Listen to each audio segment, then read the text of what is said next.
The Voyage Out. Virginia Woolf. Chapter 1. As the streets that lead from the Strand to the Embankment are very narrow, it is better not to walk down the Marmon Arm. If you persist, lawyers' clerks will have to make flying leaps into the mud, young lady typists will have to fidget behind you. In the streets of London where beauty goes unregarded, eccentricity must pay the penalty, and it is better not to be very tall, to wear a long blue cloak, or to beat the air with your left hand. One afternoon in the beginning of October, when the traffic was becoming brisk, a tall man strode along the edge of the pavement with a lady on his arm. Angry glances struck upon their backs.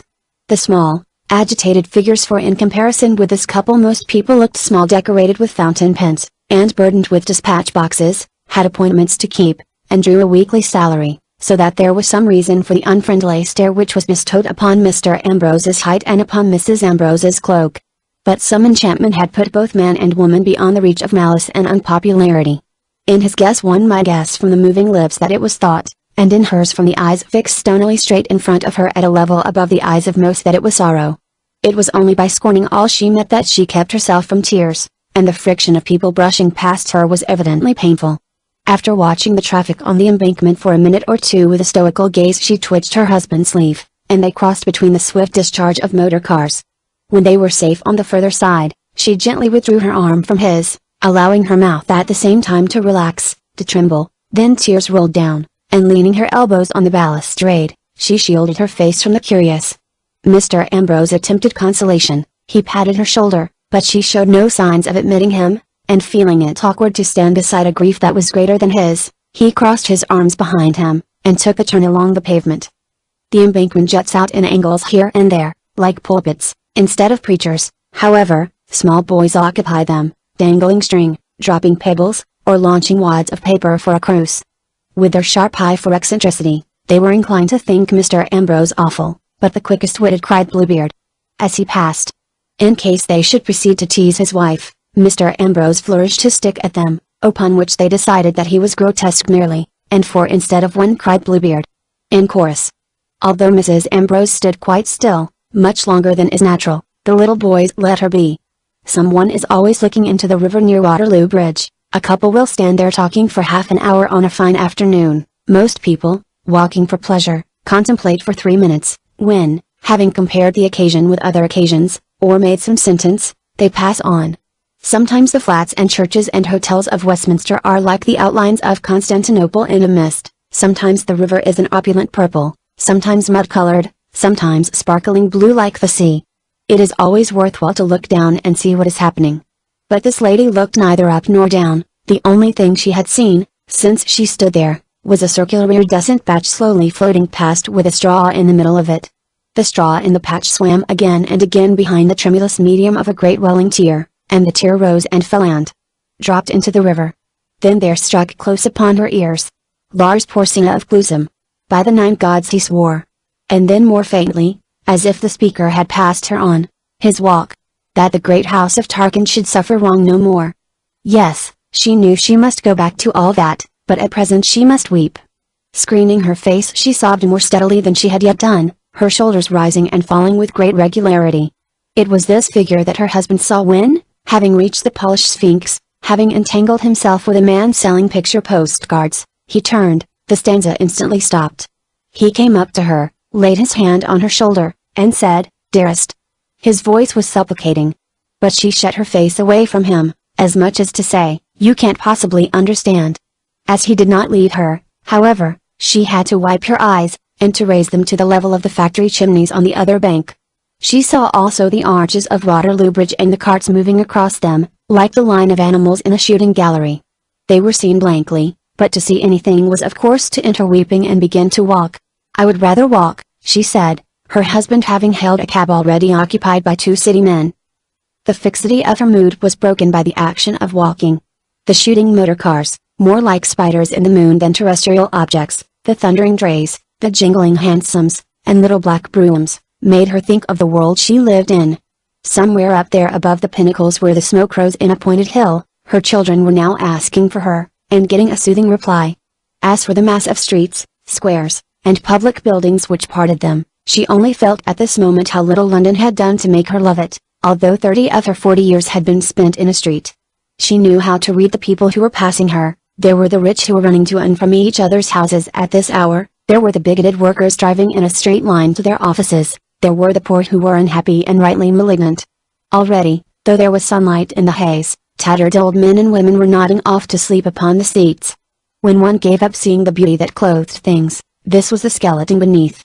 A fine rain now made her still more dismal, bent with the odd names of those engaged in odd industries: sprules, manufacturer of sawdust, grab, to whom no piece of waste paper comes amiss, fell flat as a bad joke, bold lovers, sheltered behind one cloak, seemed to her sordid, past their passion, the flower women, a contented company, whose talk is always worth hearing, were sodden hags, the red, yellow, and blue flowers, whose heads were pressed together, would not blaze.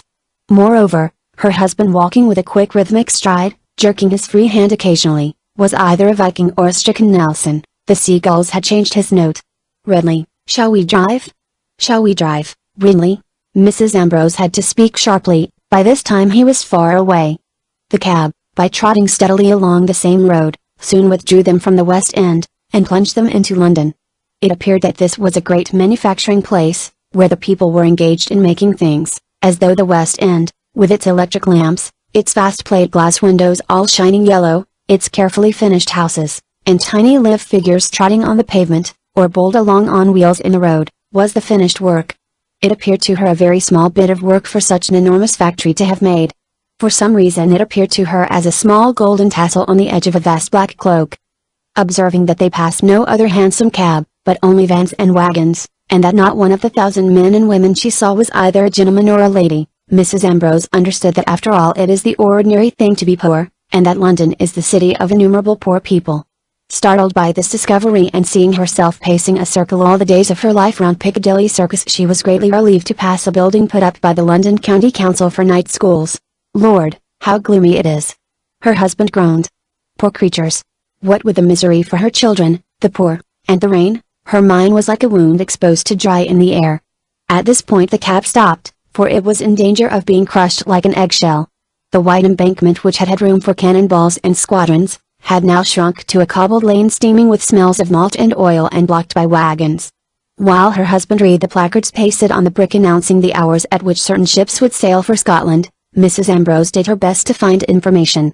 From the world exclusively occupied in feeding wagons with sacks, half obliterated too in a fine yellow fog, they got neither help nor attention. It seemed a miracle when an old man approached, guessed their condition, and proposed to row them out to their ship in the little boat which he kept moored at the bottom of a flight of steps. With some hesitation they trusted themselves to him, took their places, and were soon waving up and down upon the water, London having shrunk to 2 lines of buildings on either side of them, square buildings and oblong buildings placed in rows like a child's avenue of bricks. The river, which had a certain amount of troubled yellow light in it, ran with great force. Bulky barges floated down swiftly escorted by tugs, police boats shot past everything, the wind went with the current. The open rowing boat in which they sat bobbed and curtsied across the line of traffic. In midstream the old man stayed his hands upon the oars, and as the water rushed past them, remarked that once he had taken many passengers across, where now he took scarcely any. He seemed to recall in age when his boat, moored among rushes, carried delicate feet across to lawns at Rotherhithe. "They want bridges now," he said, indicating the monstrous outline of the Tower Bridge. Mournfully Helen regarded him, who was putting water between her and her children.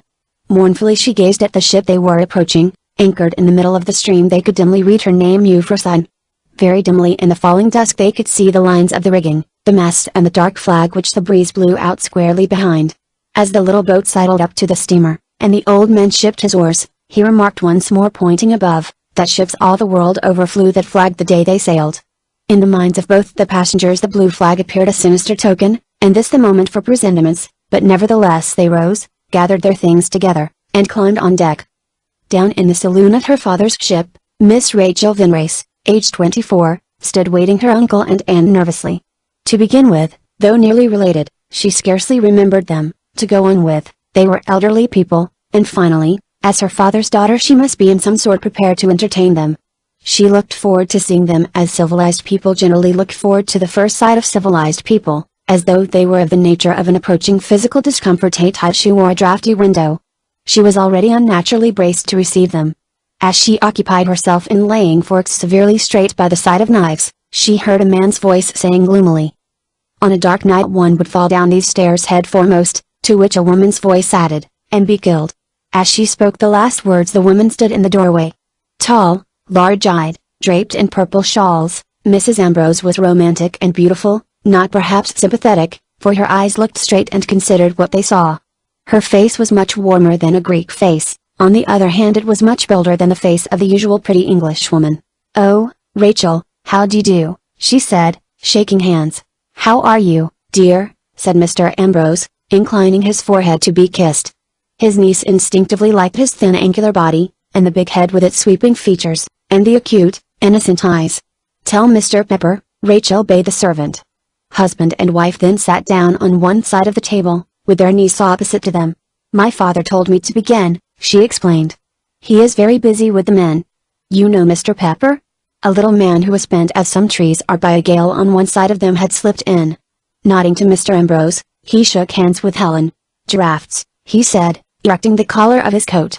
"You are still rheumatic?" asked Helen. Her voice was low and seductive, though she spoke absently enough, the sight of town and river being still present to her mind. "Once rheumatic, always rheumatic, I fear," he replied. "To some extent it depends on the weather, though not so much as people are apartment to think. One does not die of it, at any rate," said Helen. "As a general rule no," said Mr. Pepper. "Soup, Uncle Ridley?" asked Rachel. "Thank you, dear," he said, and, as he held his plate out, sighed audibly, "Ah! She's not like her mother." Helen was just too late in thumping her tumbler on the table to prevent Rachel from hearing, and from blushing scarlet with embarrassment. "The way servants treat flowers," she said hastily. She drew a green vase with a crinkled lip towards her, and began pulling out the tight little chrysanthemums, which she laid on the tablecloth, arranging them fastidiously side by side. There was a pause. "You knew Jenkinson, didn't you, Ambrose?" asked Mr. Pepper across the table. "Jenkinson of Peterhouse." "He's dead," said Mr. Pepper. "Ah, dear!" I knew him ages ago," said Ridley. "He was the hero of the punt accident, you remember? A queer card. Married a young woman out of a tobacconist's, and lived in the fence. Never heard what became of him." "Drink drugs," said Mr. Pepper with sinister conciseness. "He left a commentary. Hopeless muddle, I'm told." "The man had really great abilities," said Ridley. "His introduction to Jellyby holds its own still," went on Mr. Pepper, "which is surprising, seeing how textbooks change." "There was a theory about the planets, wasn't there?" asked Ridley. "A screw loose somewhere, no doubt of it," said Mr. Pepper, shaking his head. Now a tremor ran through the table, and a light outside swerved. At the same time an electric bell rang sharply again and again. "We're off," said Ridley. A slight but perceptible wave seemed to roll beneath the floor, then it sank, then another came, more perceptible. Lights slid right across the uncurtained window. The ship gave a loud melancholy moan. "We're off," said Mr. Pepper. Other ships, as sad as she, answered her outside on the river. The chuckling and hissing of water could be plainly heard, and the ship heaved so that the steward bringing plates had to balance himself as he drew the curtain. There was a pause. "Jenkinson of Cats, do you still keep up with him?" asked Ambrose. "As much as one ever does," said Mr. Pepper. "We meet annually. This year he has had the misfortune to lose his wife." "Which made it painful, of course." "Very painful," Ridley agreed. "There's an unmarried daughter who keeps house for him, I believe, but it's never the same, not at his age." Both gentlemen nodded sagely as they carved their apples. "There was a book, wasn't there?" Ridley inquired. "There was a book, but there never will be a book," said Mr. Pepper with such fierceness that both ladies looked up at him. "There never will be a book, because someone else has written it for him," said Mr. Pepper with considerable acidity. "That's what comes of putting things off, and collecting fossils, and sticking Norman arches on one's pigsties. I confess I sympathize," said Ridley with a melancholy sigh. "I have a weakness for people who can't begin. The accumulations of a lifetime wasted," continued Mr. Pepper. He had accumulations enough to fill a barn. "It's a vice that some of us escape," said Ridley. "Our friend Miles has another workout today." Mr. Pepper gave an acid little laugh. "According to my calculations," he said, "he has produced 2.5 volumes annually, which, allowing for time spent in the cradle and so forth, shows a commendable industry." "Yes, the old master's saying of him has been pretty well realized," said Ridley. "Away they had," said Mr. Pepper. "You know the Bruce call. Lection ? Not for publication, of course." "I should suppose not," said Ridley significantly. For a divine he was remarkably free. The pump in Neville's Row, for example? Inquired Mr. Pepper. Precisely, said Ambrose. Each of the ladies, being after the fashion of their sex, highly trained in promoting men's talk without listening to it, could think about the education of children, about the use of fog sirens in an opera without betraying herself.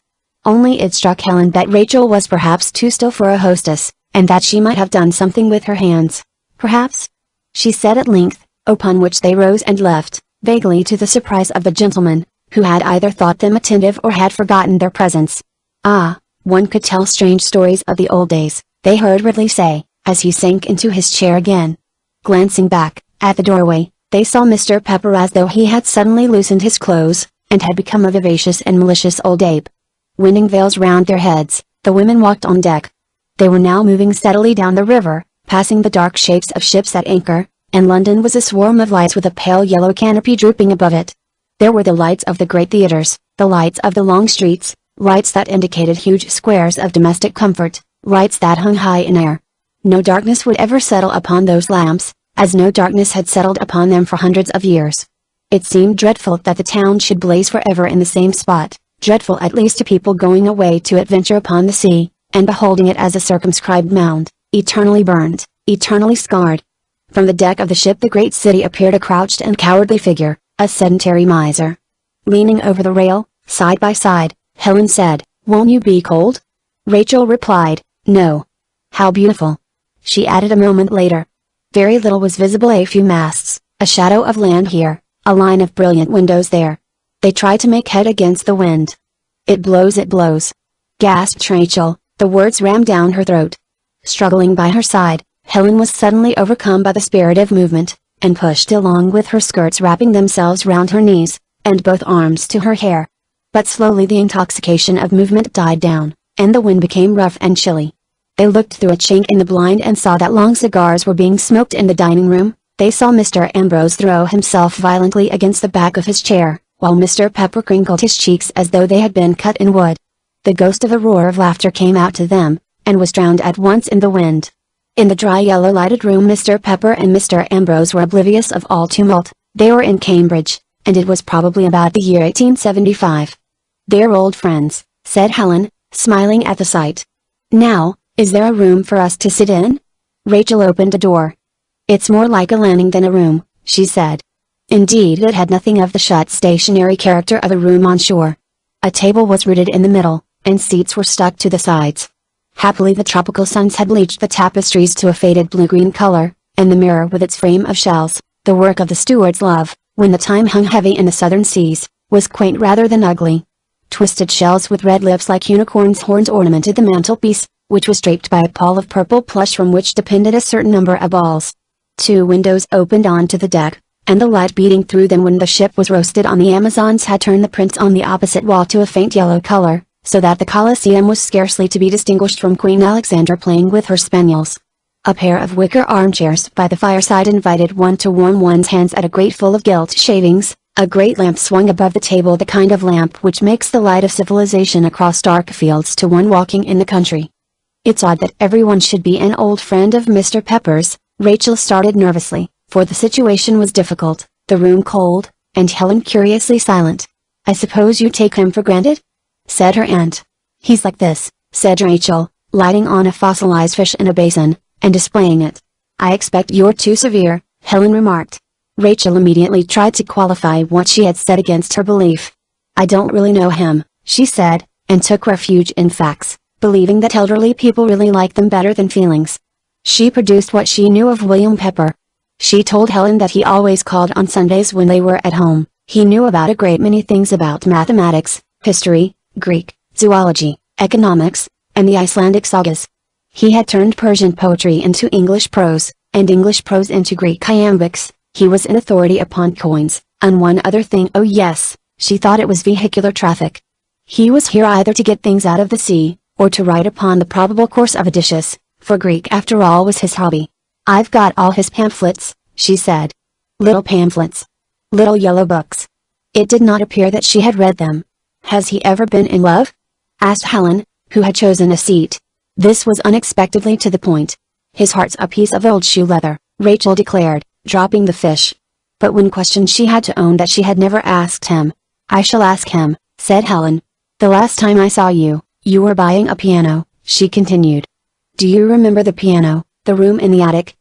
And the great plants with the prickles?" "Yes, and my aunts said the piano would come through the floor, but at their age one wouldn't mind being killed in the night?" she inquired. "I heard from Aunt Bessie not long ago," Helen stated. "She is afraid that you will spoil your arms if you insist upon so much practicing. The muscles of the forearm and then one won't marry?" "She didn't put it quite like that," replied Mrs. Ambrose.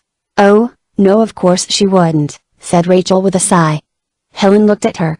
Her face was weak rather than decided, saved from insipidity by the large inquiring eyes, denied beauty, now that she was sheltered indoors, by the lack of color and definite outline. Moreover, a hesitation in speaking, or rather a tendency to use the wrong words, made her seem more than normally incompetent for her years. Mrs. Ambrose, who had been speaking much at random, now reflected that she certainly did not look forward to the intimacy of 3 or 4 weeks on board ship which was threatened. Women of her own age usually boring her, she supposed that girls would be worse. She glanced at Rachel again. Yes. How clear it was that she would be vacillating, emotional, and when you said something to her it would make no more lasting impression than the stroke of a stick upon water. There was nothing to take hold of in girls, nothing hard, permanent, satisfactory. Did Willoughby say 3 weeks, or did he say 4? She tried to remember. At this point, however, the door opened and a tall burly man entered the room, came forward and shook Helen's hand with an emotional kind of heartiness. Willoughby himself, Rachel's father, Helen's brother-in-law. As a great deal of flesh would have been needed to make a fat man of him, his frame being so large, he was not fat, his face was a large framework too, looking, by the smallness of the features and the glow in the hollow of the cheek, more fitted to withstand assaults of the weather than to express sentiments and emotions, or to respond to them in others. "It is a great pleasure that you have come," he said, "for both of us." Rachel murmured in obedience to her father's glance. "We'll do our best to make you comfortable. And Ridley. We think it an honor to have charge of him. Pepper'll have someone to contradict him, which I daren't do. You find this child grown, don't you? A young woman, eh?" Still holding Helen's hand he drew his arm round Rachel's shoulder, thus making them come uncomfortably close. "But..." Helen forbore to look. "You think she does us credit?" he asked. "Oh yes," said Helen. "Because we expect great things of her," he continued, squeezing his daughter's arm and releasing her. "But about you now." They sat down side by side on the little sofa. "Did you leave the children well? They'll be ready for school, I suppose. Do they take after you or Ambrose? They've got good heads on their shoulders, I'll be bound." At this Helen immediately brightened more than she had yet done, and explained that her son was 6 and her daughter 10. Everybody said that her boy was like her and her girl like Ridley. As for brains, they were quick brats, she thought, and modestly she ventured on a little story about her son, how left alone for a minute he had taken the pat of butter in his fingers, run across the room with it, and put it on the fire merely for the fun of the thing, a feeling which she could understand.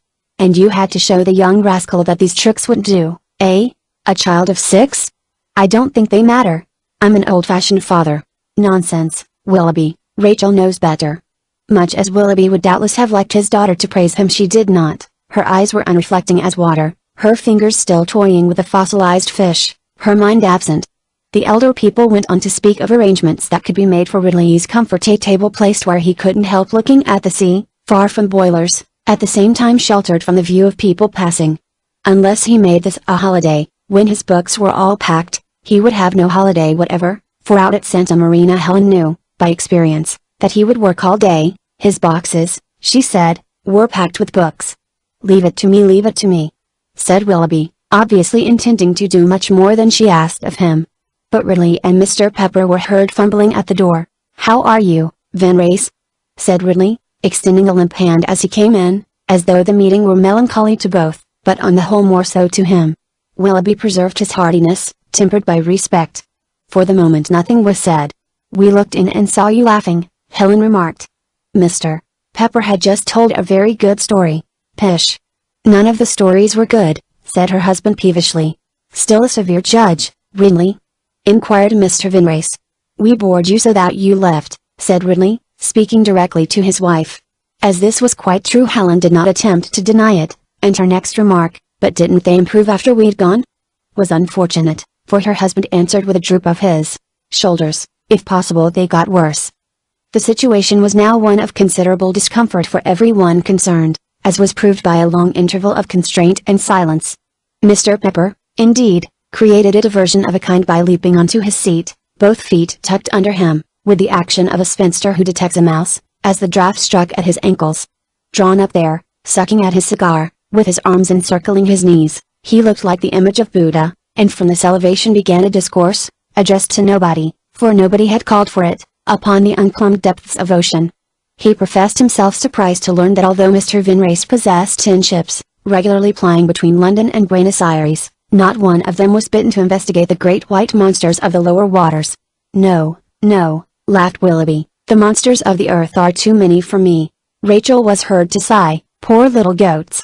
If it weren't for the goats there'd be no music, my dear." "Music depends upon goats," said her father rather sharply, and Mr. Pepper went on to describe the white, hairless, blind monsters lying curled on the ridges of sand at the bottom of the sea, which would explode if you brought them to the surface, their sides bursting asunder and scattering entrails to the winds when released from pressure, with considerable detail and with such show of knowledge, that Ridley was disgusted, and begged him to stop. From all this Helen drew her own conclusions, which were gloomy enough. Pepper was a bore, Rachel was an unlicked girl, no doubt prolific of confidences, the very first of which would be, "You see, I don't get on with my father." Willoughby, as usual, loved his business and built his empire, and between them all she would be considerably bored. Being a woman of action, however, she rose, and said that for her part she was going to bed. At the door she glanced back instinctively at Rachel, expecting that as two of the same sex they would leave the room together. Rachel rose, looked vaguely into Helen's face, and remarked with her slight stammer, "I'm going out to TT Triumph in the wind."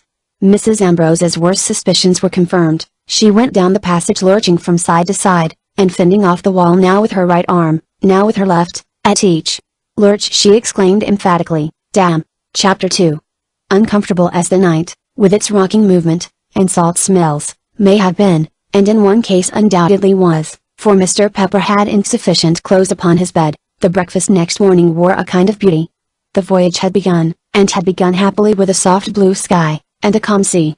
The sense of untapped resources, things to say as yet unsaid, made the hour significant, so that in future years the entire journey perhaps would be represented by this one scene, with the sound of sirens hooting in the river the night before, somehow mixing in. The table was cheerful with apples and bread and eggs. Helen handed Willoughby the butter, and as she did so cast her eye on him and reflected, "And she married you, and she was happy, I suppose." She went off on a familiar train of thought, leading on to all kinds of well-known reflections, from the old wonder, why Teresa had married Willoughby. "Of course, one sees all that," she thought, meaning that one sees that he is big and burly, and has a great booming voice, and a fist and a will of his own, but here she slipped into a fine analysis of him which is best represented by one word, sentimental, by which she meant that he was never simple and honest about his feelings. For example, he seldom spoke of the dead, but kept anniversaries with singular pomp. She suspected him of nameless atrocities with regard to his daughter, as indeed she had always suspected him of bullying his wife. Naturally she fell to comparing her own fortunes with the fortunes of her friend, for Willoughby's wife had been perhaps the one woman Helen called friend, and this comparison often made the staple of their talk. Ridley was a scholar, and Willoughby was a man of business. Ridley was bringing out the 3rd volume of Binder when Willoughby was launching his first ship. They built a new factory the very year the commentary on Aristotle was it ? Appeared at the University Press. And Rachel, she looked at her, meaning, no doubt, to decide the argument, which was otherwise too evenly balanced, by declaring that Rachel was not comparable to her own children. She really might be 6 years old, was all she said, however, this judgment referring to the smooth unmarked outline of the girl's face, and not condemning her otherwise, for if Rachel were ever to think, feel, laugh, or express herself, instead of dropping milk from a height as though to see what kind of drops it made, she might be interesting though never exactly pretty. She was like her mother, as the image in a pool on a still summer's day is like the vivid flushed face that hangs over it. Meanwhile Helen herself was under examination, though not from either of her victims. Mr. Pepper considered her, and his meditations, carried on while he cut his toast into bars and neatly buttered them, took him through a considerable stretch of autobiography. One of his penetrating glances assured him that he was right last night in judging that Helen was beautiful. Blandly he passed her the jam. She was talking nonsense, but not worse nonsense than people usually do talk at breakfast. The cerebral circulation, as he knew to his cost, being apartment to give trouble at that hour. He went on saying no to her, on principle, for he never yielded to a woman on account of her sex. And here, dropping his eyes to his plate, he became autobiographical. He had not married himself for the sufficient reason that he had never met a woman who commanded his respect. Condemned to pass the susceptible of years of youth in a railway station in Bombay, he had seen only colored women, military women, official women, and his ideal was a woman who could read Greek, if not Persian, was irreproachably fair in the face, and able to understand the small things he let fall while undressing. As it was, he had contracted habits of which he was not in the least ashamed. Certain odd minutes every day went to learning things by heart. He never took a ticket without noting the number. He devoted January to Petronius, February to Catullus, March to the Etruscan vases perhaps. Anyhow, he had done good work in India, and there was nothing to regret in his life except the fundamental defects which no wise man regrets, when the present is still his. So concluding, he looked up suddenly and smiled. Rachel caught his eye. "And now you've chewed something 37 times, I suppose?" She thought, but said politely aloud, "Are your legs troubling you today, Mr. Pepper?" "My shoulder blades?" he asked, shifting them painfully. "Beauty has no effect upon uric acid that I'm aware of," he sighed, contemplating the round pane opposite, through which the sky and sea showed blue. At the same time he took a little parchment volume from his pocket and laid it on the table. As it was clear that he invited comment, Helen asked him the name of it. She got the name, but she got also a disquisition upon the proper method of making roads. Beginning with the Greeks, who had, he said, many difficulties to contend with, he continued with the Romans, passed to England and the right method, which speedily became the wrong method, and wound up with such a fury of denunciation directed against the roadmakers of the present day in general, and the roadmakers of Richmond Park in particular, where Mr. Pepper had the habit of cycling every morning before breakfast, that the spoons fairly jingled against the coffee cups, and the insides of at least 4 rolls mounted in a heap beside Mr. Pepper's plate. "Pebbles," he concluded, viciously dropping another bread pellet upon the heap. "The roads of England are mended with pebbles. With the first heavy rainfall, I've told him, your road will be a swamp. Again and again my words have proved true. But do you suppose they listen to me when I tell him so, when I point out the consequences to the public purse, when I recommend him to read Corypheus? No, Mrs. Ambrose, you will form no just opinion of the stupidity of mankind until you have sat upon a borough council." The little man fixed her with a glance of ferocious energy. "I have had servants," said Mrs. Ambrose, concentrating her gaze. "At this moment I have a nurse.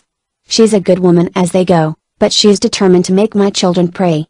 So far, owing to great care on my part, they think of God as a kind of walrus, but now that my back's turned redly," she demanded, swinging round upon her husband, "what shall we do if we find them saying the Lord's Prayer when we get home again?" Ridley made the sound which is represented by tush. But Willoughby, whose discomfort as he listened was manifested by a slight movement rocking of his body, said awkwardly, "Oh, surely, Helen, a little religion hurts nobody. I would rather my children told lies," she replied, and while Willoughby was reflecting that his sister-in-law was even more eccentric than he remembered, pushed her chair back and swept upstairs. In a second they heard her calling back, "Oh, look! We're out at sea." They followed her onto the deck.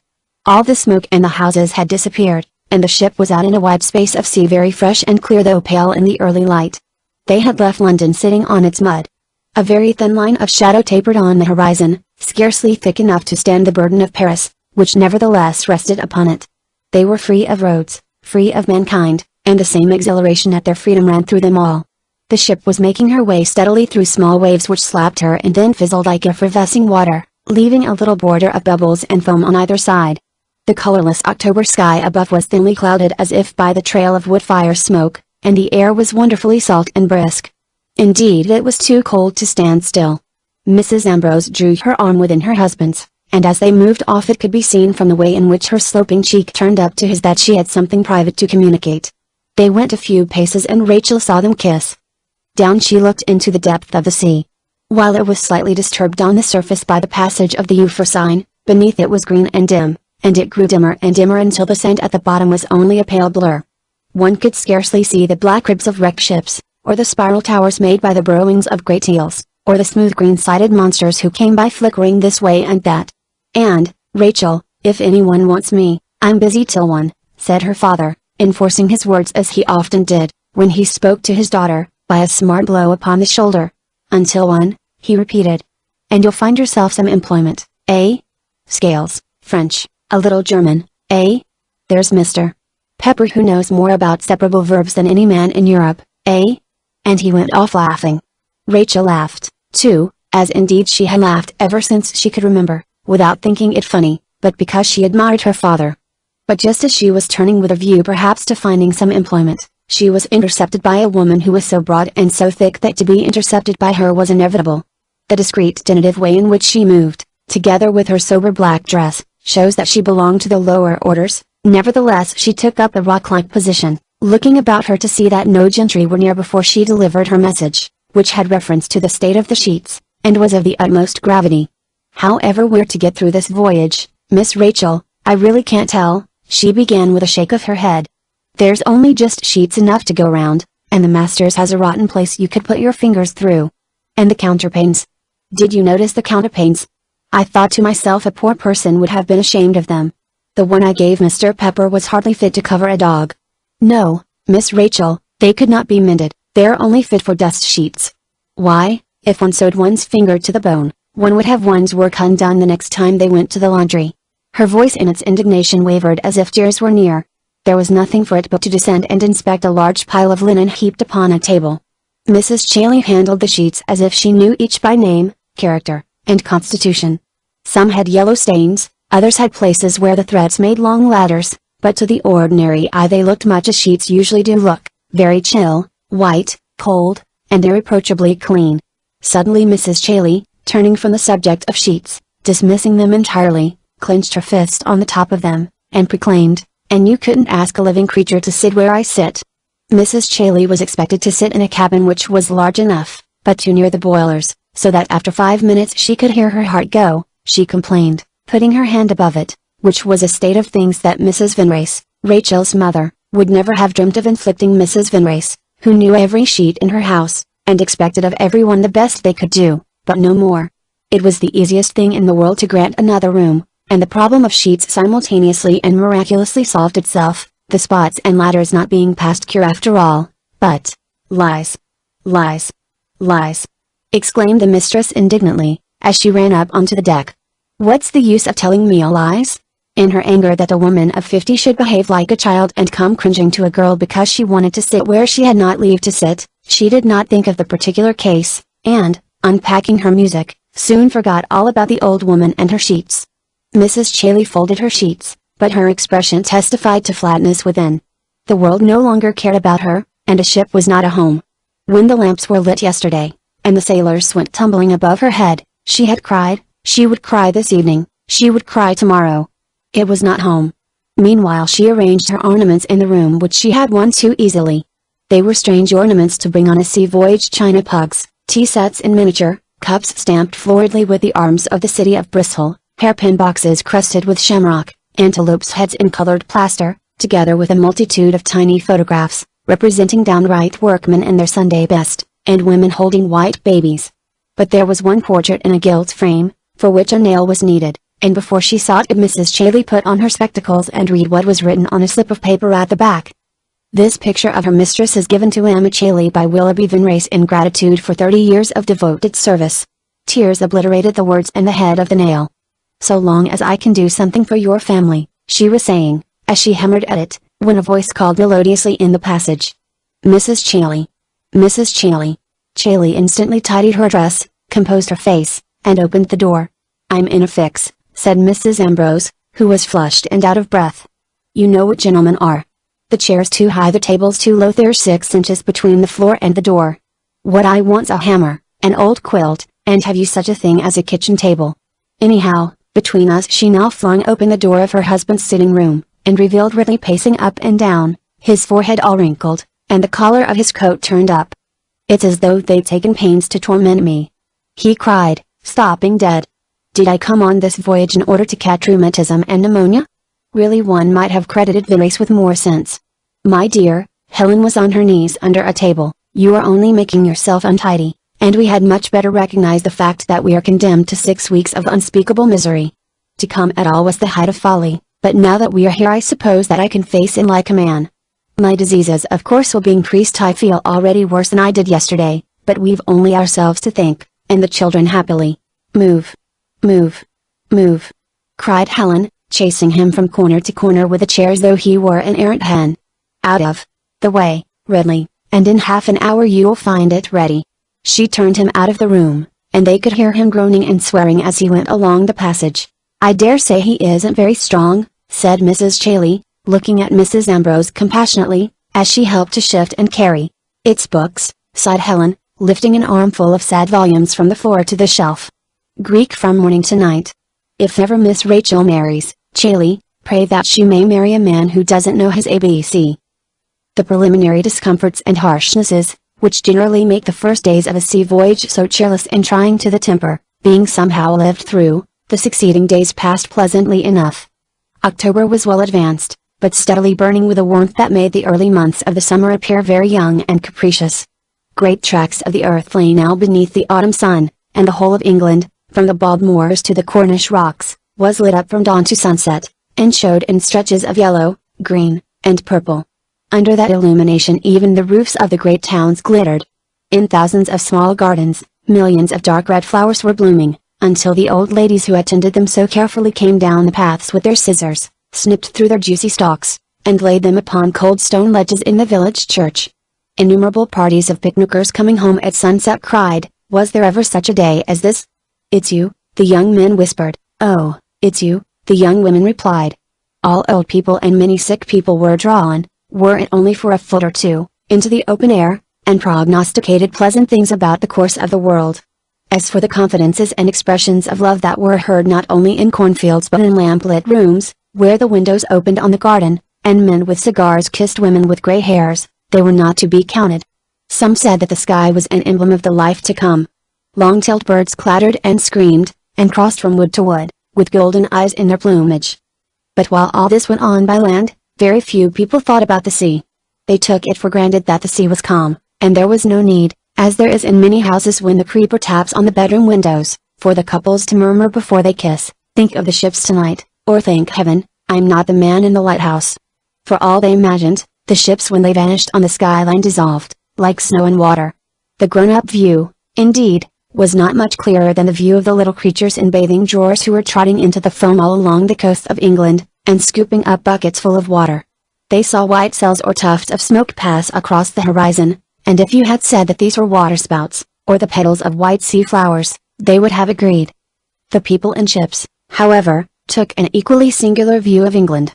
Not only did it appear to them to be an island, and a very small island, but it was a shrinking island in which people were imprisoned. One figured them first swarming about like aimless ants, and almost pressing each other over the edge, and then, as the ship withdrew, one figured them making a vain clamor, which, being unheard, either ceased, or rose into a brawl. Finally, when the ship was out of sight of land, it became plain that the people of England were completely mute. The disease attacked other parts of the earth. Europe shrank, Asia shrank, Africa and America shrank, until it seemed doubtful whether the ship would ever run against any of those wrinkled little rocks again. But, on the other hand, an immense dignity had descended upon her. She was an inhabitant of the great world, which has so few inhabitants, traveling all day across an empty universe, with veils drawn before her and behind. She was more lonely than the caravan crossing the desert. She was infinitely more mysterious, moving by her own power and sustained by her own resources. The sea might give her death or some unexampled joy, and none would know of it. She was a bride going forth to her husband, a virgin unknown of men. In her vigor and purity she might be likened to all beautiful things, for as a ship she had a life of her own. Indeed, if they had not been blessed in their weather, one blue day being bowled up after another, smooth, round, and flawless, Mrs. Ambrose would have found it very dull.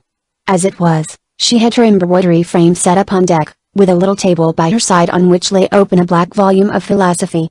She chose a thread from the vari-colored tangle that lay in her lap, and sewed red into the bark of a tree, or yellow into the river torrent. She was working at a great design of a tropical river running through a tropical forest, where spotted deer would eventually browse upon masses of fruit, bananas, oranges, and giant pomegranates, while a troop of naked natives whirled darts into the air. Between the stitches she looked to one side and read a sentence about the reality of matter, or the nature of good. Round her men in blue jerseys knelt and scrubbed the boards, or leant over the rails and whistled, and not far off Mr. Pepper sat cutting up roots with a penknife. The rest were occupied in other parts of the ship. Ridley at his Greek he had never found quarters more to his liking, Willoughby at his documents, for he used a Voyage to work of arrears of business, and Helen, between her sentences of philosophy, wondered sometimes what Rachel did do with herself? She meant vaguely to go and see. They had scarcely spoken 2 words to each other since that first evening. They were polite when they met, but there had been no confidence of any kind. Rachel seemed to get on very well with her father, much better, Helen thought, than she ought to, and was as ready to let Helen alone as Helen was to let her alone. At that moment Rachel was sitting in her room doing absolutely nothing.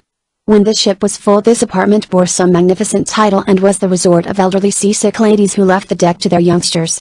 By virtue of the piano, and a mess of books on the floor, Rachel considered it her room, and there she would sit for hours playing very difficult music, reading a little German, or a little English when the mood took her, and doing as at this moment absolutely nothing. The way she had been educated, joined to a fine natural indolence, was of course partly the reason of it, for she had been educated as the majority of well-to-do girls in the last part of the 19th century were educated. Kindly doctors and gentle old professors had taught her the rudiments of about 10 different branches of knowledge, but they would as soon have forced her to go through one piece of drudgery thoroughly as they would have told her that her hands were dirty.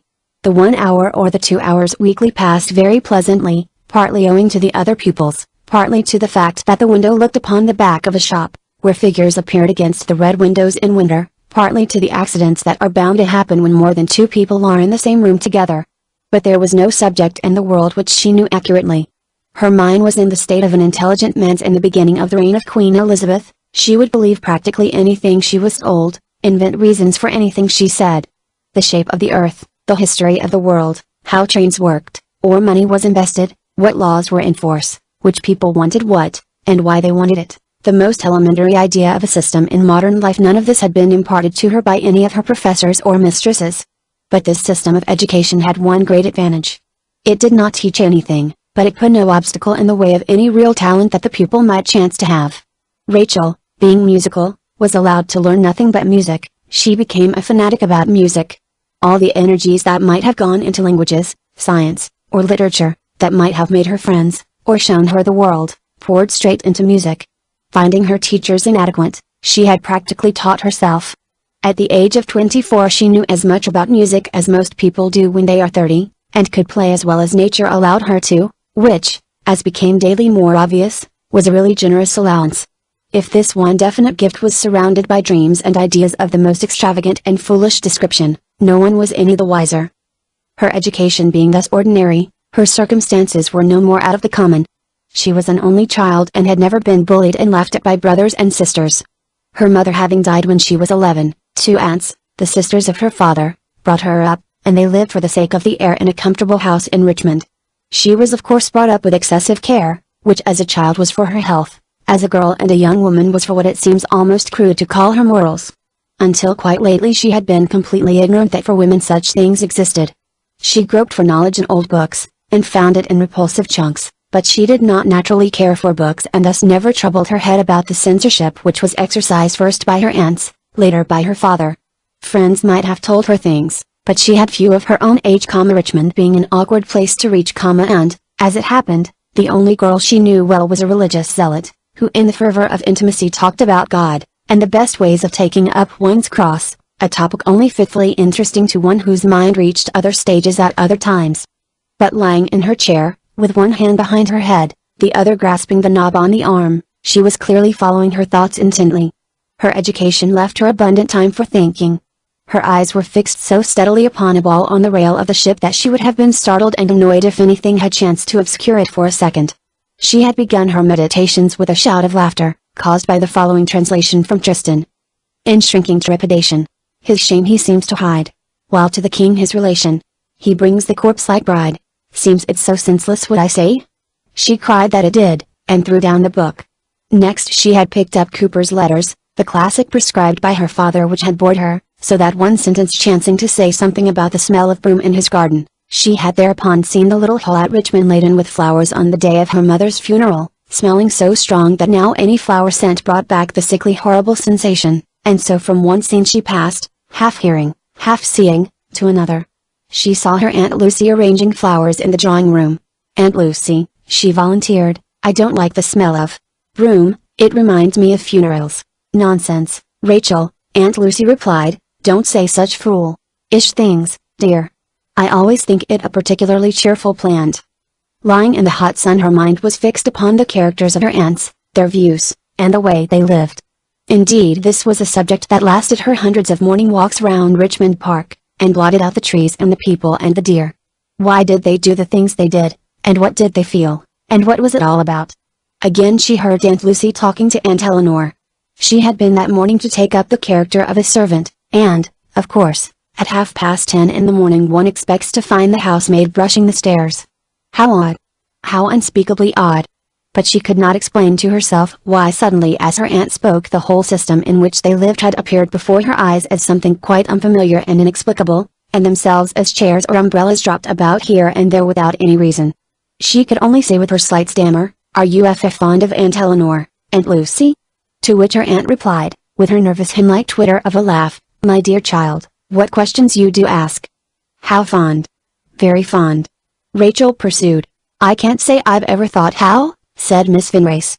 "If one cares one doesn't think how, Rachel," which was aimed at the niece who had never yet come to her aunts as cordially as they wished. "But you know I care for you, don't you, dear, because you're your mother's daughter, if for no other reason, and there are plenty of other reasons." And she leaned over and kissed her with some emotion, and the argument was spilled irretrievably about the place like a bucket of milk. By these means Rachel reached that stage in thinking, if thinking it can be called, when the eyes are intent upon a ball or a knob and the lips cease to move. Her efforts to come to an understanding had only hurt her aunt's feelings, and the conclusion must be that it is better not to try. To feel anything strongly was to create an abyss between oneself and others who feel strongly perhaps but differently. It was far better to play the piano and forget all the rest. The conclusion was very welcome. Let these odd men and women her aunts, the Hunts, Ridley, Helen, Mr. Pepper, and the rest be symbols, featureless but dignified, symbols of age, of youth, of motherhood, of learning, and beautiful often as people upon the stage are beautiful. It appeared that nobody ever said a thing they meant, or ever talked of a feeling they felt, but that was what music was for. Reality dwelling in what one saw and felt, but did not talk about, one could accept a system in which things went round and round quite satisfactorily to other people, without often troubling to think about it, except as something superficially strange. Absorbed by her music she accepted her lot very complacently, blazing into indignation perhaps once a fortnight, and subsiding as she subsided now. Inextricably mixed in dreamy confusion, her mind seemed to enter into communion, to be delightfully expanded and combined with the spirit of the whitish boards on deck, with the spirit of the sea, with the spirit of Beethoven Opus 112, even with the spirit of poor William Cooper their Tony. Like a ball of thistledown it kissed the sea, rose, kissed it again, and thus rising and kissing passed finally out of sight. The rising and falling of the ball of thistledown was represented by the sudden droop forward of her own head, and when it passed out of sight she was asleep. 10 minutes later Mrs. Ambrose opened the door and looked at her. It did not surprise her to find that this was the way in which Rachel passed her mornings. She glanced round the room at the piano, at the books, at the general mess. In the first place she considered Rachel aesthetically. Lying unprotected she looked somehow like a victim dropped from the claws of a bird of prey, but considered as a woman, a young woman of 24, the sight gave rise to reflections. Mrs. Ambrose stood thinking for at least 2 minutes. She then smiled, turned noiselessly away and went, lest the sleeper should waken, and there should be the awkwardness of speech between them. Chapter 3. Early next morning there was a sound as of chains being drawn roughly overhead, the steady heart of the Euphrosyne slowly ceased to beat, and Helen, poking her nose above deck, saw a stationary castle upon a stationary hill. They had dropped anchor in the mouth of the Tagus, and instead of cleaving new waves perpetually, the same waves kept returning and washing against the sides of the ship. As soon as breakfast was done, Willoughby disappeared over the vessel's side, carrying a brown leather case, shouting over his shoulder that everyone was to mind and behave themselves, for he would be kept in Lisbon doing business until 5 o'clock that afternoon. At about that hour he reappeared, carrying his case, professing himself tired, bothered, hungry, thirsty, cold, and in immediate need of his tea.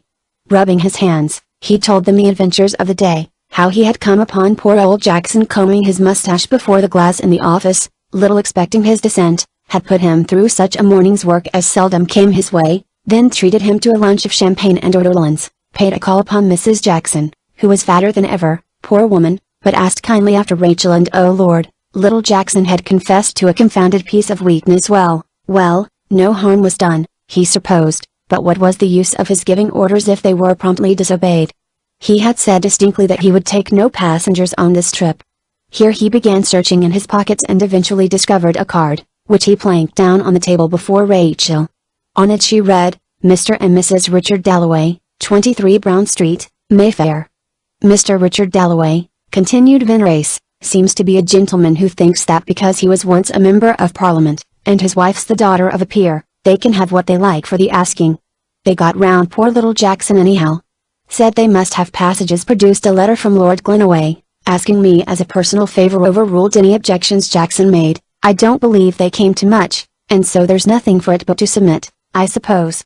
But it was evident that for some reason or other Willoughby was quite pleased to submit, although he made a show of growling. The truth was that Mr. and Mrs. Dalloway had found themselves stranded in Lisbon. They had been traveling on the continent for some weeks, chiefly with a view to broadening Mr. Dalloway's mind. Unable for a season, by one of the accidents of political life, to serve his country in Parliament, Mr. Dalloway was doing the best he could to serve it out of Parliament.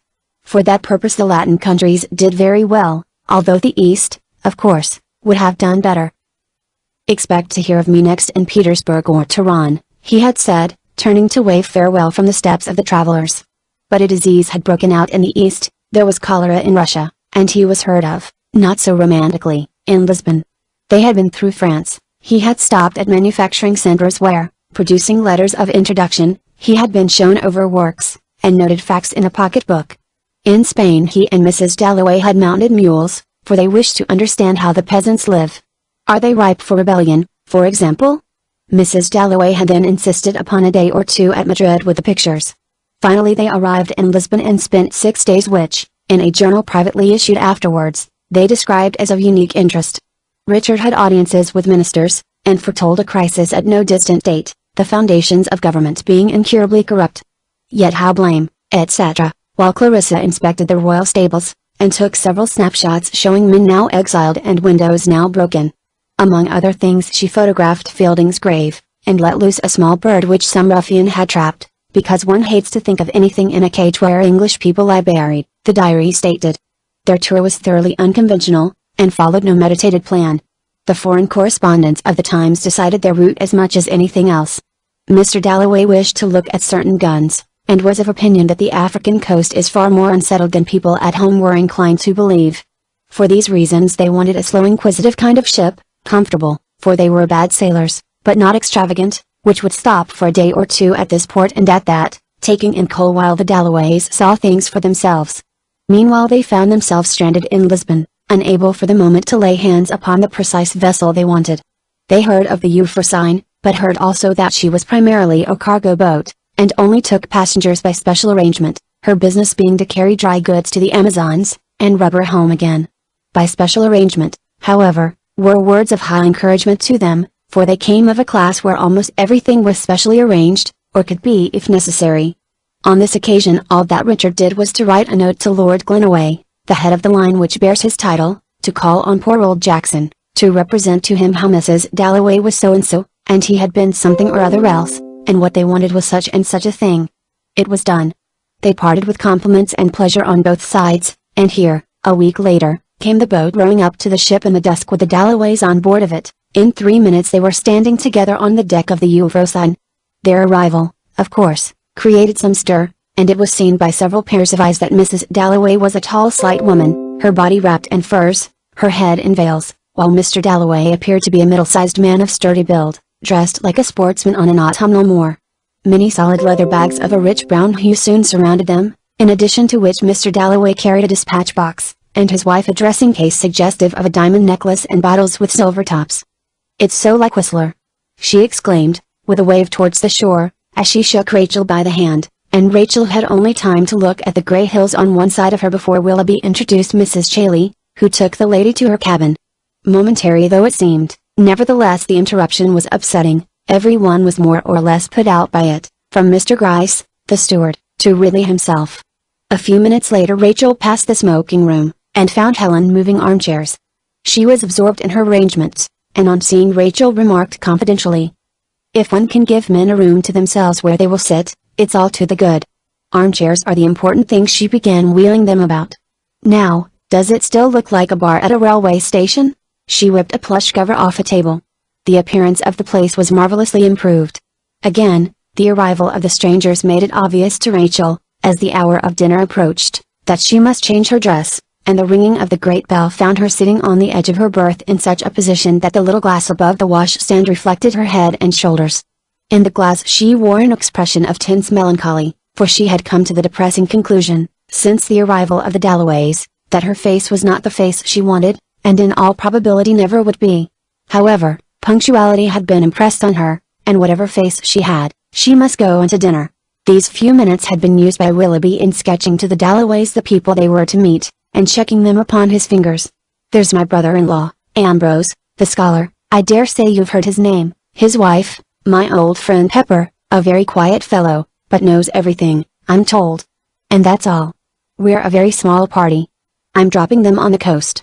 Mrs. Dalloway, with her head a little on one side, did her best to recollect Ambrose. Was it a surname but failed. She was made slightly uneasy by what she had heard. She knew that scholars married any one girls they met in farms on reading parties, or little suburban women who said disagreeably, "Of course I know it's my husband you want, not me." But Helen came in at that point, and Mrs. Dalloway saw with relief that though slightly eccentric in appearance, she was not untidy, held herself well, and her voice had restraint in it, which she held to be the sign of a lady. Mr. Pepper had not troubled to change his neat ugly suit. But after all, Clarissa thought to herself as she followed Vinrace into dinner, everyone's interesting really. When seated at the table she had some need of that assurance, chiefly because of Ridley, who came in late, looked decidedly unkempt, and took to his soup in profound gloom. An imperceptible signal passed between husband and wife, meaning that they grasped the situation and would stand by each other loyally. With scarcely a pause Mrs. Dalloway turned to Willoughby and began. "What I find so tiresome about the sea is that there are no flowers in it. Imagine fields of hollyhocks and violets and meadowshean. How divine! But somewhat dangerous to navigation," boomed Richard, in the bass, like the bassoon to the flourish of his wife's violin. "Why, weeds can be bad enough, can't they, Vinrace? I remember crossing in the Mauretania once, and saying to the captain, 'Richards, did you know him? Now tell me what perils you really dread most for your ship, Captain Richards?' Expecting him to say icebergs, or derelicts, or fog, or something of that sort. Not a bit of it. I've always remembered his answer. 'Segius aquatici,' he said, which I take to be a kind of duckweed." Mr. Pepper looked up sharply, and was about to put a question when Willoughby continued. "They've an awful time of it, those captains. 3,000 souls on board." "Yes, indeed," said Clarissa. She turned to Helen with an air of profundity.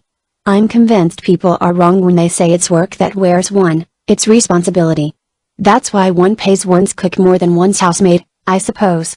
According to that, one ought to pay one's nurse double, but one doesn't," said Helen.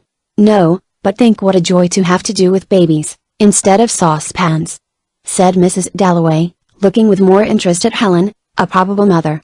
"I'd much rather be a cook than a nurse," said Helen. "Nothing would induce me to take charge of children. Mothers always exaggerate," said Ridley. "A well-bred child is no responsibility. I've traveled all over Europe with mine. You just strap him up warm and put him in the rack." Helen laughed at that. Mrs. Dalloway exclaimed, looking at Ridley, "How like a father! My husband's just the same." And then, "One talks of the equality of the sexes." "Does one?" said Mr. Pepper. "Oh, some do," cried Clarissa. "My husband had to pass an irate lady every afternoon last session who said nothing else, I imagine. She sat outside the house, it was very awkward," said Dalloway. "At last I plucked up courage and said to her, 'My good creature, you're only in the way where you are. You're hindering me, and you're doing no good to yourself.' And then she caught him by the coat, and would have scratched his eyes out." Mrs. Dalloway put in. "Pooh, that's been exaggerated," said Richard. "No, I pity them, I confess. The discomfort of sitting on those steps must be awful." "Serve them right," said Willoughby curtly. "Oh, I'm entirely with you there," said Dalloway. "Nobody can condemn the utter folly and futility of such behavior more than I do, and as for the whole agitation, well, may I be in my grave before a woman has the right to vote in England. That's all I say." The solemnity of her husband's assertion made Clarissa grave. "It's unthinkable," she said. "Don't tell me you're a suffragist." She turned to Ridley. "I don't care a fig one way or t'other," said Ambrose. "If any creature is so deluded as to think that a vote does him or her any good, let him have it. He'll soon learn better. You're not a politician, I see," she smiled. Goodness, no, said Ridley. I'm afraid your husband won't approve of me, said Dalloway aside, to Mrs. Ambrose. She suddenly recollected that he had been in Parliament. Don't you ever find it rather dull? She asked, not knowing exactly what to say. Richard spread his hands before him, as if inscriptions were to be read in the palms of them. If you ask me whether I ever find it rather dull, he said, I am bound to say yes. On the other hand, if you ask me what career do you consider on the whole, taking the good with the bad, the most enjoyable and enviable, not to speak of its more serious side, of all careers, for a man, I am bound to say, the politicians. The bar or politics. I agree, said Willoughby. You get more run for your money. All one's faculties have their play, said Richard. I may be treading on dangerous ground, but what I feel about poets and artists in general is this: on your own lines, you can't be beaten, granted, but off your own lines puff one has to make allowances. Now, I shouldn't like to think that anyone had to make allowances for me. I don't quite agree, Richard, said Mrs. Dalloway. Think of Shelley. I feel that there's almost everything one wants in Adonais. Read Adonais by all means, Richard conceded. But whenever I hear of Shelley I repeat to myself the words of Matthew Arnold, what a set! What a set! This roused Ridley's attention. Matthew Arnold? A detestable prig. He snapped. A prig, granted, said Richard, but, I think a man of the world. That's where my point comes in. We politicians doubtless seem to you, he grasped somehow, that Helen was the representative of the arts, a gross commonplace set of people, but we see both sides. We may be clumsy, but we do our best to get a grasp of things. Now your artists find things in a mess, shrug their shoulders, turn aside to their visions, which I grant may be very beautiful, and leave things in a mess. Now that seems to me evading one's responsibilities. Besides, we aren't all born with the artistic faculty. It's dreadful, said Mrs. Dalloway, who, while her husband spoke, had been thinking. When I'm with artists I feel so intensely the delights of shutting oneself up in a little world of one's own, with pictures and music and everything beautiful, and then I go out into the streets and the first child I meet with its poor, hungry, dirty little face makes me turn round and say, no, I can't shut myself up, I won't live in a world of my own. I should like to stop all the painting and writing and music until this kind of thing exists no longer. Don't you feel, she wound up, addressing Helen, that life's a perpetual conflict? Helen considered for a moment. No, she said. I don't think I do. There was a pause, which was decidedly uncomfortable. Mrs. Dalloway then gave a little shiver, and asked whether she might have her fur cloak brought to her. As she adjusted the soft brown fur about her neck a fresh topic struck her. I own, she said, that I shall never forget the Antigone. I saw it at Cambridge years ago, and it's haunted me ever since. Don't you think it's quite the most modern thing you ever saw? She asked Ridley. It seemed to me I'd known 20 Clytemnestras. Old Lady Ditchling for one. I don't know a word of Greek, but I can listen to it forever. Here Mr. Pepper struck up. Mrs. Dalloway looked at him with compressed lips. I'd give 10 years of my life to know Greek, she said, when he had done. I could teach you the alphabet in half an hour, said Ridley, and you'd read Homer in a month. I should think it an honor to instruct you. Helen, engaged with Mr. Dalloway in the habit, now fallen into decline, of quoting Greek in the House of Commons, noted, in the great commonplace book that lies open beside us as we talk, the fact that all men, even men like Ridley, really prefer women to be fashionable. Clarissa exclaimed that she could think of nothing more delightful. For an instant she saw herself in her drawing room in Brown Street with a Plato open on her knees, Plato in the original Greek. She could not help believing that a real scholar, if specially interested, could slip Greek into her head with scarcely any trouble. Ridley engaged her to come tomorrow. If only your ship is going to treat us kindly, she exclaimed, drawing Willoughby into play. For the sake of guests, and these were distinguished, Willoughby was ready with a bow of his head to vouch for the good behavior even of the waves. I'm dreadfully bad, and my husband's not very good, sighed Clarissa. I am never sick, Richard explained. At least, I have only been actually sick once, he corrected himself. That was crossing the channel. But a choppy sea, I confess, or still worse, a swell, makes me distinctly uncomfortable. The great thing is never to miss a meal. You look at the food, and you say, I can't, you take a mouthful, and Lord knows how you're going to swallow it, but persevere, and you often settle the attack for good. My wife's a coward. They were pushing back their chairs. The ladies were hesitating at the doorway. I'd better show the way, said Helen, advancing. Rachel followed. She had taken no part in the talk, No one had spoken to her, but she had listened to every word that was said. She had looked from Mrs. Dalloway to Mr. Dalloway, and from Mr. Dalloway back again. Clarissa, indeed, was a fascinating spectacle. She wore a white dress and a long glittering necklace. What with her clothes, and her arch delicate face, which showed exquisitely pink beneath hair turning gray, she was astonishingly like an 18th century masterpiece, a Reynolds or Romney. She made Helen and the others look coarse and slovenly beside her. Sitting lightly upright, she seemed to be dealing with the world as she chose. The enormous solid globe spun round this way and that beneath her fingers. And her husband, Mr. Dalloway, rolling that rich deliberate voice, was even more impressive. He seemed to come from the humming oil, a center of the machine where the polished rods are sliding, and the pistons thumping. He grasped things so firmly but so loosely, he made the others appear like old maids cheapening remnants. Rachel followed in the wake of the matrons, as if in a trance. A curious scent of violets came back from Mrs. Dalloway, mingling with the soft rustling of her skirts, and the tinkling of her chains. As she followed, Rachel thought with supreme self-abasement, taking in the whole course of her life and the lives of all her friends, she said, we lived in a world of our own. It's true. We're perfectly absurd. We sit in here, said Helen, opening the door of the saloon. You play? Said Mrs. Dalloway to Mrs. Ambrose, taking up the score of Tristan which lay on the table. My niece does, said Helen, laying her hand on Rachel's shoulder. Oh, how I envy you. Clarissa addressed Rachel for the first time. Do you remember this? Isn't it divine? She played a bar or two with ringed fingers upon the page. And then Tristan goes like this, and Isolde! It's all too thrilling. Have you been to Bayreuth? No, I haven't, said Rachel. Then that's still to come. I shall never forget my first Parsifal, a grilling August day, and those fat old German women, come in their stuffy high frocks, and then the dark theater, and the music beginning, and one couldn't help sobbing. A kind man went and fetched me water, I remember, and I could only cry on his shoulder. It caught me here. She touched her throat. It's like nothing else in the world. But where's your piano? It's in another room, Rachel explained. But you will play to us? Clarissa entreated. I can't imagine anything nicer than to sit out in the moonlight and listen to music, only that sounds too like a schoolgirl.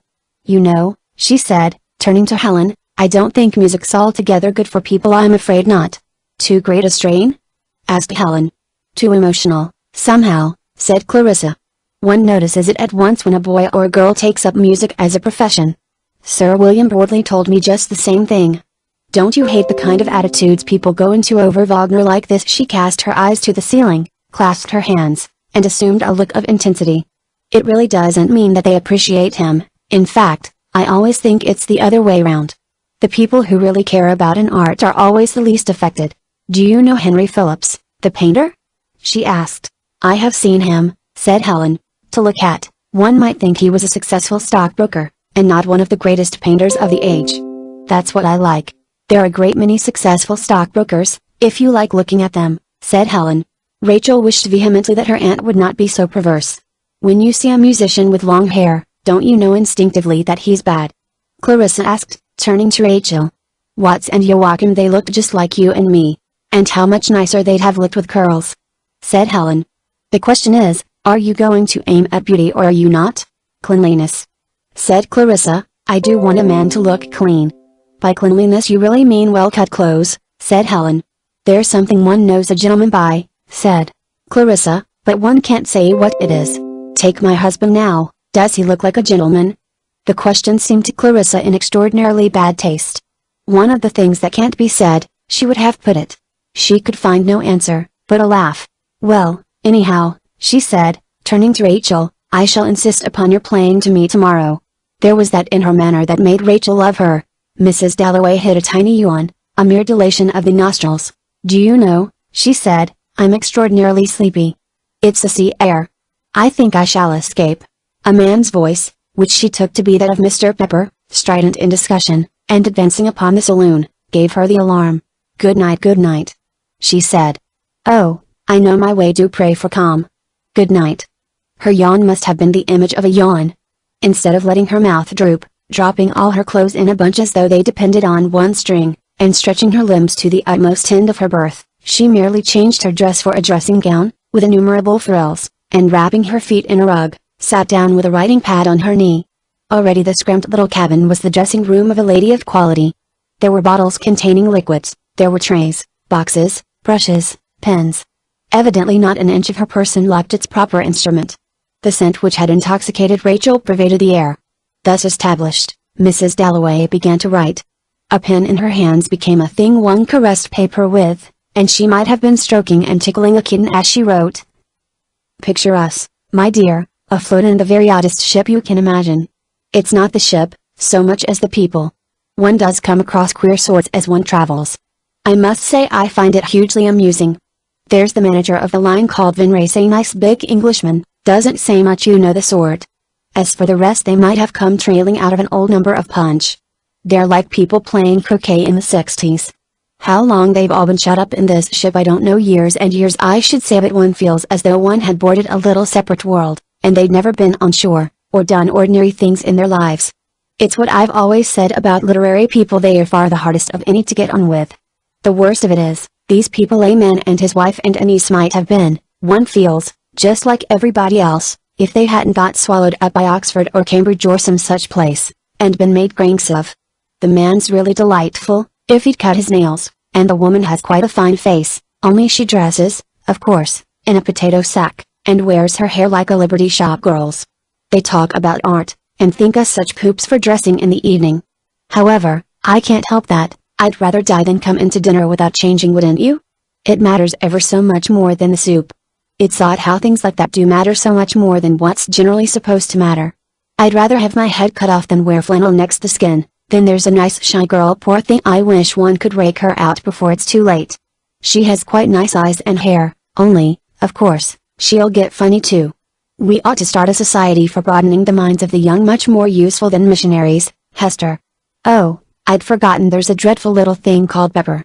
He's just like his name. He's indescribably insignificant, and rather queer in his temper, poor dear.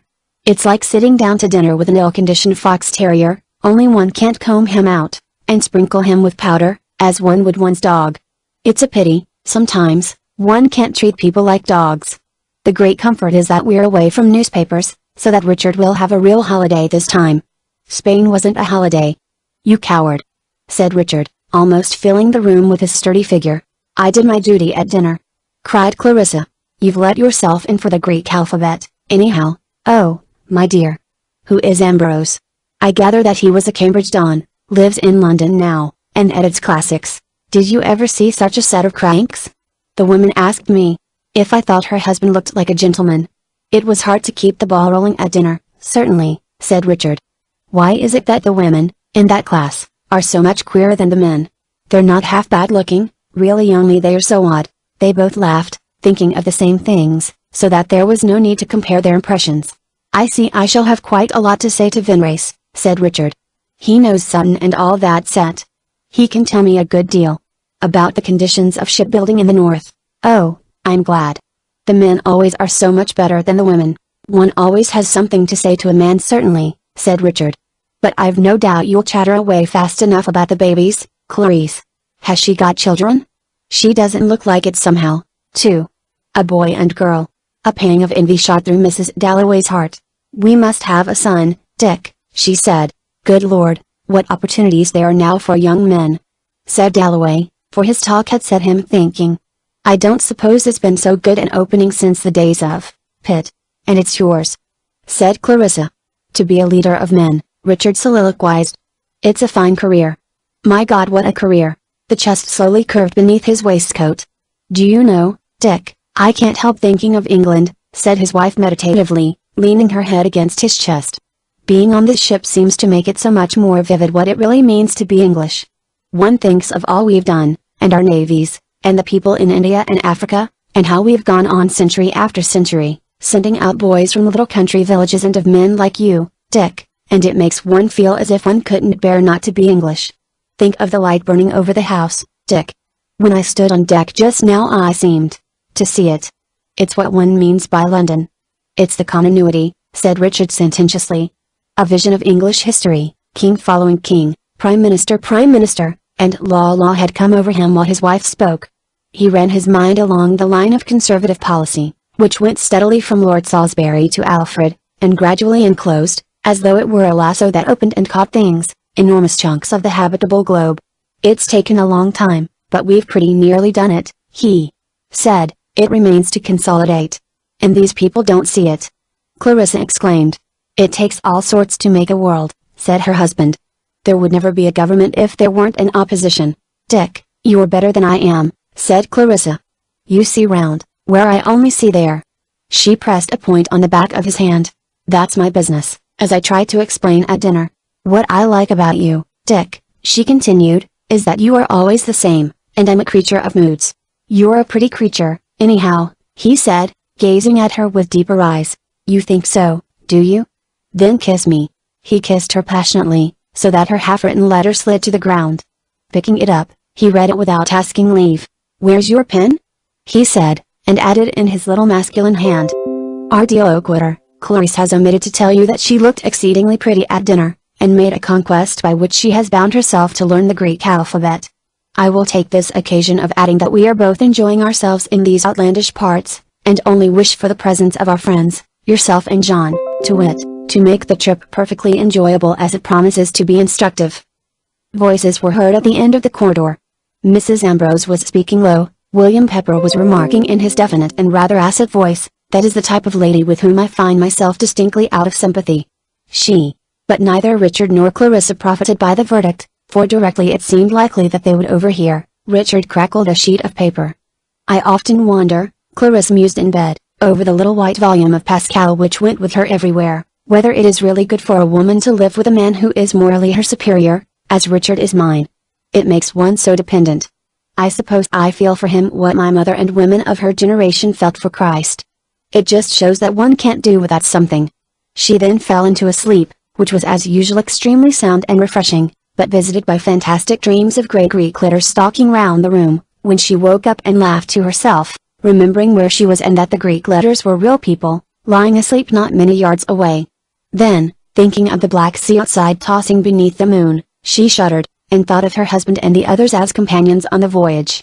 The dreams were not confined to her indeed, but went from one brain to another. They all dreamt of each other that night, as was natural, considering how thin the partitions were between them, and how strangely they had been lifted off the earth to sit next to each other in mid-ocean, and see every detail of each other's faces, and hear whatever they chanced to say. Chapter 4. Next morning Clarissa was up before anyone else. She dressed, and was out on deck, breathing the fresh air of a calm morning, and, making the circuit of the ship for the second time, she ran straight into the lean person of Mr. Gryce, the steward. She apologized, and at the same time asked him to enlighten her, what were those shiny brass stands for, half glass on the top. She had been wondering, and could not guess. When he had done explaining, she cried enthusiastically.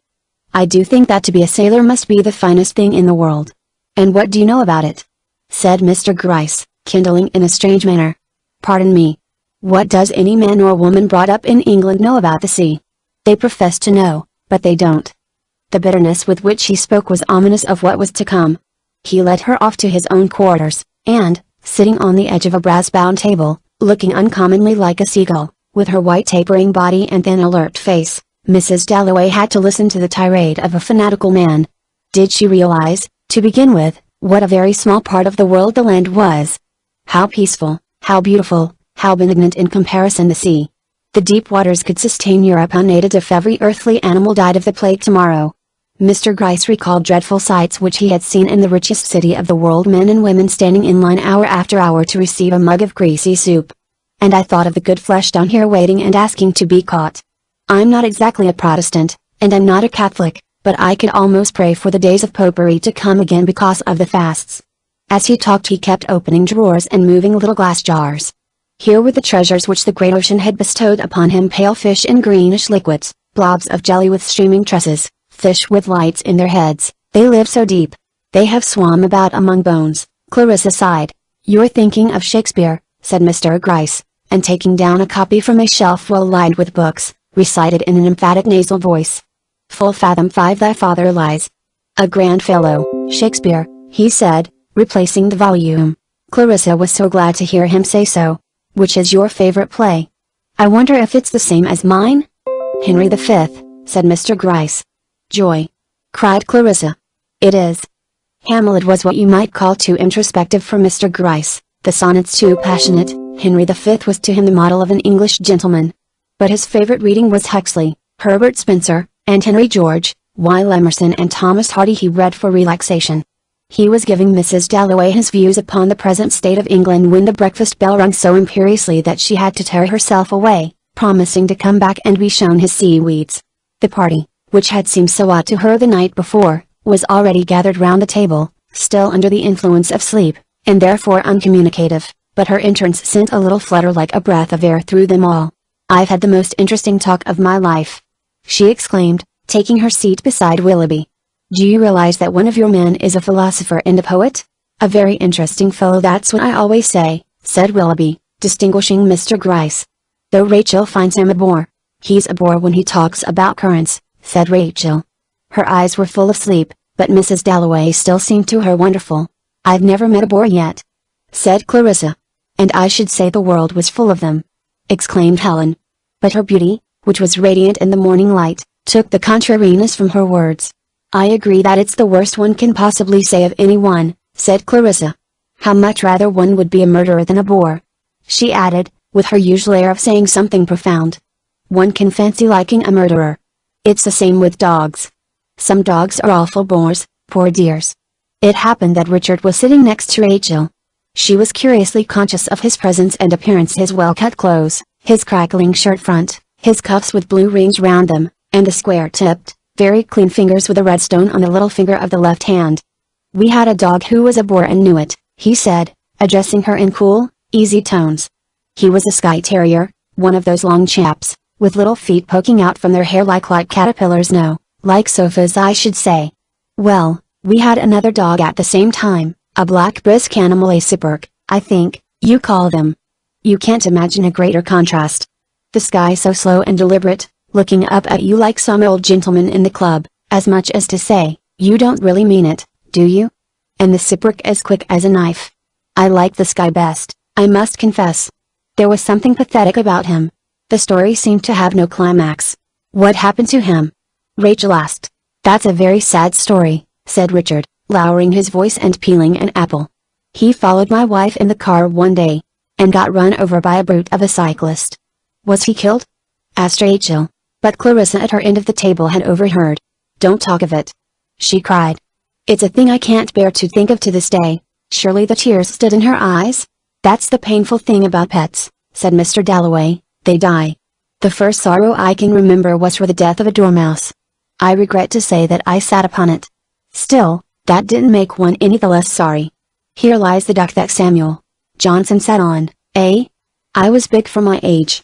Then we had canaries," he continued, "a pair of ring doves, a lemur, and at one time a martin." "Did you live in the country?" Rachel asked him. "We lived in the country for 6 months of the year. When I say we I mean 4 sisters, a brother, and myself. There's nothing like coming of a large family. Sisters particularly are delightful." "Dick, you were horribly spoiled," cried Clarissa across the table. "No, no. Appreciated," said Richard. Rachel had other questions on the tip of her tongue, or rather one enormous question, which she did not in the least know how to put into words. The talk appeared too airy to admit of it. "Please tell me everything." That was what she wanted to say. He had drawn apart one little chink and showed astonishing treasures. It seemed to her incredible that a man like that should be willing to talk to her. He had sisters and pets, and once lived in the country. She stirred her tea round and round. The bubbles which swam and clustered in the cup seemed to her like the union of their minds.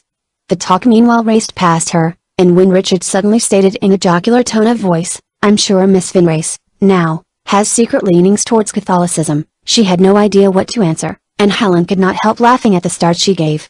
However, breakfast was over and Mrs. Dalloway was rising.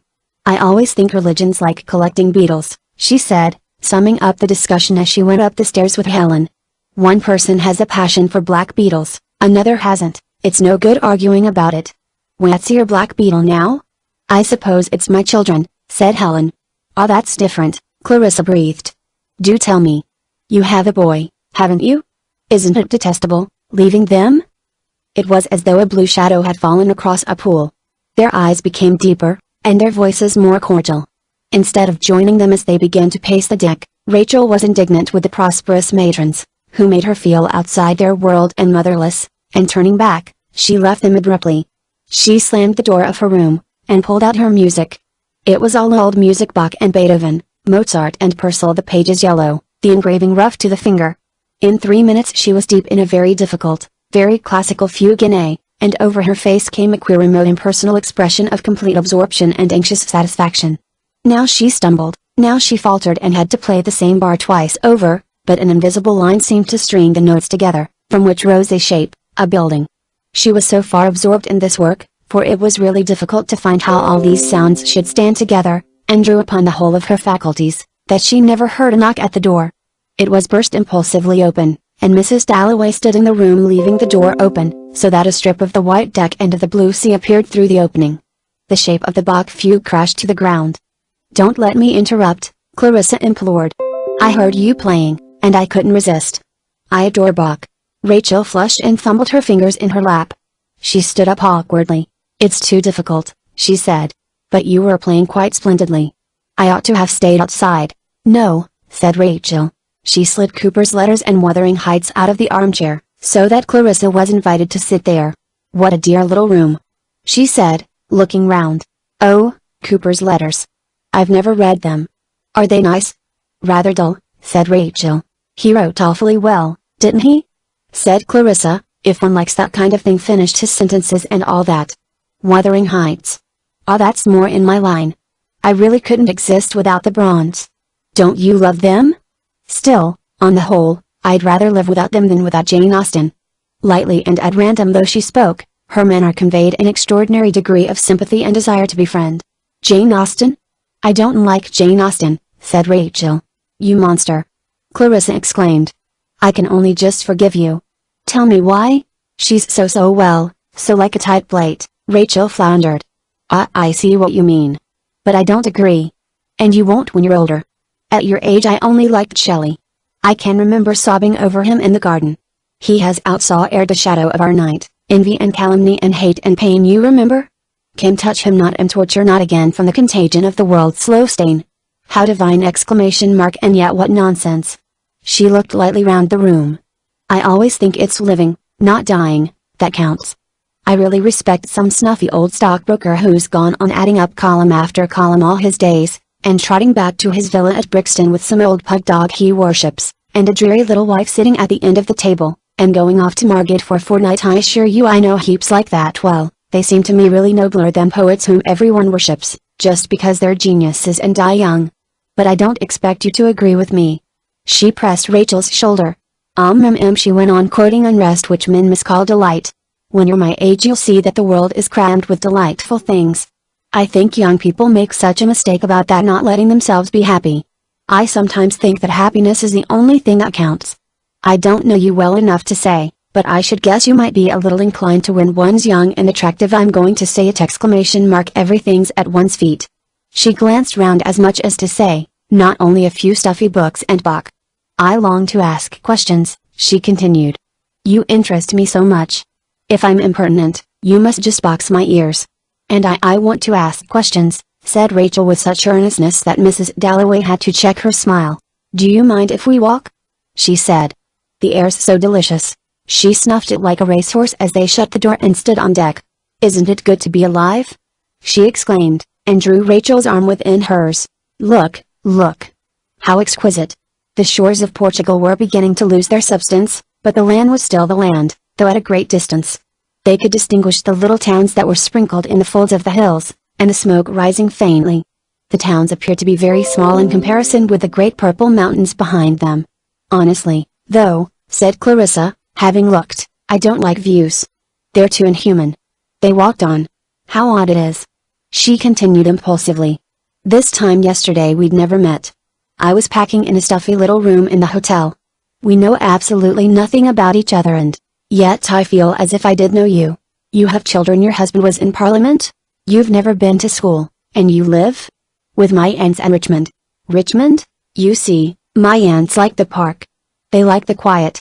And you don't. I understand." Clarissa laughed. "I like walking in the park alone, but not with the dogs," she finished. "No, and some people are dogs, aren't they?"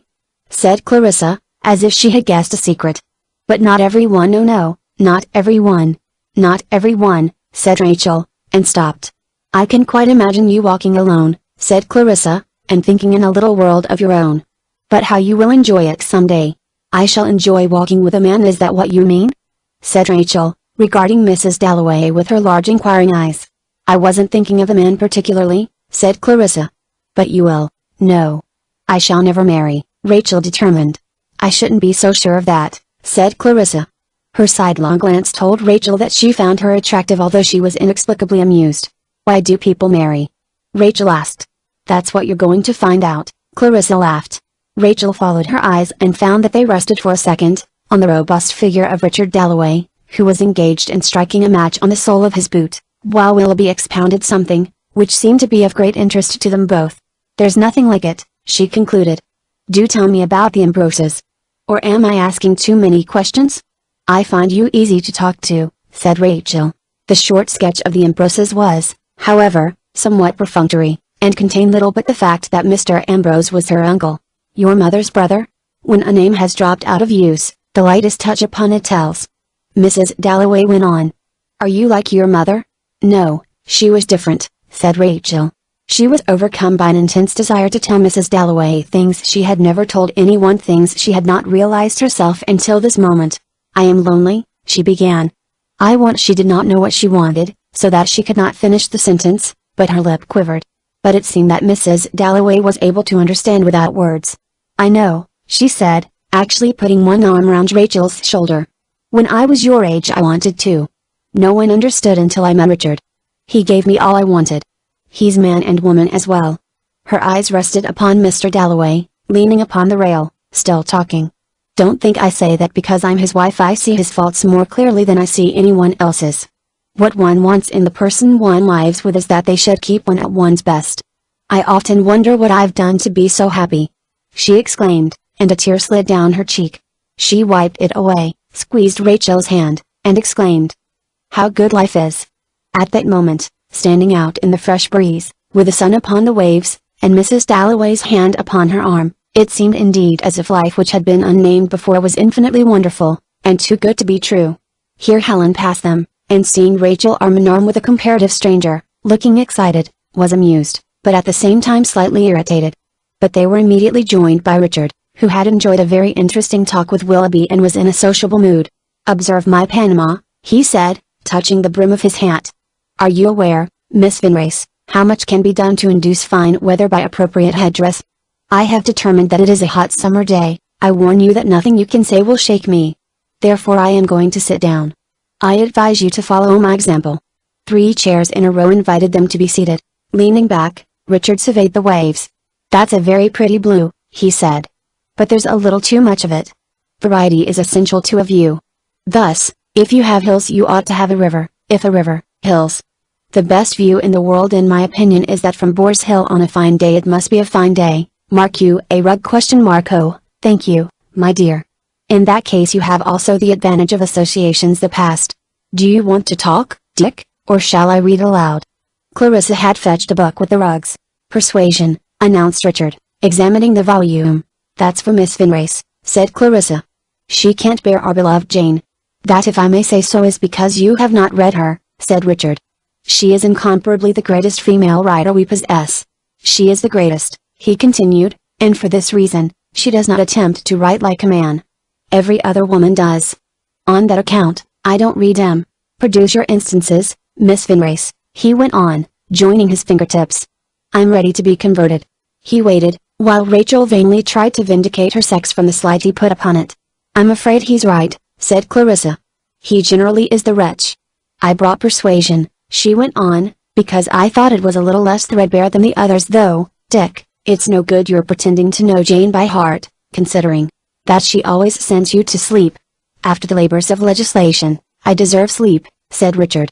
You're not to think about those guns, said Clarissa, seeing that his eye, passing over the waves, still sought the land meditatively, or about navies, or empires, or anything. So saying she opened the book and began to read. Sir Walter Elliot, of Kellynch Hall, in Somersetshire, was a man who, for his own amusement, never took up any book but the Baronetage. Don't you know Sir Walter? There he found occupation for an idle hour, and consolation in a distressed one. She does write well, doesn't she? There she read on in a light humorous voice. She was determined that Sir Walter should take her husband's mind off the guns of Britain, and divert him in an exquisite, quaint, sprightly, and slightly ridiculous world. After a time it appeared that the sun was sinking in that world, and the points becoming softer. Rachel looked up to see what caused the change. Richard's eyelids were closing and opening, opening and closing. A loud nasal breath announced that he no longer considered appearances, that he was sound asleep. Triumph! Clarissa whispered at the end of a sentence. Suddenly she raised her hand in protest. A sailor hesitated, she gave the book to Rachel, and stepped lightly to take the message. Mr. Gryce wished to know if it was convenient, etc. She followed him. Ridley, who had prowled unheeded, started forward, stopped, and, with a gesture of disgust, strode off to his study. The sleeping politician was left in Rachel's charge. She read a sentence, and took a look at him. In sleep he looked like a coat hanging at the end of a bed. There were all the wrinkles, and the sleeves and trousers kept their shape though no longer filled out by legs and arms. You can then best judge the age and state of the coat. She looked him all over until it seemed to her that he must protest. He was a man of 40 perhaps, and here there were lines round his eyes, and there curious clefts in his cheeks. Slightly battered he appeared, but dogged and in the prime of life. Sisters and a dormouse and some canaries, Rachel murmured, never taking her eyes off him. I wonder, she ceased, her chin upon her hand, still looking at him. A bell chimed behind them, and Richard raised his head. Then he opened his eyes, which wore for a second the queer look of a short-sighted person whose spectacles are lost. It took him a moment to recover from the impropriety of having snored, and possibly grunted, before a young lady. To wake and find oneself left alone with one was also slightly disconcerting. I suppose I've been dozing, he said. What's happened to everyone? Clarissa? Mrs. Dalloway has gone to look at Mr. Gryce's fish, Rachel replied. I might have guessed, said Richard. It's a common occurrence. And how have you improved the shining hour? Have you become a convert? I don't think I've read a line, said Rachel. That's what I always find. There are too many things to look at. I find nature very stimulating myself. My best ideas have come to me out of doors. When you were walking, riding, yachting, I suppose the most momentous conversations of my life took place while perambulating the great court at Trinity. I was at both universities. It was a fad of my father's. He thought it broadening to the mind. I think I agree with him. I can remember what an age ago it seems! Settling the basis of a future state with the present Secretary for India. We thought ourselves very wise. I'm not sure we weren't. We were happy, Miss Vinrace, and we were young gifts which make for wisdom. Have you done what you said you'd do? She asked. A searching question. I answer yes and no. If on the one hand I have not accomplished what I set out to accomplish, which of us does? On the other I can fairly say this, I have not lowered my ideal. He looked resolutely at a seagull, as though his ideal flew on the wings of the bird. But, said Rachel, what is your ideal? There you ask too much, Miss Vinrace, said Richard playfully.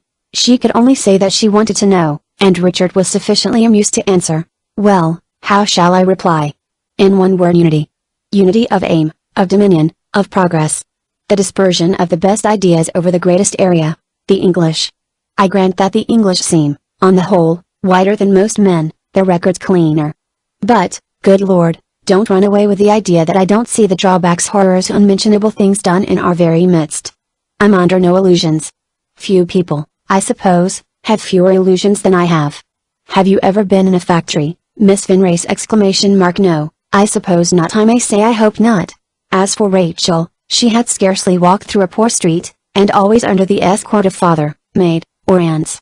I was going to say that if you'd ever seen the kind of thing that's going on round you, you'd understand what it is that makes me and men like me politicians. You asked me a moment ago whether I'd done what I set out to do. Well, when I consider my life, there is one fact I admit that I'm proud of. Owing to me, some thousands of girls in Lancashire and many thousands to come after them can spend an hour every day in the open air which their mothers had to spend over their looms. I'm prouder of that, I own, than I should be of writing. Keats and Shelley into the bargain. It became painful to Rachel to be one of those who write Keats and Shelley. She liked Richard Dalloway, and warmed as he warmed. He seemed to mean what he said. I know nothing. She exclaimed. It's far better that you should know nothing, he said paternally, and you wrong yourself, I'm sure. You play very nicely, I'm told, and I've no doubt you've read heaps of learned books. Elderly banter would no longer check her. You talk of unity, she said. You ought to make me understand. I never allow my wife to talk politics, he said seriously. For this reason. It is impossible for human beings, constituted as they are, both to fight and to have ideals. If I have preserved mine, as I am thankful to say that in great measure I have, it is due to the fact that I have been able to come home to my wife in the evening and to find that she has spent her day in calling, music, play with the children, domestic duties, what you will. Her illusions have not been destroyed. She gives me courage to go on.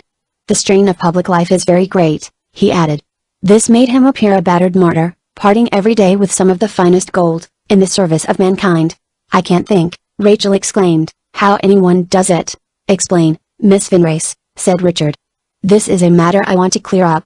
His kindness was genuine, and she determined to take the chance he gave her, although to talk to a man of such worth and authority made her heart beat. It seems to me like this, she began, doing her best first to recollect and then to expose her shivering private visions. There's an old widow in her room, somewhere, let us suppose in the suburbs of Leeds. Richard bent his head to show that he accepted the widow. In London you're spending your life, talking, writing things, getting bills through, missing what seems natural. The result of it all is that she goes to her cupboard and finds a little more tea, a few lumps of sugar, or a little less tea in a newspaper. Widows all over the country, I admit, do this. Still, there's the mind of the widow, the affections, those you leave untouched. But you waste, you own. If the widow goes to her cupboard and finds it bare, Richard answered, her spiritual outlook, we may admit, will be affected. If I may pick holes in your philosophy, Miss Vinrace, which has its merits, I would point out that a human being is not a set of compartments, but an organism. Imagination, Miss Vinrace, use your imagination, that's where you young liberals fail. Conceive the world as a whole. Now for your second point, when you assert that in trying to set the house in order for the benefit of the young generation I am wasting my higher capabilities, I totally disagree with you. I can conceive no more exalted aim to be the citizen of the empire. Look at it in this way, Miss Vinrace, conceive the state as a complicated machine, we citizens are parts of that machine, some fulfill more important duties, others, perhaps I am one of them, serve only to connect some obscure parts of the mechanism, concealed from the public eye. Yet if the meanest screw fails in its task, the proper working of the whole is imperiled. It was impossible to combine the image of a lean black widow, gazing out of her window, and longing for someone to talk to, with the image of a vast machine, such as one sees at South Kensington, thumping, thumping, thumping.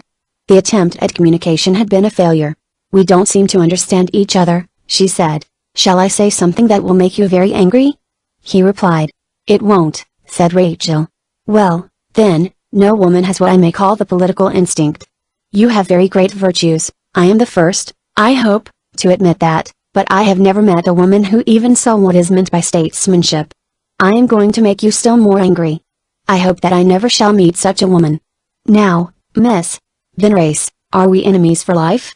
Vanity, irritation, and a thrusting desire to be understood, urged her to make another attempt. Under the streets, in the sewers, in the wires, in the telephones, there is something alive, is that what you mean? In things like dust carts, and men mending roads? You feel that all the time when you walk about London, and when you turn on a tap and the water comes? Certainly, said Richard. I understand you to mean that the whole of modern society is based upon cooperative effort. If only more people would realize that, Miss Vinrace, there would be fewer of your old widows in solitary lodgings. Rachel considered. Are you a liberal or are you a conservative? She asked. I call myself a conservative for convenience sake, said Richard, smiling. But there is more in common between the two parties than people generally allow. There was a pause, which did not come on Rachel's side from any lack of things to say. As usual she could not say them, and was further confused by the fact that the time for talking probably ran short.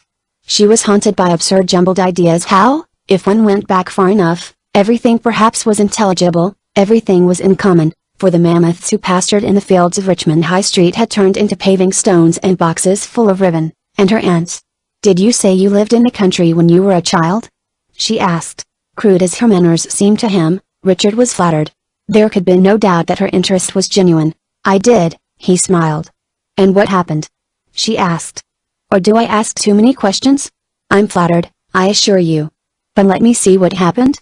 Well, writing, lessons, sisters. There was an enchanted rubbish heap, I remember, where all kinds of queer things happened. Odd, what things impress children. I can remember the look of the place to this day. It's a fallacy to think that children are happy. They're not, they're unhappy. I've never suffered so much as I did when I was a child. Why? She asked. I didn't get on well with my father, said Richard shortly. He was a very able man, but hard. Well, it makes one determined not to sin in that way oneself. Children never forget injustice. They forgive heaps of things grown-up people mind, but that sin is the unpardonable sin. Mind you, I dare say I was a difficult child to manage, but when I think what I was ready to give. No, I was more sinned against than sinning. And then I went to school, where I did very fairly well, and then, as I say, my father sent me to both universities. Do you know, Miss Finrace, you've made me think. How little, after all, one can tell anybody about one's life. Here I sit, there you sit, both, I doubt not, chock full of the most interesting experiences, ideas, emotions, yet how communicate? I've told you what? Every second person you meet might tell you. I don't think so, she said. It's the way of saying things, isn't it, not the things? True, said Richard. Perfectly true. He paused.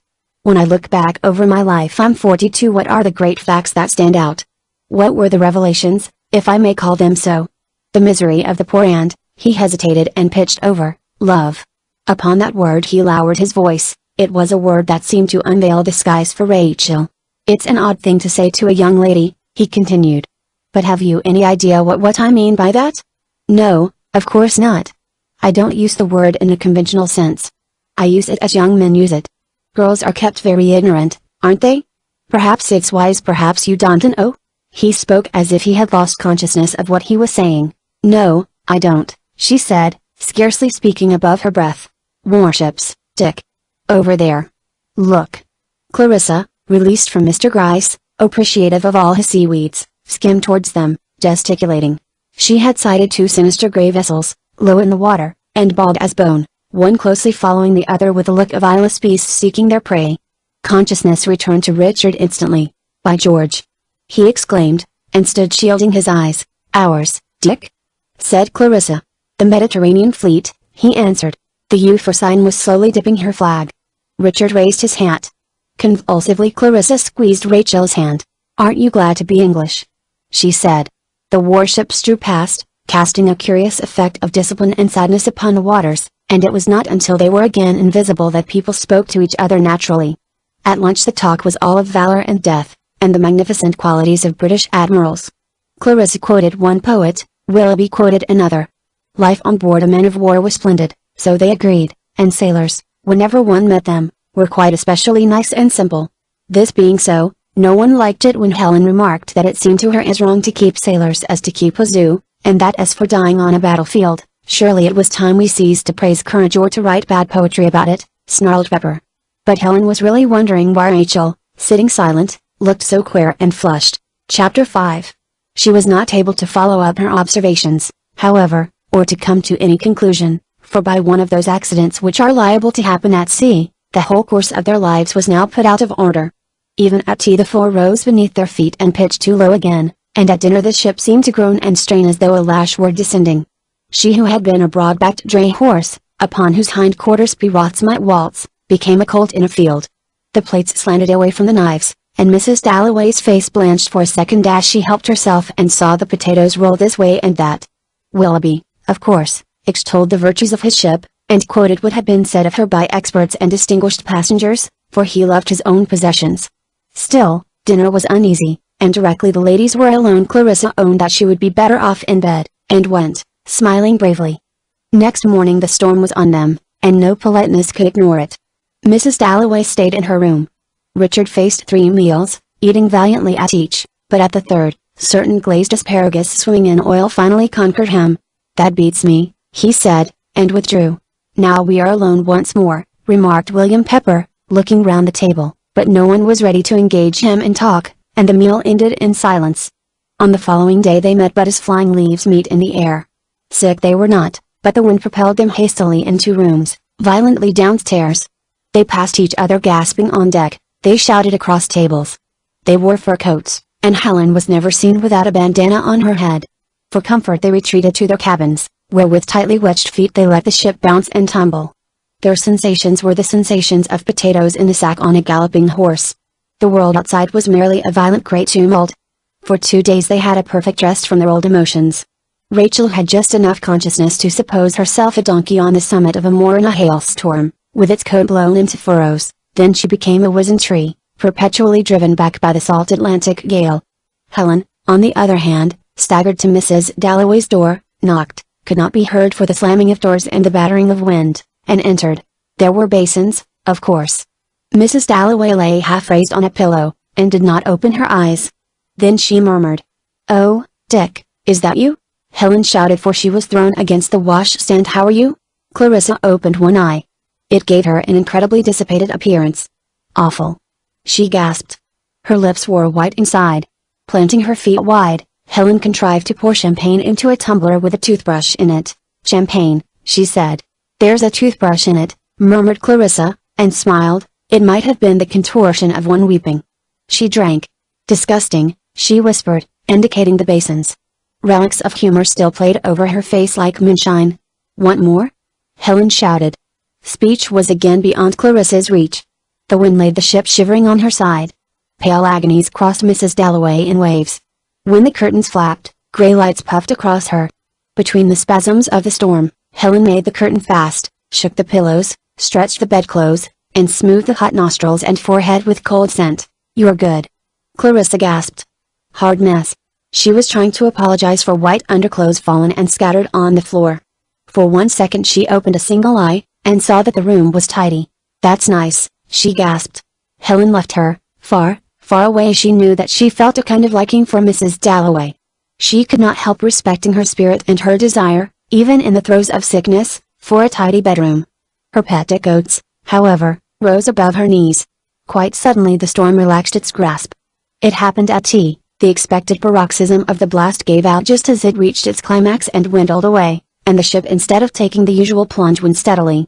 The monotonous order of plunging and rising, roaring and relaxing, was interfered with, and everyone at table looked up and felt something loosen within them. The strain was slackened and human feelings began to peep again, as they do when daylight shows at the end of a tunnel. "Try a turn with me," Ridley called across to Rachel. "Foolish!" cried Helen, but they went stumbling up the ladder. Choked by the wind, their spirits rose with a rush, for on the skirts of all the great tumult was a misty spot of gold. Instantly the world dropped into shape. They were no longer atoms flying in the void, but people riding a triumphant ship on the back of the sea. Wind and space were banished, the world floated like an apple in a tub, and the mind of man, which had been unmoored also, once more attached itself to the old beliefs. Having scrambled twice round the ship and received many sound cuffs from the wind, they saw a sailor's face positively shine golden. They looked, and beheld a complete yellow circle of sun. Next minute it was traversed by sailing stands of cloud, and then completely hidden. By breakfast the next morning, however, the sky was swept clean. The waves, although steep, were blue, and after their view of the strange underworld, inhabited by phantoms, people began to live among teapots and loaves of bread with greater zest than ever. Richard and Clarissa, however, still remained on the borderland. She did not attempt to sit up. Her husband stood on his feet, contemplated his waistcoat and trousers, shook his head, and then lay down again. The inside of his brain was still rising and falling like the sea on the stage. At 4 o'clock he woke from sleep and saw the sunlight make a vivid angle across the red plush curtains and the grey tweed trousers. The ordinary world outside slid into his mind, and by the time he was dressed he was an English gentleman again. He stood beside his wife. She pulled him down to her by the lapel of his coat, kissed him, and held him fast for a minute. "Go and get a breath of air, Dick," she said. "You look quite washed out. How nice you smell. And be polite to that man. She was so kind to me." Thereupon Mrs. Dalloway turned to the cool side of her pillow, terribly flattened but still invincible. Richard found Helen talking to her brother-in-law, over 2 dishes of yellow cake and smooth bread and butter. "You look very ill," she exclaimed on seeing him. "Come and have some tea." He remarked that the hands that moved about the cups were beautiful. "I hear you've been very good to my wife," he said. "She's had an awful time of it. You came in and fed her with champagne. Were you among the saved yourself?" "Oh, I haven't been sick for 20 years. Seasick, I mean. There are 3 stages of convalescence, I always say," broke in the hearty voice of Willoughby. "The milk stage, the bread and butter stage, and the roast beef stage. I should say you were at the bread and butter stage." He handed him the plate. "Now, I should advise a hearty tea, then a brisk walk on deck, and by dinner time you'll be clamoring for beef, eh?" He went off laughing, excusing himself on the score of business. "What a splendid fellow he is," said Richard. "Always keen on something." "Yes," said Helen, "he's always been like that." "This is a great undertaking of his," Richard continued. "It's a business that won't stop with ships, I should say. We shall see him in Parliament, or I'm much mistaken. He's the kind of man we want in Parliament, the man who has done things." But Helen was not much interested in her brother-in-law. "I expect your head's aching, isn't it?" she asked, pouring a fresh cup. "Well, it is," said Richard. "It's humiliating to find what a slave one is to one's body in this world. Do you know, I can never work without a kettle on the hob. As often as not I don't drink tea, but I must feel that I can if I want to." "That's very bad for you," said Helen. "It shortens one's life, but I'm afraid, Mrs. Ambrose, we politicians must make up our minds to that at the outset. We've got to burn the candle at both ends, or you've cooked your goose," said Helen brightly. "We can't make you take us seriously, Mrs. Ambrose," he protested. "May I ask how you've spent your time?" "Reading philosophy." He saw the black book, Metaphysics and Fishing. He exclaimed, "If I had to live again I believe I should devote myself to one or the other." He began turning the pages. "Good, then, is indefinable," he read out. "How jolly to think that's going on still. So far as I know there is only one ethical writer, Professor Henry Sidgwick, who has clearly recognized and stated this fact. That's just the kind of thing we used to talk about when we were boys.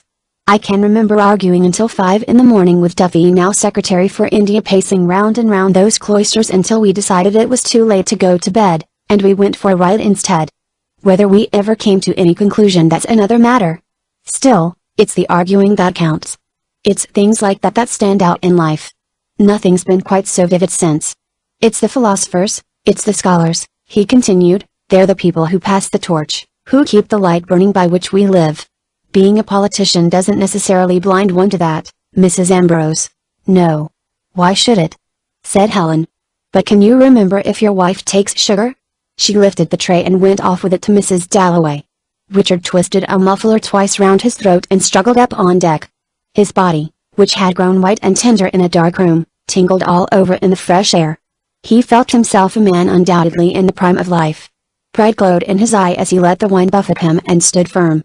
With his head slightly lowered he sheared round corners, strode uphill, and met the blast. There was a collision. For a second he could not see what the body was he had run into. Sorry. It was Rachel who apologized. They both laughed, too much blown about to speak. She drove open the door of her room and stepped into its calm. In order to speak to her, it was necessary that Richard should follow. They stood in a whirlpool of wind, papers began flying round in circles, the door crashed to, and they tumbled, laughing, into chairs. Richard sat upon Bach. "My word! What a tempest!" he exclaimed. "Fine, isn't it?"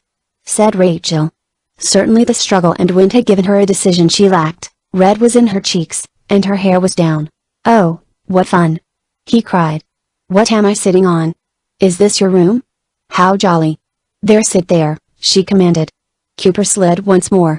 "How jolly to meet again," said Richard. "It seems an age." Cooper's letters? Bach? Wuthering Heights? Is this where you meditate on the world, and then come out and pose poor politicians with questions? In the intervals of seasickness I've thought a lot of our talk. I assure you, you made me think. I made you think.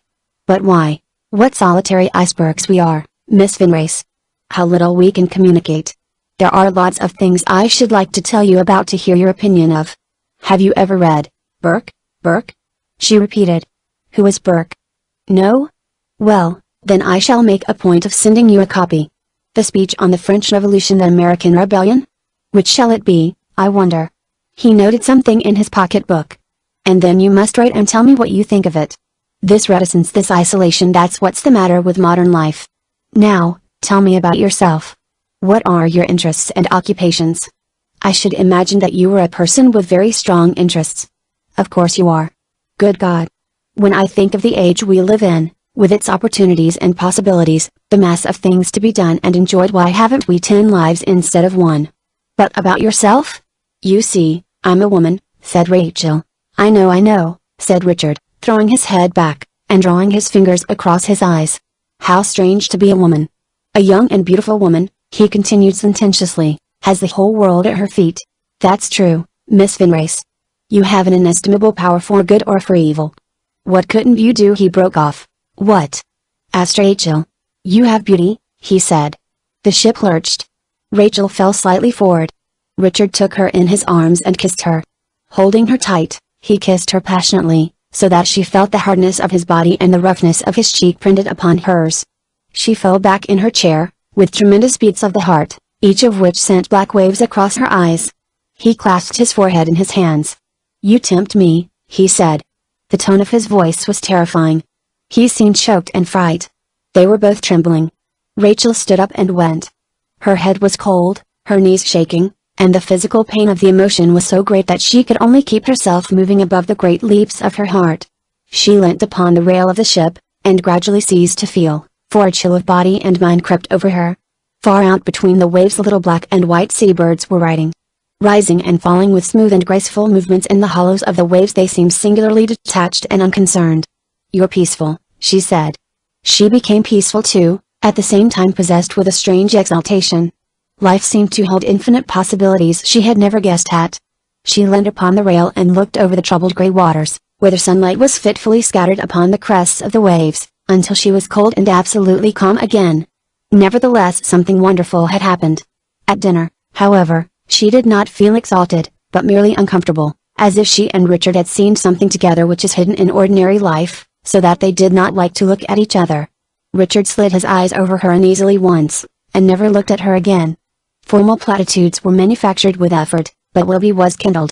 "Beef from Mr. Dalloway!" he shouted. "Come now, after that walk you're at the beef stage, Dalloway." Wonderful masculine stories followed about Bright and Israeli and coalition governments, wonderful stories which made the people at the dinner table seem featureless and small. After dinner, sitting alone with Rachel under the great swinging lamp, Helen was struck by her pallor. It once more occurred to her that there was something strange in the girl's behavior. "You look tired." "Are you tired?" she asked. "Not tired," said Rachel. "Oh, yes, I suppose I am tired." Helen advised bed, and she went, not seeing Richard again. She must have been very tired, for she fell asleep at once, but after an hour or two of dreamless sleep, she dreamed. She dreamt that she was walking down a long tunnel, which grew so narrow by degrees that she could touch the damp bricks on either side. At length the tunnel opened and became a vault. She found herself trapped in it, bricks meeting her wherever she turned, alone with a little deformed man who squatted on the floor gibbering, with long nails. His face was pitted and like the face of an animal. The wall behind him oozed with damp, which collected into drops and slid down. Still and cold as death she lay, not daring to move, until she broke the agony by tossing herself across the bed, and woke crying, "Oh!" Light showed her the familiar things, her clothes, fallen off the chair, the water jug gleaming white, but the horror did not go at once. She felt herself pursued, so that she got up and actually locked her door. A voice moaned for her, eyes desired her. All night long barbarian men harassed the ship, they came scuffling down the passages, and stopped to snuffle at her door. She could not sleep again. Chapter 6. "That's the tragedy of life, as I always say," said Mrs. Dalloway. "Beginning things and having to end them. Still, I'm not going to let this end, if you're willing." It was the morning, the sea was calm, and the ship once again was anchored not far from another shore. She was dressed in her long fur cloak, with a veil's wound around her head, and once more the rich boxes stood on top of each other, so that the scene of a few days back seemed to be repeated. "Do you suppose we shall ever meet in London?" said Ridley ironically. "You'll have forgotten all about me by the time you step out there." He pointed to the shore of the little bay, where they could now see the separate trees with moving branches. "How horrid you are!" She laughed. "Rachel's coming to see me anyhow the instant you get back," she said, pressing Rachel's arm. "Now you've no excuse." With a silver pencil she wrote her name and address on the flyleaf of persuasion, and gave the book to Rachel. Sailors were shouldering the luggage, and people were beginning to congregate. There were Captain Cobbold, Mr. Gryce, Willoughby, Helen, and an obscure grateful man in a blue jersey. "Oh, it's time," said Clarissa. "Well, goodbye. I do like you," she murmured as she kissed Rachel. People in the way made it unnecessary for Richard to shake Rachel by the hand. He managed to look at her very stiffly for a second before he followed his wife down the ship's side. The boat separating from the vessel made off towards the land, and for some minutes Helen, Ridley, and Rachel leaned over the rail, watching. Once Mrs. Dalloway turned and waved, but the boat steadily grew smaller and smaller until it ceased to rise and fall, and nothing could be seen save two resolute backs. "Well, that's over," said Ridley after a long silence. "We shall never see them again," he added, turning to go to his books. A feeling of emptiness and melancholy came over them. They knew in their hearts that it was over, and that they had parted forever, and the knowledge filled them with far greater depression than the length of their acquaintance seemed to justify. Even as the boat pulled away they could feel other sights and sounds beginning to take the place of the Dalloways, and the feeling was so unpleasant that they tried to resist it. For so, too, would they be forgotten. In much the same way as Mrs. Chailey downstairs was sweeping the withered rose leaves off the dressing table, so Helen was anxious to make things straight again after the visitors had gone. Rachel's obvious languor and listlessness made her an easy prey, and indeed Helen had devised a kind of trap. That something had happened she now felt pretty certain. Moreover, she had come to think that they had been strangers long enough. She wished to know what the girl was like, partly of course because Rachel showed no disposition to be known. So, as they turned from the rail, she said, "Come and talk to me instead of practicing," and led the way to the sheltered side where the deck chairs were stretched in the sun. Rachel followed her indifferently. Her mind was absorbed by Richard, by the extreme strangeness of what had happened, and by a thousand feelings of which she had not been conscious before. She made scarcely any attempt to listen to what Helen was saying, as Helen indulged in commonplaces to begin with. While Mrs. Ambrose arranged her embroidery, sucked her silk, and threaded her needle, she lay back gazing at the horizon. "Did you like those people?" Helen asked her casually. "Yes," she replied blankly. "You talked to him, didn't you?" She said nothing for a minute. "He kissed me," she said without any change of tone. Helen started, looked at her, but could not make out what she felt. "MMIs," she said, after a pause. "I thought he was that kind of man." "What kind of man?" said Rachel. "Pompous and sentimental." "I like him," said Rachel. "So you really didn't mind?" For the first time since Helen had known her Rachel's eyes lit up brightly. "I did mind," she said vehemently. "I dreamed. I couldn't sleep." "Tell me what happened," said Helen. She had to keep her lips from twitching as she listened to Rachel's story. It was poured out abruptly with great seriousness and no sense of humor. "We talked about politics. He told me what he had done for the poor somewhere. I asked him all sorts of questions. He told me about his own life. The day before yesterday, after the storm, he came in to see me. It happened then, quite suddenly. He kissed me. I don't know why." As she spoke she grew flushed. "I was a good deal excited," she continued. "But I didn't mind till afterwards, when she paused, and saw the figure of the bloated little man again. I became terrified." From the look in her eyes it was evident she was again terrified. Helen was really at a loss what to say. From the little she knew of Rachel's upbringing she supposed that she had been kept entirely ignorant as to the relations of men with women. With a shyness which she felt with women and not with men she did not like to explain simply what these are. Therefore she took the other course and belittled the whole affair. "Oh, well," she said, "he was a silly creature, and if I were you, I'd think no more about it." "No," said Rachel, sitting bolt upright, "I shan't do that. I shall think about it all day and all night until I find out exactly what it does mean." "Don't you ever read?" Helen asked tentatively. "Cooper's letters, that kind of thing. Father gets them for me or my aunts." Helen could hardly restrain herself from saying out loud what she thought of a man who brought up his daughter so that at the age of 24 she scarcely knew that men desired women and was terrified by a kiss. She had good reason to fear that Rachel had made herself incredibly ridiculous. "You don't know many men?" she asked. "Mr. Pepper," said Rachel ironically. "So no one's ever wanted to marry you?" "No," she answered ingenuously.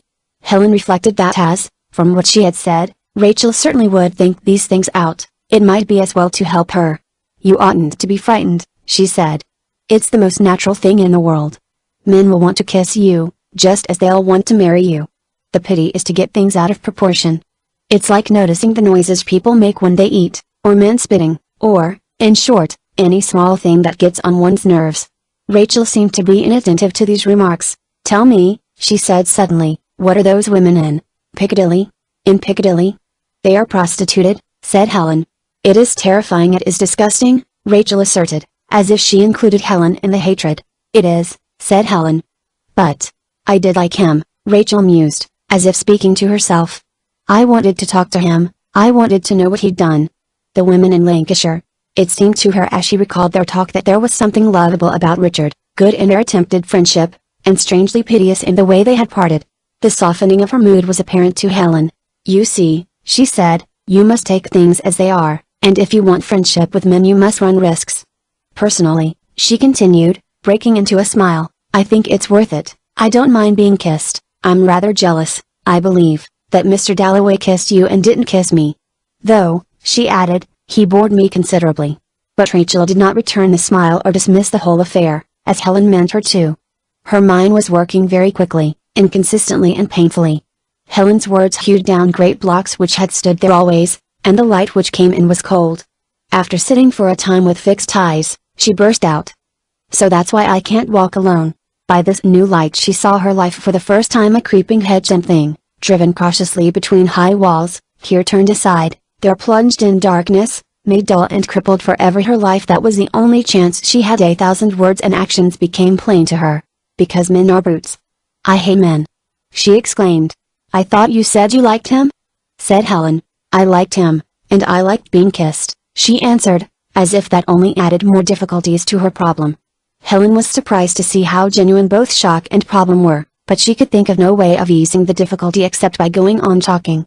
She wanted to make her niece talk, and so to understand why this rather dull, kindly, plausible politician had made so deep an impression on her, for surely at the age of 24 this was not natural. And did you like Mrs. Dalloway too?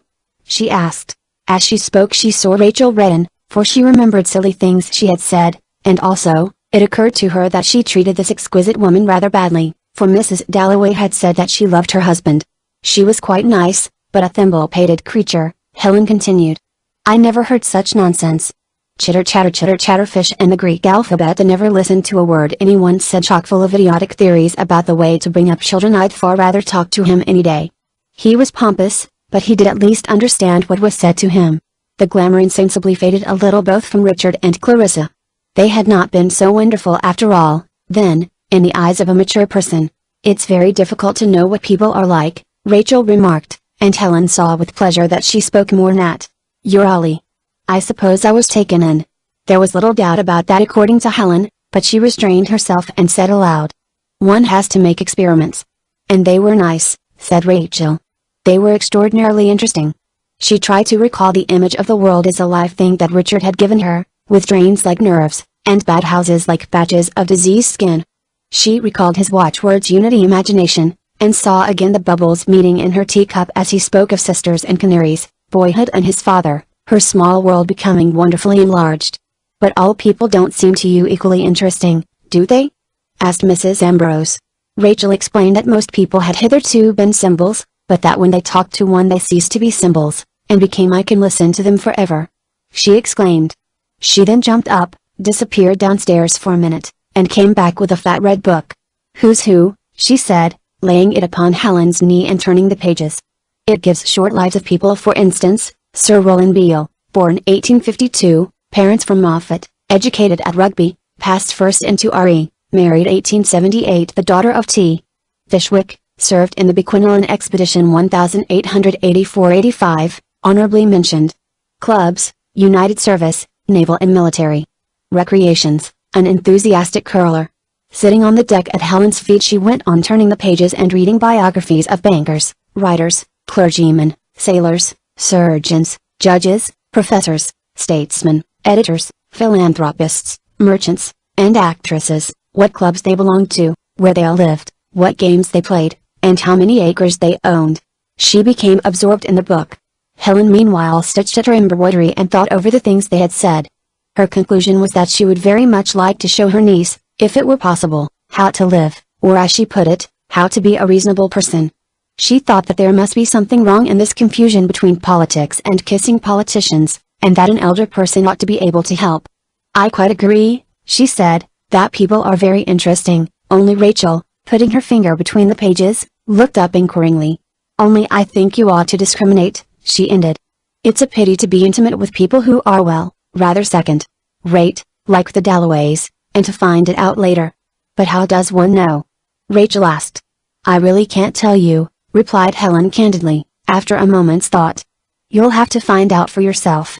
But try, and why don't you call me Helen? She added. Anne's a horrid name. I never liked my aunts. I should like to call you Helen, Rachel answered. Do you think me very unsympathetic? Rachel reviewed the points which Helen had certainly failed to understand, They arose chiefly from the difference of nearly 20 years in age between them, which made Mrs. Ambrose appear too humorous and cool in a matter of such moment. "No," she said. "Some things you don't understand, of course." "Of course," Helen agreed. "So now you can go ahead and be a person on your own account," she added. The vision of her own personality, of herself as a real everlasting thing, different from anything else, unmergeable, like the sea or the wind, flashed into Rachel's mind, and she became profoundly excited at the thought of living. "I can buy Emma myself," she stammered, "in spite of you, in spite of the Dalloways, and Mr. Pepper, and father, and my aunts, in spite of these?" She swept her hand across a whole page of statesmen and soldiers. "In spite of them all," said Helen gravely. She then put down her needle, and explained a plan which had come into her head as they talked. Instead of wandering on down the Amazons until she reached some sulphurous tropical port, where one had to lie within doors all day beating off insects with a fan, the sensible thing to do surely was to spend the season with them in their villa by the seaside, where among other advantages Mrs. Ambrose herself would be at hand too. "After all, Rachel," she broke off, "it's silly to pretend that because there's 20 years difference between us we therefore can't talk to each other like human beings." "No, because we like each other," said Rachel. "Yes," Mrs. Ambrose agreed. That fact, together with other facts, had been made clear by their 20 minutes' talk, although how they had come to these conclusions they could not have said. However they were come by, they were sufficiently serious to send Mrs. Ambrose a day or two later in search of her brother-in-law. She found him sitting in his room working, applying a stout blue pencil authoritatively to bundles of filmy paper. Papers lay to left and to right of him. There were great envelopes so gorged with papers that they spilled papers onto the table. Above him hung a photograph of a woman's head. The need of sitting absolutely still before a Cockney photographer had given her lips a queer little pucker, and her eyes for the same reason looked as though she thought the whole situation ridiculous. Nevertheless it was the head of an individual and interesting woman, who would no doubt have turned and laughed at Willoughby if she could have caught his eye, but when he looked up at her he sighed profoundly. In his mind this work of his, the great factories at Hull which showed like mountains at night, the ships that crossed the ocean punctually, the schemes for combining this and that and building up a solid mass of industry, was all an offering to her. He laid his success at her feet, and was always thinking how to educate his daughter so that Teresa might be glad. He was a very ambitious man, and although he had not been particularly kind to her while she lived, as Helen thought, he now believed that she watched him from heaven, and inspired what was good in him. Mrs. Ambrose apologized for the interruption, and asked whether she might speak to him about a plan of hers. Would he consent to leave his daughter with them when they landed, instead of taking her on up the Amazons? "We would take great care of her," she added, "and we should really like it." Willoughby looked very grave and carefully laid aside his papers. "She's a good girl," he said at length. "There is a likeness?" He nodded his head at the photograph of Teresa and sighed. Helen looked at Teresa pursing up her lips before the Cockney photographer. It suggested her in an absurd human way, and she felt an intense desire to share some joke. "She's the only thing that's left to me," sighed Willoughby. "We go on year after year without talking about these things," he broke off. "But it's better so. Only life's very hard."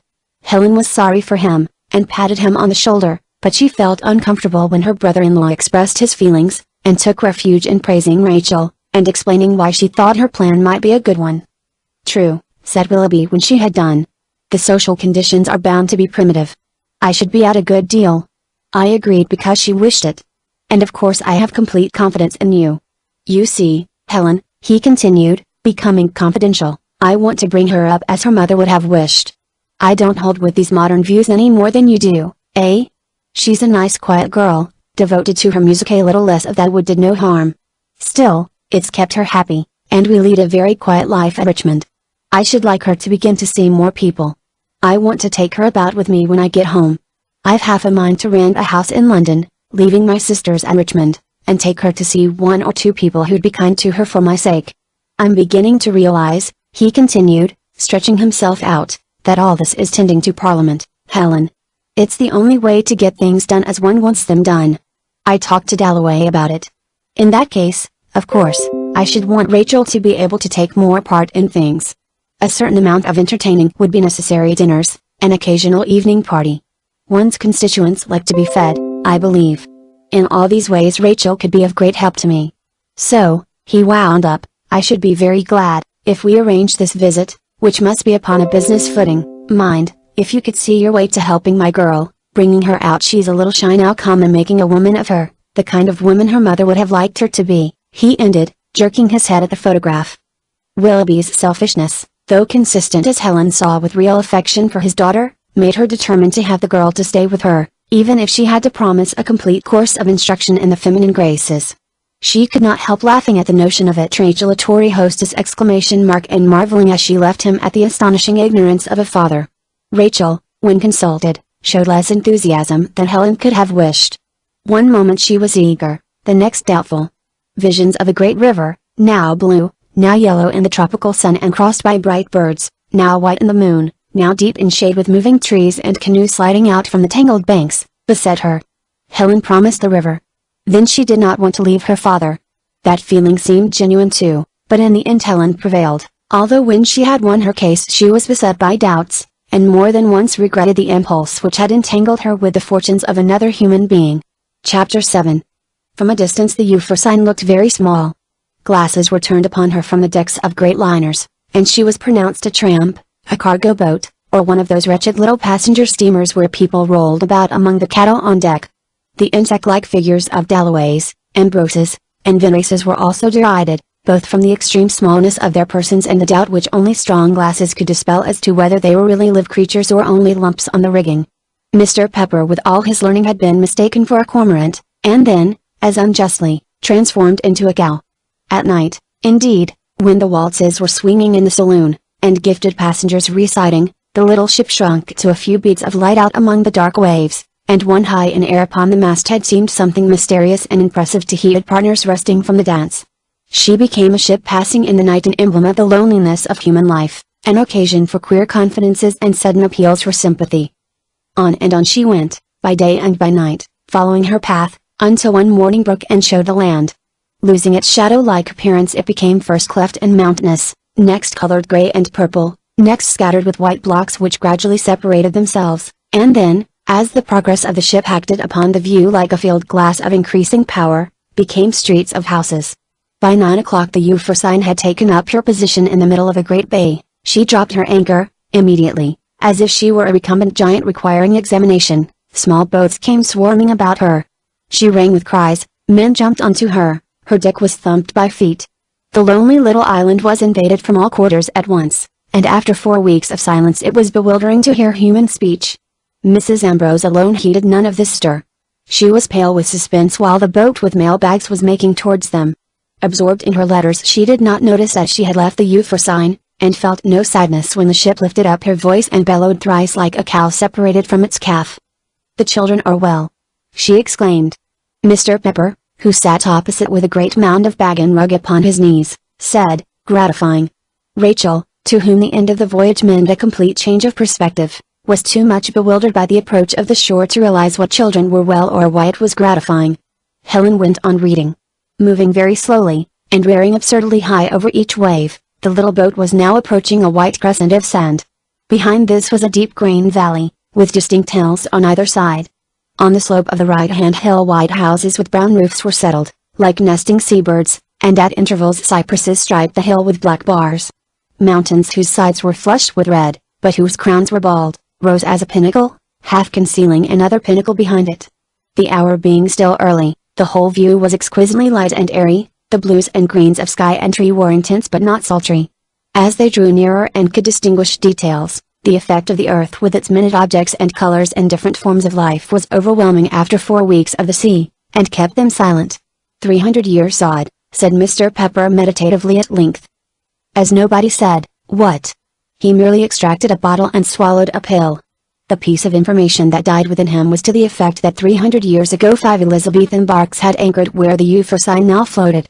Half drawn up upon the beach lay an equal number of Spanish galleons, unmanned, for the country was still a virgin land behind a veil. Slipping across the water, the English sailors bore away bars of silver, bales of linen, timbers of cedar wood, golden crucifixes knobbed with emeralds. When the Spaniards came down from their drinking, a fight ensued, the two parties churning up the sand, and driving each other into the surf. The Spaniards, bloated with fine living upon the fruits of the miraculous land, fell in heaps, but the hardy Englishmen, tawny with sea voyaging, hairy for lack of razors, with muscles like wire, fangs greedy for flesh, and fingers itching for gold, dispatched the wounded, drove the dying into the sea, and soon reduced the natives to a state of superstitious wonderment. Here a settlement was made, women were imported, children grew. All seemed to favor the expansion of the British Empire, and had there been men like Richard Dalloway in the time of Charles I, the map would undoubtedly be red where it is now an odious green. But it must be supposed that the political mind of that age lacked imagination, and, merely for want of a few £1,000 and a few thousand men, the spark died that should have been a conflagration. From the interior came Indians with subtle poisons, naked bodies, and painted idols. From the sea came vengeful Spaniards and rapacious Portuguese. Exposed to all these enemies, though the climate proved wonderfully kind and the earth abundant, the English dwindled away and all but disappeared. Somewhere about the middle of the 17th century a single sloop watched its season and slipped out by night, bearing within it all that was left of the great British colony, a few men, a few women, and perhaps a dozen dusky children. English history then denies all knowledge of the place. Owing to one cause and another, civilization shifted its center to a spot some 400 or 500 miles to the south, and today Santa Marina is not much larger than it was 300 years ago. In population it is a happy compromise, for Portuguese fathers wed Indian mothers, and their children intermarry with the Spanish. Although they get their plows from Manchester, they make their coats from their own sheep, their silk from their own worms, and their furniture from their own cedar trees, so that in arts and industries the place is still much where it was in Elizabethan days. The reasons which had drawn the English across the sea to found a small colony within the last 10 years are not so easily described, and will never perhaps be recorded in history books. Granted facility of travel, peace, good trade, and so on, there was besides a kind of dissatisfaction among the English with the older countries and the enormous accumulations of carved stone, stained glass, and rich brown painting which they offered to the tourist. The movement in search of something new was of course infinitely small, affecting only a handful of well-to-do people. It began by a few schoolmasters serving their passage out to South America as the pursers of tramp steamers. They returned in time for the summer term, when their stories of the splendors and hardships of life at sea, the humors of sea captains, the wonders of night and dawn, and the marvels of the place delighted outsiders, and sometimes found their way into print. The country itself taxed all their powers of description, for they said it was much bigger than Italy, and really nobler than Greece. Again, they declared that the natives were strangely beautiful, very big in stature, dark, passionate, and quick to seize the knife. The place seemed new and full of new forms of beauty, in proof of which they showed handkerchiefs which the women had worn round their heads, and primitive carvings colored bright greens and blues. Somehow or other, as fashions do, the fashion spread. An old monastery was quickly turned into a hotel, while a famous line of steamships altered its route for the convenience of passengers. Oddly enough, it happened that the least satisfactory of Helen Ambrose's brothers had been sent out years before to make his fortune, at any rate to keep clear of race horses, in the very spot which had now become so popular. Often, leaning upon the column in the veranda, he had watched the English ships with English schoolmasters for pursers steaming into the bay. Having at length earned enough to take a holiday, and being sick of the place, he proposed to put his villa, on the slope of the mountain, at his sister's disposal. She, too, had been a little stirred by the talk of a new world, where there was always sun and never a fog, which went on around her, and the chance, when they were planning where to spend the winter out of England, seemed too good to be missed.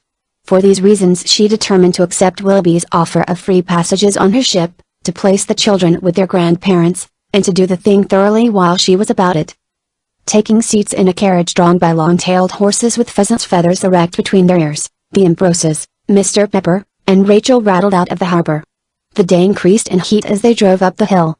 The road passed through the town, where men seemed to be beating brass and crying water, where the passage was blocked by mules and cleared by whips and curses, where the women walked barefoot, their heads balancing baskets, and cripples hastily displayed mutilated members. It issued amongst deep grain fields, not so green but that the earth showed through. Great trees now shaded all but the center of the road, and a mountain stream, so shallow and so swift that it plaited itself into strands as it ran, raced along the edge. Higher they went, until Ridley and Rachel walked behind. Next they turned along a lane scattered with stones, where Mr. Pepper raised his stick and silently indicated a shrub, bearing among sparse leaves of a luminous purple blossom, and at a rickety canter the last stage of the way was accomplished. The villa was a roomy white house, which, as is the case with most continental houses, looked to an English eye frail, ramshackle, and absurdly frivolous, more like a pagoda in a tea garden than a place where one slept.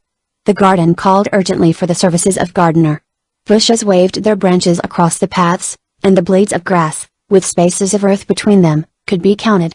In the circular piece of ground in front of the veranda were two cracked vases, from which red flowers drooped, with a stone fountain between them, now parched in the sun.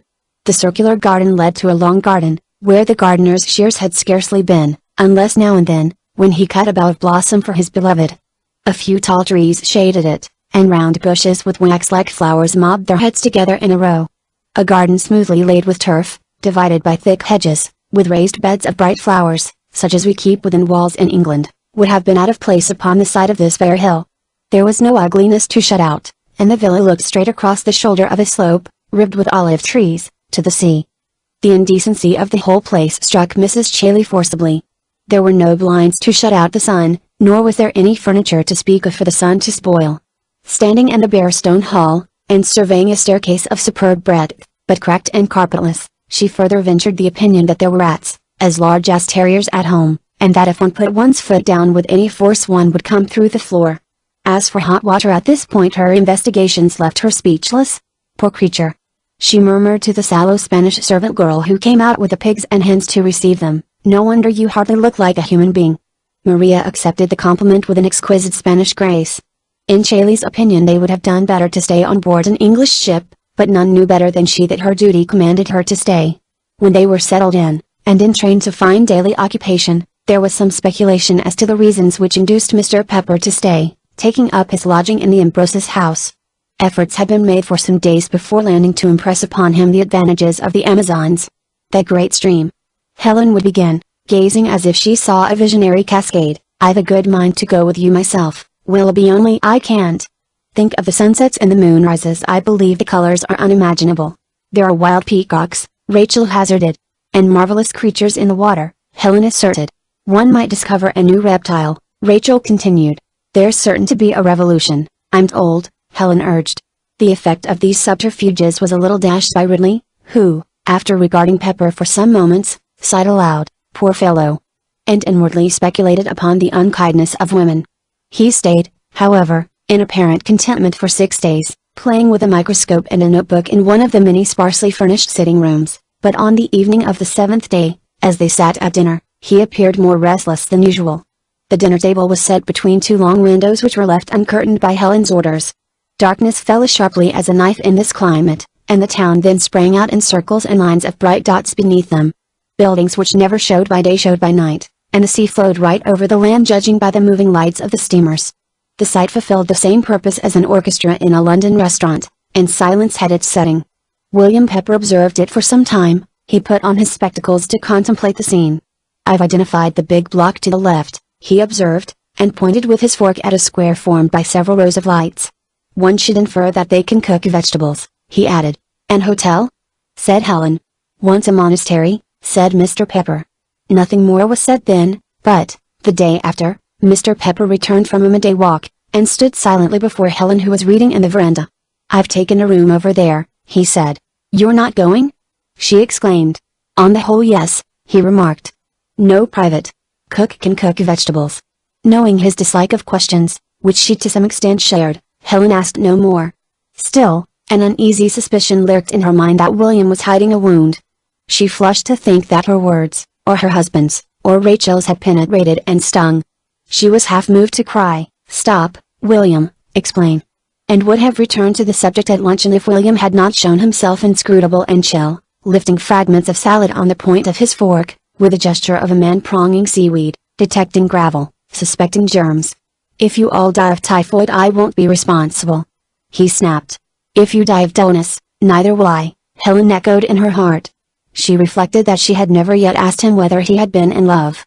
They had got further and further from that subject instead of drawing nearer to it, and she could not help feeling it a relief when William Pepper, with all his knowledge, his microscope, his notebooks, his genuine kindliness and good sense, but a certain dryness of soul, took his departure. Also she could not help feeling it sad that friendships should end thus, although in this case to have the room empty was something of a comfort, and she tried to console herself with the reflection that one never knows how far other people feel the things they might be supposed to feel. Chapter 8. The next few months passed away, as many years can pass away, without definite events, and yet, if suddenly disturbed, it would be seen that such months or years had a character unlike others. The 3 months which had passed had brought them to the beginning of March. The climate had kept its promise, and the change of season from winter to spring had made very little difference, so that Helen, who was sitting in the drawing room with a pen in her hand, could keep the windows open though a great fire of logs burned on one side of her. Below, the sea was still blue and the roofs still brown and white, though the day was fading rapidly. It was dusk in the room, which, large and empty at all times, now appeared larger and emptier than usual. Her own figure, as she sat writing with a pad on her knee, shared the general effect of size and lack of detail, for the flames which ran along the branches, suddenly devouring little green tufts, burned intermittently and sent irregular illuminations across her face and the plaster walls. There were no pictures on the walls, but here and there boughs laden with heavy petaled flowers spread widely against them. Of the books fallen on the bare floor and heaped upon the large table, it was only possible in this light to trace the outline. Mrs. Ambrose was writing a very long letter. Beginning Dear Bernard, it went on to describe what had been happening in the Villa San Gervasio during the past 3 months, as, for instance, that they had had the British consul to dinner, and had been taken over a Spanish man of war, and had seen a great many processions and religious festivals, which were so beautiful that Mrs. Ambrose couldn't conceive why, if people must have a religion, they didn't all become Roman Catholics. They had made several expeditions, though none of any length. It was worth coming if only for the sake of the flowering trees which grew wild quite near the house, and the amazing colors of sea and earth. The earth, instead of being brown, was red, purple, green. You won't believe me, she added, there is no color like it in England. She adopted, indeed, a condescending tone towards that poor island, which was now advancing chilly crocuses and nipped violets in nooks, in copses, in cozy corners, tended by rosy old gardeners in mufflers, who were always touching their hats and bobbing obsequiously. She went on to deride the islanders themselves. Rumors of London all in a ferment over a general election had reached them even out here. It seems incredible, she went on, that people should care whether Asquith is in or Austen Chamberlain out, and while you scream yourselves hoarse about politics you let the only people who are trying for something good starve or simply laugh at them. When have you ever encouraged a living artist? Or bought his best work? Why are you all so ugly and so servile? Here the servants are human beings. They talk to one as if they were equals. As far as I can tell there are no aristocrats. Perhaps it was the mention of aristocrats that reminded her of Richard Dalloway and Rachel, for she ran on with the same pencil to describe her niece. It's an odd fate that has put me in charge of a girl, she wrote, considering that I have never got on well with women, or had much to do with them. However, I must retract some of the things that I have said against them. If they were properly educated I don't see why they shouldn't be much the same as men, as satisfactory I mean, though, of course, very different. The question is, how should one educate them? The present method seems to me abominable. This girl, though 24, had never heard that men desired women, and, until I explained it, did not know how children were born. Her ignorance upon other matters as important, here Mrs. Ambrose's letter may not be quoted, was complete. It seems to me not merely foolish but criminal to bring people up like that. Let alone the suffering to them, it explains why women are what they are. The wonder is they're no worse. I have taken it upon myself to enlighten her, and now, though still a good deal prejudiced and liable to exaggerate, she is more or less a reasonable human being. Keeping them ignorant, of course, defeats its own object, and when they begin to understand they take it all much too seriously. My brother-in-law really deserved a catastrophe which he won't get. I now pray for a young man to come to my help, someone, I mean, who would talk to her openly, and prove how absurd most of her ideas about life are. Unluckily such men seem almost as rare as the women. The English colony certainly doesn't provide one, artists, merchants, cultivated people. They are stupid, conventional, and flirtatious. She ceased, and with her pen in her hand sat looking into the fire, making the logs into capes and mountains, for it had grown too dark to go on writing. Moreover, the house began to stir as the hour of dinner approached. She could hear the plates being chinked in the dining room next door, and Chailey instructing the Spanish girl where to put things down in vigorous English. The bell rang, she rose, met Ridley and Rachel outside, and they all went into dinner. 3 months had made but little difference in the appearance either of Ridley or Rachel, yet a keen observer might have thought that the girl was more definite and self-confident in her manner than before. Her skin was brown, her eyes certainly brighter, and she attended to what was said as though she might be going to contradict it. The meal began with the comfortable silence of people who are quite at their ease together. Then Ridley, leaning on his elbow and looking out of the window, observed that it was a lovely night. Yes, said Helen. She added, the season's begun, looking at the lights beneath them. She asked Maria in Spanish whether the hotel was not filling up with visitors. Maria informed her with pride that there would come a time when it was positively difficult to buy eggs. The shopkeepers would not mind what prices they asked, they would get them, at any rate, from the English. "That's an English steamer in the bay," said Rachel, looking at a triangle of lights below. "She came in early this morning." "Then we may hope for some letters and send ours back," said Helen. For some reason the mention of letters always made Ridley groan, and the rest of the meal passed in a brisk argument between husband and wife as to whether he was or was not wholly ignored by the entire civilized world. "Considering the last batch," said Helen, "you deserve beating. You were asked to lecture, you were offered a degree, and some silly woman praised not only your books but your beauty. She said he was what Shelley would have been if Shelley had lived to 55 and grown a beard. Really, Ridley, I think you're the vainest man I know," she ended, rising from the table, "which I may tell you is saying a good deal." Finding her letter lying before the fire, she added a few lines to it, and then announced that she was going to take the letters now. "Ridley must bring his, and Rachel? I hope you've written to your aunts? It's high time." The women put on cloaks and hats, and after inviting Ridley to come with them, which he emphatically refused to do, exclaiming that Rachel he expected to be a fool, but Helen surely knew better, they turned to go. He stood over the fire gazing into the depths of the looking-glass, and compressing his face into the likeness of a commander surveying a field of battle, or a martyr watching the flames lick his toes, rather than that of a secluded professor. Helen laid hold of his beard. "Am I a fool?" she said. "Let me go, Helen. Am I a fool?" she repeated. "Vile woman!" he exclaimed, and kissed her. "We'll leave you to your vanities," she called back as they went out of the door. It was a beautiful evening, still light enough to see a long way down the road, though the stars were coming out. The pillar box was let into a high yellow wall where the lane met the road, and having dropped the letters into it, Helen was for turning back. "No, no," said Rachel, taking her by the wrist. "We're going to see life. You promised." Seeing life was the phrase they used for their habit of strolling through the town after dark.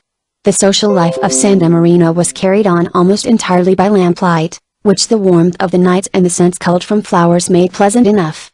The young women, with their hair magnificently swept in coils, a red flower behind the ear, sat on the doorsteps, or issued out onto balconies, while the young men ranged up and down beneath, shouting up a greeting from time to time and stopping here and there to enter into amorous talk. At the open windows merchants could be seen making up the day's account, and older women lifting jars from shelf to shelf. The streets were full of people, men for the most part, who interchanged their views of the world as they walked, or gathered round the wine tables at the street corner, where an old cripple was twanging his guitar strings, while a poor girl cried her passionate song in the gutter. The two English women excited some friendly curiosity, but no one molested them. Helen sauntered on, observing the different people in their shabby clothes, who seemed so careless and so natural, with satisfaction. "Just think of them all tonight!" she exclaimed at length. "It's the 15th of March. Perhaps there's a court." She thought of the crowd waiting in the cold spring air to see the grand carriages go by. "It's very cold, if it's not raining," she said. "First there are men selling picture postcards, then there are wretched little shop girls with round bandboxes, then there are bank clerks in tailcoats, and then any number of dressmakers. People from South Kensington drive up in a hired fly, officials have a pair of bays, earls, on the other hand, are allowed one footman to stand up behind, dukes have two, royal dukes so I was told have three, the king, I suppose, can have as many as he likes. And the people believe in it.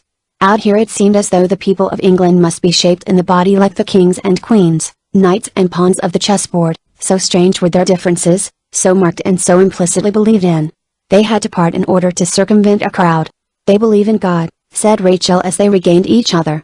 She meant that the people in the crowd believed in him, for she remembered the crosses with bleeding plaster figures that stood where footpaths joined, and the inexplicable misery of a service in a Roman Catholic church. "We shall never understand," she sighed. They had walked some way and it was now night, but they could see a large iron gate a little way farther down the road on their left. "Do you mean to go right up to the hotel?" Helen asked. Rachel gave the gate a push, it swung open, and, seeing no one about and judging that nothing was private in this country, they walked straight on. An avenue of trees ran along the road, which was completely straight. The trees suddenly came to an end, the road turned a corner, and they found themselves confronted by a large square building. They had come out upon the broad terrace which ran round the hotel and were only a few feet distant from the windows. A row of long windows opened almost to the ground. They were all of them uncurtained, and all brilliantly lighted, so that they could see everything inside. Each window revealed a different section of the life of the hotel. They drew into one of the broad columns of shadow which separated the windows and gazed in. They found themselves just outside the dining room. It was being swept. A waiter was eating a bunch of grapes with his leg across the corner of a table. Next door was the kitchen, where they were washing up. White cooks were dipping their arms into cauldrons, while the waiters made their meal voraciously off broken meats, sopping up the gravy with bits of crumb. Moving on, they became lost in a plantation of bushes, and then suddenly found themselves outside the drawing room, where the ladies and gentlemen, having dined well, lay back in deep armchairs, occasionally speaking or turning over the pages of magazines. A thin woman was flourishing up and down the piano. "What is it, a hobby, Charles?" The distinct voice of a widow, seated in an armchair by the window, asked her son. It was the end of the piece, and his answer was lost in the general clearing of throats and tapping of knees. "They're all old in this room," Rachel whispered. Creeping on, they found that the next window revealed two men in shirt sleeves playing billiards with two young ladies. "He pinched my arm," the plump young woman cried, as she missed her stroke. "Now you two no ragging," the young man with the red face reproved them, who was marking. "Take care or we shall be seen," whispered Helen, plucking Rachel by the arm. Incautiously her head had risen to the middle of the window. Turning the corner they came to the largest room in the hotel, which was supplied with 4 windows, and was called the lounge, although it was really a hall. Hung with armor and native embroideries, furnished with divans and screens, which shut off convenient corners, the room was less formal than the others, and was evidently the haunt of youth. Senor Rodriguez, whom they knew to be the manager of the hotel, stood quite near them in the doorway surveying the scene, the gentlemen lounging in chairs, the couples leaning over coffee cups, the game of cards in the center under profuse clusters of electric light. He was congratulating himself upon the enterprise which had turned the refectory, a cold stone room with pots on trestles, into the most comfortable room in the house. The hotel was very full, and proved his wisdom in decreeing that no hotel can flourish without a lounge. The people were scattered about in couples or parties of 4, and either they were actually better acquainted, or the informal room made their manners easier. Through the open window came an uneven humming sound like that which rises from a flock of sheep penned within hurdles at dusk. The card party occupied the center of the foreground. Helen and Rachel watched them play for some minutes without being able to distinguish a word. Helen was observing one of the men intently. He was a lean, somewhat cadaverous man of about her own age, whose profile was turned to them, and he was the partner of a highly colored girl, obviously English by birth. Suddenly, in the strange way in which some words detach themselves from the rest, they heard him say quite distinctly: "All you want is practice, Miss Warrington, courage and practice one's no good without the other. Hewling Elliot." "Of course," Helen exclaimed. She ducked her head immediately, for at the sound of his name he looked up. The game went on for a few minutes, and was then broken up by the approach of a wheeled chair, containing a voluminous old lady who paused by the table and said: "Better luck tonight, Suzanne?" "All the luck's on our side," said a young man who until now had kept his back turned to the window. He appeared to be rather stout, and had a thick crop of hair. "Luck, Mr. Hunt?" said his partner, a middle-aged lady with spectacles. "I assure you, Mrs. Paley, our success is due solely to our brilliant play.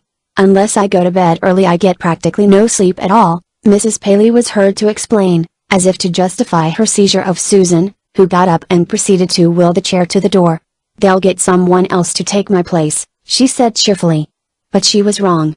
No attempt was made to find another player, and after the young man had built 3 stories of a card house, which fell down, the players strolled off in different directions. Mr. Hunt turned his full face towards the window.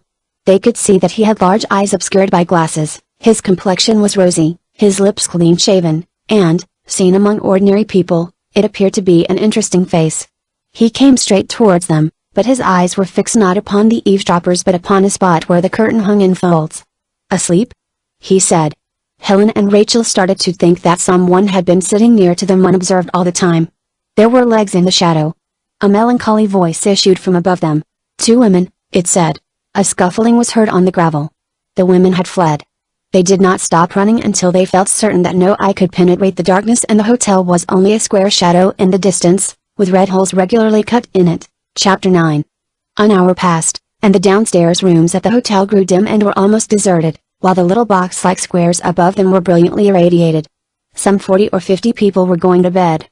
The thump of jugs set down on the floor above could be heard and the clink of china, for there was not as thick a partition between the rooms as one might wish, so Miss Allen, the elderly lady who had been playing bridge, determined, giving the wall a smart rap with her knuckles. It was only matchboard, she decided, run up to make many little rooms of one large one. Her gray petticoats slipped to the ground, and, stooping, she folded her clothes with neat, if not loving fingers, screwed her hair into a plait, wound her father's great gold watch, and opened the complete works of Wordsworth. She was reading the Prelude, partly because she always read the Prelude abroad, and partly because she was engaged in writing a short primer of English literature Beowulf to Swinburne, which would have a paragraph on Wordsworth. She was deep in the 5th book, stopping indeed to pencil a note, when a pair of boots dropped, one after another, on the floor above her. She looked up and speculated. Whose boots were they, she wondered. She then became aware of a swishing sound next door, a woman, clearly, putting away her dress. It was succeeded by a gentle tapping sound, such as that which accompanies hairdressing. It was very difficult to keep her attention fixed upon the Prelude. Was it Susan Warrington tapping? She forced herself, however, to read to the end of the book, when she placed a mark between the pages, sighed contentedly, and then turned out the light. Very different was the room through the wall, though as like in shape as one egg box is like another. As Miss Allen read her book, Susan Warrington was brushing her hair. Ages have consecrated this hour, and the most majestic of all domestic actions, to talk of love between women, but Miss Warrington being alone could not talk, she could only look with extreme solicitude at her own face in the glass. She turned her head from side to side, tossing heavy locks now this way now that, and then withdrew a pace or two, and considered herself seriously. I'm nice looking, she determined. Not pretty possibly, she drew herself up a little. Yes, most people would say I was handsome. She was really wondering what Arthur Vinning would say she was. Her feeling about him was decidedly queer. She would not admit to herself that she was in love with him or that she wanted to marry him, yet she spent every minute when she was alone in wondering what he thought of her, and in comparing what they had done today with what they had done the day before. He didn't ask me to play, but he certainly followed me into the hall, she meditated, summing up the evening. She was 30 years of age, and owing to the number of her sisters and the seclusion of life in a country parsonage had as yet had no proposal of marriage.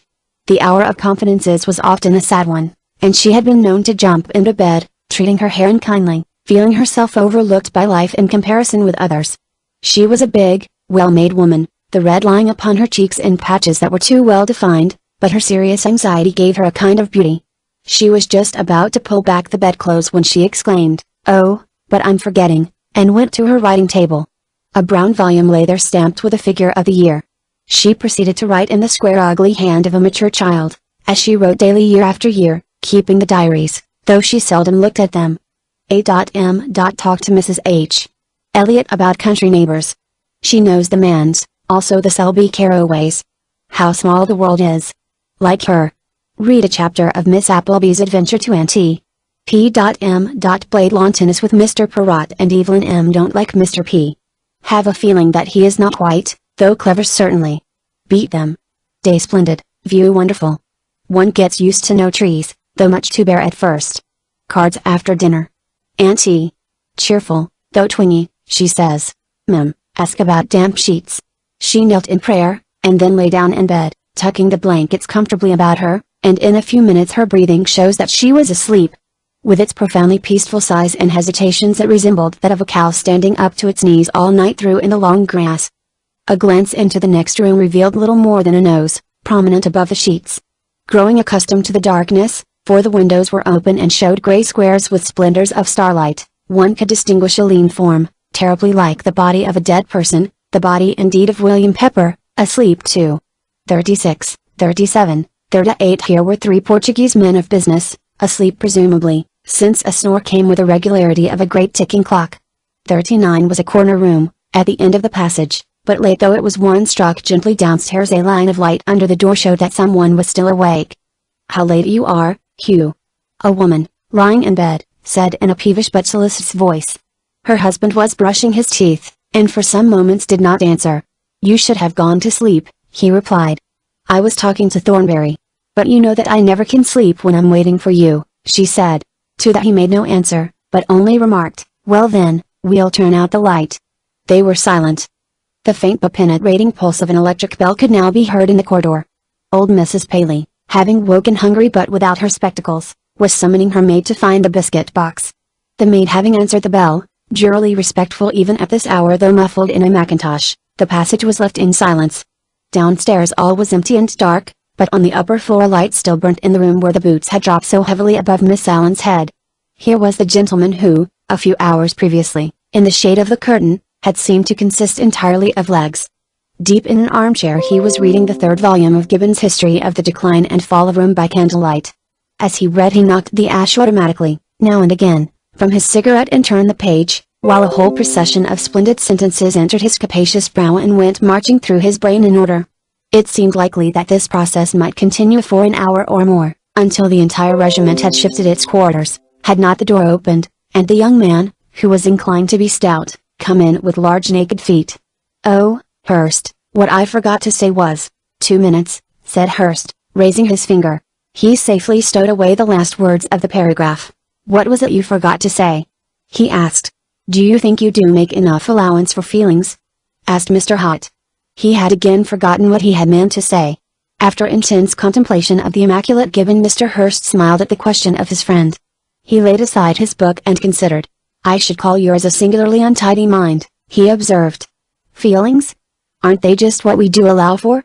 We put love up there, and all the rest somewhere down below." With his left hand he indicated the top of a pyramid, and with his right the base. "But you didn't get out of bed to tell me that," he added severely. "I got out of bed," said Hott vaguely, "merely to talk I suppose. Meanwhile I shall undress," said Hurst. When naked of all but his shirt, and bent over the basin, Mr. Hurst no longer impressed one with the majesty of his intellect, but with the pathos of his young yet ugly body, for he stooped, and he was so thin that there were dark lines between the different bones of his neck and shoulders. "Women interest me," said Hott, who, sitting on the bed with his chin resting on his knees, paid no attention to the undressing of Mr. Hurst. "They're so stupid," said Hurst. "You're sitting on my pajamas. I suppose they are stupid?" Hott wondered. "There can't be two opinions about that, I imagine," said Hurst, hopping briskly across the room, "unless you're in love that fat woman Warrington?" he inquired. "Not one fat woman, all fat women," Hott sighed. "The women I saw tonight were not fat," said Hurst, who was taking advantage of Hott's company to cut his toenails. "Describe them," said Hott. "You know I can't describe things," said Hurst. "They were much like other women, I should think." "They always are." "No, that's where we differ," said Hott. "I say everything's different. No two people are in the least the same. Take you and me now." "So I used to think once," said Hurst. "But now they're all types. Don't take us, take this hotel. You could draw circles round the whole lot of them, and they'd never stray outside." "You can kill a hen by doing that," Hott murmured. "Mr. Hewling Elliot, Mrs. Hewling Elliot, Miss Allen, Mr. and Mrs. Thornbury one circle," Hurst continued. "Miss Warrington, Mr. Arthur Vinning, Mr. Perrott, Evelyn M. Another circle, then there are a whole lot of natives, finally ourselves." "Are we all alone in our circle?" asked Hott. "Quite alone," said Hurst. "You try to get out, but you can't. You only make a mess of things by trying." "I'm not a hen in a circle," said Hott. "I'm a dove on a treetop. I wonder if this is what they call an ingrowing toenail?" said Hurst, examining the big toe on his left foot. "I flit from branch to branch," continued Hott. "The world is profoundly pleasant." He lay back on the bed, upon his arms. "I wonder if it's really nice to be as vague as you are?" asked Hurst, looking at him. "It's the lack of continuity that's what's so odd about you," he went on. "At the age of 27, which is nearly 30, you seem to have drawn no conclusions. A party of old women excites you still as though you were 3. Hott contemplated the angular young man who was neatly brushing the rims of his toenails into the fireplace in silence for a moment. "I respect you, Hurst," he remarked. "I envy you some things," said Hurst. 1. Your capacity for not thinking. 2. People like you better than they like me. Women like you, I suppose. I wonder whether that isn't really what matters most?" said Hott. Lying now flat on the bed he waved his hand in vague circles above him. "Of course it is," said Hurst. "But that's not the difficulty. The difficulty is, isn't it, to find an appropriate object?" "There are no female hens in your circle?" asked Hott. "Not the ghost of one," said Hurst. Although they had known each other for 3 years, Hurst had never yet heard the true story of Hott's loves. In general conversation it was taken for granted that they were many, but in private the subject was allowed to lapse. The fact that he had money enough to do no work, and that he had left Cambridge after 2 terms owing to a difference with the authorities, and had then traveled and drifted, made his life strange at many points where his friends' lives were much of a piece. I don't see your circles and I don't see them, Hut continued. I see a thing like a teetotum spinning in and out, knocking into things, dashing from side to side, collecting numbers more and more and more, till the whole place is thick with them. Round and round they go out there, over the rim out of sight. His fingers showed that the waltzing teetotums had spun over the edge of the counterpane and fallen off the bed into infinity. Could you contemplate 3 weeks alone in this hotel? Asked Hurst, after a moment's pause. Hut proceeded to think. The truth of it is that one never is alone, and one never is in company, he concluded. Meaning? Said Hurst. Meaning? Oh, something about bubbles, or's what you call 'em? You can't see my bubble, I can't see yours, all we see of each other is a speck, like the wick in the middle of that flame. The flame goes about with us everywhere, it's not ourselves exactly, but what we feel. The world is short, or people mainly, all kinds of people. A nice streaky bubble yours must be, said Hurst. And supposing my bubble could run into someone else's bubble, and they both burst? Put in Hurst. Then pondered Hut, as if to himself, it would be an enormous world, he said, stretching his arms to their full width, as though even so they could hardly clasp the billowy universe, for when he was with Hurst he always felt unusually sanguine and vague. I don't think you altogether as foolish as I used to, Hut, said Hurst. You don't know what you mean but you try to say it. But aren't you enjoying yourself here? Asked Hut. On the whole yes, said Hurst. I like observing people. I like looking at things. This country is amazingly beautiful. Did you notice how the top of the mountain turned yellow tonight? Really, we must take our lunch and spend the day out. You're getting disgustingly fat. He pointed at the calf of Hut's bare leg.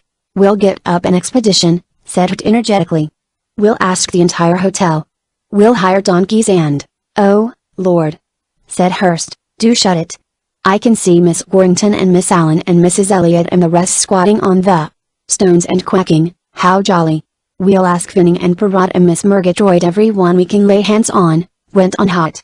What's the name of the little old grasshopper with the eyeglasses? Pepper ? Pepper shall lead us. Thank God, you'll never get the donkeys, said Hurst. I must make a note of that, said Hut, slowly dropping his feet to the floor. Hurst escorts Miss Warrington, Pepper advances alone on a white ass, provisions equally distributed, or shall we hire a mule? The matrons, there's Mrs. Paley, by Jove ! Share a carriage. That's where you'll go wrong, said Hurst. Putting virgins among matrons. How long should you think that an expedition like that would take, Hurst? Asked Hut. From 12 to 16 hours I would say, said Hurst. The time usually occupied by a first confinement. It will need considerable organization, said Hut. He was now padding softly round the room, and stopped to stir the books on the table. They lay heaped one upon another. We shall want some poets too, he remarked. Not Gibbon, no. Do you happen to have Modern Love or John Donne? You see, I contemplate pauses when people get tired of looking at the view, and then it would be nice to read something rather difficult aloud. Mrs. Paley will enjoy herself, said Hurst. Mrs. Paley will enjoy it certainly, said Hut. It's one of the saddest things I know, the way elderly ladies cease to read poetry. And yet how appropriate this is. I speak as one who plumbs. Life's dim profound, one who at length can sound clear views and certain. But after love what comes? A scene that lures, a few sad vacant hours, and then, the curtain. I dare say Mrs. Paley is the only one of us who can really understand that. We'll ask her, said Hurst. Please, Hut, if you must go to bed, draw my curtain. Few things distress me more than the moonlight. Hut retreated, pressing the poems of Thomas Hardy beneath his arm, and in their beds next door to each other both the young men were soon asleep. Between the extinction of its candle and the rising of a dusky Spanish boy who was the first to survey the desolation of the hotel in the early morning, a few hours of silence intervened. One could almost hear 100 people breathing deeply, and however wakeful and restless it would have been hard to escape sleep in the middle of so much sleep. Looking out of the windows, there was only darkness to be seen. All over the shadowed half of the world people lay prone, and a few flickering lights in empty streets marked the places where their cities were built. Red and yellow omnibuses were crowding each other in Piccadilly, sumptuous women were rocking at a standstill, but here in the darkness an owl flitted from tree to tree, and when the breeze lifted the branches the moon flashed as if it were a torch. Until all people should awake again the houseless animals were abroad, the tigers and the stags, and the elephants coming down in the darkness to drink at pools. The wind at night blowing over the hills and woods was purer and fresher than the wind by day, and the earth, robbed of detail, more mysterious than the earth colored and divided by roads and fields. For 6 hours this profound beauty existed, and then as the east grew whiter and whiter the ground swam to the surface, the roads were revealed, the smoke rose and the people stirred, and the sun shone upon the windows of the hotel at Santa Marina until they were uncurtained, and the gong blaring all through the house gave notice of breakfast. Directly breakfast was over, the ladies as usual circled vaguely, picking up papers and putting them down again, about the hall. "And what are you going to do today?" asked Mrs. Elliot, drifting up against Miss Warrington. Mrs. Elliot, the wife of Hewling the Oxford Don, was a short woman, whose expression was habitually plaintive. Her eyes moved from thing to thing as though they never found anything sufficiently pleasant to rest upon for any length of time. "I'm going to try to get Aunt Ammon out into the town," said Susan. "She's not seen a thing yet." "I call it so spirited of her at her age," said Mrs. Elliot, coming all this way from her own fireside. "Yes, we always tell her she'll die on board ship," Susan replied. "She was born on one," she added. "In the old days," said Mrs. Elliot, "a great many people were. I always pitied the poor women so. We've got a lot to complain of." She shook her head. Her eyes wandered about the table, and she remarked irrelevantly, "The poor little Queen of Holland." Newspaper reporters practically, one may say, at her bedroom door. "Were you talking of the Queen of Holland?" said the pleasant voice of Miss Allen, who was searching for the thick pages of the Times among a litter of thin foreign sheets. "I always envy anyone who lives in such an excessively flat country," she remarked. "How very strange," said Mrs. Elliot. "I find a flat country so depressing." "I'm afraid you can't be very happy here then, Miss Allen," said Susan. "On the contrary," said Miss Allen, "I am exceedingly fond of mountains." Perceiving the Times at some distance, she moved off to secure it. "Well, I must find my husband," said Mrs. Elliot, fidgeting away. "And I must go to my aunt," said Miss Warrington, and taking up the duties of the day they moved away. Whether the flimsiness of foreign sheets and the coarseness of their type is any proof of frivolity and ignorance, there is no doubt that English people scarce consider news read there as news, any more than a program bought from a man in the street inspires confidence in what it says. A very respectable elderly bear, having inspected the long tables of newspapers, did not think it worth their while to read more than the headlines. "The debate on the 15th should have reached us by now," Mrs. Thornbury murmured. Mr. Thornbury, who was beautifully clean and had red rubbed into his handsome worn face like traces of paint on a weather-beaten wooden figure, looked over his glasses and saw that Miss Allen had the Times. The couple therefore sat themselves down in armchairs and waited. "Ah, there's Mr. Hott," said Mrs. Thornbury. "Mr. Hott," she continued, "do come and sit by us. I was telling my husband how much you reminded me of a dear old friend of mine, Mary Umpleby. She was a most delightful woman, I assure you. She grew roses. We used to stay with her in the old days. No young man likes to have it said that he resembles an elderly spinster," said Mr. Thornbury. "On the contrary," said Mr. Hott, "I always think it a compliment to remind people of someone else. But Miss Pleby, why did she grow roses?" "Ah, poor thing," said Mrs. Thornbury, "that's a long story. She had gone through dreadful sorrows. At one time I think she would have lost her senses if it hadn't been for her garden. The soil was very much against her, a blessing in disguise. She had to be up at dawn out in all weathers. And then there are creatures that eat roses. But she triumphed. She always did. She was a brave soul." She sighed deeply but at the same time with resignation. "I did not realize that I was monopolizing the paper," said Miss Allen, coming up to them. "We were so anxious to read about the debate," said Mrs. Thornbury, accepting it on behalf of her husband. "One doesn't realize how interesting a debate can be until one has sons in the Navy. My interests are equally balanced, though. I have sons in the Army too, and one son who makes speeches at the Union, my baby. Hurst would know him, I expect," said Hott. "Mr. Hurst has such an interesting face," said Mrs. Thornbury. "But I feel one ought to be very clever to talk to him." "Well, William?" she inquired, for Mr. Thornbury grunted. "They're making a mess of it," said Mr. Thornbury. He had reached the second column of the report, a spasmodic column, for the Irish members had been brawling 3 weeks ago at Westminster over a question of naval efficiency. After a disturbed paragraph or two, the column of print once more ran smoothly. "You have read it?" Mrs. Thornbury asked Miss Allen. "No, I am ashamed to say I have only read about the discoveries in Crete," said Miss Allen. "Oh, but I would give so much to realize the ancient world," cried Mrs. Thornbury. "Now that we old people are alone, we're on our second honeymoon, I am really going to put myself to school again. After all, we are founded on the past, aren't we, Mr. Hunt?" My soldier son says that there is still a great deal to be learnt from Hannibal. One ought to know so much more than one does. Somehow when I read the paper, I begin with the debates first, and, before I've done, the door always opens. We are a very large party at home and so one never does think enough about the ancients and all they've done for us. But you begin at the beginning, Miss Allen. When I think of the Greeks I think of them as naked black men, said Miss Allen, which is quite incorrect, I'm sure. And you, Mr. Hurst? Said Mrs. Thornbury, perceiving that the gaunt young man was near. I'm sure you read everything. I confine myself to cricket and crime, said Hurst. The worst of coming from the upper classes, he continued, is that one's friends are never killed in railway accidents. Mr. Thornbury threw down the paper, and emphatically dropped his eyeglasses.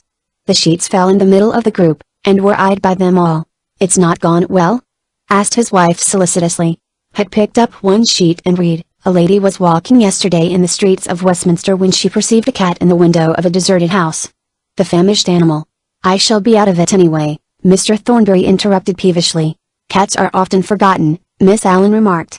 Remember, William, the Prime Minister has reserved his answer, said Mrs. Thornbury. At the age of 80, Mr. Joshua Harris of Ellis Park, Bronsbury, has had a son, said Hurst. The famished animal, which had been noticed by workmen for some days, was rescued, but by Jove, it bit the man's hand to pieces. Wild with hunger, I suppose, commented Miss Allen. You're all neglecting the chief advantage of being abroad, said Mr. Hewling Elliot, who had joined the group.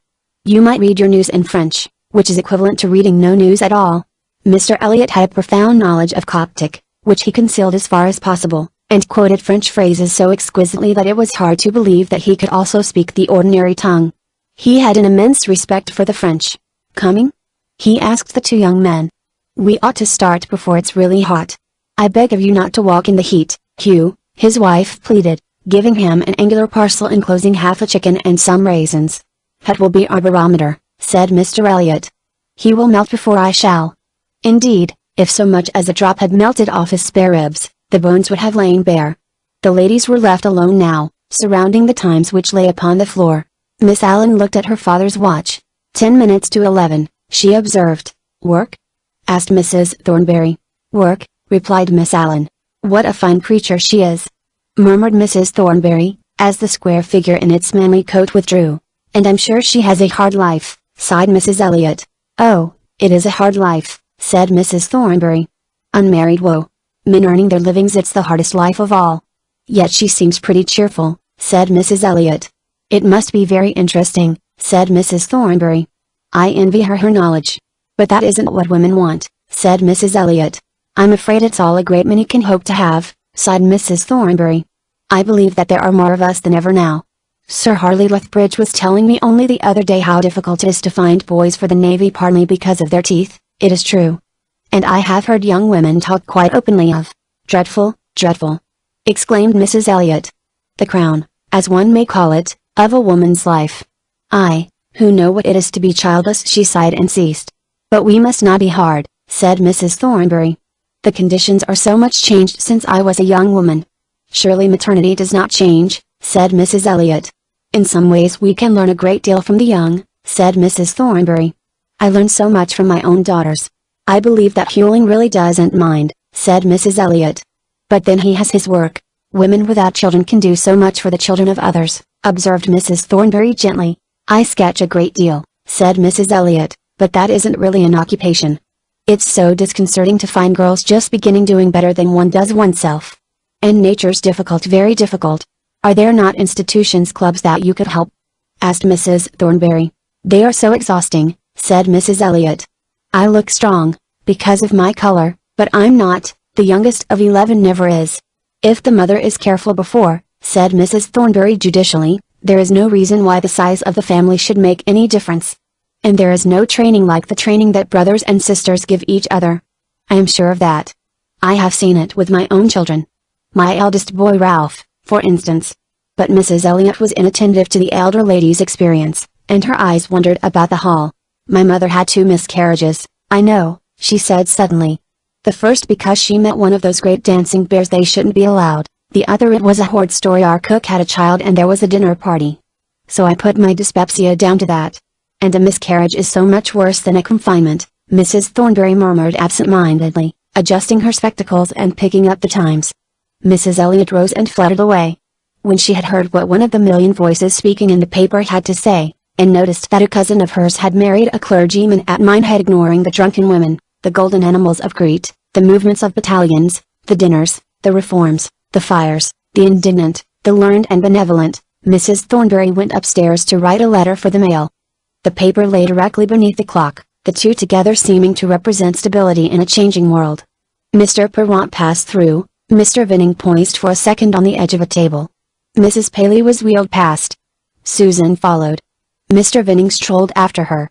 Portuguese military families, their clothes suggesting late rising in untidy bedrooms, trailed across, attended by confidential nurses carrying noisy children.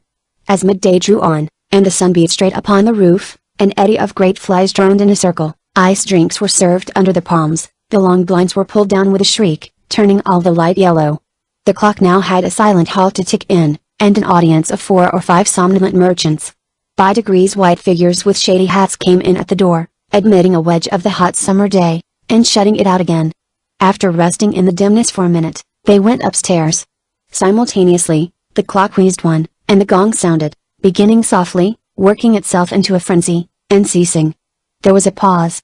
Then all those who had gone upstairs came down. Cripples came, planting both feet on the same step lest they should slip. Prim little girls came, holding the nurse's finger. Fat old men came still buttoning waistcoats. The gong had been sounded in the garden, and by degrees recumbent figures rose and strolled in to eat, since the time had come for them to feed again. There were pools and bars of shade in the garden even at midday, where 2 or 3 visitors could lie working or talking at their ease. Owing to the heat of the day, luncheon was generally a silent meal, when people observed their neighbors and took stock of any new faces there might be, hazarding guesses as to who they were and what they did. Mrs. Paley, although well over 70 and crippled in the legs, enjoyed her food and the peculiarities of her fellow beings. She was seated at a small table with Susan. I shouldn't like to say what she is. She chuckled, surveying a tall woman dressed conspicuously in white, with paint in the hollows of her cheeks, who was always late, and always attended by a shabby female follower, at which remark Susan blushed, and wondered why her aunt said such things. Lunch went on methodically, until each of the 7 courses was left in fragments and the fruit was merely a toy, to be peeled and sliced as a child destroys a daisy, petal by petal. The food served as an extinguisher upon any faint flame of the human spirit that might survive the midday heat, but Susan sat in her room afterwards, turning over and over the delightful fact that Mr. Vinning had come to her in the garden, and had sat there quite half an hour while she read aloud to her aunt. Men and women saw different corners where they could lie unobserved, and from 2 to 4 it might be said without exaggeration that the hotel was inhabited by bodies without souls. Disastrous would have been the result if a fire or death had suddenly demanded something heroic of human nature, but tragedies come in the hungry hours. Towards 4 o'clock the human spirit again began to lick the body, as a flame licks a black promontory of coal. Mrs. Paley felt it unseemly to open her toothless jaw so widely, though there was no one near, and Mrs. Elliot surveyed her flushed face anxiously in the looking-glass. Half an hour later, having removed the traces of sleep, they met each other in the hall, and Mrs. Paley observed that she was going to have her tea. "You like your tea too, don't you?" she said, and invited Mrs. Elliot, whose husband was still out, to join her at a special table which she had placed for her under a tree. "A little silver goes a long way in this country," she chuckled. She sent Susan back to fetch another cup. "They have such excellent biscuits here," she said, contemplating a plateful. "Not sweet biscuits, which I don't like, dry biscuits." "Have you been sketching?" "Oh, I've done 2 or 3 little daubs," said Mrs. Elliot, speaking rather louder than usual. "But it's so difficult after Oxfordshire, where there are so many trees. The light's so strong here. Some people admire it, I know, but I find it very fatiguing." "I really don't need cooking, Susan," said Mrs. Paley, when her niece returned. "I must trouble you to move me." Everything had to be moved. Finally the old lady was placed so that the light wavered over her, as though she were a fish in a net. Susan poured out tea, and was just remarking that they were having hot weather in Wiltshire too, when Mr. Vinning asked whether he might join them.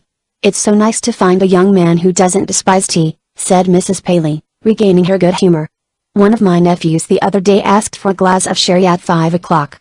I told him he could get it at the public house round the corner, but not in my drawing room. I'd rather go without lunch than tea," said Mr. Vinning. "That's not strictly true. I want both."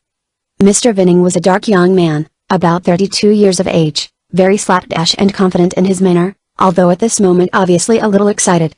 His friend Mr. Perrott was a barrister, and as Mr. Perrott refused to go anywhere without Mr. Vinning, it was necessary, when Mr. Perrott came to Santa Marina about a company, for Mr. Vinning to come too.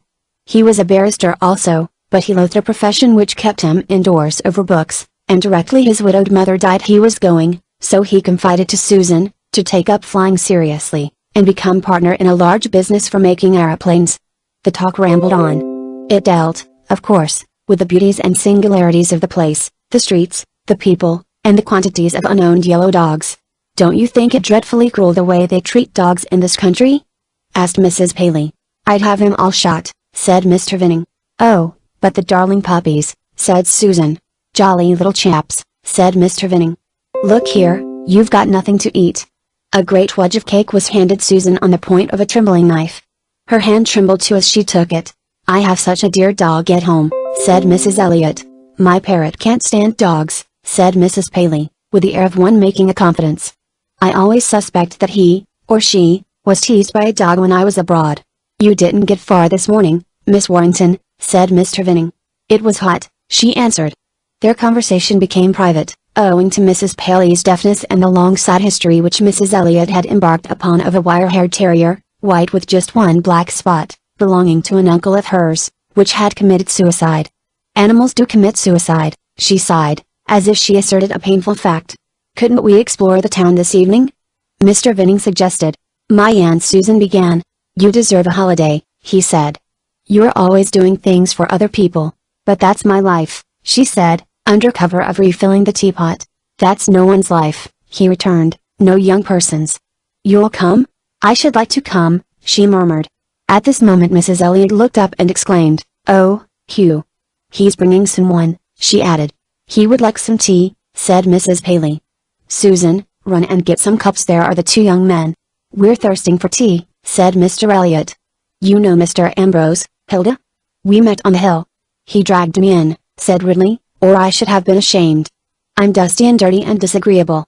He pointed to his boots which were white with dust, while a dejected flower drooping in his buttonhole, like an exhausted animal over a gate, added to the effect of length and untidiness. He was introduced to the others. Mr. Hunt and Mr. Hurst brought chairs, and tea began again, Susan pouring cascades of water from pot to pot, always cheerfully, and with the competence of long use. "My wife's brother," Ridley explained to Hilda, whom he failed to remember, "has a house here, which he has lent us." I was sitting on a rock thinking of nothing at all when Elliot started up like a fairy in a pantomime. "Our chicken got into the salt," had said dolefully to Susan. "Nor is it true that bananas include moisture as well as sustenance." Hurst was already drinking. "We've been cursing you," said Ridley in answer to Mrs. Elliot's kind inquiries about his wife. "You tourists eat up all the eggs, Helen tells me." "That's an eyesore too," he nodded his head at the hotel. "Disgusting luxury, I call it. We live with pigs in the drawing room. The food is not at all what it ought to be, considering the price," said Mrs. Paley seriously. "But unless one goes to a hotel, where is one to go to? Stay at home," said Ridley. "I often wish I had. Everyone ought to stay at home. But, of course, they won't." Mrs. Paley conceived a certain grudge against Ridley, who seemed to be criticizing her habits after an acquaintance of 5 minutes. "I believe in foreign travel myself," she stated, "if one knows one's native land, which I think I can honestly say I do. I should not allow anyone to travel until they had visited Kent and Dorsetshire, Kent for the hops, and Dorsetshire for its old stone cottages. There is nothing to compare with them here. Yes, I always think that some people like the flat and other people like the downs," said Mrs. Elliot rather vaguely. Hurst, who had been eating and drinking without interruption, now lit a cigarette, and observed, "Oh, but we're all agreed by this time that nature's a mistake. She's either very ugly, appallingly uncomfortable, or absolutely terrifying. I don't know which alarms me most, a cow or a tree. I once met a cow in a field by night. The creature looked at me. I assure you it turned my hair gray. It's a disgrace that the animals should be allowed to go at large." "And what did the cow think of him?" Vinning mumbled to Susan, who immediately decided in her own mind that Mr. Hurst was a dreadful young man, and that although he had such an air of being clever, he probably wasn't as clever as Arthur, in the ways that really matter. "Wasn't it Wilde who discovered the fact that nature makes no allowance for hip bones?" inquired Hugh Elliot. He knew by this time exactly what scholarships and distinction Hurst enjoyed, and had formed a very high opinion of his capacities. But Hearst merely drew his lips together very tightly and made no reply. Ridley conjectured that it was now permissible for him to take his leave. Politeness required him to thank Mrs. Elliot for his tea, and to add, with a wave of his hand, "You must come up and see us." The wave included both Hearst and Hot answered, "I should like it immensely." The party broke up, and Susan, who had never felt so happy in her life, was just about to start for her walk in the town with Arthur, when Mrs. Paley beckoned her back. She could not understand from the book how double demon patience is played, and suggested that if they sat down and worked it out together it would fill up the time nicely before dinner. Chapter 10. Among the promises which Mrs. Ambrose had made her niece should she stay was a room cut off from the rest of the house, large, private room in which she could play, read, think, defy the world, a fortress as well as a sanctuary. Rooms, she knew, became more like worlds than rooms at the age of 24. Her judgment was correct, and when she shut the door Rachel entered an enchanted place, where the poets sang and things fell into the right proportions. Some days after the vision of the hotel by night she was sitting alone, sunk in an armchair, reading a brightly covered red volume lettered on the back works of Henrik Ibsen. Music was open on the piano, and books of music rose in two jagged pillars on the floor, but for the moment music was deserted. Far from looking bored or absent-minded, her eyes were concentrated almost sternly upon the page, and from her breathing, which was slow but repressed, it could be seen that her whole body was constrained by the working of her mind. At last she shut the book sharply, lay back, and drew a deep breath, expressive of the wonder which always marks the transition from the imaginary world to the real world. "What I want to know," she said aloud, "is this: what is the truth? What's the truth of it all?" She was speaking partly as herself, and partly as the heroine of the play she had just read. The landscape outside, because she had seen nothing but print for the space of 2 hours, now appeared amazingly solid and clear, but although there were men on the hill washing the trunks of olive trees with a white liquid, for the moment she herself was the most vivid thing in an heroic statue in the middle of the foreground, dominating the view. Ibsen's plays always left her in that condition. She acted them for days at a time, greatly to Helen's amusement, and then it would be Meredith's turn and she became Diana of the Crossways. But Helen was aware that it was not all acting, and that some sort of change was taking place in the human being. When Rachel became tired of the rigidity of her pose on the back of the chair, she turned round, slid comfortably down into it, and gazed out over the furniture through the window opposite which opened on the garden. Her mind wandered away from Nora, but she went on thinking of things that the book suggested to her, of women and life. During the 3 months she had been here she had made up considerably, as Helen meant she should, for time spent in interminable walks round sheltered gardens, and the household gossip of her aunts. But Mrs. Ambrose would have been the first to disclaim any influence, or indeed any belief that to influence was within her power. She saw her less shy, and less serious, which was all to the good, and the violent leaps and the interminable mazes which had led to that result were usually not even guessed at by her. Talk was the medicine she trusted to, talk about everything, talk that was free, unguarded, and as candid as the habit of talking with men made natural in her own case. Nor did she encourage those habits of unselfishness and amiability founded upon insincerity which are put at so high a value in mixed households of men and women. She desired that Rachel should think, and for this reason offered books and discouraged too entire dependence upon Bach and Beethoven and Wagner. But when Mrs. Ambrose would have suggested Defoe, Maupassant, or some spacious chronicle of family life, Rachel chose modern books, books in shiny yellow covers, books with a great deal of gilding on the back, which were tokens in her aunt's eyes of harsh wrangling and disputes about facts which had no such importance as the moderns claimed for them. But she did not interfere. Rachel read what she chose, reading with the curious littleness of one to whom written sentences are unfamiliar, and handling words as though they were made of wood, separately of great importance, and possessed of shapes like tables or chairs. In this way she came to conclusions, which had to be remodeled according to the adventures of the day, and were indeed recast as liberally as anyone could desire, leaving always a small grain of belief behind them. Ibsen was succeeded by a novel such as Mrs. Ambrose detested, whose purpose was to distribute the guilt of a woman's downfall upon the right shoulders, a purpose which was achieved, if the reader's discomfort were any proof of it. She threw the book down, looked out of the window, turned away from the window, and relapsed into an armchair. The morning was hot, and the exercise of reading left her mind contracting and expanding like the mainspring of a clock, and the small noises of midday, which one can ascribe to no definite cause, in a regular rhythm. It was all very real, very big, very impersonal, and after a moment or two she began to raise her first finger and to let it fall on the arm of her chair so as to bring back to herself some consciousness of her own existence. She was next overcome by the unspeakable queerness of the fact that she should be sitting in an armchair, in the morning, in the middle of the world. Who were the people moving in the house, moving things from one place to another? And life, what was that? It was only a light passing over the surface and vanishing, as in time she would vanish, though the furniture in the room would remain. Her dissolution became so complete that she could not raise her finger anymore, and sat perfectly still, listening and looking always at the same spot. It became stranger and stranger. She was overcome with awe that things should exist at all. She forgot that she had any fingers to raise. The things that existed were so immense and so desolate. She continued to be conscious of these vast masses of substance for a long stretch of time, the clock still ticking in the midst of the universal silence. "Come in," she said mechanically, for a string in her brain seemed to be pulled by a persistent knocking at the door.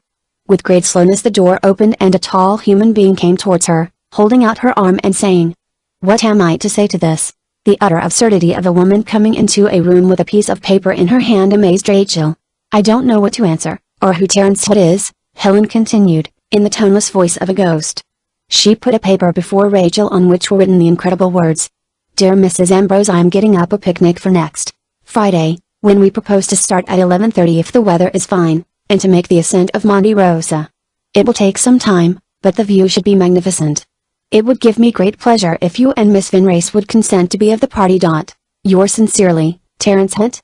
Rachel read the words aloud to make herself believe in them. For the same reason she put her hand on Helen's shoulder. "Books, books, books," said Helen, in her absent-minded way. "More new books. I wonder what you find in them." For the second time Rachel read the letter, but to herself. This time, instead of seeming vague as ghosts, each word was astonishingly prominent. They came out as the tops of mountains come through a mist. Friday 11:30 Miss Vinrace. The blood began to run in her veins, she felt her eyes brighten. "We must go," she said, rather surprising Helen by her decision. "We must certainly go." Such was the relief of finding that things still happened, and indeed they appeared the brighter for the mist surrounding them. "Monte Rosa, that's the mountain over there, isn't it?" said Helen, "but who's he?" "One of the young men Ridley met, I suppose." "Shall I say yes, then? It may be dreadfully dull." She took the letter back and went, for the messenger was waiting for her answer. The party which had been suggested a few nights ago in Mr. Hurst's bedroom had taken shape and was the source of great satisfaction to Mr. Hott, who had seldom used his practical abilities, and was pleased to find them equal to the strain. His invitations had been universally accepted, which was the more encouraging as they had been issued against Hurst's advice to people who were very dull, not at all suited to each other, and sure not to come. "Undoubtedly," he said, as he twirled and untwirled a note signed Helen Ambrose, "the gifts needed to make a great commander have been absurdly overrated. About half the intellectual effort which is needed to review a book of modern poetry has enabled me to get together 7 or 8 people, of opposite sexes, at the same spot at the same hour on the same day. What else is generalship, Hurst? What more did Wellington do on the field of Waterloo? It's like counting the number of pebbles of a path, tedious but not difficult." He was sitting in his bedroom, one leg over the arm of the chair, and Hurst was writing a letter opposite. Hurst was quick to point out that all the difficulties remained. "For instance, here are 2 women you've never seen. Suppose one of them suffers from mountain sickness, as my sister does, and the other—" "Oh, the women are for you," Hutt interrupted. "I asked them solely for your benefit. What you want, Hurst, you know, is the society of young women of your own age.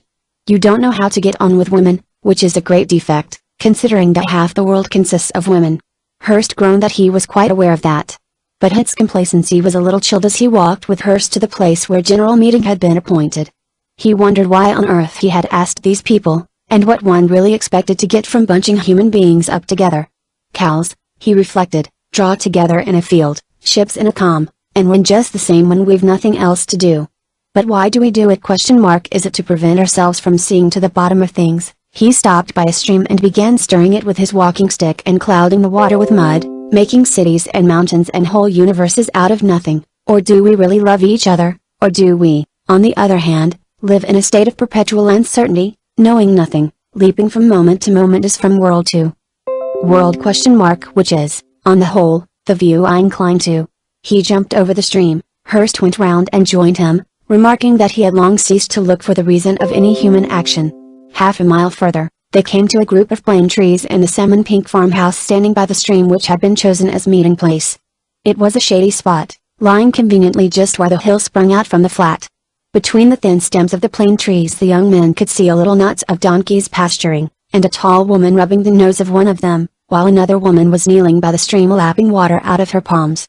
As they entered the shady place, Helen looked up and then held out her hand. "I must introduce myself," she said. "I am Mrs. Ambrose." Having shaken hands, she said, "That's my niece." Rachel approached awkwardly. She held out her hand, but withdrew it. "It's all wet," she said. Scarcely had they spoken, when the first carriage drew up. The donkeys were quickly jerked into attention, and the second carriage arrived. By degrees the grove filled with people: the Elliots, the Thornberrys, Mr. Vinning and Susan, Miss Allen, Evelyn Murgatroyd, and Mr. Perrott. Mr. Hurst acted the part of hoarse, energetic sheep-dog. By means of a few words of caustic Latin he had the animals marshaled, and by inclining a sharp shoulder he lifted the ladies. "What Hood fails to understand," he remarked, "is that we must break the back of the ascent before midday." He was assisting a young lady, by name Evelyn Murgatroyd, as he spoke. She rose light as a bubble to her seat. With a feather drooping from a broad-brimmed hat, in white from top to toe, she looked like a gallant lady of the time of Charles I leading the royalist troops into action.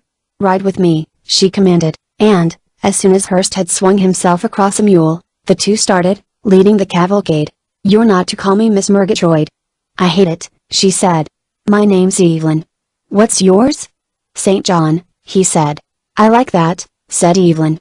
"And what's your friend's name?" "His initials being R. S. T, we call him Monk," said Hurst. "Oh, you're all too clever," she said. "Which way?" "Pick me a branch." "Let's canter." She gave her donkey a sharp cut with a switch and started forward. The full and romantic career of Evelyn Murgatroyd is best hit off by her own words: "Call me Evelyn and I'll call you St. John." She said that on very slight provocation her surname was enough, but although a great many young men had answered her already with considerable spirit, she went on saying it and making choice of none.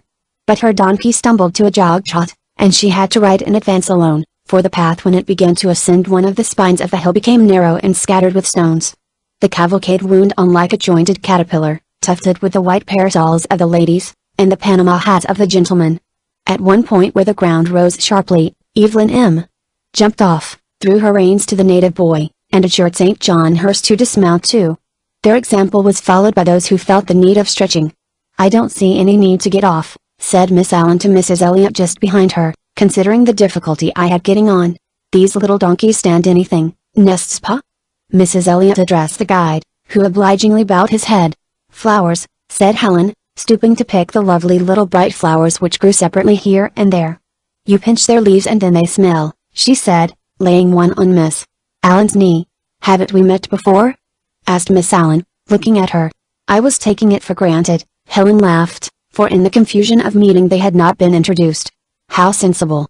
chirped Mrs. Elliot. "That's just what one would always like, only unfortunately it's not possible." "Not possible," said Helen. "Everything's possible. Who knows what mayn't happen before nightfall?" she continued, mocking the poor lady's timidity, who depended implicitly upon one thing following another, that the mere glimpse of a world where dinner could be disregarded, or the table moved 1 inch from its accustomed place, filled her with fears for her own stability.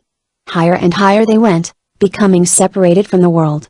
The world, when they turned to look back, flattened itself out, and was marked with squares of thin green and gray.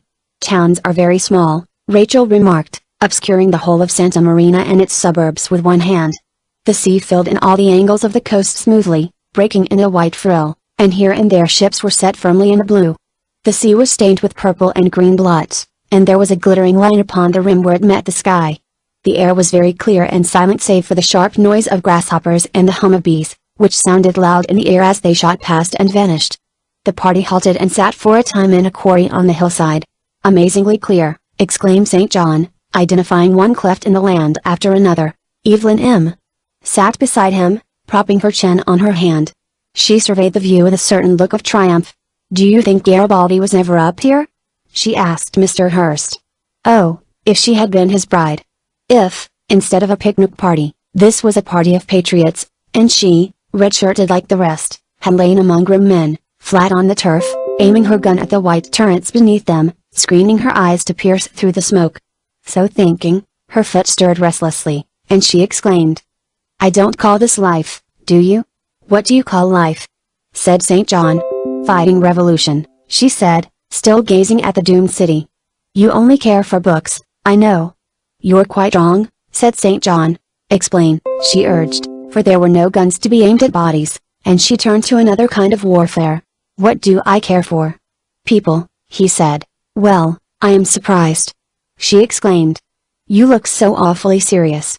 Do let's be friends and tell each other what we're like. I hate being cautious, don't you? But St. John was decidedly cautious, as she could see by the sudden constriction of his lips, and had no intention of revealing his soul to a young lady.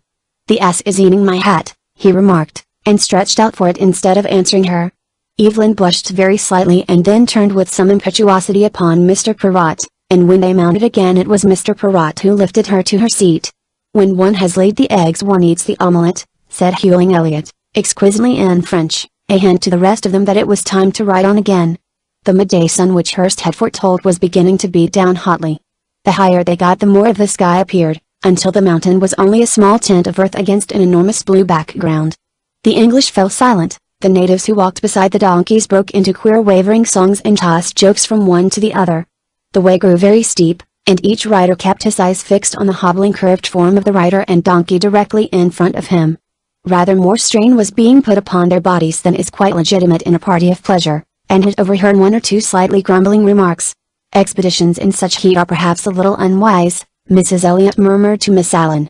But Miss Allen returned, I always like to get to the top, and it was true, although she was a big woman, stiff in the joints, and unused to donkey riding, but as her holidays were few she made the most of them. The vivacious white figure rode well in front, she had somehow possessed herself of a leafy branch and wore it round her hat like a garland. They went on for a few minutes in silence. The view will be wonderful, had assured them, turning round in his saddle and smiling encouragement.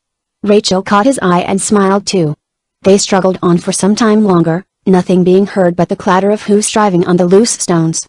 Then they saw that Evelyn was off her ass, and that Mr. Perrott was standing in the attitude of a statesman in Parliament Square, stretching an arm of stone towards the view.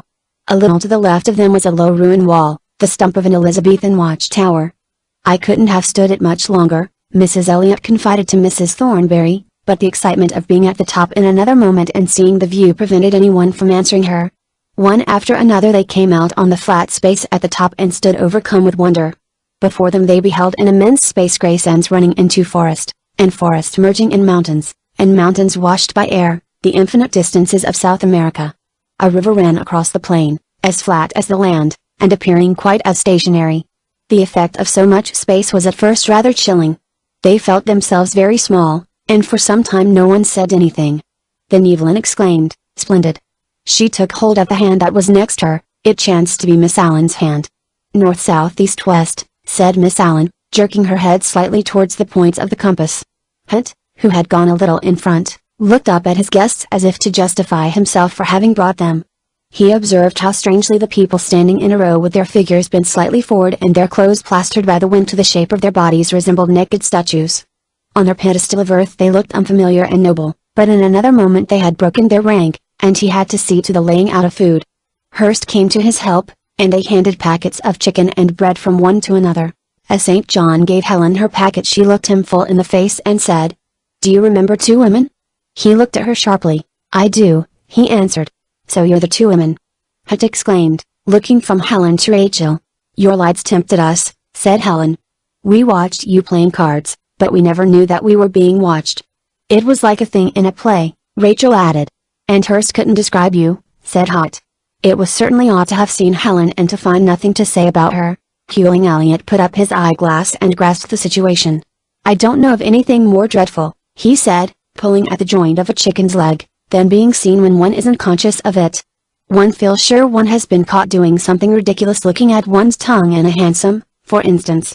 Now the others ceased to look at the view, and drawing together sat down in a circle round the baskets. "And yet those little looking glasses in hansoms have a fascination of their own," said Mrs. Thornberry. "One's features look so different when one can only see a bit of them." "There will soon be very few hansom cabs left," said Mrs. Elliot.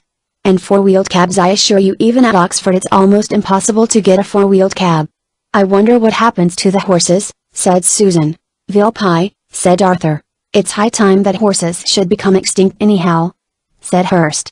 "They're distressingly ugly, besides being vicious." But Susan, who had been brought up to understand that the horse is the noblest of God's creatures, could not agree, and Vinning thought Hurst an unspeakable ass, but was too polite not to continue the conversation. "When they see us falling out of airplanes they get some of their own back, I expect," he remarked. "You fly?" said old Mr. Thornberry, putting on his spectacles to look at him. "I hope to, some day," said Arthur. Here flying was discussed at length, and Mrs. Thornberry delivered an opinion which was almost a speech to the effect that it would be quite necessary in time of war, and in England we were terribly behindhand. "If I were a young fellow," she concluded, "I should certainly qualify." It was odd to look at the little elderly lady, in her grey coat and skirt, with a sandwich in her hand, her eyes lighting up with zeal as she imagined herself a young man in an aeroplane. For some reason, however, the talk did not run easily after this, and all they said was about drink and salt and the view. Suddenly Miss Allen, who was seated with her back to the ruined wall, put down her sandwich, picked something off her neck, and remarked, "I'm covered with little creatures." It was true, and the discovery was very welcome. The ants were pouring down a glacier of loose earth heaped between the stones of the ruin, large brown ants with polished bodies. She held up one on the back of her hand for Helen to look at. "Suppose they sting?" said Helen. "They will not sting, but they may infest the victuals," said Miss Allen, and measures were taken at once to divert the ants from their course. At Hutt's suggestion it was decided to adopt the methods of modern warfare against an invading army. The tablecloth represented the invaded country, and round it they built barricades of baskets, set up the wine bottles in a rampart, made fortifications of bread and dug fosses of salt. When an ant got through it was exposed to a fire of breadcrumbs, until Susan pronounced that that was cruel, and rewarded those brave spirits with spoil in the shape of tongue. Playing this game they lost their stiffness, and even became unusually daring, for Mr. Perrott, who was very shy, said, "Permit me," and removed an ant from Evelyn's neck. "It would be no laughing matter really," said Mrs. Elliot confidentially to Mrs. Thornberry, "if an ant did get between the vest and the skin." The noise grew suddenly more clamorous, for it was discovered that a long line of ants had found their way onto the tablecloth by a back entrance, and if success could be gauged by noise, had had every reason to think his party a success. Nevertheless he became, for no reason at all, profoundly depressed. "They are not satisfactory, they are ignoble," he thought, surveying his guests from a little distance, where he was gathering together the plates. He glanced at them all, stooping and swaying and gesticulating round the tablecloth. Amiable and modest, respectable in many ways, lovable even in their contentment and desire to be kind, how mediocre they all were, and capable of what insipid cruelty to one another. There was Mrs. Thornberry, sweet but trivial in her maternal egoism, Mrs. Elliot, perpetually complaining of her lot, her husband a mere pea in a pod, and Susan she had no self, and counted neither one way nor the other. Vinning was as honest and as brutal as a schoolboy. Poor old Thornberry merely trod his round like a horse in a mill, and the less one examined into Evelyn's character the better, he suspected. Yet these were the people with money, and to them rather than to others was given the management of the world.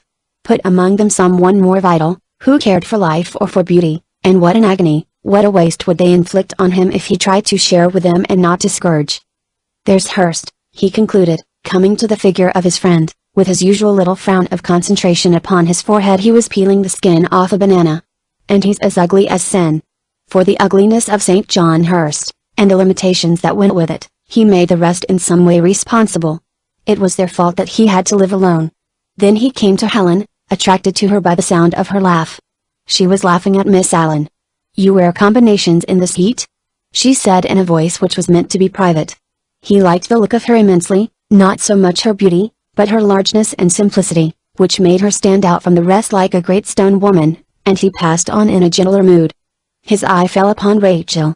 She was lying back rather behind the others, resting on one elbow. She might have been thinking precisely the same thoughts as Hood himself. Her eyes were fixed rather sadly but not intently upon the row of people opposite her. Had crawled up to her on his knees, with a piece of bread in his hand. "What are you looking at?" he asked. She was a little startled, but answered directly, "Human beings." Chapter 11. One after another they rose and stretched themselves, and in a few minutes divided more or less into two separate parties. One of these parties was dominated by Helen Elliot and Mrs. Thornberry, who, having both read the same books and considered the same questions, were now anxious to name the places beneath them and to hang upon them stores of information about navies and armies, political parties, natives and mineral products, all of which combined, they said, to prove that South America was the country of the future. Evelyn M. listened with her bright blue eyes fixed upon the oracles. "How it makes one long to be a man!" she exclaimed. Mr. Perrott answered, surveying the plain, that a country with a future was a very fine thing. "If I were you," said Evelyn, turning to him and drawing her glove vehemently through her fingers, "I'd raise a troop and conquer some great territory and make it splendid." "You'd want women for that." "I'd love to start life from the very beginning as it ought to be, nothing squalid but great halls and gardens and splendid men and women." "But you only like law, courts. And would you really be content without pretty frocks and sweets and all the things young ladies like?" asked Mr. Perrott, concealing a certain amount of pain beneath his ironical manner. "I'm not a young lady," Evelyn flashed. She bit her underlip. "Just because I like splendid things you laugh at me. Why are there no men like Garibaldi now?"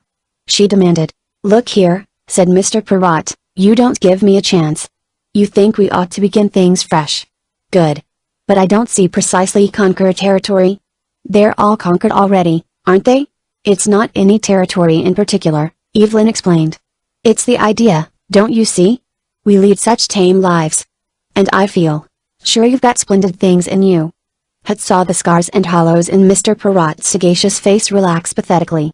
He could imagine the calculations which even then went on within his mind, as to whether he would be justified in asking the woman to marry him, considering that he made no more than 500 a year at the bar, owned no private means, and had an invalid sister to support. Mr. Perrott again knew that he was not quite, as Susan stated in her diary, not quite a gentleman she meant, for he was the son of a grocer in Leeds, had started life with a basket on his back, and now, though practically indistinguishable from a born gentleman, showed his origin to keen eyes in an impeccable neatness of dress, lack of freedom in manner, extreme cleanliness of person, and a certain indescribable timidity and precision with his knife and fork which might be the relic of days when meat was rare, and the way of handling it by no means gingerly. The two parties who were strolling about and losing their unity now came together, and joined each other in a long stare over the yellow and green patches of the heated landscape below.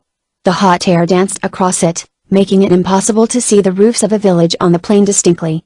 Even on the top of the mountain where a breeze played lightly, it was very hot, and the heat, the food, the immense space, and perhaps some less well-defined cause produced a comfortable drowsiness and a sense of happy relaxation in them. They did not say much, but felt no constraint in being silent. "Suppose we go and see what's to be seen over there?"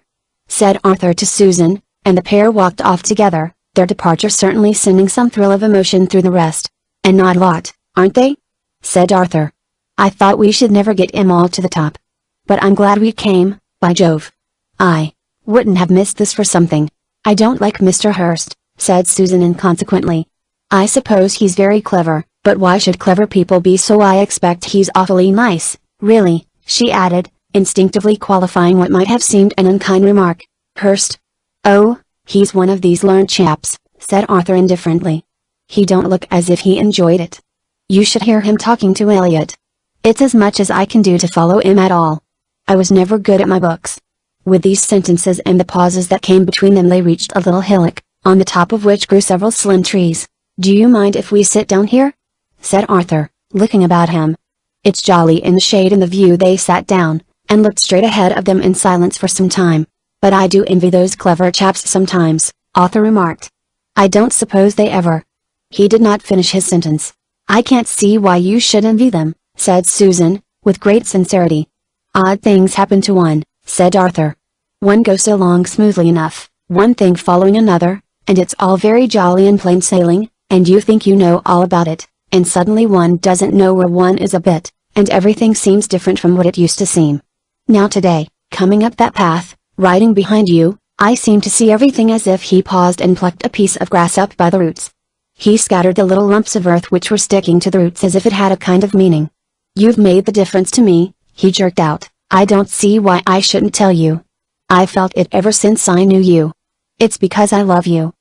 Even while they had been saying commonplace things, Susan had been conscious of the excitement of intimacy, which seemed not only to lay bare something in her, but in the trees and the sky, and the progress of his speech which seemed inevitable was positively painful to her, for no human being had ever come so close to her before.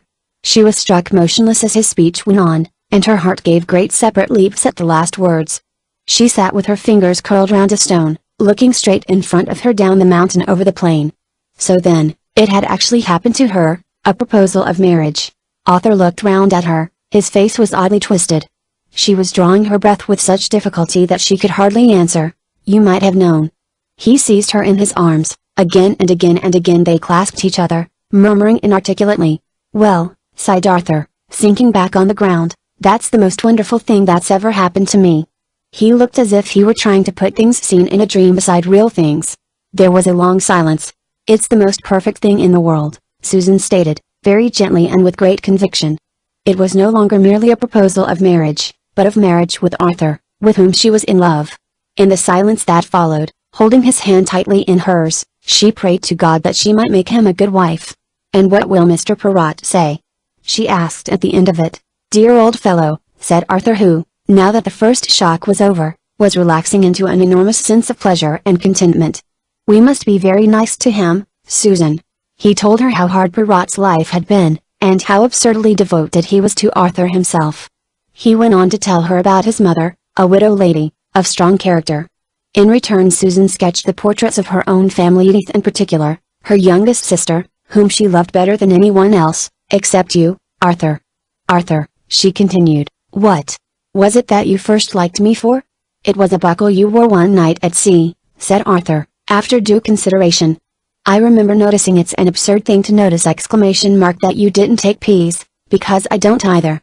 From this they went on to compare their more serious tastes, or rather Susan ascertained what Arthur cared about, and professed herself very fond of the same thing.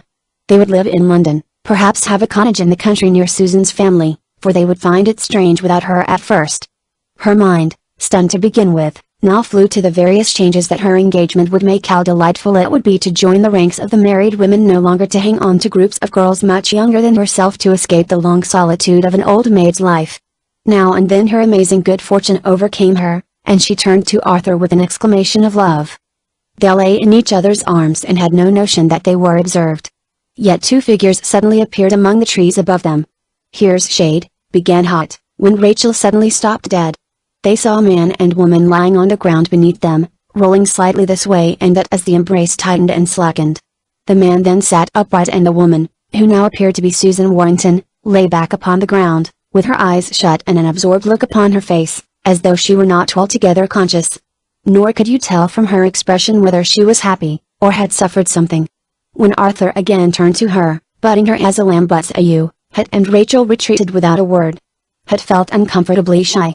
"I don't like that," said Rachel after a moment. "I can remember not liking it either," said Hot. "I can remember," but he changed his mind and continued in an ordinary tone of voice, "Well, we may take it for granted that they're engaged. Do you think he'll ever fly, or will she put a stop to that?" But Rachel was still agitated. She could not get away from the sight they had just seen. Instead of answering Hut, she persisted. "Love's an odd thing, isn't it, making one's heart beat? It's so enormously important, you see," Hut replied. "Their lives are now changed forever. And it makes one sorry for them too," Rachel continued, as though she were tracing the course of her feelings. "I don't know either of them, but I could almost burst into tears." "That's silly, isn't it? Just because they're in love," said Hot. "Yes," he added after a moment's consideration, "there's something horribly pathetic about it, I agree." And now, as they had walked some way from the grove of trees, and had come to a rounded hollow very tempting to the back, they proceeded to sit down, and the impression of the lovers lost some of its force, though a certain intensity of vision, which was probably the result of the sight, remained with them. As a day upon which any emotion has been repressed is different from other days, so this day was now different, merely because they had seen other people at a crisis of their lives. "A great encampment of tents they might be," said Hot, looking in front of him at the mountains. "Isn't it like a watercolor too? You know the way watercolors dry in ridges all across the paper? I've been wondering what they looked like." His eyes became dreamy, as though he were matching things, and reminded Rachel in their color of the green flesh of a snail. She sat beside him looking at the mountains too. When it became painful to look any longer, the great size of the view seeming to enlarge her eyes beyond their natural limit, she looked at the ground. It pleased her to scrutinize this inch of the soil of South America so minutely that she noticed every grain of earth and made it into a world where she was endowed with a supreme power. She bent a blade of grass, and set an insect on the utmost tassel of it, and wondered if the insect realized his strange adventure, and thought how strange it was that she should have bent that tassel rather than any other of the million tassels. "You've never told me your name," said it suddenly. "Miss somebody Vinrace." "I like to know people's Christian names." "Rachel," she replied. "Rachel," he repeated. I have an aunt called Rachel, who put the life of Father Damien into verse. She is a religious fanatic, the result of the way she was brought up, down in Northamptonshire, never seeing a soul. Have you any aunts? I live with them, said Rachel. And I wonder what they're doing now? Hat inquired. They are probably buying wool, Rachel determined. She tried to describe them. They are small, rather pale women, she began, very clean. We live in Richmond. They have an old dog, too, who will only eat the marrow out of bones. They are always going to church. They tidy their drawers a good deal. But here she was overcome by the difficulty of describing people. It's impossible to believe that it's all going on still, she exclaimed. The sun was behind them and two long shadows suddenly lay upon the ground in front of them, one waving because it was made by a skirt, and the other stationary, because thrown by a pair of legs in trousers.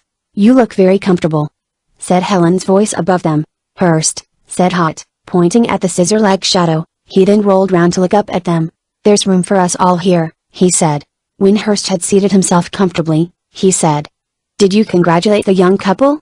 It appeared that, coming to the same spot a few minutes after it and Rachel, Helen and Hurst had seen precisely the same thing. No, we didn't congratulate them, said Hot. They seemed very happy. Well, said Hurst, pursing up his lips, so long as I needn't marry either of them. We were very much moved, said Hot. I thought you would be, said Hurst. Which was it, Monk? The thought of the immortal passions, or the thought of newborn males to keep the Roman Catholics out?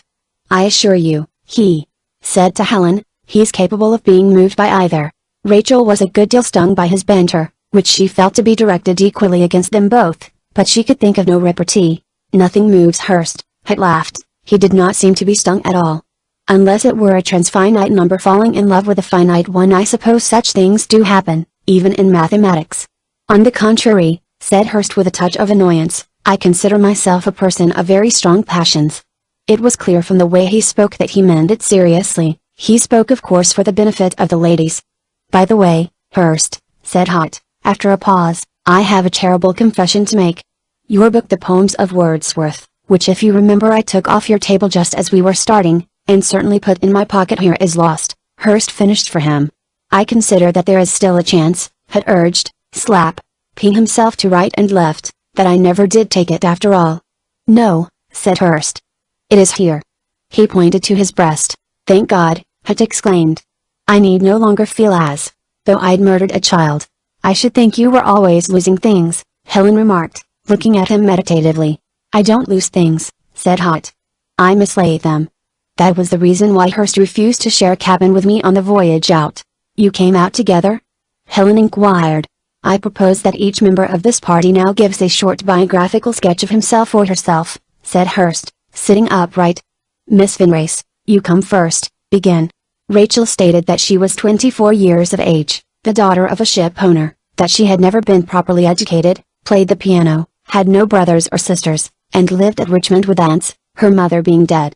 Next, said Hurst, having taken in these facts, he pointed at Hot. I am the son of an English gentleman. I am 27, Hut began. My father was a fox hunting squire. He died when I was 10 in the hunting field. I can remember his body coming home, on a shutter I suppose, just as I was going down to tea, and noticing that there was jam for tea, and wondering whether I should be allowed. Yes, but keep to the facts, Hurst put in. I was educated at Winchester and Cambridge, which I had to leave after a time. I have done a good many things since. Profession? None at least. Tastes? Literary. I'm writing a novel. Brothers and sisters? 3 sisters, no brother, and a mother.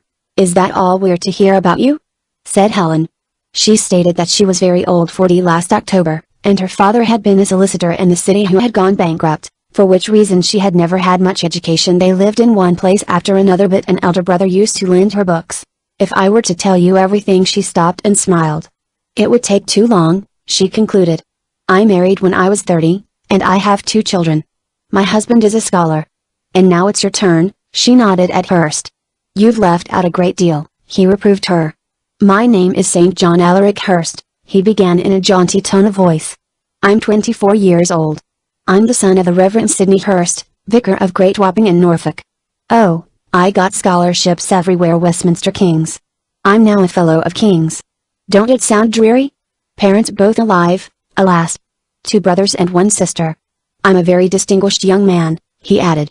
"One of the 3, or is it 5, most distinguished men in England," had remarked. "Quite correct," said Hurst. "That's all very interesting," said Helen after a pause. "But of course we've left out the only questions that matter. For instance, are we Christians?" I am not," both the young men replied. "I am," Rachel stated. "You believe in a personal God?" Hurst demanded, turning round and fixing her with his eyeglasses. I believe," Rachel stammered. "I believe there are things we don't know about, and the world might change in a minute and anything appear." At this Helen laughed outright. "Nonsense," she said. "You're not a Christian. You've never thought what you were. And there are lots of other questions," she continued, "though perhaps we can't ask them yet." Although they had talked so freely, they were all uncomfortably conscious that they really knew nothing about each other. The important questions, had pondered, the really interesting ones. "I doubt that one ever does ask them." Rachel, who was slow to accept the fact that only a very few things can be said even by people who know each other well, insisted on knowing what he meant. "Whether we've ever been in love?" she inquired. "Is that the kind of question you mean?" Again Helen laughed at her, benignantly strewing her with handfuls of the long tasseled grass, for she was so brave and so foolish. "Oh, Rachel," she cried. "It's like having a puppy in the house, having you with one, a puppy that brings one's underclothes down into the hall." But again the sunny earth in front of them was crossed by fantastic wavering figures, the shadows of men and women. "There they are!" exclaimed Mrs. Elliot. There was a touch of peevishness in her voice. "And we've had such a hunt to find you. Do you know what the time is?" Mrs. Elliot and Mr. and Mrs. Thornbury now confronted them. Mrs. Elliot was holding out her watch, and playfully tapping it upon the face. Hutt was recalled to the fact that this was a party for which he was responsible, and he immediately led them back to the watchtower, where they were to have tea before starting home again. A bright crimson scarf fluttered from the top of the wall, which Mr. Perrott and Evelyn were tying to a stone as the others came up. The heat had changed just so far that instead of sitting in the shadow they sat in the sun, which was still hot enough to paint their faces red and yellow, and to color great sections of the earth beneath them. "There's nothing half so nice as tea," said Mrs. Thornbury, taking her cup. "Nothing," said Helen. "Can't you remember as a child chopping up hay?" She spoke much more quickly than usual, and kept her eye fixed upon Mrs. Thornbury, and pretending it was tea, and getting scolded by the nurses. "Why, I can't imagine, except that nurses are such brutes, won't allow pepper instead of salt through there's no earthly harm in it. Weren't your nurses just the same?" During this speech Susan came into the group, and sat down by Helen's side. A few minutes later Mr. Venning strolled up from the opposite direction. He was a little flushed, and in the mood to answer hilariously whatever was said to him. "What have you been doing to that old chap's grave?"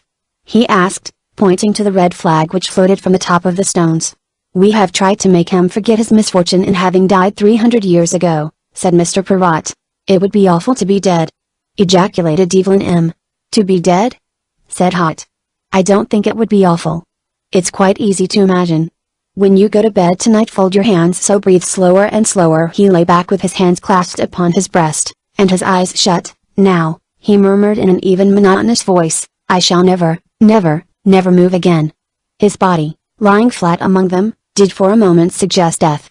"This is a horrible exhibition, Mr. Hutt," cried Mrs. Thornbury. "More cake for us," said Arthur.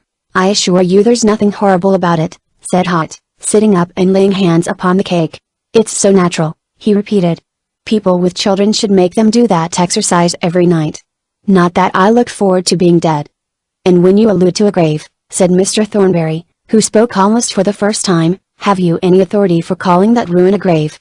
"I am quite with you in refusing to accept the common interpretation which declares it to be the remains of an Elizabethan watchtower any more than I believe that the circular mounds or barrows which we find on the top of our English downs were camps. The antiquaries call everything a camp. I am always asking them, well then, where do you think our ancestors kept their cattle? Half the camps in England are merely the ancient pound or barton as we call it in my part of the world. The argument that no one would keep his cattle in such exposed and inaccessible spots has no weight at all, if you reflect that in those days a man's cattle were his capital, his stock in trade, his daughters' dowries. Without cattle he was a serf, another man's man." His eyes slowly lost their intensity, and he muttered a few concluding words under his breath, looking curiously old and forlorn. Hewing Elliot, who might have been expected to engage the old gentleman in argument, was absent at the moment. He now came up holding out a large square of cotton upon which a fine design was printed in pleasant bright colors that made his hand look pale. "A bargain," he announced, laying it down on the cloth. "I've just bought it from the big man with the earrings. Fine, isn't it?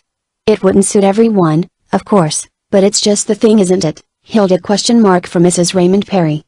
"Mrs. Raymond Perry!" cried Helen and Mrs. Thornbury at the same moment. They looked at each other as though a mist hitherto obscuring their faces had been blown away. "Ah, you have been to those wonderful parties too?" Mrs. Elliot asked with interest. Mrs. Perry's drawing room, though thousands of miles away, behind a vast curve of water on a tiny piece of earth, came before their eyes. They who had had no solidity or anchorage before seemed to be attached to it somehow, and at once grown more substantial. Perhaps they had been in the drawing room at the same moment, perhaps they had passed each other on the stairs, at any rate they knew some of the same people. They looked one another up and down with new interest. But they could do no more than look at each other, for there was no time to enjoy the fruits of the discovery.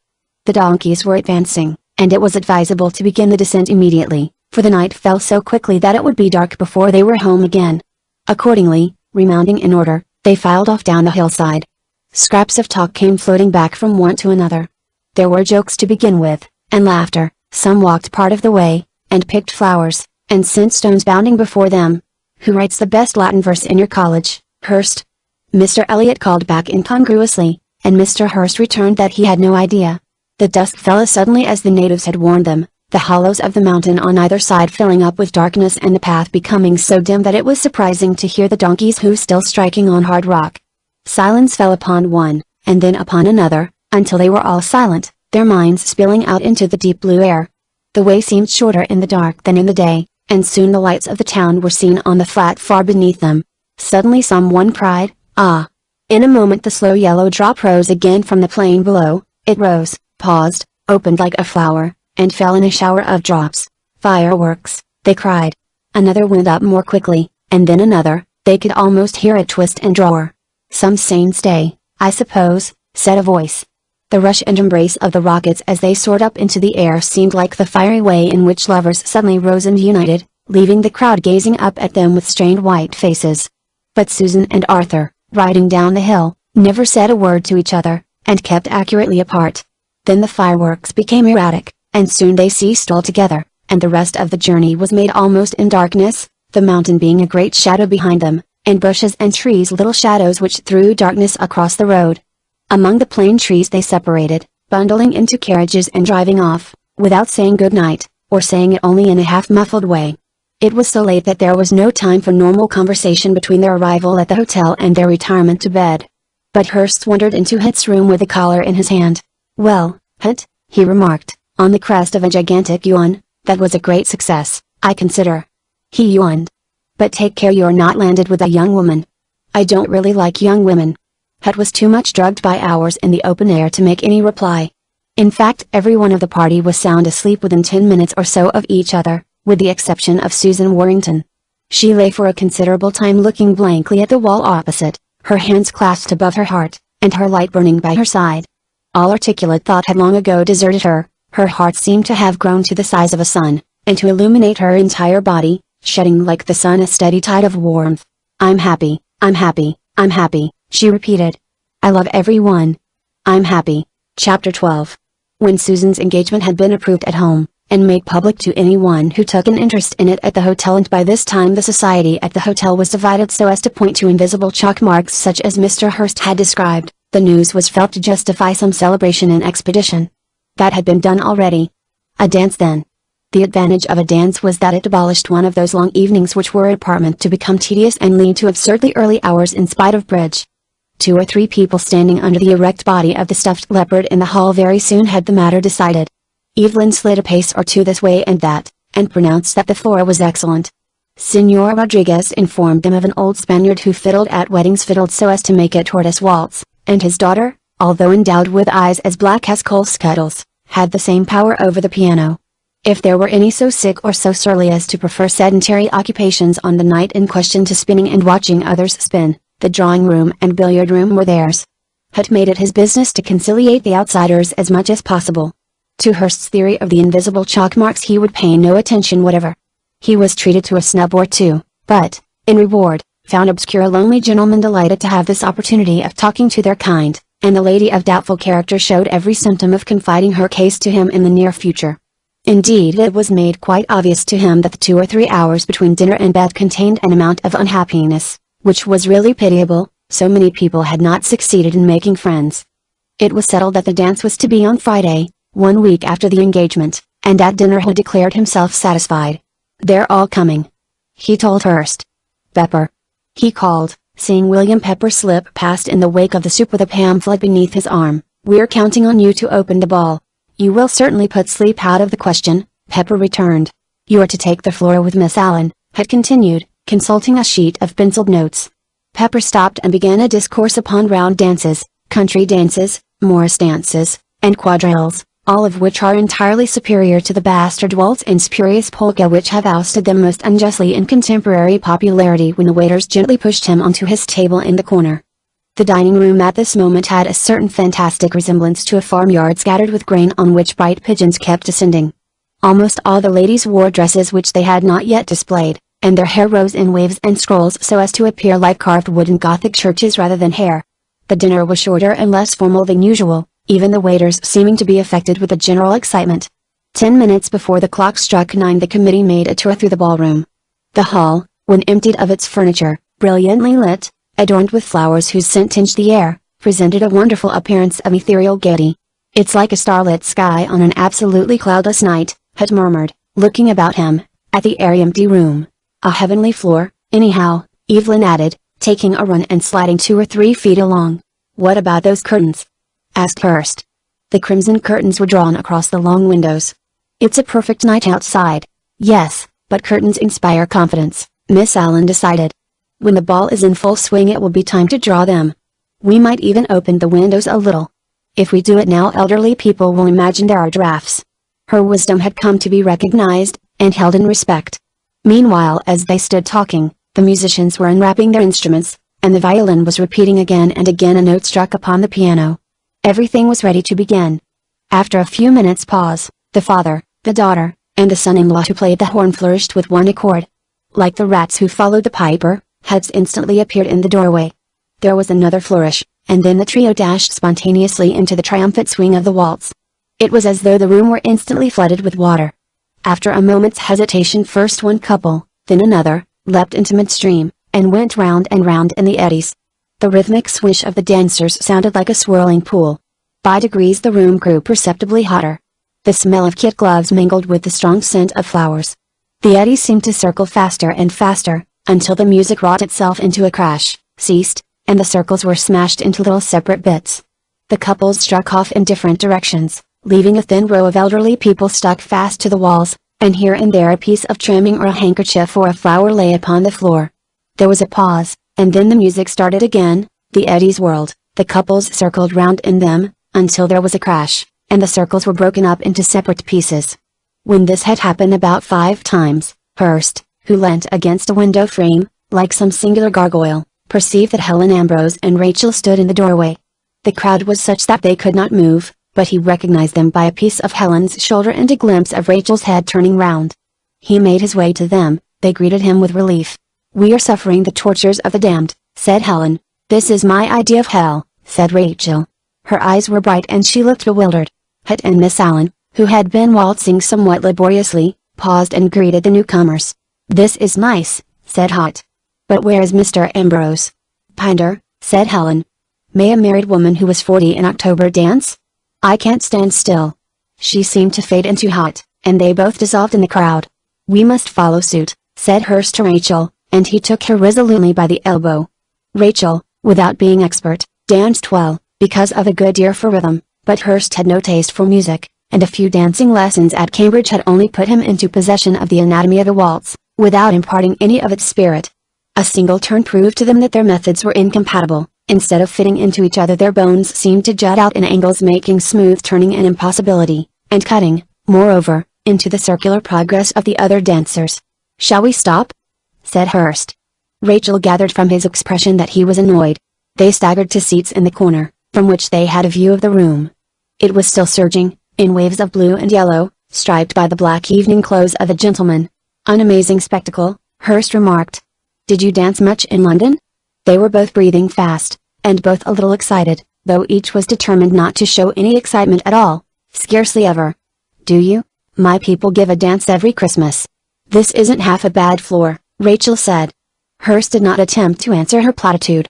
He sat quite silent, staring at the dancers. After 3 minutes the silence became so intolerable to Rachel that she was goaded to advance another commonplace about the beauty of the night. Hurst interrupted her ruthlessly. Was that all nonsense what you said the other day about being a Christian and having no education? He asked. It was practically true, she replied. But I also play the piano very well, she said, better, I expect, than anyone in this room. You are the most distinguished man in England, aren't you? She asked shyly. One of the three, he corrected. Helen whirling past here tossed a fan into Rachel's lap. She is very beautiful, Hurst remarked. They were again silent.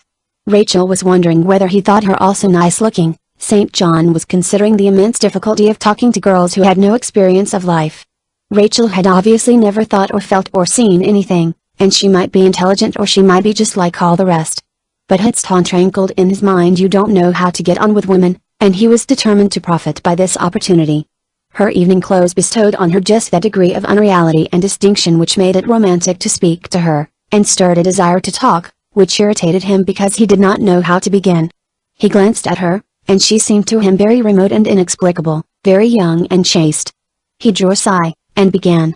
About books now. What have you read? Just Shakespeare in the Bible. I haven't read many classics, Rachel stated. She was slightly annoyed by his jaunty and rather unnatural manner, while his masculine acquirements induced her to take a very modest view of her own power. Do you mean to tell me you've reached the age of 24 without reading Gibbon? He demanded. Yes, I have, she answered. Munya! He exclaimed, throwing out his hands. You must begin tomorrow. I shall send you my copy. What I want to know is, he looked at her critically. You see, the problem is, can one really talk to you? Have you got a mind, or are you like the rest of your sex? You seem to me absurdly young compared with men of your age. Rachel looked at him but said nothing. About Gibbon, he continued. Do you think you'll be able to appreciate him? He's the test, of course. It's awfully difficult to tell about women, he continued, how much, I mean, is due to lack of training, and how much is native incapacity. I don't see myself why you shouldn't understand, only I suppose you've led an absurd life until now. You've just walked in a crocodile, I suppose, with your hair down your back. The music was again beginning. Hurst I wandered about the room in search of Mrs. Ambrose. With the best will in the world he was conscious that they were not getting on well together. I'd like awfully to lend you books, he said, buttoning his gloves, and rising from his seat. We shall meet again. I'm going to leave you now. He got up and left her. Rachel looked round. She felt herself surrounded, like a child at a party, by the faces of strangers all hostile to her, with hooked noses and sneering, indifferent eyes. She was by a window, she pushed it open with a jerk. She stepped out into the garden. Her eyes swam with tears of rage. Damn that man! She exclaimed, having acquired some of Helen's words. Damn his insolence! She stood in the middle of the pale square of light which the window she had opened threw upon the grass. The forms of great black trees rose massively in front of her. She stood still, looking at them, shivering slightly with anger and excitement. She heard the trampling and swinging of the dancers behind her, and the rhythmic sway of the waltz music. There are trees, she said aloud. Would the trees make up for St. John Hurst? She would be a Persian princess far from civilization, riding her horse upon the mountains alone, and making her women sing to her in the evening. Far from all this, from the strife and men and women, a form came out of the shadow. A little red light burnt high up in its blackness. Miss Vinrace, is it? Said Hot, peering at her. You are dancing with Hurst? He's made me furious. She cried vehemently. No one's any right to be insolent. Insolent? Hot repeated, taking his cigar from his mouth in surprise. Hurst insolent? It's insolent, said Rachel, and stopped. She did not know exactly why she had been made so angry. With a great effort she pulled herself together. Oh, well, she added, the vision of Helen and her mockery before her, I dare say I'm a fool.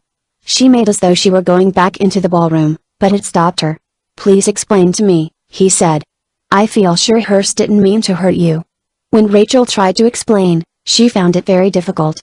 She could not say that she found the vision of herself walking in a crocodile with her hair down her back peculiarly unjust and horrible, Nor could she explain why Hearst's assumption of the superiority of his nature and experience had seemed to her not only galling but terrible, as if a gate had clanged in her face.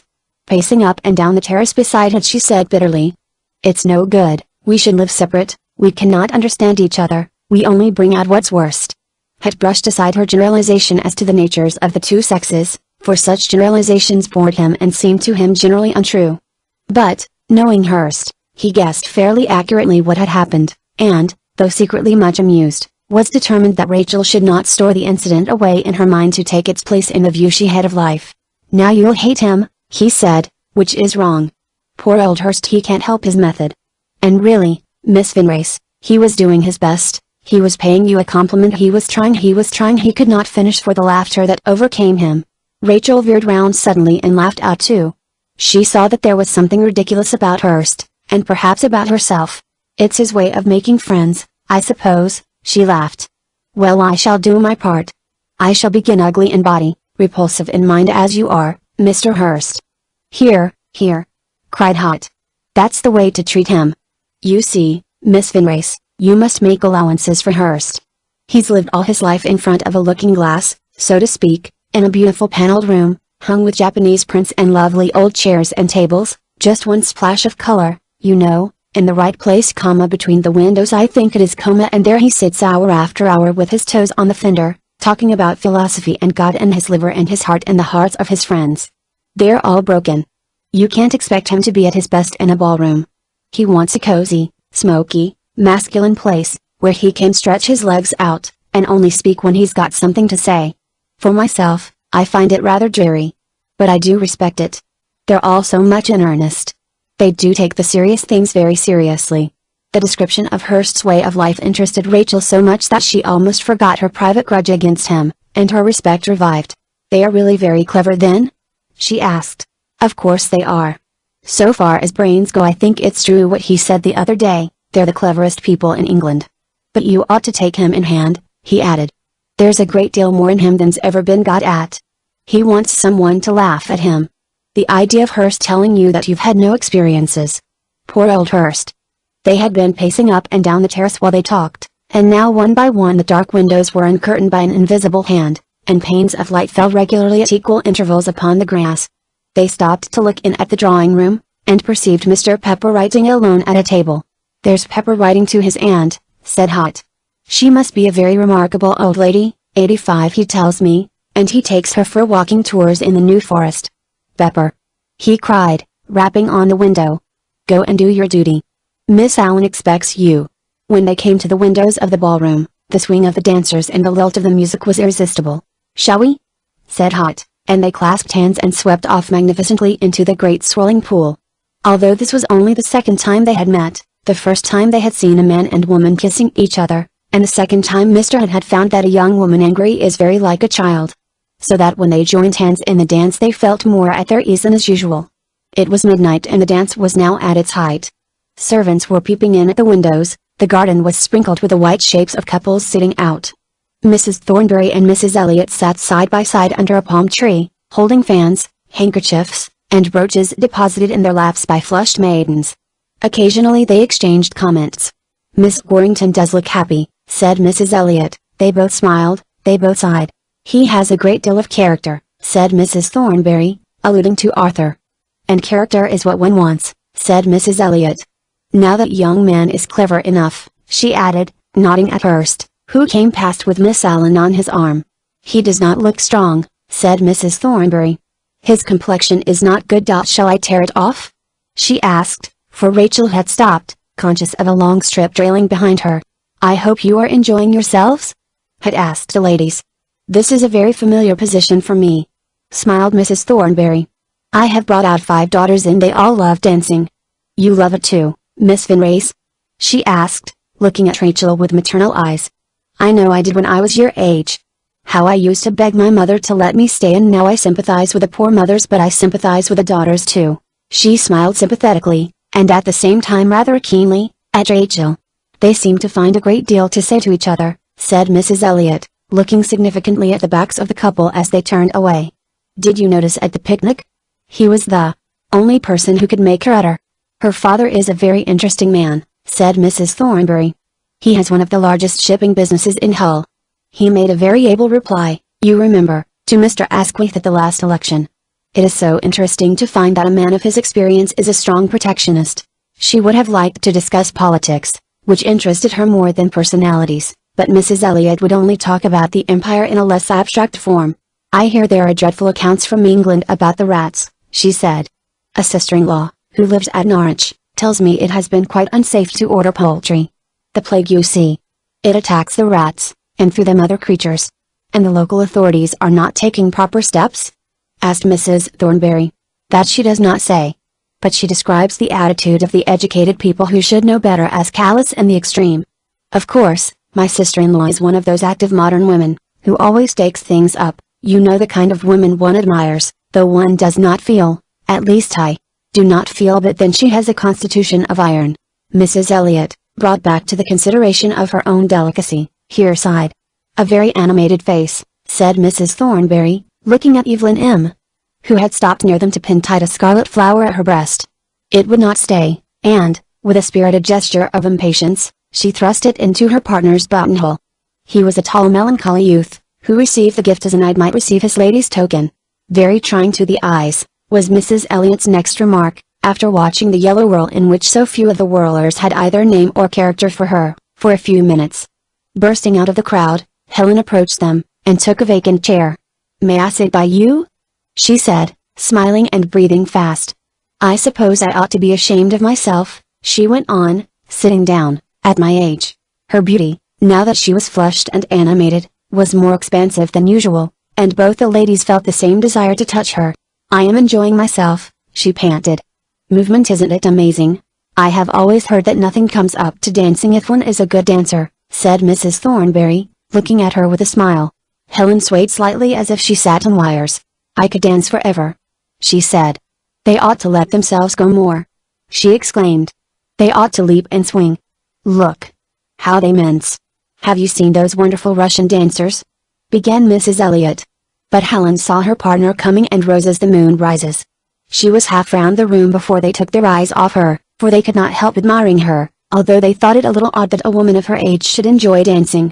Directly Helen was left alone for a minute, she was joined by St. John Hurst, who had been watching for an opportunity. Should you mind sitting out with me? He asked. I'm quite incapable of dancing. He piloted Helen to a corner which was supplied with 2 armchairs, and thus enjoyed the advantage of semi-privacy. They sat down, and for a few minutes Helen was too much under the influence of dancing to speak. Astonishing! She exclaimed at last. What sort of shape can she think her body is? This remark was called forth by a lady who came past them, waddling rather than walking, and leaning on the arm of a stout man with globular green eyes set in a fat white face. Some support was necessary, for she was very stout, and so compressed that the upper part of her body hung considerably in advance of her feet, which could only trip in tiny steps, owing to the tightness of the skirt round her ankles. The dress itself consisted of a small piece of shiny yellow satin, adorned here and there indiscriminately with round shields of blue and green beads made to imitate hues of a peacock's breast. On the summit of a frothy castle of hair purple plumes stood erect, while her short neck was encircled by a black velvet ribbon knobbed with gems, and golden bracelets were tightly wedged into the flesh of her fat gloved arms. She had the face of an impertinent but jolly little pig, mottled red under a dusting of powder. St. John could not join in Helen's laughter. It makes me sick, he declared. The whole thing makes me sick. Consider the minds of those people, their feelings. Don't you agree? I always make a vow never to go to another party of any description, Helen replied, and I always break it. She leant back in her chair and looked laughingly at the young man. She could see that he was genuinely cross, if at the same time slightly excited. However, he said, resuming his jaunty tone, I suppose one must just make up one's mind to it. To what? There never will be more than 5 people in the world worth talking to. Slowly the flush and sparkle in Helen's face died away, and she looked as quiet and as observant as usual. 5 people? She remarked. I should say there were more than 5. You've been very fortunate, then, said Hurst. Or perhaps I've been very unfortunate. He became silent. Should you say I was a difficult kind of person to get on with? He asked sharply. Most clever people are when they're young, Helen replied. And of course I am immensely clever, said Hurst. I'm infinitely cleverer than Hot. It's quite possible, he continued in his curiously impersonal manner, that I'm going to be one of the people who really matter. That's utterly different from being clever, though one can't expect one's family to see it," he added bitterly. Helen thought herself justified in asking, "Do you find your family difficult to get on with?" "Intolerable. They want me to be a peer and a privy councillor. I've come out here partly in order to settle the matter. It's got to be settled. Either I must go to the bar, or I must stay on in Cambridge. Of course, there are obvious drawbacks to each, but the arguments certainly do seem to me in favor of Cambridge. This kind of thing." He waved his hand at the crowded ballroom. "Repulsive. I'm conscious of great powers of affection too. I'm not susceptible, of course, in the way it is. I'm very fond of a few people. I think, for example, that there's something to be said for my mother, though she is in many ways so deplorable. At Cambridge, of course, I should inevitably become the most important man in the place, but there are other reasons why I dread Cambridge." He ceased. "Are you finding me a dreadful bore?" he asked. He changed curiously from a friend confiding in a friend to a conventional young man at a party. "Not in the least," said Helen. "I like it very much. You can't think," he exclaimed, speaking almost with emotion, "what a difference it makes finding someone to talk to. Directly I saw you I felt you might possibly understand me. I'm very fond of Hot, but he hasn't the remotest idea what I'm like. You're the only woman I've ever met who seems to have the faintest conception of what I mean when I say a thing." The next dance was beginning. It was the barcarolle out of Hoffman, which made Helen beat her toe in time to it, but she felt that after such a compliment it was impossible to get up and go, and, besides being amused, she was really flattered, and the honesty of his conceit attracted her. She suspected that he was not happy, and was sufficiently feminine to wish to receive confidences. "I'm very old," she sighed. "The odd thing is that I don't find you old at all," he replied. "I feel as though we were exactly the same age.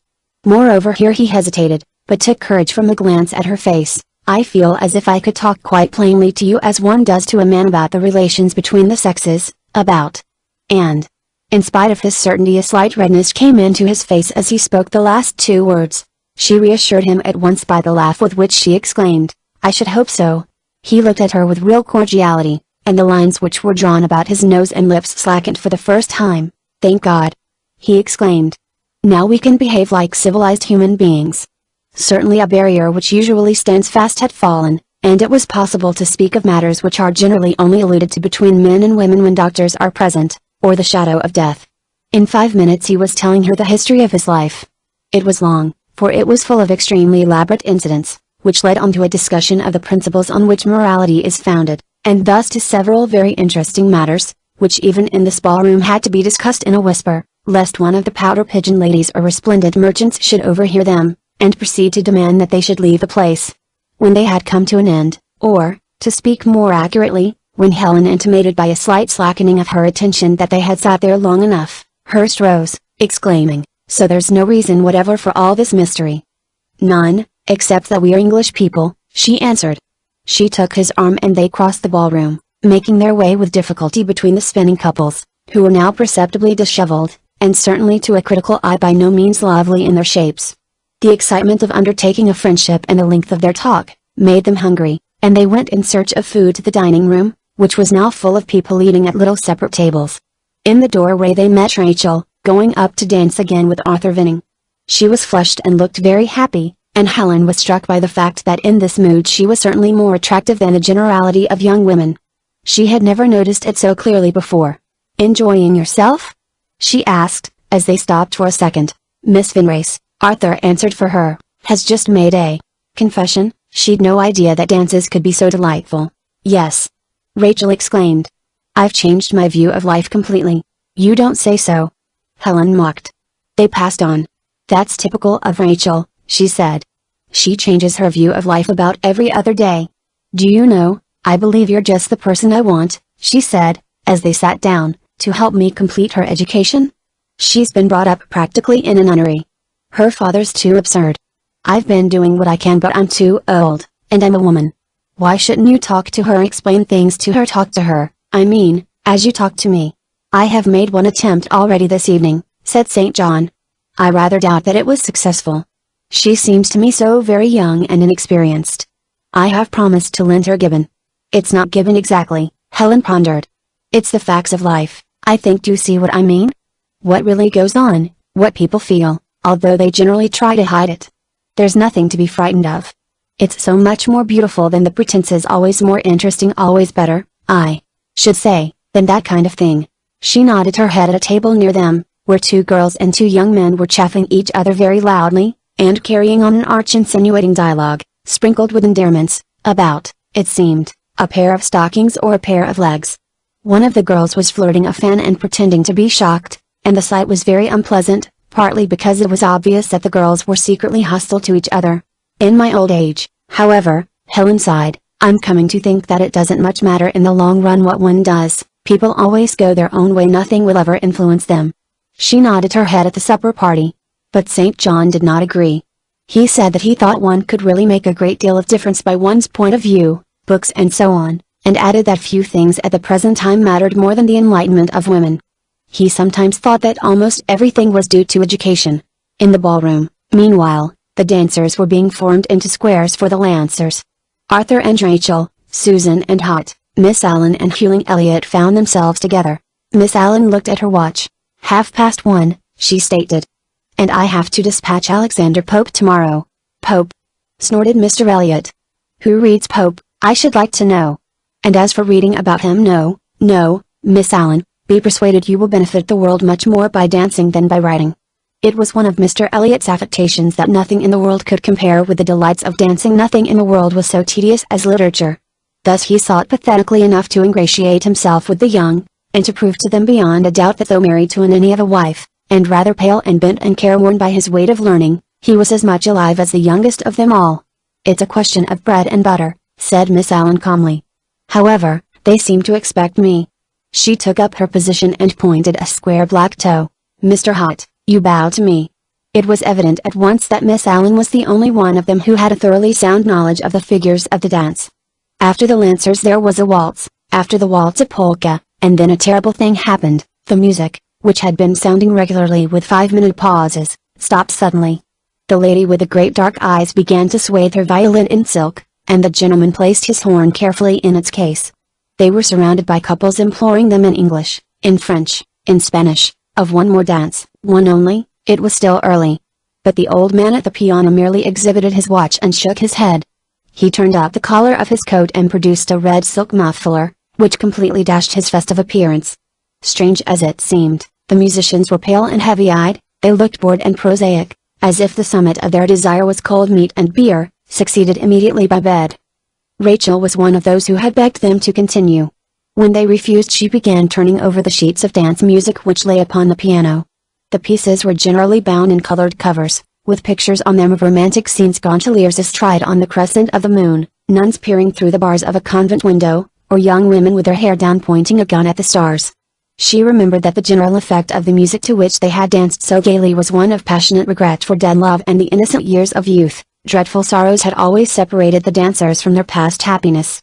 No wonder they get sick of playing stuff like this, she remarked, reading a bar or two. They're really hymn tunes. Played very fast, with bits out of Wagner and Beethoven. Do you play? Would you play? Anything, so long as we can dance to it. From all sides her gift for playing the piano was insisted upon, and she had to consent. As very soon she had played the only pieces of dance music she could remember, she went on to play an air from a sonata by Mozart. But that's not a dance, said someone pausing by the piano. It is, she replied, emphatically nodding her head. Invent the steps.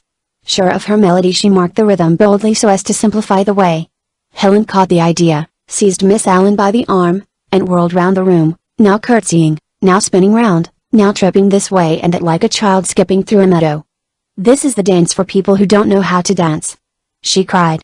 The tune changed to a minuet. St. John hopped with incredible swiftness, first on his left leg, then on his right. The tune flowed melodiously. Hunt, swaying his arms and holding out the tails of his coat, swam down the room in imitation of the voluptuous dreamy dance of an Indian maiden dancing before her Raja.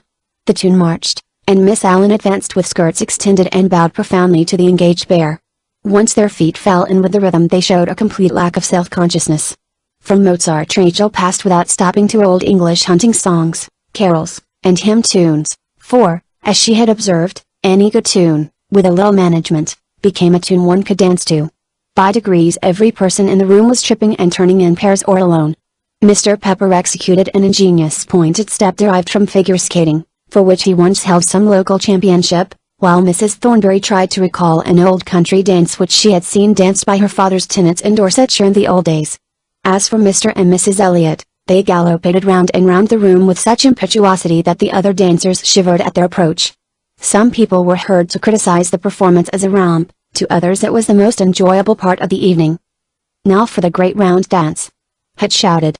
Instantly a gigantic circle was formed, the dancers holding hands and shouting out, "Do you ken John Peel?" as they swung faster and faster and faster, until the strain was too great, and one link of the chain Mrs. Thornbury gave way, and the rest went flying across the room in all directions, to land upon the floor or the chairs or in each other's arms as seemed most convenient. Rising from these positions, breathless and unkempt, it struck them for the first time that the electric lights pricked the air very vainly, and instinctively a great many eyes turned to the windows. Yes, there was the dawn. While they had been dancing the night had passed, and it had come. Outside, the mountains showed very pure and remote, the dew was sparkling on the grass, and the sky was flushed with blue, save for the pale yellows and pinks in the east. The dancers came crowding to the windows, pushed them open, and here and there ventured a foot upon the grass. "How silly the poor old lights look," said Evelyn M. in a curiously subdued tone of voice. "And ourselves, it isn't becoming." It was true, the untidy hair, and the green and yellow gems, which had seemed so festive half an hour ago, now looked cheap and slovenly. The complexions of the elder ladies suffered terribly, and, as if conscious that a cold eye had been turned upon them, they began to say good night and to make their way up to bed. Rachel, though robbed of her audience, had gone on playing to herself. From John Peel she passed to Bach, who was at this time the subject of her intense enthusiasm, and one by one some of the younger dancers came in from the garden and sat upon the deserted gilt chairs round the piano, the room being now so clear that they turned out the lights. As they sat and listened, their nerves were quieted, the heat and soreness of their lips, the result of incessant talking and laughing, was smoothed away. They sat very still as if they saw a building with spaces and columns succeeding each other rising in the empty space. Then they began to see themselves and their lives, and the whole of human life advancing very nobly under the direction of the music. They felt themselves ennobled, and when Rachel stopped playing they desired nothing but sleep. Susan rose. "I think this has been the happiest night of my life," she exclaimed. "I do adore music," she said, as she thanked Rachel. "It just seems to say all the things one can't say oneself." She gave a nervous little laugh and looked from one to another with great benignity, as though she would like to say something but could not find the words in which to express it. "Everyone's been so kind, so very kind," she said. Then she too went to bed. The party having ended in the very abrupt way in which parties do end, Helen and Rachel stood by the door with their cloaks on, looking for a carriage. "I suppose you realize that there are no carriages left?" said St. John, who had been out to look. "You must sleep here." "Oh, no," said Helen, "we shall walk." "May we come too?" had asked. "We can't go to bed. Imagine lying among bolsters and looking at one's washstand on a morning like this. Is that where you live?" They had begun to walk down the avenue, and he turned and pointed at the white and green villa on the hillside, which seemed to have its eyes shut. "That's not a light burning, is it?" Helen asked anxiously. "It's the sun," said St. John. The upper windows had each a spot of gold on them. "I was afraid it was my husband, still reading Greek," she said. "All this time he's been editing Pinder." They passed through the town and turned up the steep road, which was perfectly clear, though still unbordered by shadows. Partly because they were tired, and partly because the early light subdued them, they scarcely spoke, but breathed in the delicious fresh air, which seemed to belong to a different state of life from the air at midday. When they came to the high yellow wall, where the lane turned off from the road, Helen was for dismissing the two young men. "You've come far enough," she said. "Go back to bed." But they seemed unwilling to move. "Let's sit down a moment," said Hot. He spread his coat on the ground. "Let's sit down and consider." They sat down and looked out over the bay. It was very still, the sea was rippling faintly, and lines of green and blue were beginning to stripe it. There were no sailing boats as yet, but a steamer was anchored in the bay, looking very ghostly in the mist. It gave one unearthly cry, and then all was silent. Rachel occupied herself in collecting one grey stone after another and building them into a little cairn. She did it very quietly and carefully. "And so you have changed your view of life, Rachel?" said Helen. Rachel added another stone and yawned. "I don't remember," she said. "I feel like a fish at the bottom of the sea." She yawned again. None of these people possessed any power to frighten her out here in the dawn, and she felt perfectly familiar even with Mr. Hurst. "My brain, on the contrary," said Hurst, is in a condition of abnormal activity. He sat in his favorite position with his arms binding his legs together and his chin resting on the top of his knees. I see through everything, absolutely everything. Life has no more mysteries for me. He spoke with conviction, but did not appear to wish for an answer. Near though they sat, and familiar though they felt, they seemed mere shadows to each other. And all those people down there going to sleep, had began dreamily, thinking such different things. Miss Warrington, I suppose, is now on her knees. The Elliots are a little startled, it's not often they get out of breath, and they want to get to sleep as quickly as possible. Then there's the poor lean young man who danced all night with Evelyn. He's putting his flower in water and asking himself, is this love? And poor old Barat, I dare say, can't get to sleep at all, and is reading his favorite Greek book to console himself, and the others know. Hurst, he wound up, I don't find it simple at all. I have a key, said Hurst cryptically. His chin was still upon his knees and his eyes fixed in front of him. A silence followed. Then Helen rose and bade them good night. But, she said, remember that you've got to come and see us. They waved good night and parted, but the two young men did not go back to the hotel. They went for a walk, during which they scarcely spoke, and never mentioned the names of the two women, who were, to a considerable extent, the subject of their thoughts. They did not wish to share their impressions. They returned to the hotel in time for breakfast. Chapter 13. There were many rooms in the villa, but one room which possessed a character of its own because the door was always shut, and no sound of music or laughter issued from it. Everyone in the house was vaguely conscious that something went on behind that door, and without in the least knowing what it was, were influenced in their own thoughts by the knowledge that if they passed it the door would be shut, and if they made a noise Mr. Ambrose inside would be disturbed. Certain acts therefore possessed merit, and others were bad, so that life became more harmonious and less disconnected than it would have been had Mr. Ambrose given up editing Pinder, and taken to a nomad existence, in and out of every room in the house. As it was, everyone was conscious that by observing certain rules, such as punctuality and quiet, by cooking well, and performing other small duties, one ode after another was satisfactorily restored to the world, and they shared the continuity of the scholar's life. Unfortunately, as age puts one barrier between human beings, and learning another, and sex a third, Mr. Ambrose in his study was some 1,000 miles distant from the nearest human being, who in this household was inevitably a woman. He sat hour after hour among white-leaved books, alone like an idol in an empty church, still except for the passage of his hand from one side of the sheet to another, silent save for an occasional choke, which drove him to extend his pipe a moment in the air. As he worked his way further and further into the heart of the poet, his chair became more and more deeply encircled by books, which lay open on the floor, and could only be crossed by a careful process of stepping, so delicate that his visitors generally stopped and addressed him from the outskirts. On the morning after the dance, however, Rachel came into her uncle's room and hailed him twice, "Uncle Ridley," before he paid her any attention. At length he looked over his spectacles. "Well?" he asked. "I want a book," she replied. "Gibbon's History of the Roman Empire." "May I have it?" She watched the lines on her uncle's face gradually rearrange themselves at her question. It had been smooth as a mask before she spoke.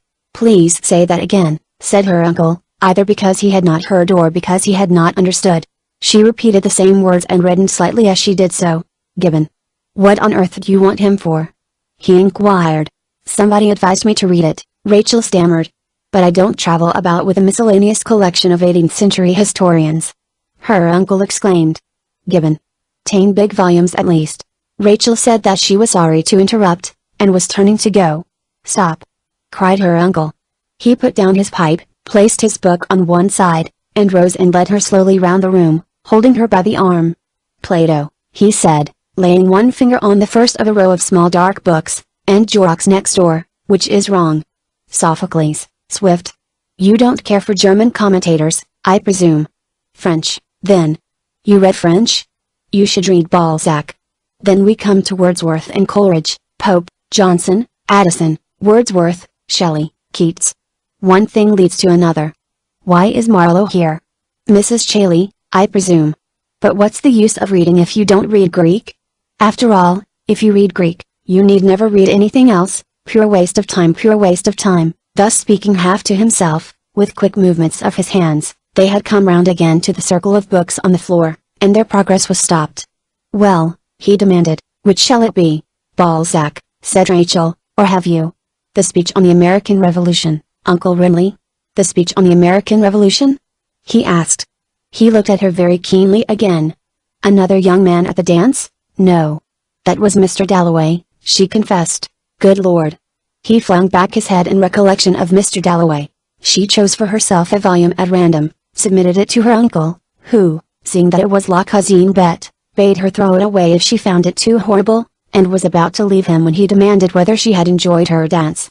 He then wanted to know what people did at dances, seeing that he had only been to one 35 years ago, when nothing had seemed to him more meaningless and idiotic. Did they enjoy turning round and round to the screech of a fiddle? Did they talk, and say pretty things, and if so, why didn't they do it, under reasonable conditions? As for himself, he sighed and pointed at the signs of industry lying all about him, which, in spite of his sigh, filled his face with such satisfaction that his niece thought good to leave. On bestowing a kiss she was allowed to go, but not until she had bound herself to learn at any rate the Greek alphabet, and to return her French novel when done with, upon which something more suitable would be found for her. As the rooms in which people live are apartment to give off something of the same shock as their faces when seen for the first time, Rachel walked very slowly downstairs, lost in wonder at her uncle, and his books, and his neglect of dances, and his queer, utterly inexplicable, but apparently satisfactory view of life, when her eye was caught by a note with her name on it lying in the hall. The address was written in a small strong hand unknown to her, and the note, which had no beginning, ran: I send the first volume of Gibbon as I promised. Personally I find little to be said for the moderns, but I'm going to send you Wedekind when I've done him. Done? Have you read Webster and all that set? I envy you reading them for the first time, completely exhausted after last night. And you? The flourish of initials which she took to be Street J. A. H. wound up the letter. She was very much flattered that Mr. Hurst should have remembered her, and fulfilled his promise so quickly. There was still an hour to luncheon, and with Gibbon in one hand, and Balzac in the other, she strolled out of the gate and down the little path of beaten mud between the olive trees on the slope of the hill. It was too hot for climbing hills, but along the valley there were trees and a grass path running by the river bed.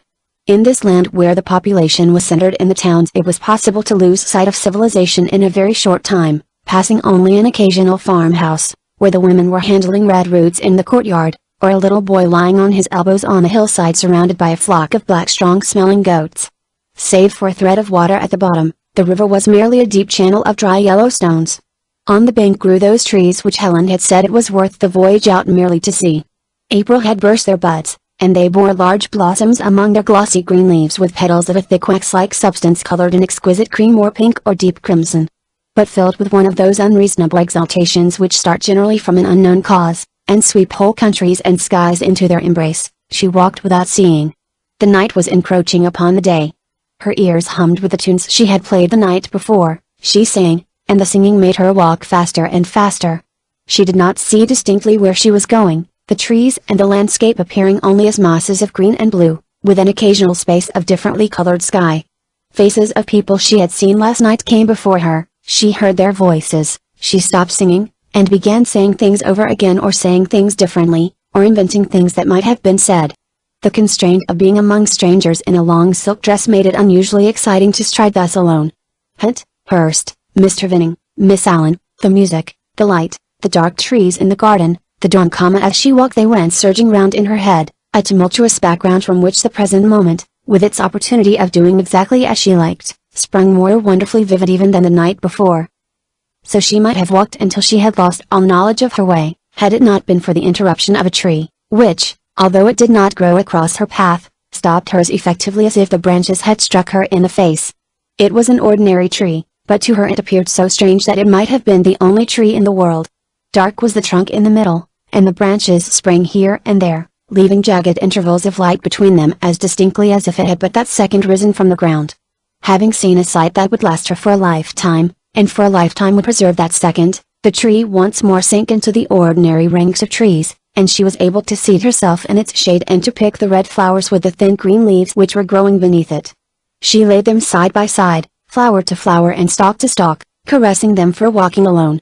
Flowers and even pebbles in the earth had their own life and disposition, and brought back the feelings of a child to whom they were companions. Looking up, her eye was caught by the line of the mountains flying out energetically across the sky like the lash of a curling whip. She looked at the pale distant sky, and the high bare places on the mountain tops lying exposed to the sun. When she sat down she had dropped her books onto the earth at her feet, and now she looked down on them lying there, so square inches the grass, a tall stem bending over and tickling the smooth brown cover of Gibbon, while the mottled blue Balzac lay naked in the sun. With a feeling that to open and read would certainly be a surprising experience, she turned the historian's page and read that his generals, in the early part of his reign, attempted the reduction of Ethiopia and Arabia Felix. They marched near 1,000 miles to the south of the tropic, but the heat of the climate soon repelled the invaders and protected the unwarlike natives of those sequestered regions. The northern countries of Europe scarcely deserved the expense and labor of conquest. The forests and morasses of Germany were filled with a hardy race of barbarians, who despised life when it was separated from freedom. Never had any words been so vivid and so beautiful. Arabia Felix Ethiopia. But those were not more noble than the others, hardy barbarians, forests, and morasses. They seemed to drive roads back to the very beginning of the world, on either side of which the populations of all times and countries stood in avenues, and by passing down them all knowledge would be hers, and the book of the world turned back to the very first page. Such was her excitement at the possibilities of knowledge now opening before her that she ceased to read, and a breeze turning the page, the covers of Gibbon gently ruffled and closed together. She then rose again and walked on. Slowly her mind became less confused and sought the origins of her exaltation, which were twofold and could be limited by an effort to the persons of Mr. Hurst and Mr. Hott. Any clear analysis of them was impossible owing to the haze of wonder in which they were enveloped. She could not reason about them as about people whose feelings went by the same rule as her own did, and her mind dwelt on them with a kind of physical pleasure such as is caused by the contemplation of bright things hanging in the sun. From them all life seemed to radiate, the very words of books were steeped in radiance. She then became haunted by a suspicion which she was so reluctant to face that she welcomed a trip and stumble over the grass because thus her attention was dispersed, but in a second it had collected itself again. Unconsciously she had been walking faster and faster, her body trying to outrun her mind, but she was now on the summit of a little hillock of earth which rose above the river and displayed the valley. She was no longer able to juggle with several ideas, but must deal with the most persistent, and a kind of melancholy replaced her excitement. She sank down onto the earth clasping her knees together, and looking blankly in front of her. For some time she observed a great yellow butterfly, which was opening and closing its wings very slowly on a little flat stone. "What is it to be in love?" she demanded, after a long silence. Each word as it came into being seemed to shove itself out into an unknown sea. Hypnotized by the wings of the butterfly, and awed by the discovery of a terrible possibility in life, she sat for some time longer. When the butterfly flew away, she rose, and with her 2 books beneath her arm returned home again, much as a soldier prepared for battle. Chapter 14. The sun of that same day going down, dusk was saluted as usual at the hotel by an instantaneous sparkle of electric lights. The hours between dinner and bedtime were always difficult enough to kill, and the night after the dance they were further tarnished by the peevishness of dissipation. Certainly, in the opinion of Hurst and Hott, who lay back in long armchairs in the middle of the hall, with their coffee cups beside them, and their cigarettes in their hands, the evening was unusually dull, the women unusually badly dressed, the men unusually fatuous. Moreover, when the mail had been distributed half an hour ago there were no letters for either of the 2 young men. As every other person, practically, had received 2 or 3 plump letters from England, which they were now engaged in reading, this seemed hard, and prompted Hurst to make the caustic remark that the animals had been fed. Their silence, he said, reminded him of the silence in the lion house when each beast holds a lump of raw meat in its paws. He went on, stimulated by this comparison, to liken some to hippopotamuses, some to canary birds, some to swine, some to parrots, and some to loathsome reptiles curled round the half-decayed bodies of sheep. The intermittent sounds, now a cough, now a horrible wheezing or throat clearing, now a little patter of conversation, were just, he declared, what you hear if you stand in the lion house when the bones are being mauled. But these comparisons did not rouse Hunt, who, after a careless glance round the room, fixed his eyes upon a thicket of native spears which were so ingeniously arranged as to run their points at you whichever way you approached them. He was clearly oblivious of his surroundings, whereupon Hurst, perceiving that Hunt's mind was a complete blank, fixed his attention more closely upon his fellow creatures. He was too far from them, however, to hear what they were saying, but it pleased him to construct little theories about them from their gestures and appearance. Mrs. Thornbury had received a great many letters. She was completely engrossed in them. When she had finished a page she handed it to her husband, or gave him the sense of what she was reading in a series of short quotations linked together by a sound at the back of her throat. Evie writes that George has gone to Glasgow. He finds Mr. Chadbourne so nice to work with, and we hope to spend Christmas together, But I should not like to move Betty and Alfred any great distance. No, quite right, though it is difficult to imagine cold weather in this heat. Eleanor and Roger drove over in the new trap. Eleanor certainly looked more like herself than I have seen her since the winter. She has put baby on 3 bottles now, which I'm sure is wise. I'm sure it is too, and so gets better nights. My hair still falls out. I find it on the pillow.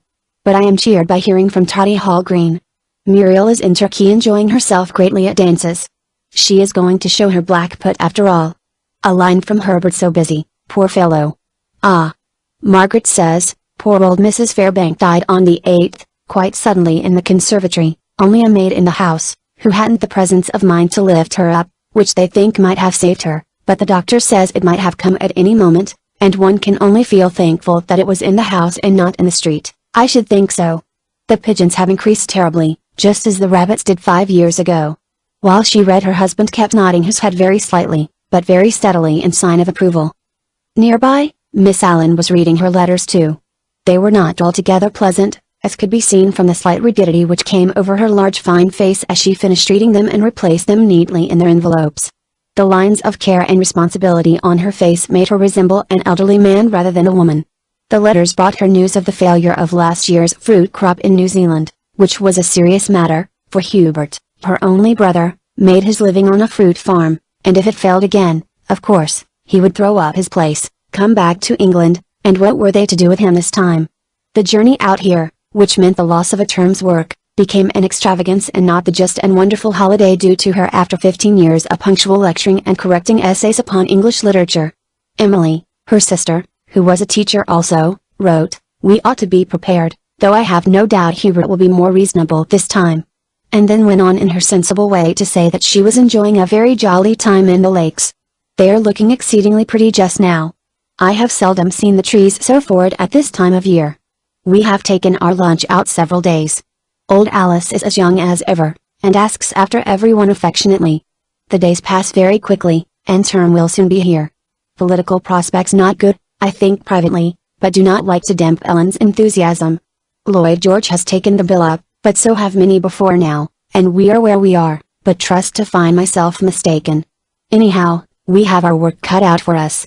Surely Meredith lacks the human note one likes in W. She concluded, and went on to discuss some questions of English literature which Miss Allen had raised in her last letter. At a little distance from Miss Allen, on a seat shaded and made semi-private by a thick clump of palm trees, Arthur and Susan were reading each other's letters. The big slashing manuscripts of hockey-playing young women in Wiltshire lay on Arthur's knee, while Susan deciphered tight little legal hands which rarely filled more than a page, and always conveyed the same impression of jocular and breezy goodwill. "I do hope Mr. Hutchinson will like me, Arthur," she said, looking up. "Who's your loving Flo?" asked Arthur. "Flo Graves, the girl I told you about, who was engaged to that dreadful Mr. Vincent," said Susan. "Is Mr. Hutchinson married?" she asked. Already her mind was busy with benevolent plans for her friends, or rather with one magnificent plan which was simple too. They were all to get married at once directly she got back. Marriage, that was the right thing, the only thing, the solution required by everyone she knew, and a great part of her meditations was spent in tracing every instance of discomfort, loneliness, ill health, unsatisfied ambition, restlessness, eccentricity, taking things up and dropping them again, public speaking, and philanthropic activity on the part of men and particularly on the part of women to the fact that they wanted to marry, were trying to marry, and had not succeeded in getting married.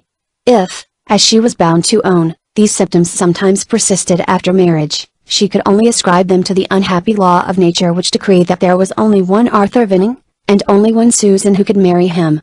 Her theory, of course, had the merit of being fully supported by her own case. She had been vaguely uncomfortable at home for 2 or 3 years now, and a voyage like this with her selfish old aunt, who paid her fare but treated her as servant and companion in one, was typical of the kind of thing people expected of her. Directly she became engaged, Mrs. Paley behaved with instinctive respect, positively protested when Susan as usual knelt down to lace her shoes, and appeared really grateful for an hour of Susan's company where she had been used to exact 2 or 3 as her right. She therefore foresaw a life of far greater comfort than she had been used to, and the change had already produced a great increase of warmth in her feelings towards other people. It was close on 20 years now since Mrs. Paley had been able to lace her own shoes or even to see them, the disappearance of her feet having coincided more or less accurately with the death of her husband, a man of business, soon after which event Mrs. Paley began to grow stout. She was a selfish, independent old woman, possessed of a considerable income, which she spent upon the upkeep of a house that needed 7 servants and a charwoman in Lancaster Gate, and another with a garden and carriage horses in Surrey. Susan's engagement relieved her of the one great anxiety of her life, that her son Christopher should entangle himself with his cousin. Now that this familiar source of interest was removed, she felt a little low and inclined to see more in Susan than she used to. She had decided to give her a very handsome wedding present, a cheque for 200, 250, or possibly, conceivably it depended upon the under-gardener and youth's bill for doing up the drawing-room, £300 sterling. She was thinking of this very question, revolving the figures, as she sat in her wheeled chair with a table spread with cards by her side. The patients had somehow got into a muddle, and she did not like to call for Susan to help her, as Susan seemed to be busy with Arthur. "She's every right to expect a handsome present from me, of course," she thought, looking vaguely at the leopard on its hind legs, "and I've no doubt she does. Money goes a long way with everyone. The young are very selfish. If I were to die, nobody would miss me but Akins, and she'll be consoled by the will. However, I've got no reason to complain. I can still enjoy myself. I'm not a burden to anyone.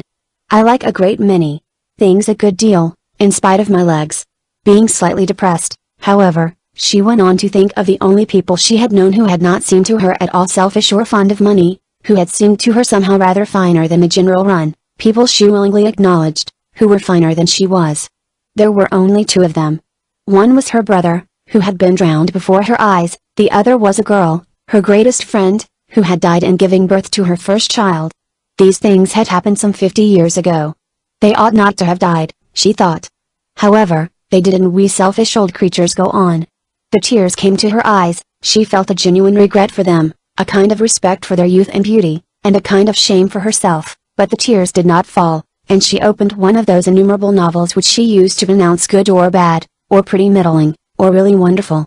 "I can't think how people come to imagine such things," she would say, taking off her spectacles and looking up with the old faded eyes, that were becoming ringed with white. Just behind the stuffed leopard Mr. Elliot was playing chess with Mr. Pepper. He was being defeated, naturally, for Mr. Pepper scarcely took his eyes off the board, and Mr. Elliot kept leaning back in his chair and throwing out remarks to a gentleman who had only arrived the night before, a tall handsome man, with a head resembling the head of an intellectual ram. After a few remarks of a general nature had passed, they were discovering that they knew some of the same people, as indeed had been obvious from their appearance directly they saw each other. "Ah yes, old Truefoot," said Mr. Elliot. "He has a son at Oxford. I've often stayed with them. It's a lovely old Jacobean house. Some exquisite grises, 1 or 2 Dutch pictures which the old boy kept in the cellars. Then there were stacks upon stacks of prints. Oh, the dirt in that house! He was a miser, you know. The boy married a daughter of Lord Penwell's. I know them too. The collecting mania tends to run in families. This chap collects buckles, men's shoe buckles they must be, in use between the years 1580 and 1660, the dates mayn't be right, but facts as I say. Your true collector always has some unaccountable fad of that kind. On other points he's as level-headed as a breeder of shorthorns, which is what he happens to be. Then the Penwells, as you probably know, have their share of eccentricity too. Lady Maud, for instance." He was interrupted here by the necessity of considering his move. Lady Maud has a horror of cats and clergymen, and people with big front teeth. I've heard her shout across a table, "Keep your mouth shut, Miss Smith, they're as yellow as carrots." Across a table, mind you. To me she's always been civility itself. She dabbles in literature, likes to collect a few of us in her drawing room, but mention a clergyman, a bishop even, nay, the Archbishop himself, and she gobbles like a turkey cock. I've been told it's a family feud, something to do with an ancestor in the reign of Charles I. Yes, he continued, suffering check after check, I always like to know something of the grandmothers of our fashionable young men. In my opinion they preserve all that we admire in the 18th century, with the advantage, in the majority of cases, that they are personally clean. Not that one would insult old Lady Barbaro by calling her clean. How often do you think, Hilda, he called out to his wife, her ladyship takes a bath? I should hardly like to say, Hugh, Mrs. Elliot tittered, but wearing puce velvet, as she does even on the hottest August day, it somehow doesn't show. Pepper, you have me, said Mr. Elliot. My chess is even worse than I remembered." He accepted his defeat with great equanimity, because he really wished to talk. He drew his chair beside Mr. Wilfrid Flushing, the newcomer. "Are these at all in your line?" he asked, pointing at a case in front of them, where highly polished crosses, jewels, and bits of embroidery, the work of the natives, were displayed to tempt visitors. "Shams, all of them," said Mr. Flushing briefly. "This rug, now, isn't at all bad." He stopped and picked up a piece of the rug at their feet. "Not old, of course, but the design is quite in the right tradition. Alice, lend me your brooch. See the difference between the old work and the new." A lady, who was reading with great concentration, unfastened her brooch and gave it to her husband without looking at him or acknowledging the tentative bow which Mr. Elliot was desirous of giving her. If she had listened, she might have been amused by the reference to old Lady Barbaro, her great-aunt, but, oblivious of her surroundings, she went on reading. The clock, which had been wheezing for some minutes like an old man preparing to cough, now struck 9. The sound slightly disturbed certain somnolent merchants, government officials, and men of independent means who were lying back in their chairs, chatting, smoking, ruminating about their affairs. With their eyes half shut, they raised their lids for an instant at the sound and then closed them again. They had the appearance of crocodiles so fully gorged by their last meal that the future of the world gives them no anxiety whatever. The only disturbance in the placid bright room was caused by a large moth which shot from light to light, whizzing over elaborate heads of hair, and causing several young women to raise their hands nervously and exclaim, "Someone ought to kill it." Absorbed in their own thoughts, Hutt and Hurst had not spoken for a long time. When the clock struck, Hurst said, "Ah, the creatures begin to stir." He watched them raise themselves, look about them, and settle down again. "What I abhor most of all," he concluded, "is the female breast. Imagine being Vinning and having to get into bed with Susan.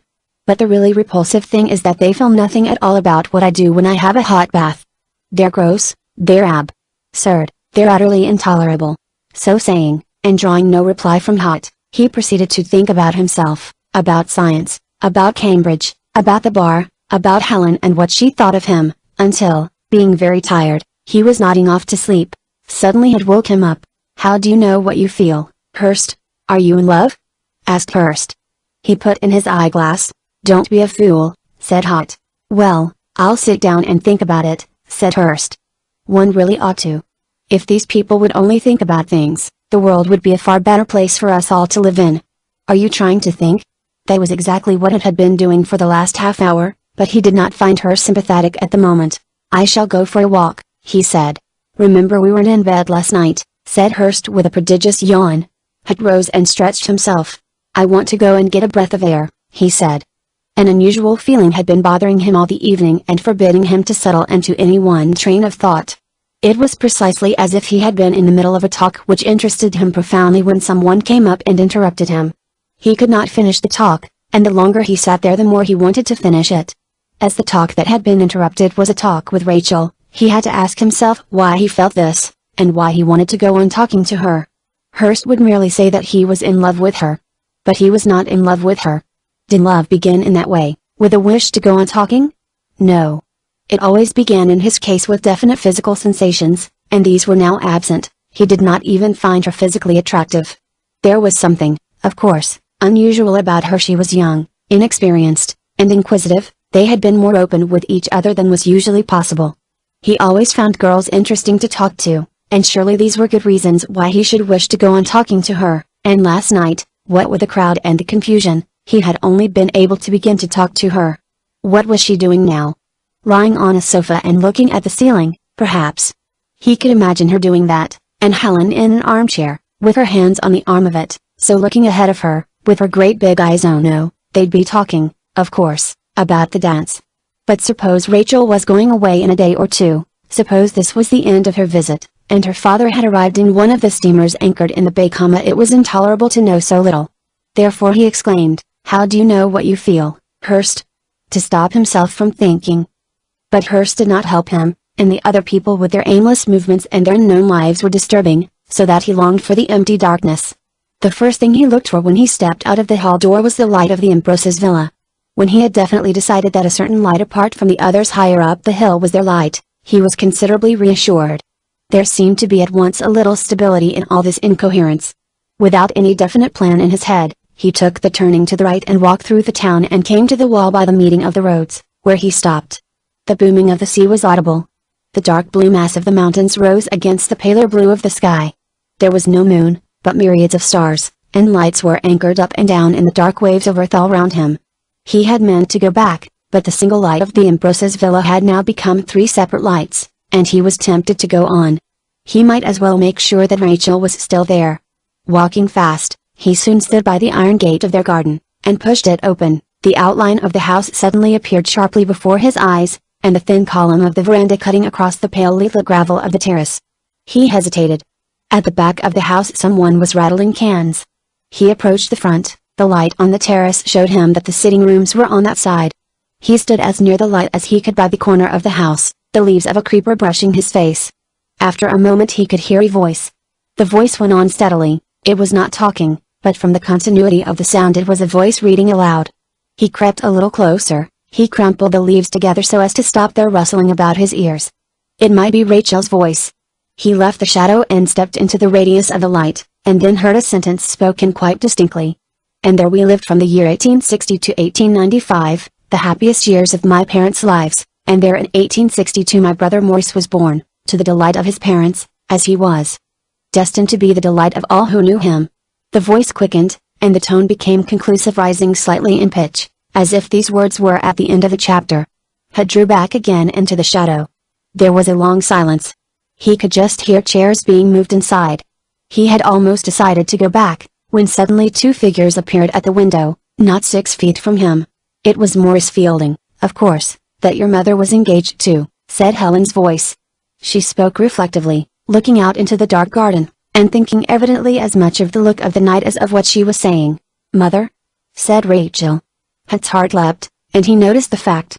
Her voice, though low, was full of surprise. "You didn't know that?" said Helen.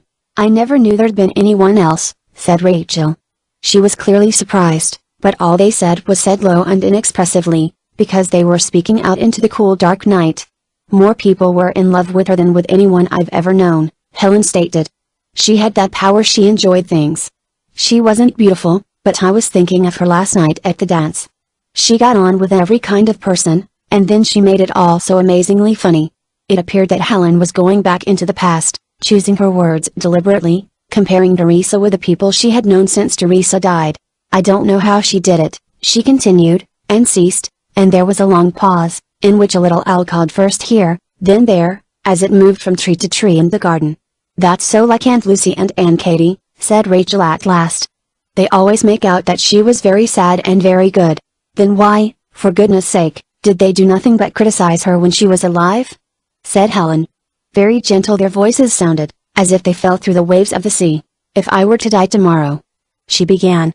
The broken sentences had an extraordinary beauty and detachment in its ears, and a kind of mystery too, as though they were spoken by people in their sleep.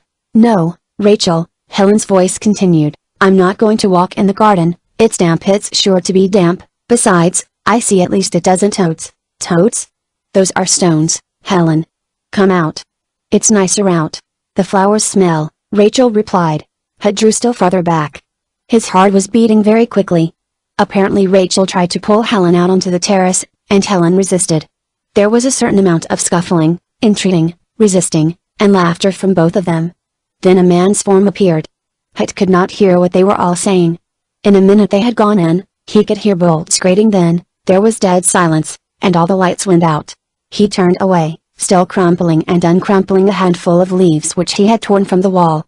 An exquisite sense of pleasure and relief possessed him. It was all so solid and peaceful after the ball at the hotel, whether he was in love with them or not, and he was not in love with them. No, but it was good that they should be alive.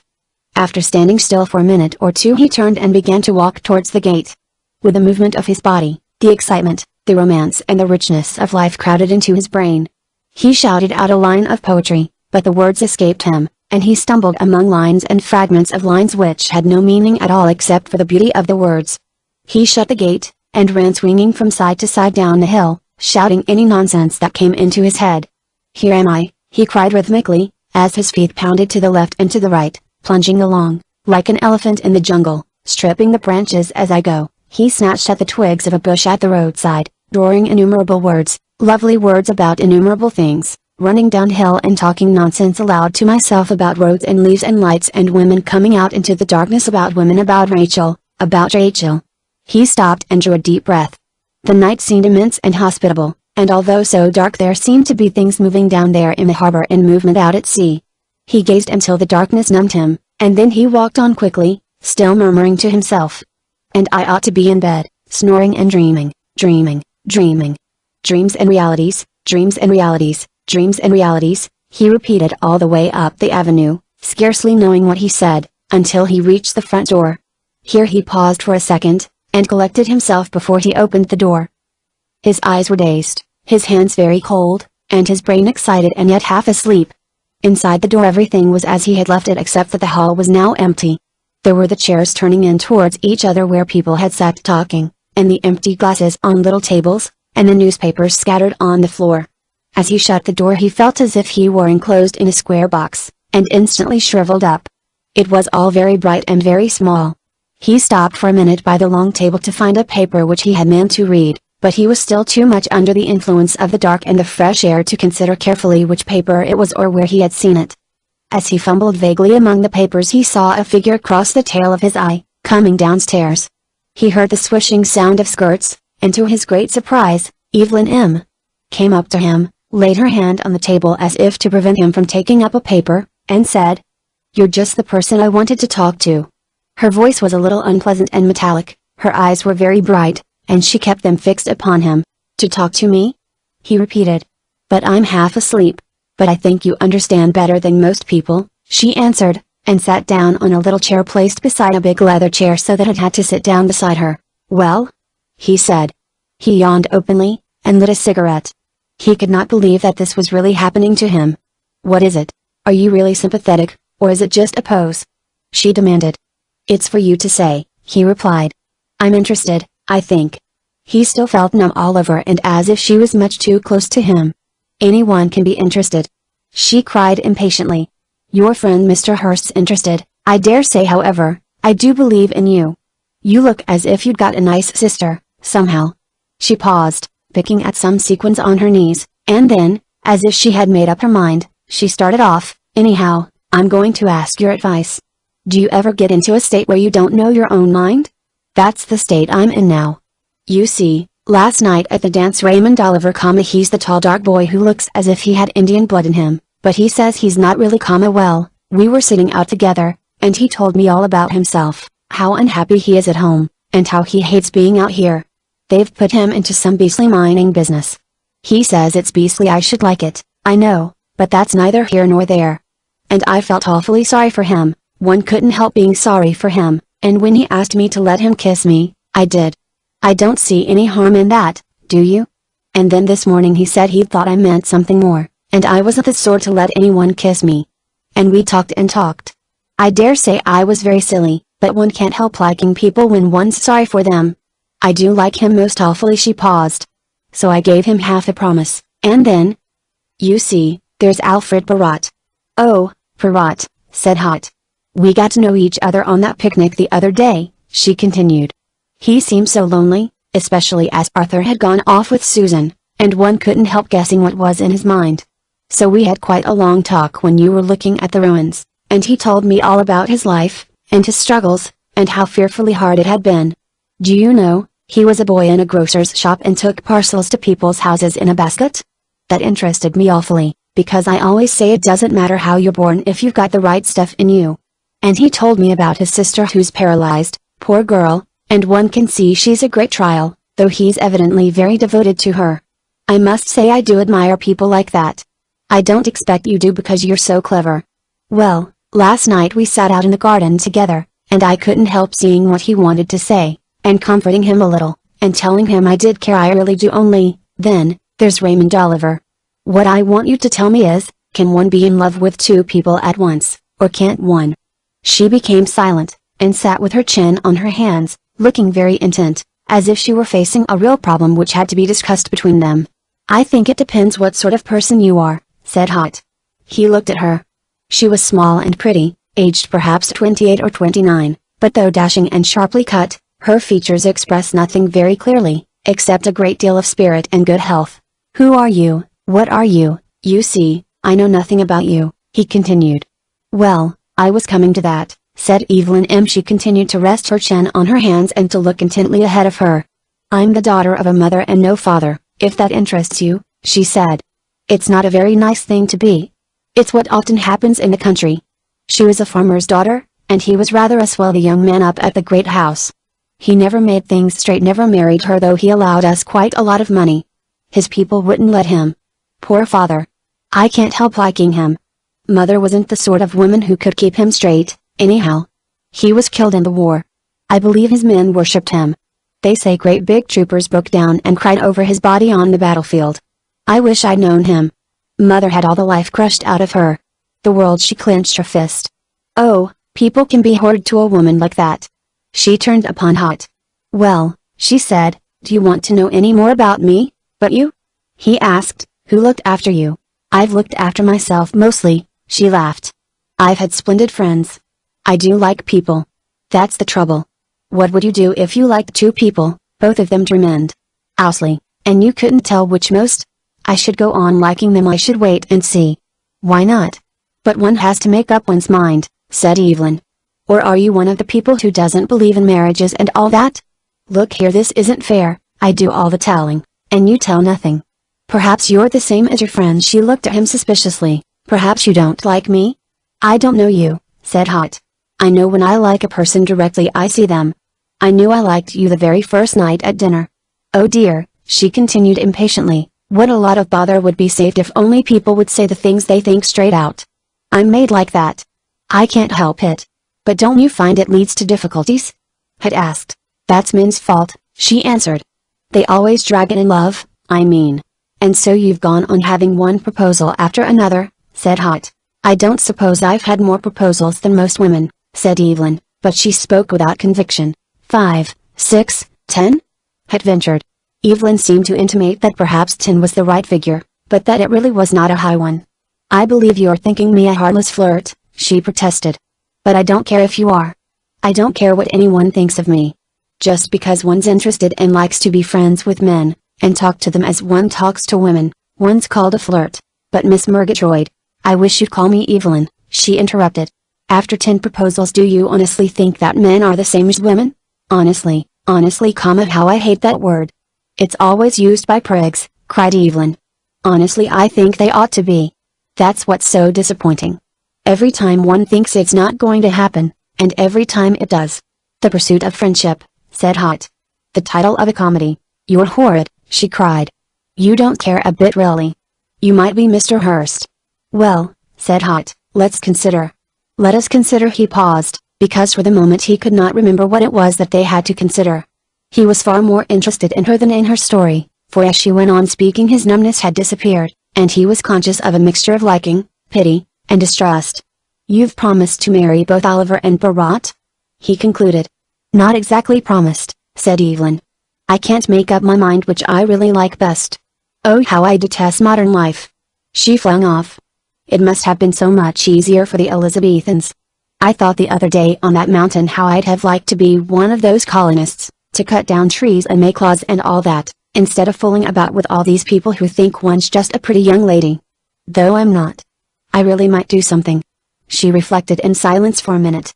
Then she said, I'm afraid right down in my heart that Alfred Barot won't do. He's not strong, is he? Perhaps he couldn't cut down a tree, said Hot. Have you never cared for anybody? He asked. I've cared for heaps of people, but not to marry them, she said. I suppose I'm too fastidious. All my life I've wanted somebody I could look up to, somebody great and big and splendid. Most men are so small. What do you mean by splendid? Had asked. People are nothing more. Evelyn was puzzled.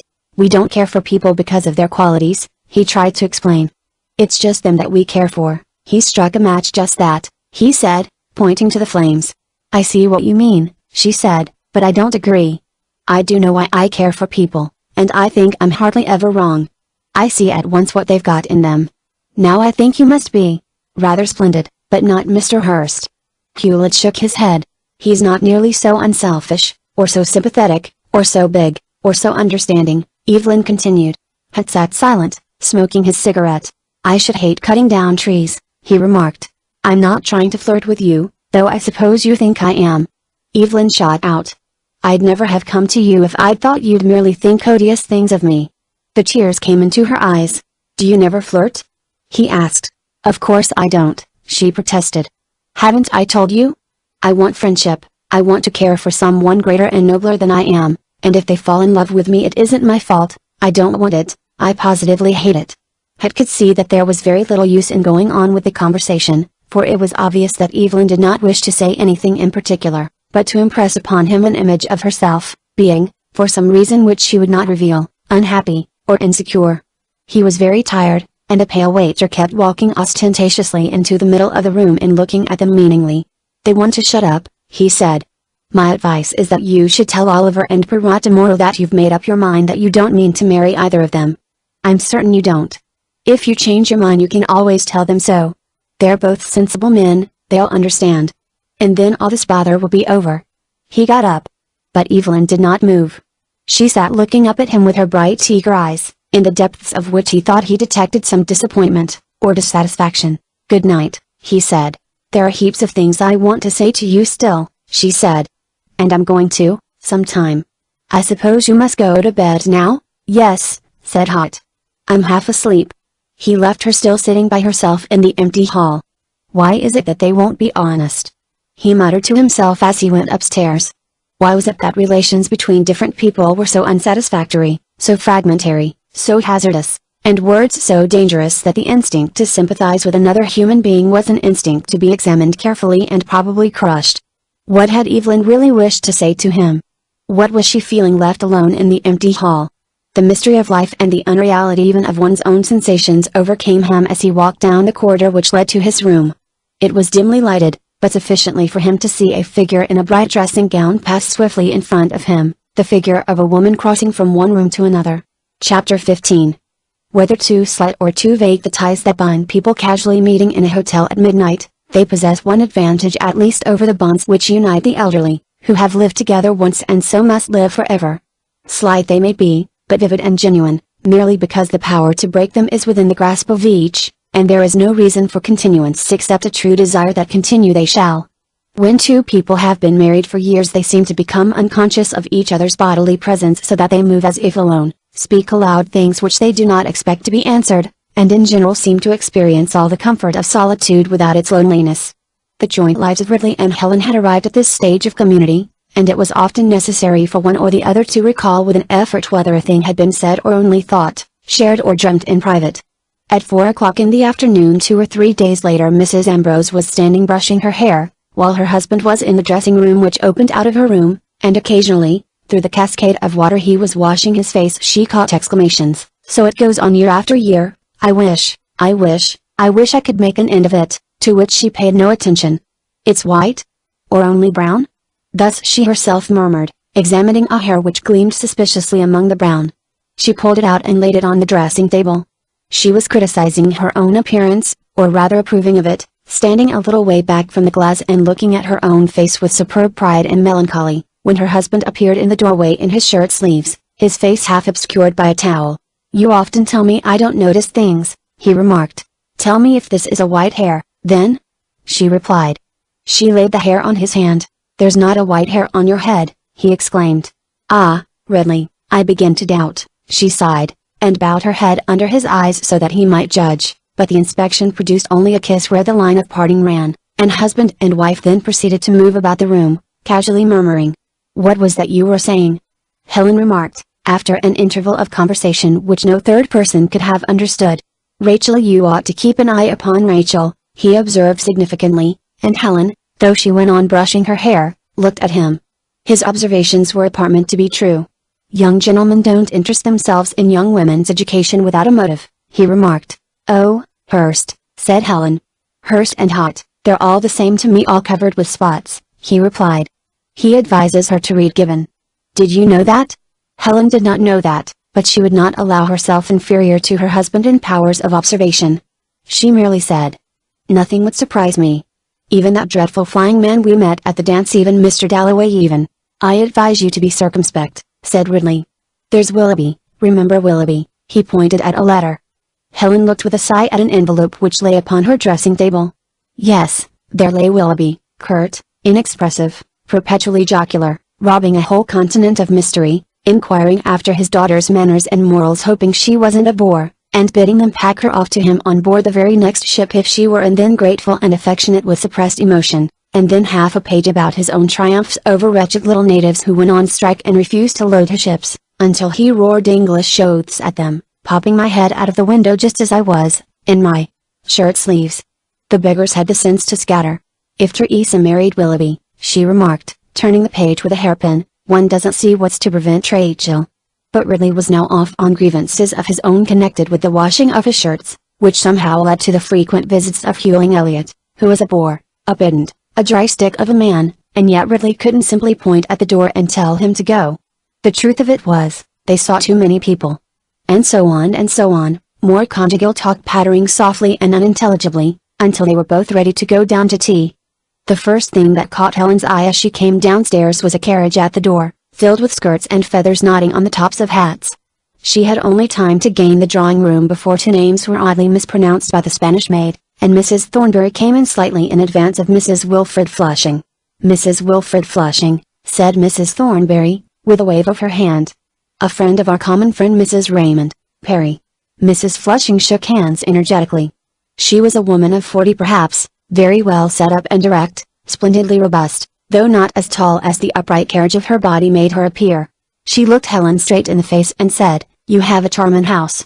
She had a strongly marked face, her eyes looked straight at you, and though naturally she was imperious in her manner, she was nervous at the same time. Mrs. Thornbury acted as interpreter, making things smooth all round by a series of charming commonplace remarks. "I've taken it upon myself, Mr. Ambrose," she said, "to promise that you will be so kind as to give Mrs. Flushing the benefit of your experience. I'm sure no one here knows the country as well as you do. No one takes such wonderful long walks. No one, I'm sure, has your encyclopedic knowledge upon every subject. Mr. Wilfred Flushing is a collector. He has discovered really beautiful things already. I had no notion that the peasants were so artistic, though of course in the past." "Not old things, new things," interrupted Mrs. Flushing, curtly. "That is, if he takes my advice." The Ambroses had not lived for many years in London without knowing something of a good many people, by name at least, and Helen remembered hearing of the Flushings. Mr. Flushing was a man who kept an old furniture shop. He had always said he would not marry because most women have red cheeks, and would not take a house because most houses have narrow staircases, and would not eat meat because most animals bleed when they are killed, and then he had married an eccentric aristocratic lady, who certainly was not pale, who looked as if she ate meat, who had forced him to do all the things he most disliked, and this then was the lady. Helen looked at her with interest. They had moved out into the garden, where the tea was laid under a tree, and Mrs. Flushing was helping herself to cherry jam. She had a peculiar joking movement of the body when she spoke, which caused the canary-colored plume on her hat to jerk too. Her small but finely cut and vigorous features, together with the deep red of lips and cheeks, pointed to many generations of well-trained and well-nourished ancestors behind her. "Nothing that's more than 20 years old interests me," she continued. "Moldy old pictures, dirty old books, they stick him in museums when they're only fit for burning." "I quite agree," Helen laughed. "But my husband spends his life in digging up manuscripts which nobody wants." She was amused by Ridley's expression of startled disapproval. "There's a clever man in London called John who paints ever so much better than the old masters," Mrs. Flushing continued. "His pictures excite me. Nothing that's old excites me. But even his pictures will become old," Mrs. Thornbury intervened. "Then I'll have him burnt, or I'll put it in my will," said Mrs. Flushing. And Mrs. Flushing lived in one of the most beautiful old houses in England. Chillingly, Mrs. Thornbury explained to the rest of them. "If I'd my way I'd burn that tomorrow." Mrs. Flushing laughed. She had a laugh like the cry of a jay, at once startling and joyless. "What does any sane person want with those great big houses?" she demanded. "If you go downstairs after dark you're covered with black beetles, and the electric light's always going out. What would you do if spiders came out of the tap when you turned on the hot water?" she demanded, fixing her eye on Helen. Mrs. Ambrose shrugged her shoulders with a smile. "This is what I like," said Mrs. Flushing. She jerked her head at the villa. "A little house in a garden. I had one once in Ireland. One could lie in bed in the morning and pick roses outside the window with one's toes. And the gardeners, weren't they surprised?" Mrs. Thornbury inquired. "There were no gardeners," Mrs. Flushing chuckled. "Nobody but me and an old woman without any teeth." You know the poor in Ireland lose their teeth after they're 20. But you wouldn't expect a politician to understand that. Arthur Balfour wouldn't understand that. Ridley sighed that he never expected anyone to understand anything, least of all politicians. However, he concluded, there's one advantage I find in extreme old age: nothing matters a hang except one's food and one's digestion. All I ask is to be left alone to moulder away in solitude. It's obvious that the world's going as fast as it can to the nethermost pit, and all I can do is to sit still and consume as much of my own smoke as possible. He groaned, and with a melancholy glance laid the jam on his bread, for he felt the atmosphere of this abrupt lady distinctly unsympathetic. I always contradict my husband when he says that, said Mrs. Thornbury sweetly. You men. Where would you be if it weren't for the women? Read the Symposium, said Ridley grimly. Symposium? Cried Mrs. Flushing. That's Latin or Greek? Tell me, is there a good translation? No, said Ridley. You will have to learn Greek. Mrs. Flushing cried. I'd rather break stones in the road. I always envy the men who break stones and sit on those nice little heaps all day wearing spectacles. I'd infinitely rather break stones than clean out poultry runs, or feed the cows, or... Here Rachel came up from the lower garden with a book in her hand. What's that book? Said Ridley, when she had shaken hands. It's Gibbon, said Rachel as she sat down. The Decline and Fall of the Roman Empire? Said Mrs. Thornbury. A very wonderful book, I know. My dear father was always quoting it at us, with the result that we resolved never to read a line. Gibbon the historian? Inquired Mrs. Flushing. I connect him with some of the happiest hours of my life. We used to lie in bed and read Gibbon about the massacres of the Christians. I remember when we were supposed to be asleep.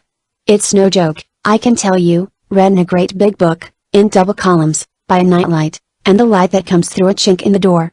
Then there were the moths, tiger moths, yellow moths, and horned cockchafers. Louisa, my sister, would have the window open. I wanted it shut. We fought every night of our lives over that window. Have you ever seen a moth die in a night light? She inquired. Again there was an interruption. Hutt and Hurst appeared at the drawing-room window and came up to the tea-table. Rachel's heart beat hard. She was conscious of an extraordinary intensity in everything, as though their presence stripped some cover off the surface of things, but the greetings were remarkably commonplace. Excuse me, said Hurst, rising from his chair directly he had sat down. He went into the drawing-room, and returned with a cushion which he placed carefully upon his seat. Rheumatism, he remarked, as he sat down for the second time. The result of the dance? Helen inquired. Whenever I get at all run down I tend to be rheumatic, Hurst stated. He bent his wrist back sharply. I hear little pieces of chalk grinding together. Rachel looked at him. She was amused, and yet she was respectful, if such a thing could be. The upper part of her face seemed to laugh, and the lower part to check its laughter. Had picked up the book that lay on the ground. You like this? He asked in an undertone. No, I don't like it, she replied. She had indeed been trying all the afternoon to read it, and for some reason the glory which she had perceived at first had faded, and, read as she would, she could not grasp the meaning with her mind. It goes round, round, round, like a roll of oilcloth, she hazarded.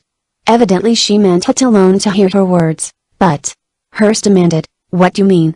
She was instantly ashamed of her figure of speech, for she could not explain it in words of sober criticism. Surely it's the most perfect style, so far as style goes, that's ever been invented, he continued. Every sentence is practically perfect, and the wit, ugly in body, repulsive in mind, she thought, instead of thinking about Gibbon's style. Yes, but strong, searching, unyielding in mind. She looked at his big head, a disproportionate part of which was occupied by the forehead, and at the direct, severe eyes. I give you up in despair, he said. He meant it lightly, but she took it seriously, and believed that her value as a human being was lessened because she did not happen to admire the style of Gibbon. The others were talking now in a group about the native villages which Mrs. Flushing ought to visit. I despair too, she said impetuously. How are you going to judge people merely by their minds? You agree with my spinster aunt, I expect, said St. John in his jaunty manner, which was always irritating because it made the person he talked to appear unduly clumsy and in earnest. Be good, sweet maid. I thought Mr. Kingsley and my aunt were now obsolete. One can be very nice without having read a book, she asserted. Very silly and simple her words sounded, and laid her open to derision. Did I ever deny it? Hurst inquired, raising his eyebrows.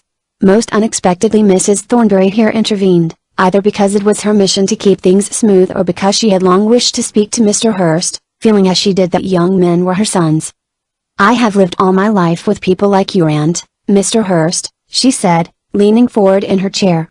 Her brown squirrel-like eyes became even brighter than usual. "They have never heard of Gibbon. They only care for their pheasants and their peasants. They are great big men who look so fine on horseback, as people must have done, I think, in the days of the Great Wars. Say what you like against them, they are animal, they are unintellectual, they don't read themselves, and they don't want others to read, but they are some of the finest and the kindest human beings on the face of the earth. You would be surprised at some of the stories I could tell. You have never guessed, perhaps, at all the romances that go on in the heart of the country. There are the people, I feel, among whom Shakespeare will be born if he is ever born again. In those old houses, up among the downs." "My aunt," Hurst interrupted, "spends her life in East Lambeth among the degraded poor. I only quoted my aunt because she is inclined to persecute people she calls intellectual, which is what I suspect Miss Finrace of doing. It's all the fashion now. If you're clever, it's always taken for granted that you're completely without sympathy, understanding, affection, all the things that really matter. Oh, you Christians! You're the most conceited, patronizing, hypocritical set of old humbugs in the kingdom. Of course," he continued, "I'm the first to allow your country gentlemen great merits. For one thing, they're probably quite frank about their passions, which we are not. My father, who is a clergyman in Norfolk, says that there is hardly a squire in the country who does not." "But about Gibbon?" Hutt interrupted. The look of nervous tension which had come over every face was relaxed by the interruption. "You find him monotonous, I suppose. But you know he opened the book, and began searching for passages to read aloud, and in a little time he found a good one which he considered suitable. But there was nothing in the world that bored Ridley more than being read aloud to, and he was besides scrupulously fastidious as to the dress and behavior of ladies. In the space of 15 minutes he had decided against Mrs. Flushing on the ground that her orange plume did not suit her complexion, that she spoke too loud, that she crossed her legs, and finally, when he saw her accept the cigarette that had offered her, he jumped up, exclaiming something about bar parlors, and left them. Mrs. Flushing was evidently relieved by his departure. She puffed her cigarette, stuck her legs out, and examined Helen closely as to the character and reputation of their common friend Mrs. Raymond Perry. By a series of little stratagems she drove her to define Mrs. Perry as somewhat elderly, by no means beautiful, very much made up and insolent old harridan, in short, whose parties were amusing because one met odd people, but Helen herself always pitied poor Mr. Perry, who was understood to be shut up downstairs with cases full of gems, while his wife enjoyed herself in the drawing-room. Not that I believe what people say against her, although she hints, of course, upon which Mrs. Flushing cried out with delight. "She's my first cousin. Go on, go on." When Mrs. Flushing rose to go she was obviously delighted with her new acquaintances. She made 3 or 4 different plans for meeting or going on an expedition, or showing Helen the things they had bought, on her way to the carriage. She included them all in a vague but magnificent invitation. As Helen returned to the garden again, Ridley's words of warning came into her head, and she hesitated a moment and looked at Rachel sitting between Hurst and Hutt. But she could draw no conclusions, for Hutt was still reading Gibbon aloud, and Rachel, for all the expression she had, might have been a shell, and his words water rubbing against her ears, as water rubs a shell on the edge of a rock. Hutt's voice was very pleasant. When he reached the end of the period Hutt stopped, and no one volunteered any criticism. "I do adore the aristocracy," Hurst exclaimed after a moment's pause. "They're so amazingly unscrupulous. None of us would dare to behave as that woman behaves. What I like about them," said Helen as she sat down, "is that they're so well put together. Naked, Mrs. Flushing would be superb. Dressed as she dresses, it's absurd, of course." "Yes," said Hurst. A shade of depression crossed his face. "I've never weighed more than 10 stone in my life," he said, "which is ridiculous, considering my height, and I've actually gone down in weight since we came here. I dare say that accounts for the rheumatism." Again he jerked his wrist back sharply, so that Helen might hear the grinding of the chalkstones. She could not help smiling. "It's no laughing matter for me, I assure you," he protested. "My mother's a chronic invalid, and I'm always expecting to be told that I've got heart disease myself. Rheumatism always goes to the heart in the end." "For goodness sake, Hurst," Hutt protested, "one might think you were an old cripple of 80. If it comes to that, I had an aunt who died of cancer myself, but I put a bold face on it." He rose and began tilting his chair backwards and forwards on its hind legs. "Is anyone here inclined for a walk?" he said. "There's a magnificent walk, up behind the house." You come out onto a cliff and look right down into the sea. The rocks are all red, you can see them through the water. The other day I saw a sight that fairly took my breath away. About 20 jellyfish, semi-transparent, pink, with long streamers, floating on the top of the waves. Sure they weren't mermaids," said Hurst. "It's much too hot to climb uphill." He looked at Helen, who showed no signs of moving. "Yes, it's too hot," Helen decided. There was a short silence. "I'd like to come," said Rachel, but she might have said that anyhow, Helen thought to herself as Hoot and Rachel went away together, and Helen was left alone with St. John, to St. John's obvious satisfaction. He may have been satisfied, but his usual difficulty in deciding that one subject was more deserving of notice than another prevented him from speaking for some time. He sat staring intently at the head of a dead match, while Helen considered, so it seemed from the expression of her eyes, something not closely connected with the present moment. At last St. John exclaimed, "Damn! Damn everything! Damn everybody!" He added, "At Cambridge there are people to talk to. At Cambridge there are people to talk to," Helen echoed him, rhythmically and absent-mindedly. Then she woke up. "By the way, have you settled what you're going to do? Is it to be Cambridge or the bar?" He pursed his lips, but made no immediate answer, for Helen was still slightly inattentive. She had been thinking about Rachel and which of the two young men she was likely to fall in love with, and now sitting opposite to Hurst she thought, "He's ugly. It's a pity they're so ugly." She did not include it in this criticism. She was thinking of the clever, honest, interesting young man she knew, of whom Hurst was a good example, and wondering whether it was necessary that thought and scholarship should thus maltreat their bodies, and should thus elevate their minds to a very high tower from which the human race appeared to them like rats and mice squirming on the flat. And the future? She reflected, vaguely envisaging a race of men becoming more and more like Hurst, and a race of women becoming more and more like Rachel. "Oh no," she concluded, glancing at him, "one wouldn't marry you." "Well, then, the future of the race is in the hands of Susan and Arthur." "No, that's dreadful." "Of farm laborers." "No, not of the English at all, but of Russians and Chinese." This train of thought did not satisfy her, and was interrupted by St. John, who began again. "I wish you knew Bennett. He's the greatest man in the world." "Bennett?" she inquired. Becoming more at ease, St. John dropped the concentrated abruptness of his manner, and explained that Bennett was a man who lived in an old windmill 6 miles out of Cambridge. He lived the perfect life, according to St. John, very lonely, very simple, caring only for the truth of things, always ready to talk, and extraordinarily modest, though his mind was of the greatest. "Don't you think," said St. John, when he had done describing him, "that kind of thing makes this kind of thing rather flimsy? Did you notice at tea how poor old had to change the conversation? How they were all ready to pounce upon me because they thought I was going to say something improper. It wasn't anything, really. If Bennett had been there he'd have said exactly what he meant to say, or he'd have got up and gone. But there's something rather bad for the character in that. I mean, if one hasn't got Bennett's character, it's inclined to make one bitter." "Should you say that I was bitter?" Helen did not answer, and he continued. "Of course I am, disgustingly bitter, and it's a beastly thing to be. But the worst of me is that I'm so envious. I envy everyone. I can't endure people who do things better than I do, perfectly absurd things, 2 waiters balancing piles of plates, even Arthur, because Susan's in love with him. I want people to like me, and they don't. It's partly my appearance, I expect," he continued, "though it's an absolute lie to say I've Jewish blood in me. As a matter of fact, we've been in Norfolk, Hurst of Hurstbourne Hall, for 3 centuries at least. It must be awfully soothing to be like you, everyone liking one at once." "I assure you they don't," Helen laughed. "They do," said Hurst with conviction. "In the first place, you're the most beautiful woman I've ever seen. In the second, you have an exceptionally nice nature." If Hurst had looked at her instead of looking intently at his teacup, he would have seen Helen blush, partly with pleasure, partly with an impulse of affection towards the young man who had seemed, and would seem again, so ugly and so limited. She pitied him, for she suspected that he suffered, and she was interested in him, for many of the things he said seemed to her true. She admired the morality of youth, and yet she felt imprisoned. As if her instinct were to escape to something brightly colored and impersonal, which she could hold in her hands, she went into the house and returned with her embroidery.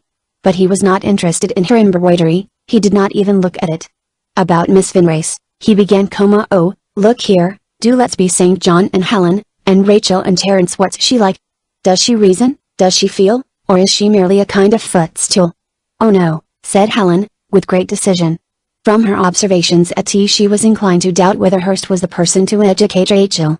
She had gradually come to be interested in her niece, and fond of her. She disliked some things about her very much, she was amused by others, but she felt her, on the whole, a live if unformed human being, experimental, and not always fortunate in her experiments, but with powers of some kind, and a capacity for feeling.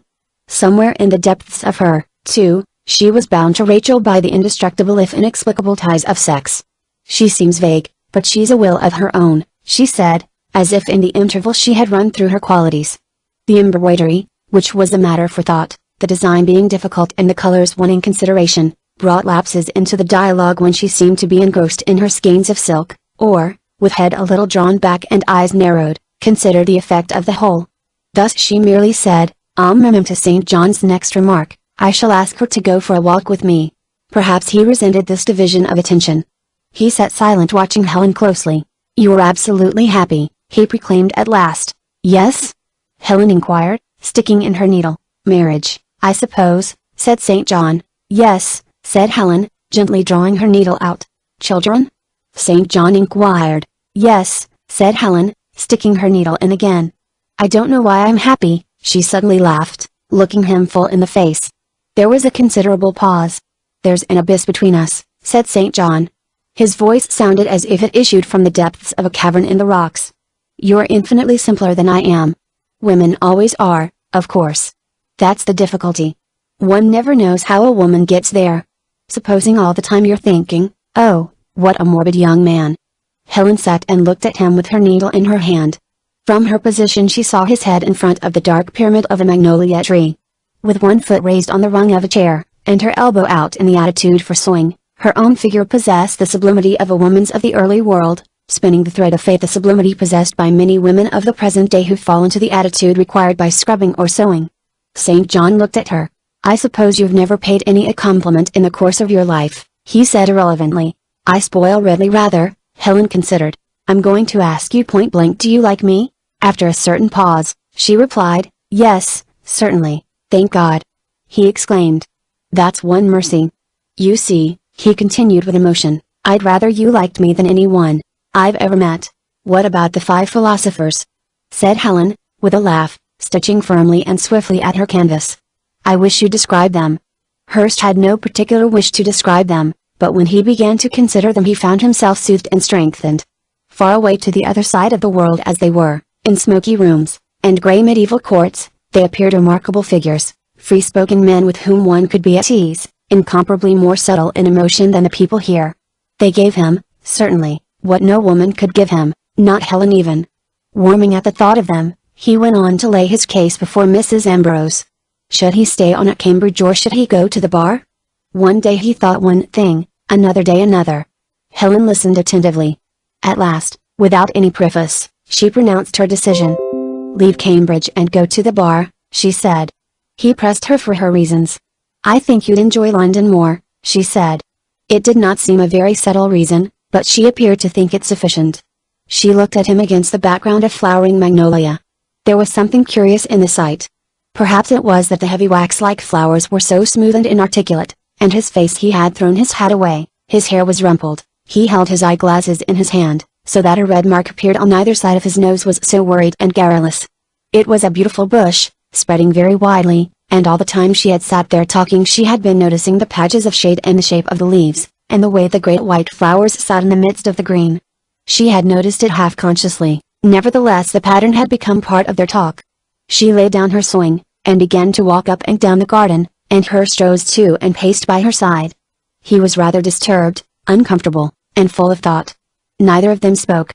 The sun was beginning to go down, and a change had come over the mountains, as if they were robbed of their earthly substance, and composed merely of intense blue mist.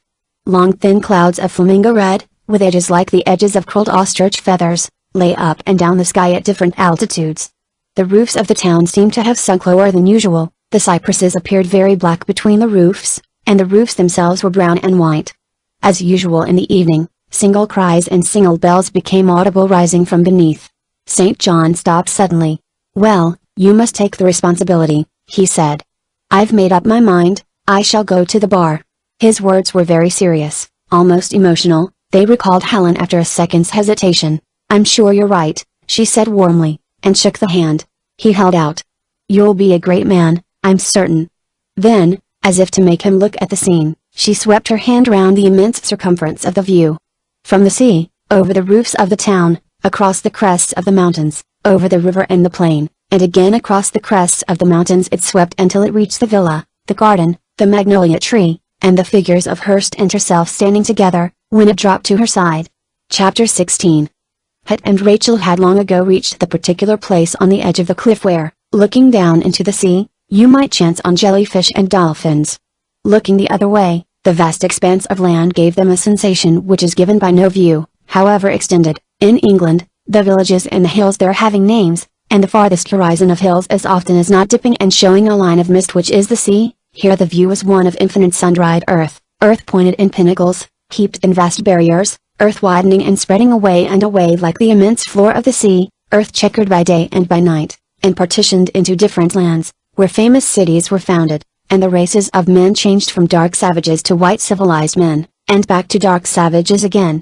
Perhaps their English blood made this prospect uncomfortably impersonal and hostile to them, for having once turned their faces that way they next turned them to the sea, and for the rest of the time sat looking at the sea. The sea, though it was a thin and sparkling water here, which seemed incapable of surge or anger, eventually narrowed itself, clouded its pure tint with gray, and swirled through narrow channels and dashed in a shiver of broken waters against massive granite rocks. It was this sea that flowed up to the mouth of the Thames, and the Thames washed the roots of the city of London. Het's thoughts had followed some such course as this, for the first thing he said as they stood on the edge of the cliff was, "I'd like to be in England." Rachel lay down on her elbow, and parted the tall grasses which grew on the edge, so that she might have a clear view. The water was very calm, rocking up and down at the base of the cliff, and so clear that one could see the red of the stones at the bottom of it. So it had been at the birth of the world, and so it had remained ever since. Probably no human being had ever broken that water with boat or with body. Obeying some impulse, she determined to mar the eternity of peace, and threw the largest pebble she could find. It struck the water, and the ripples spread out and out. Het looked down too. "It's wonderful," he said, as they widened and ceased. The freshness and the newness seemed to him wonderful. He threw a pebble next. There was scarcely any sound. "But England," Rachel murmured in the absorbed tone of one whose eyes are concentrated upon some sight. "What do you want with England?" "My friends chiefly," he said, "and all of the things one does." He could look at Rachel without her noticing it. She was still absorbed in the water and the exquisitely pleasant sensations which a little depth of the sea washing over rocks suggests. He noticed that she was wearing a dress of deep blue color, made of a soft thin cotton stuff, which clung to the shape of her body. It was a body with the angles and hollows of a young woman's body not yet developed, but in no way distorted, and thus interesting and even lovable. Raising his eyes, Hook observed her head. She had taken her hat off, and the face rested on her hand. As she looked down into the sea, her lips were slightly parted. The expression was one of childlike intentness, as if she were watching for a fish to swim past over the clear red rocks. Nevertheless, her 24 years of life had given her a look of reserve. Her hand, which lay on the ground, the fingers curling slightly in, was well shaped and competent. The square-tipped and nervous fingers were the fingers of a musician. With something like anguish, Hook realized that, far from being unattractive, her body was very attractive to him. She looked up suddenly. Her eyes were full of eagerness and interest. "You write novels?" she asked. For the moment he could not think what he was saying. He was overcome with a desire to hold her in his arms. "Oh yes," he said. "That is, I want to write them." She would not take her large gray eyes off his face. "Novels," she repeated. "Why do you write novels? You ought to write music." "Music," you see. She shifted her eyes, and became less desirable as her brain began to work, inflicting a certain change upon her face. "Music goes straight for things. It says all there is to say at once. With writing it seems to me there's so much." She paused for an expression, and rubbed her fingers in the earth, scratching on the matchbox. "Most of the time when I was reading Gibbon this afternoon I was horribly, oh infernally, damnably bored." She gave a shake of laughter, looking at Hot, who laughed too. "I shan't lend you books," he remarked. "Why is it," Rachel continued, "that I can laugh at Mr. Hurst to you, but not to his face?" At tea I was completely overwhelmed, not by his ugliness, by his mind. She enclosed a circle in the air with her hands. She realized with a great sense of comfort how easily she could talk to Hot, those thorns or ragged corners which tear the surface of some relationships being smoothed away. "So I observed," said Hot. That's a thing that never ceases to amaze me. He had recovered his composure to such an extent that he could light and smoke a cigarette, and feeling her ease, became happy and easy himself. The respect that women, even well-educated, very able women, have for men, he went on. I believe we must have the sort of power over you that we're said to have over horses. They see us 3 times as big as we are or they'd never obey us. For that very reason, I'm inclined to doubt that you'll ever do anything even when you have the vote. He looked at her reflectively. She appeared very smooth and sensitive and young. It'll take at least 6 generations before you're sufficiently thick-skinned to go into law courts and business offices. Consider what a bully the ordinary man is, he continued, the ordinary hard-working, rather ambitious solicitor or man of business with a family to bring up in a certain position to maintain. And then, of course, the daughters have to give way to the sons have to be educated, they have to bully and shove for their wives and families, and so it all comes over again. And meanwhile there are the women in the background. Do you really think that the vote will do you any good? The vote? Rachel repeated. She had to visualize it as a little bit of paper which she dropped into a box before she understood his question, and looking at each other they smiled at something absurd in the question. Not to me, she said. But I play the piano. Are men really like that? She asked, returning to the question that interested her. I'm not afraid of you. She looked at him easily. Oh, I'm different, he replied. I've got between 600 and 700 a year of my own.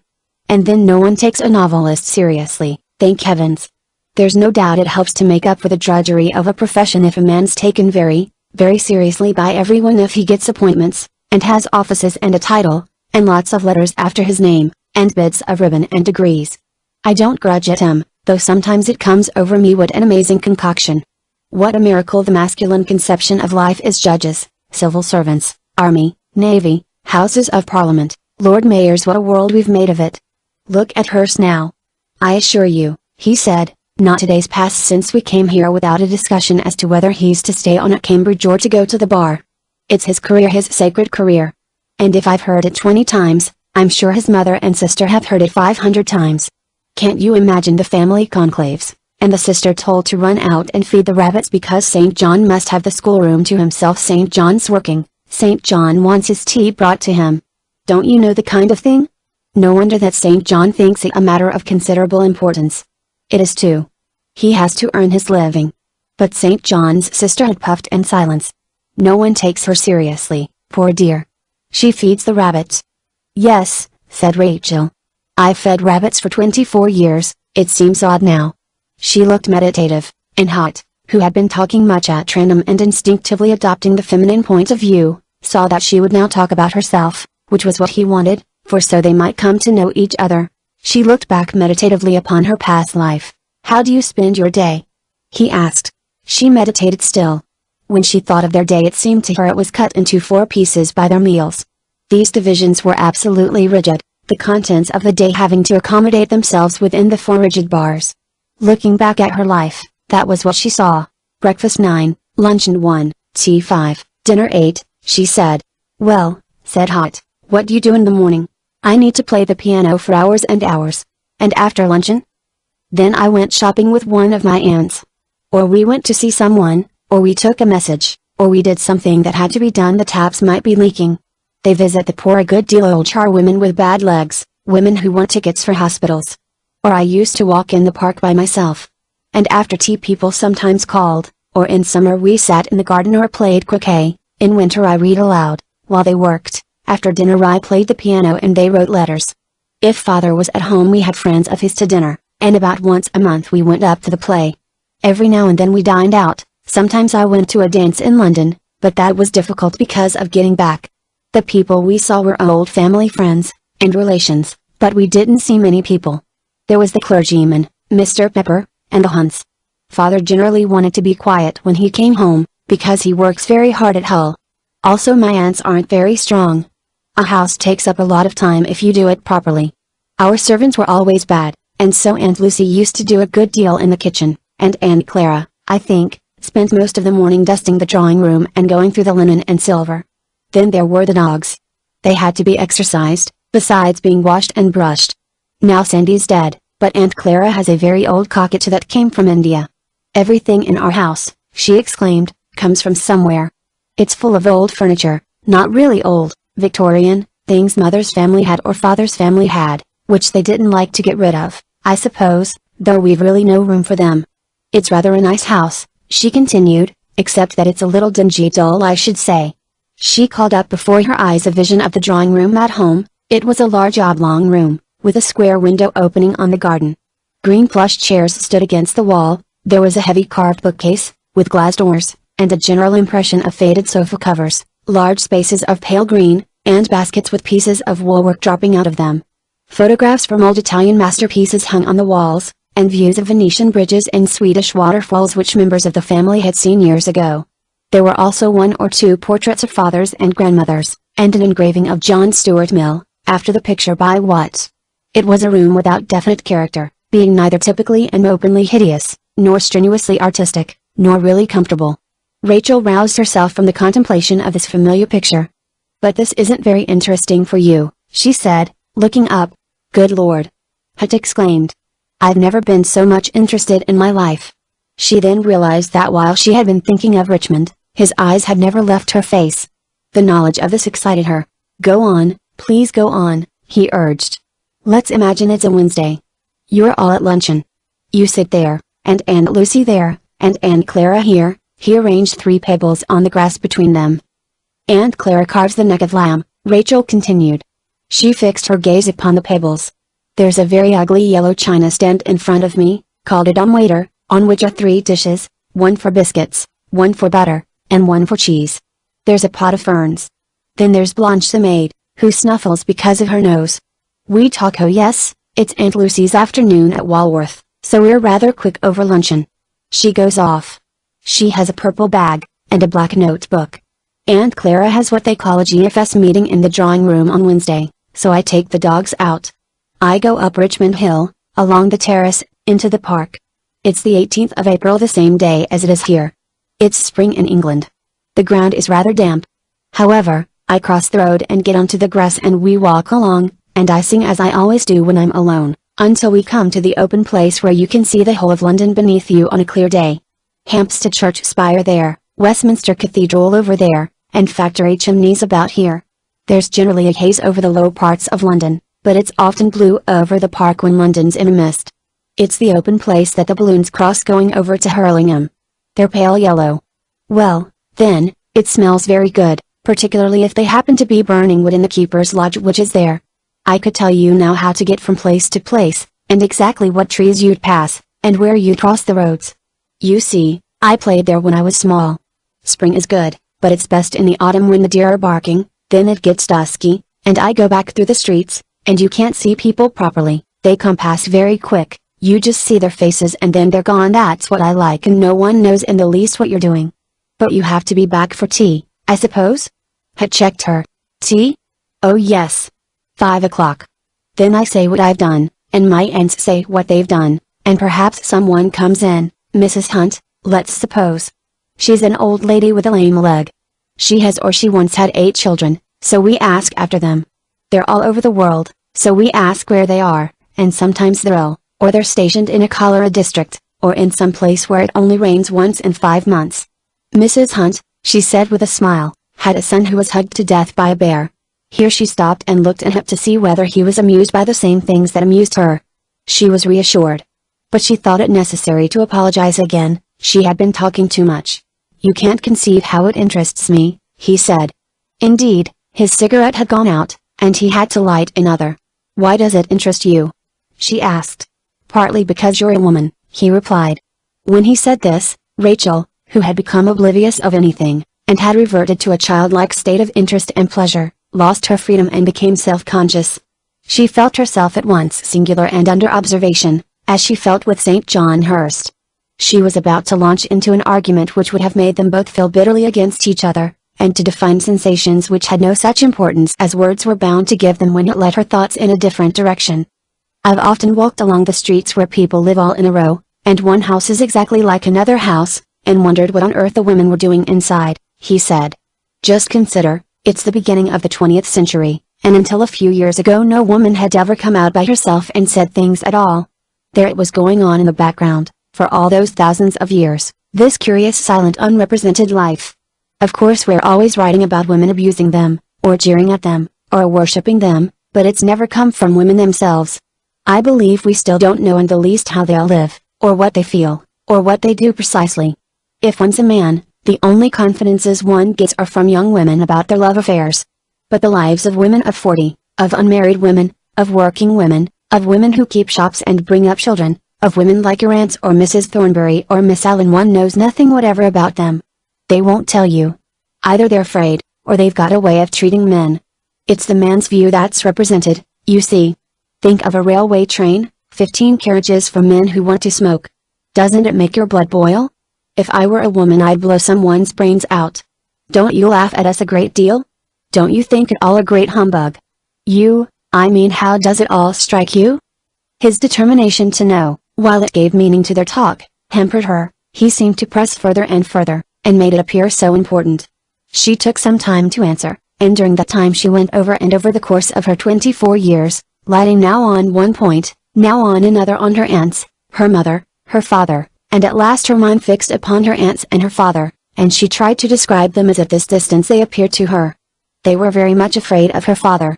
He was a great dim force in the house, by means of which they held on to the great world which is represented every morning in the Times. But the real life of the house was something quite different from this. It went on independently of Mr. Vinrace, and tended to hide itself from him. He was good-humored towards them, but contemptuous. She had always taken it for granted that his point of view was just, and founded upon an ideal scale of things where the life of one person was absolutely more important than the life of another, and that in that scale they were much less important than he was. But did she really believe that? Hat's words made her think. She always submitted to her father, just as they did, but it was her aunts who influenced her really, her aunts who built up the fine, closely woven substance of their life at home. They were less splendid but more natural than her father was. All her rages had been against them. It was their world with its 4 meals, its punctuality, and servants on the stairs at 10:30, that she examined so closely and wanted so vehemently to smash to atoms. Following these thoughts she looked up and said, "And there's a sort of beauty in it. There they are at Richmond at this very moment building things up. They're all wrong, perhaps, but there's a sort of beauty in it," she repeated. "It's so unconscious, so modest. And yet they feel things. They do mind if people die. Old spinsters are always doing things. I don't quite know what they do. Only that was what I felt when I lived with them. It was very real." She reviewed their little journeys to and fro, to Walworth, to charwomen with bad legs, to meetings for this and that, their minute acts of charity and unselfishness which flowered punctually from a definite view of what they ought to do, their friendships, their tastes and habits. She saw all these things like grains of sand falling through innumerable days, making an atmosphere and building up a solid mass, a background. Had observed her as she considered this. "Were you happy?" he demanded. Again she had become absorbed in something else, and he called her back to an unusually vivid consciousness of herself. "I was both," she replied. "I was happy and I was miserable. You've no conception what it's like to be a young woman." She looked straight at him. "There are terrors and agonies," she said, keeping her eye on him as if to detect the slightest hint of laughter. "I can believe it," he said. He returned her look with perfect sincerity. "Women one sees in the streets," she said. "Prostitutes? Men kissing one?" He nodded his head. "You were never told?" She shook her head. And then, she began and stopped. Here came in the great space of life into which no one had ever penetrated. All that she had been saying about her father and her aunts and walks in Richmond Park, and what they did from hour to hour, was merely on the surface. Hut was watching her. Did he demand that she should describe that also? Why did he sit so near and keep his eye on her? Why did they not have done with this searching and agony? Why did they not kiss each other simply? She wished to kiss him. But all the time she went on spinning out words. A girl is more lonely than a boy. No one cares in the least what she does. Nothing's expected of her. Unless one's very pretty people don't listen to what you say. And that is what I like, she added energetically, as if the memory were very happy. I like walking in Richmond Park and singing to myself and knowing it doesn't matter a damn to anybody. I like seeing things go on as we saw you that night when you didn't see us. I love the freedom of it. It's like being the wine or the sea." She turned with a curious fling of her hands and looked at the sea. It was still very blue, dancing away as far as the eye could reach, but the light on it was yellower, and the clouds were turning flamingo red. A feeling of intense depression crossed Hat's mind as she spoke.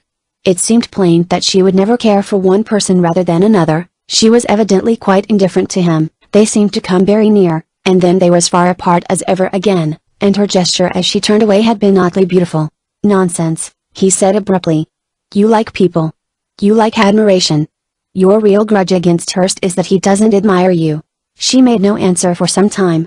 Then she said, "That's probably true. Of course I like people. I like almost everyone I've ever met." She turned her back on the sea and regarded Holt with friendly if critical eyes. He was good-looking in the sense that he had always had a sufficiency of beef to eat and fresh air to breathe. His head was big, the eyes were also large, though generally vague they could be forcible, and the lips were sensitive. One might account him a man of considerable passion and fitful energy, likely to be at the mercy of moods which had little relation to facts, at once tolerant and fastidious. The breadth of his forehead showed capacity for thought. The interest with which Rachel looked at him was heard in her voice. "What novels do you write?" she asked. "I want to write a novel about silence," he said, "the things people don't say. But the difficulty is immense." He sighed. "However, you don't care," he continued. He looked at her almost severely. "Nobody cares. All you read a novel for is to see what sort of person the writer is, and, if you know him, which of his friends he's put in. As for the novel itself, the whole conception, the way one's seen the thing, felt about it, make it stand in relation to other things, not one in a million cares for that. And yet I sometimes wonder whether there's anything else in the whole world worth doing. These other people," he indicated the hotel, "are always wanting something they can't get. But there's an extraordinary satisfaction in writing, even in the attempt to write. What you said just now is true, one doesn't want to be things, one wants merely to be allowed to see them." Some of the satisfaction of which he spoke came into his face as he gazed out to sea. It was Rachel's turn now to feel depressed. As he talked of writing he had become suddenly impersonal. He might never care for anyone, all that desire to know her and get at her, which she had felt pressing on her almost painfully, had completely vanished. "Are you a good writer?" she asked. "Yes," he said. "I'm not first-rate, of course, I'm good second-rate, about as good as Thackeray, I should say." Rachel was amazed. For one thing it amazed her to hear Thackeray called second-rate, and then she could not widen her point of view to believe that there could be great writers in existence at the present day, or if there were, that anyone she knew could be a great writer, and his self-confidence astounded her, and he became more and more remote. "My other novel," had continued, "is about a young man who is obsessed by the idea of being a gentleman. He manages to exist at Cambridge on £100 a year. He has a coat, it was once a very good coat. But the trousers they are not so good. Well, he goes up to London, gets into good society, owing to an early morning adventure on the banks of the Serpentine. He is led into telling lies. My idea, you see, is to show the gradual corruption of the soul. Calls himself the son of some great landed proprietor in Devonshire. Meanwhile the coat becomes older and older, and he hardly dares to wear the trousers.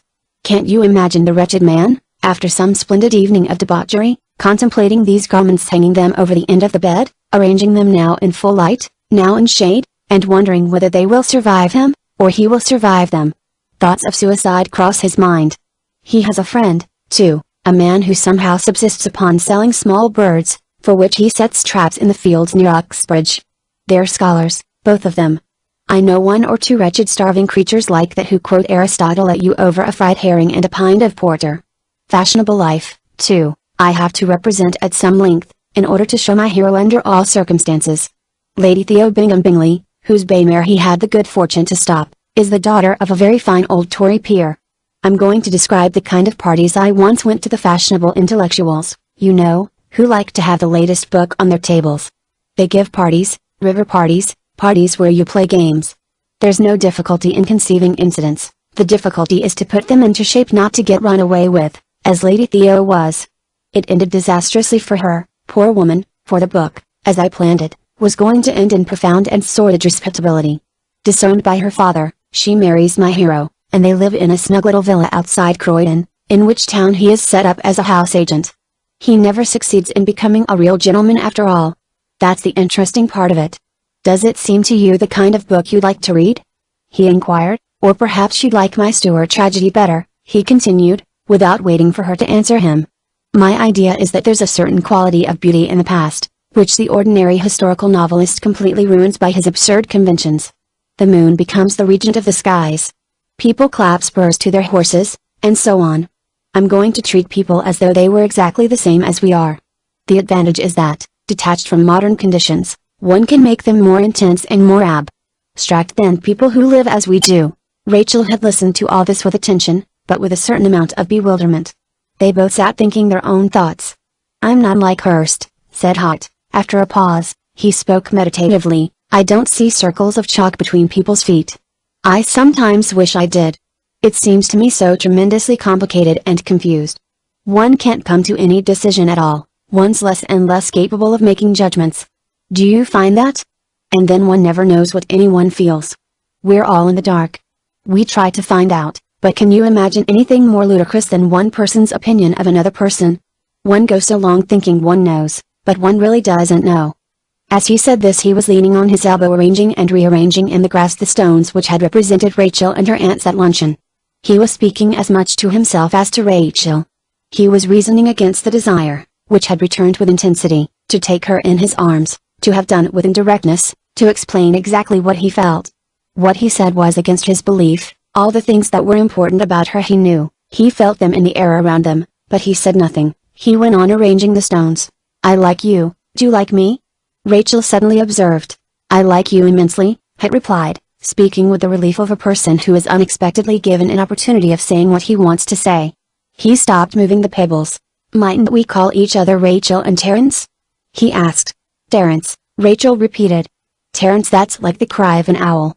She looked up with a sudden rush of delight, and in looking at Terence with eyes widened by pleasure she was struck by the change that had come over the sky behind them.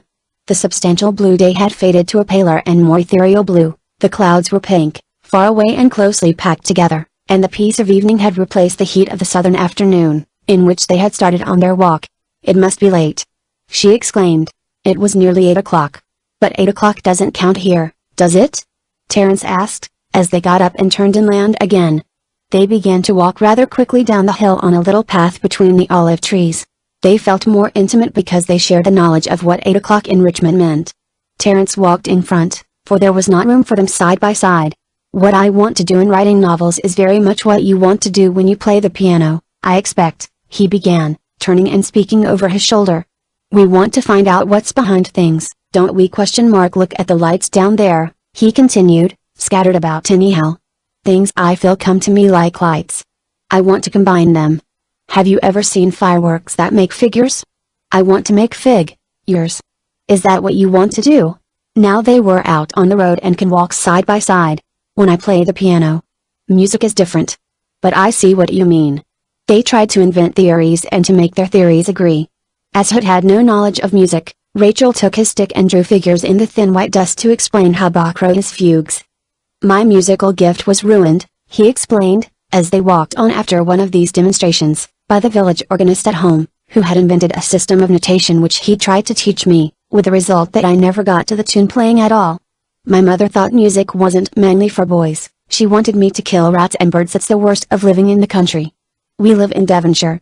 It's the loveliest place in the world. Only it's always difficult at home when one's grown up. I'd like you to know one of my sisters. Oh, here's your gate." He pushed it open. They paused for a moment. She could not ask him to come in.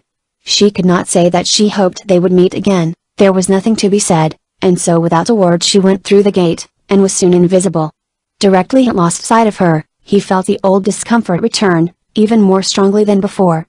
Their talk had been interrupted in the middle, just as he was beginning to say the things he wanted to say. After all, what had they been able to say? He ran his mind over the things they had said, the random, unnecessary things which had eddied round and used up all the time, and drawn them so close together and flung them so far apart, and left him in the end unsatisfied, ignorant still of what she felt and of what she was like.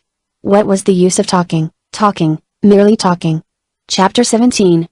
It was now the height of the season, and every ship that came from England left a few people on the shores of Santa Marina who drove up to the hotel. The fact that the Ambroses had a house where one could escape momentarily from the slightly inhuman atmosphere of an hotel was a source of genuine pleasure not only to Hurst and Hot, but to the Elliots, the Thornberrys, the Flushings, Miss Allen, Evelyn M., together with other people whose identity was so little developed that the Ambroses did not discover that they possessed names. By degrees there was established a kind of correspondence between the two houses, the big and the small, so that at most hours of the day one house could guess what was going on in the other, and the words the villa and the hotel called up the idea of two separate systems of life. Acquaintances showed signs of developing into friends, for that one tie to Mrs. Perry's drawing room had inevitably split into many other ties attached to different parts of England, and sometimes these alliances seemed cynically fragile, and sometimes painfully acute, lacking as they did the supporting background of organized English life. One night when the moon was round between the trees, Evelyn M. told Helen the story of her life, and claimed her everlasting friendship, or another occasion, merely because of a sigh, or a pause, or a word thoughtlessly dropped, poor Mrs. Elliot left the villa half in tears, vowing never again to meet the cold and scornful woman who had insulted her, and in truth, meet again they never did. It did not seem worthwhile to piece together so slight a friendship. Hunt, indeed, might have found excellent material at this time up at the villa for some chapters in the novel which was to be called Silence, or The Things People Don't Say. Helen and Rachel had become very silent. Having detected, as she thought, a secret, and judging that Rachel meant to keep it from her, Mrs. Ambrose respected it carefully, but from that cause, though unintentionally, a curious atmosphere of reserve grew up between them. Instead of sharing their views upon all subjects, and plunging after an idea wherever it might lead, they spoke chiefly in comment upon the people they saw, and the secret between them made itself felt in what they said even of Thornbury's and Elliott's. Always calm and unemotional in her judgments, Mrs. Ambrose was now inclined to be definitely pessimistic. She was not severe upon individuals so much as incredulous of the kindness of destiny, fate, what happens in the long run, and department to insist that this was generally adverse to people in proportion as they deserved well.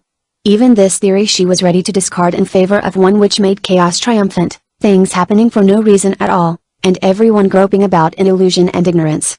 With a certain pleasure she developed these views to her niece, taking a letter from home as her test, which gave good news, but might just as well have given bad.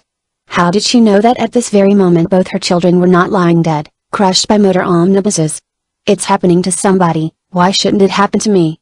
She would argue, her face taking on the stoical expression of anticipated sorrow.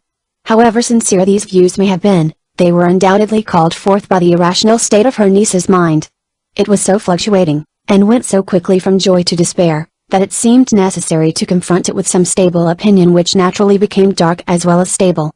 Perhaps Mrs. Ambrose had some idea that in leading the talk into these quarters she might discover what was in Rachel's mind, but it was difficult to judge, for sometimes she would agree with the gloomiest thing that was said, at other times she refused to listen, and rammed Helen's theories down her throat with laughter, chatter, ridicule of the wildest, and fierce bursts of anger even at what she called the croaking of a raven in the mud. It's hard enough without that, she asserted.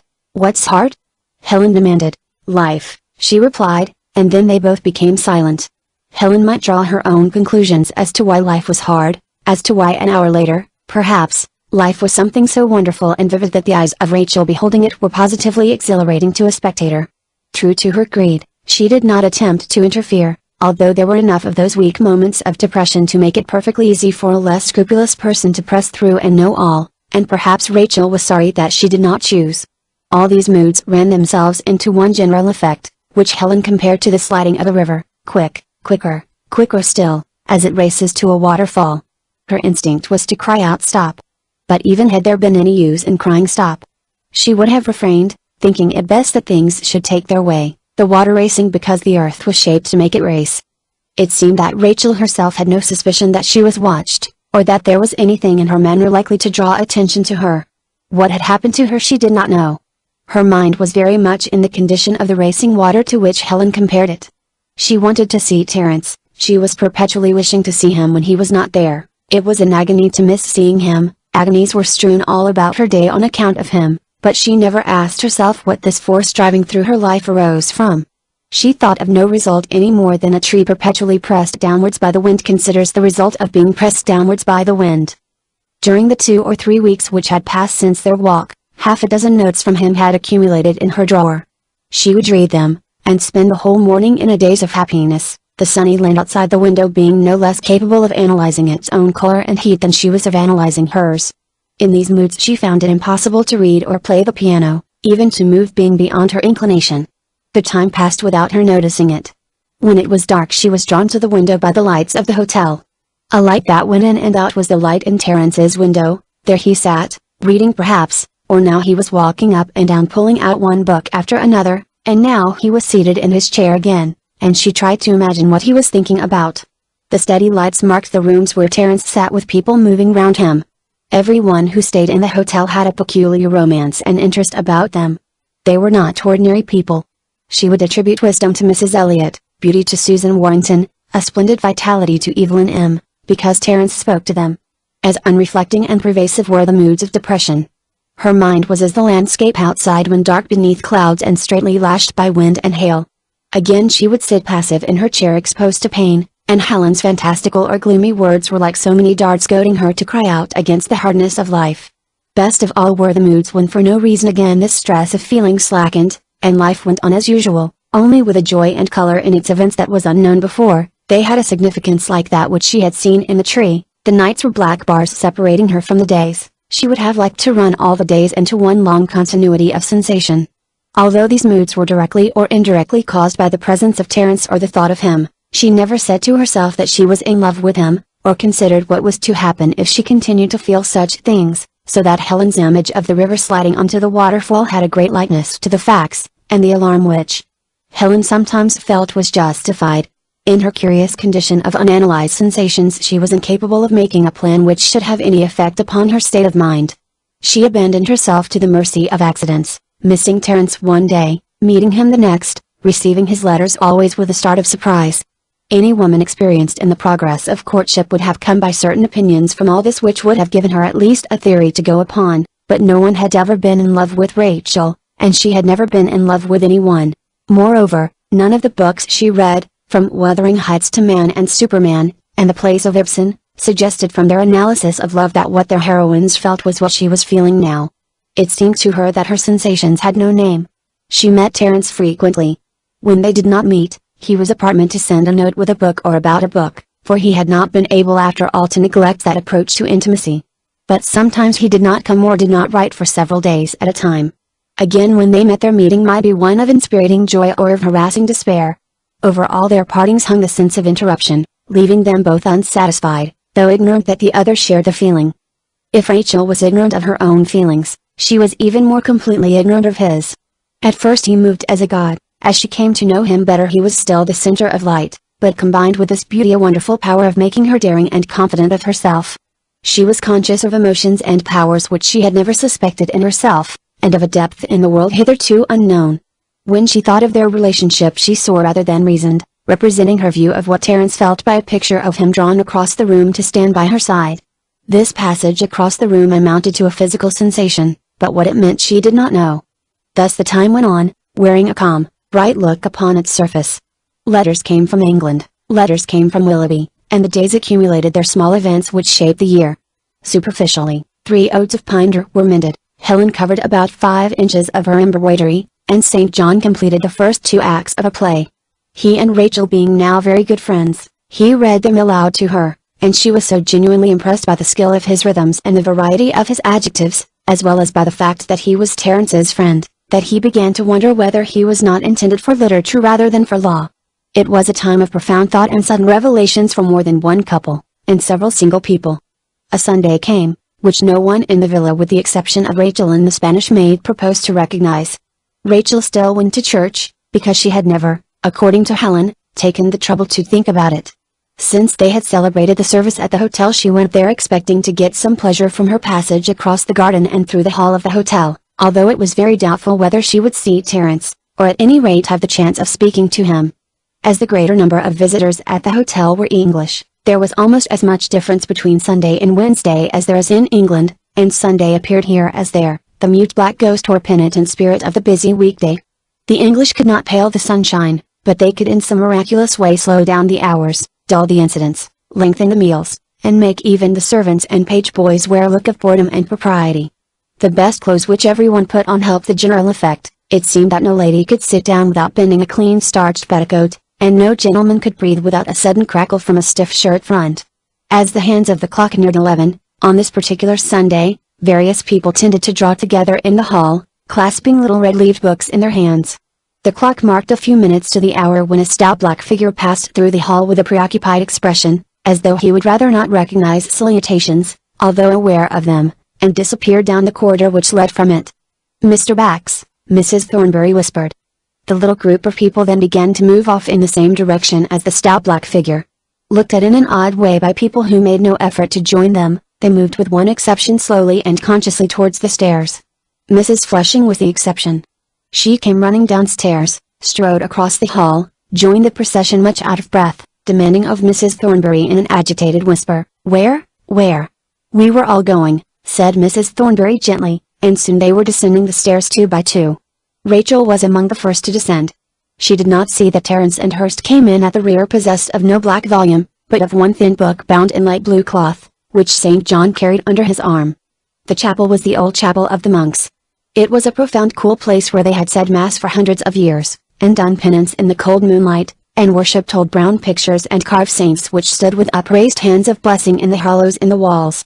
The transition from Catholic to Protestant worship had been bridged by a time of disuse, when there were no services, and the place was used for storing jars of oil, liquor, and deck chairs. The hotel flourishing, some religious body had taken the place in hand, and it was now fitted out with a number of glazed yellow benches, claret-colored footstools. It had a small pulpit, and a brass eagle carrying the Bible on its back, while the piety of different women had supplied ugly squares of carpet, and long strips of embroidery heavily wrought with monograms in gold.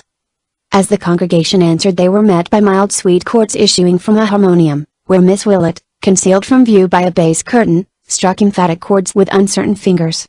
The sound spread through the chapel as the rings of water spread from a fallen stone. The 20 or 25 people who composed the congregation first bowed their heads and then sat up and looked about them. It was very quiet, and the light down here seemed paler than the light above.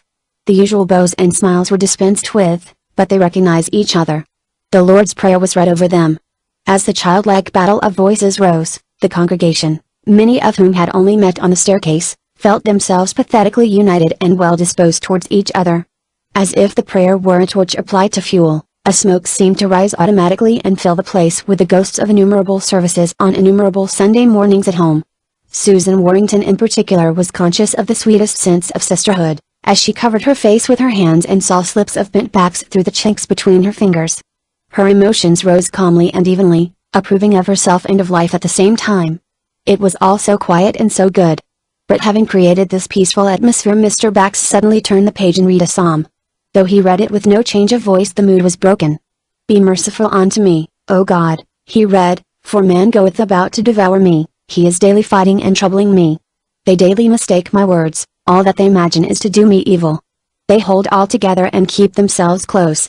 Break their teeth, O God, in their mouths, smite the jawbones of the lions, O Lord, let them fall away like water that runneth apace, and when they shoot their arrows let them be rooted out." Nothing in Susan's experience at all corresponded with this, and as she had no love of language she had long ceased to attend to such remarks, although she followed them with the same kind of mechanical respect with which she heard many of Lear's speeches read aloud.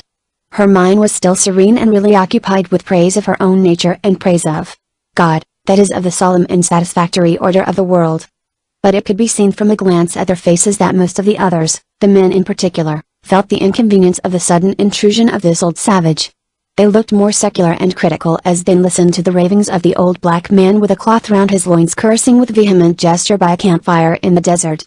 After that there was a general sound of pages being turned as if they were in class, and then they read a little bit of the Old Testament about making a well, very much as schoolboys translate an easy passage from the Anabasis when they have shut up their French grammar. Then they returned to the New Testament and the sad and beautiful figure of Christ. While Christ spoke they made another effort to fit his interpretation of life upon the lives they all lived, but as they were all very different, some practical, some ambitious, some stupid, some wild and experimental, some in love, and others long past any feeling except a feeling of comfort, they did very different things with the words of Christ.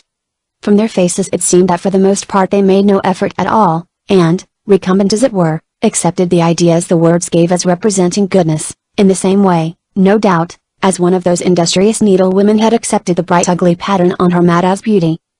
Whatever the reason might be, for the first time in her life, instead of slipping at once into some curious pleasant cloud of emotion, too familiar to be considered, Rachel listened critically to what was being said.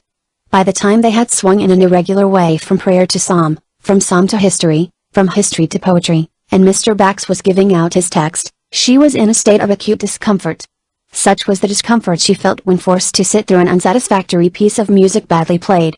Tantalized, enraged by the clumsy insensitiveness of the conductor, who put the stress on the wrong places, and annoyed by the vast flock of the audience tamely praising and acquiescing without knowing or caring, so she was not tantalized and enraged. Only here, with eyes half shut and lips pursed together, the atmosphere of forced solemnity increased her anger.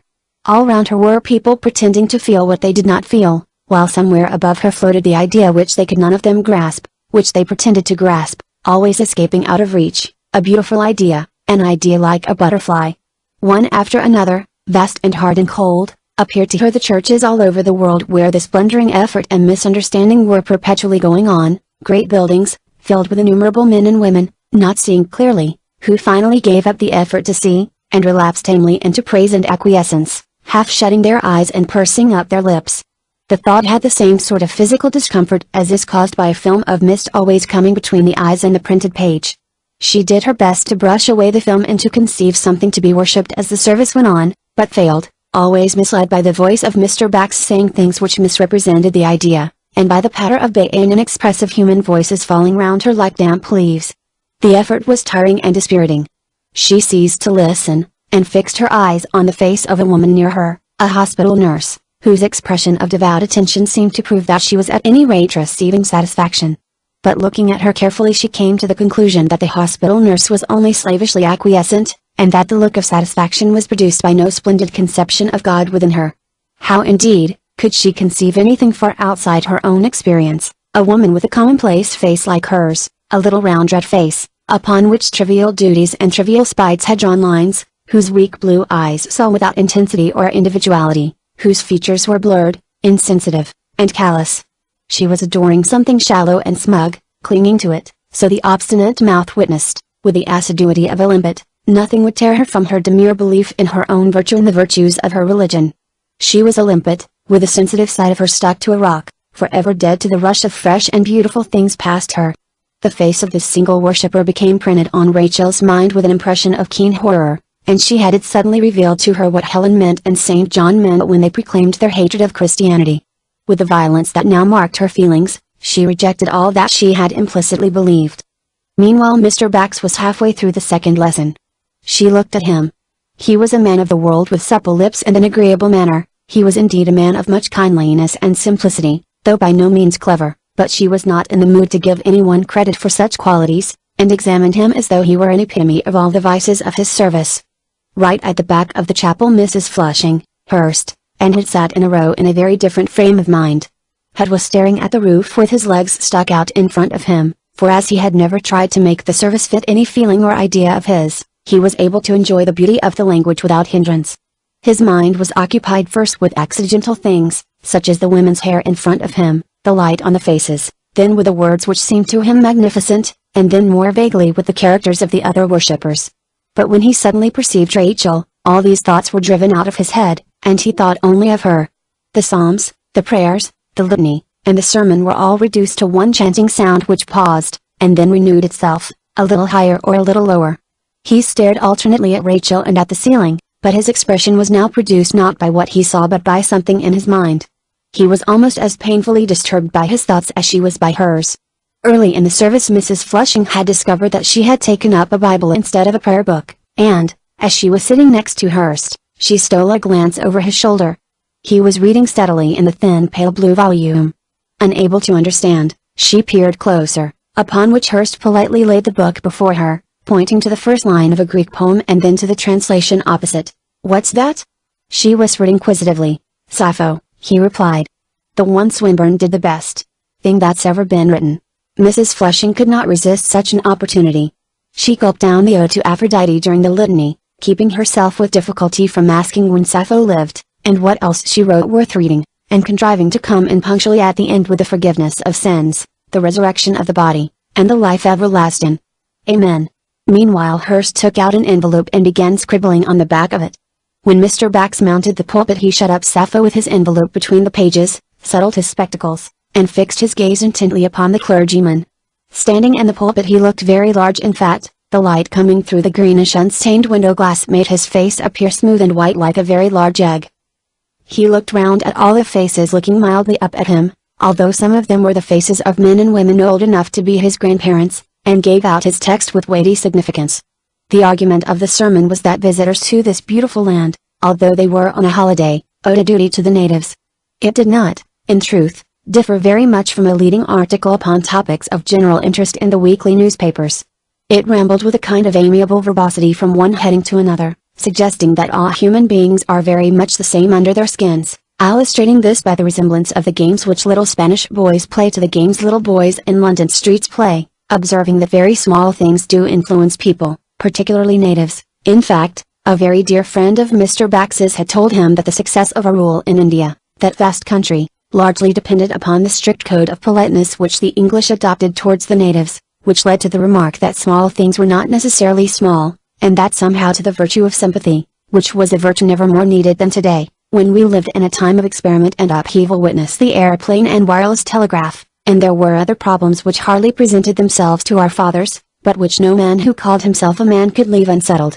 Here Mr. Bax became more definitely clerical, if it were possible. He seemed to speak with a certain innocent craftiness, as he pointed out that all this laid a special duty upon earnest Christians. What men were inclined to say now was, "Oh, that fellow, he's a parson." What we want them to say is, "He's a good fellow." In other words, "He is my brother."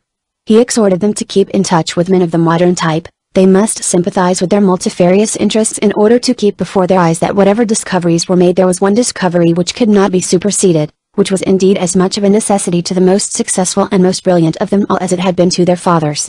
The humblest could help, the least important things had an influence. Here his manner became definitely priestly and his remarks seemed to be directed to women, for indeed Mr. Bax's congregations were mainly composed of women, and he was used to assigning them their duties in his innocent clerical campaigns. Leaving more definite instruction, he passed on, and his theme broadened into a peroration for which he drew a long breath and stood very upright, as a drop of water, detached, alone, separate from others, falling from the cloud and entering the great ocean. Altars, so scientists tell us, not only the immediate spot in the ocean where it falls, but all the myriad drops which together compose the great universe of waters, and by this means alters the configuration of the globe and the lives of millions of sea creatures, and finally the lives of the men and women who seek their living upon the shores. As all this is within the compass of a single drop of water, such as any rain shower sends in millions to lose themselves in the earth, to lose themselves we say, but we know very well that the fruits of the earth could not flourish without them. So is a marvel comparable to this within the reach of each one of us, who dropping a little word or a little deed into the great universe alters it, yea, it is a solemn thought, alters it, for good or for evil, not for one instant, or in one vicinity, but throughout the entire race, and for all eternity. Whipping round as though to avoid applause, he continued with the same breath, but in a different tone of voice, and now to God the Father. He gave his blessing, and then, while the solemn chords again issued from the harmonium behind the curtain, the different people began scraping and fumbling and moving very awkwardly and consciously towards the door. Halfway upstairs, at a point where the light and sounds of the upper world conflicted with the dimness and the dying hymn tune of the under, Rachel felt a hand drop upon her shoulder.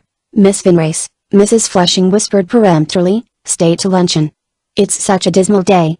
They don't even give one beef for luncheon. Please stay." Here they came out into the hall, where once more the little band was greeted with curious respectful glances by the people who had not gone to church, although their clothing made it clear that they approved of Sunday to the very verge of going to church. Rachel felt unable to stand any more of this particular atmosphere, and was about to say she must go back, when Terence passed them, drawn along in talk with Evelyn M. Rachel thereupon contented herself with saying that the people looked very respectable, which negative remark Mrs. Flushing interpreted to mean that she would stay. "English people abroad," she returned with a vivid flash of malice. "Ain't they awful? But we won't stay here," she continued, plucking at Rachel's arm. "Come up to my room." She bore her past Hut and Evelyn and the Thornberrys and the Alliants. Hut stepped forward. "Luncheon," he began. "Miss Vinrace has promised to lunch with me," said Mrs. Flushing, and began to pound energetically up the staircase, as though the middle classes of England were in pursuit. She did not stop until she had slammed her bedroom door behind them. "Well, what did you think of it?" she demanded, panting slightly. All the disgust and horror which Rachel had been accumulating burst forth beyond her control. "I thought it the most loathsome exhibition I'd ever seen," she broke out. "How can they, how dare they, what do you mean by it, Mr. Bax? Hospital nurses, old men, prostitutes, disgusting." She hit off the points she remembered as fast as she could, but she was too indignant to stop to analyze her feelings. Mrs. Flushing watched her with keen gusto as she stood ejaculating with emphatic movements of her head and hands in the middle of the room. Go on, do go on," she laughed, clapping her hands. "It's delightful to hear you. But why do you go?" Rachel demanded. I've been every Sunday of my life ever since I can remember, Mrs. Flushing chuckled, as though that were a reason by itself. Rachel turned abruptly to the window. She did not know what it was that had put her into such a passion. The sight of Terence in the hall had confused her thoughts, leaving her merely indignant. She looked straight at their own villa, halfway up the side of the mountain. The most familiar view seen framed through glass has a certain unfamiliar distinction, and she grew calm as she gazed. Then she remembered that she was in the presence of someone she did not know well, and she turned and looked at Mrs. Flushing. Mrs. Flushing was still sitting on the edge of the bed, looking up, with her lips parted, so that her strong white teeth showed in 2 rows. "Tell me," she said, "which do you like best, Mr. Hutt or Mr. Hurst?" "Mr. Hutt," Rachel replied, but her voice did not sound natural. "Which is the one who reads Greek in church?" Mrs. Flushing demanded. It might have been either of them, and while Mrs. Flushing proceeded to describe them both, and to say that both frightened her, but one frightened her more than the other, Rachel looked for a chair. The room, of course, was one of the largest and most luxurious in the hotel. There were a great many armchairs and settees covered in brown holland, but each of these was occupied by a large square piece of yellow cardboard, and all the pieces of cardboard were dotted or lined with spots or dashes of bright oil paint. "But you are not to look at those," said Mrs. Flushing as she saw Rachel's eye wander. She jumped up, and turned as many as she could, face downwards, upon the floor. Rachel, however, managed to possess herself of one of them, and, with the vanity of an artist, Mrs. Flushing demanded anxiously, "Well, well? It's a hill," Rachel replied. There could be no doubt that Mrs. Flushing had represented the vigorous and abrupt fling of the earth up into the air. You could almost see the clods flying as it whirled. Rachel passed from one to another. They were all marked by something of the jerk and decision of their maker. They were all perfectly untrained onslaughts of the brush upon some half-realized idea suggested by hill or tree, and they were all in some way characteristic of Mrs. Flushing. "I see things movin'," Mrs. Flushing explained. So she swept her hand through a yard of the air. She then took up one of the cardboards which Rachel had laid aside, seated herself on a stool, and began to flourish a stump of charcoal. While she occupied herself in strokes which seemed to serve her as speech serves others, Rachel, who was very restless, looked about her. "Open the wardrobe," said Mrs. Flushing after a pause, speaking indistinctly because of a paintbrush in her mouth. "And look at the things."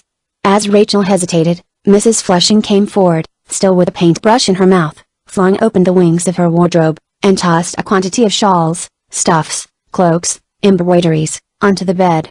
Rachel began to finger them. Mrs. Flushing came up once more, and dropped a quantity of beads, brooches, earrings, bracelets, tassels, and combs among the draperies. Then she went back to her stool and began to paint in silence. The stuffs were colored and dark and pale. They made a curious swarm of lines and colors upon the counterpane, with reddish lumps of stone and peacock's feathers and clear pale tortoise shell combs lying among them. "The women wore them hundreds of years ago, they wear 'em still," Mrs. Flushing remarked. "My husband rides about and finds 'em, they don't know what they're worth, so we get 'em cheap. And we shall sell 'em to smart women in London," she chuckled, as though the thought of these ladies and their absurd appearance amused her. After painting for some minutes, she suddenly laid down her brush and fixed her eyes upon Rachel. "I tell you what I want to do," she said. "I want to go up there and see things for myself. It's silly staying here with a pack of old maids as though we were at the seaside in England. I want to go up the river and see the natives in their camps. It's only a matter of 10 days under canvas. My husband's done it. One would lie out under the trees at night and be towed down the river by day, and if we saw anything nice we'd shout out and tell him to stop." She rose and began piercing the bed again and again with a long golden pin, as she watched to see what effect her suggestion had upon Rachel. "We must make up a party," she went on. 10 people could hire a launch. Now you'll come, and Mrs. Ambrose'll come, and will Mr. Hurst and t'other gentlemen come? Where's a pencil?" She became more and more determined and excited as she evolved her plan. She sat on the edge of the bed and wrote down a list of surnames, which she invariably spelt wrong. Rachel was enthusiastic, for indeed the idea was immeasurably delightful to her. She had always had a great desire to see the river, and the name of Terence threw a luster over the prospect, which made it almost too good to come true. She did what she could to help Mrs. Flushing by suggesting names, helping her to spell them, and counting up the days of the week upon her fingers. As Mrs. Flushing wanted to know all she could tell her about the birth and pursuits of every person she suggested, and threw in wild stories of her own as to the temperaments and habits of artists, and people of the same name who used to come to Chillingly in the old days, but were doubtless not the same, Though they two were very clever men interested in Egyptology, the business took some time. At last Mrs. Flushing sought her diary for help, the method of reckoning dates on the fingers proving unsatisfactory. She opened and shut every drawer in her writing table, and then cried furiously, "Yarmouth! Yarmouth! Drat the woman! She's always out of the way when she's wanted." At this moment the luncheon gong began to work itself into its midday frenzy. Mrs. Flushing rang her bell violently. The door was opened by a handsome maid who was almost as upright as her mistress. "Oh, Yarmouth," said Mrs. Flushing, "just find my diary and see where 10 days from now would bring us to, and ask the hall porter how many men 'ud be wanted to row 8 people up the river for a week, and what it does cost, and put it on a slip of paper and leave it on my dressing table."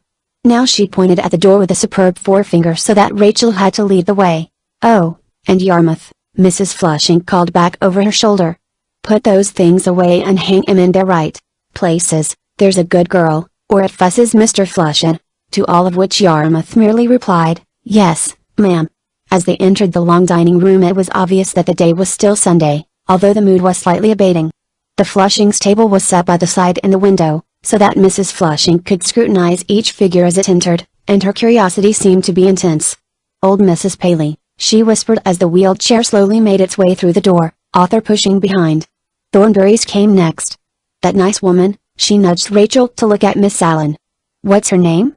The painted lady who always came in late, tripping into the room with a prepared smile as though she came out upon a stage, might well have quailed before Mrs. Flushing's stare, which expressed her steely hostility to the whole tribe of painted ladies.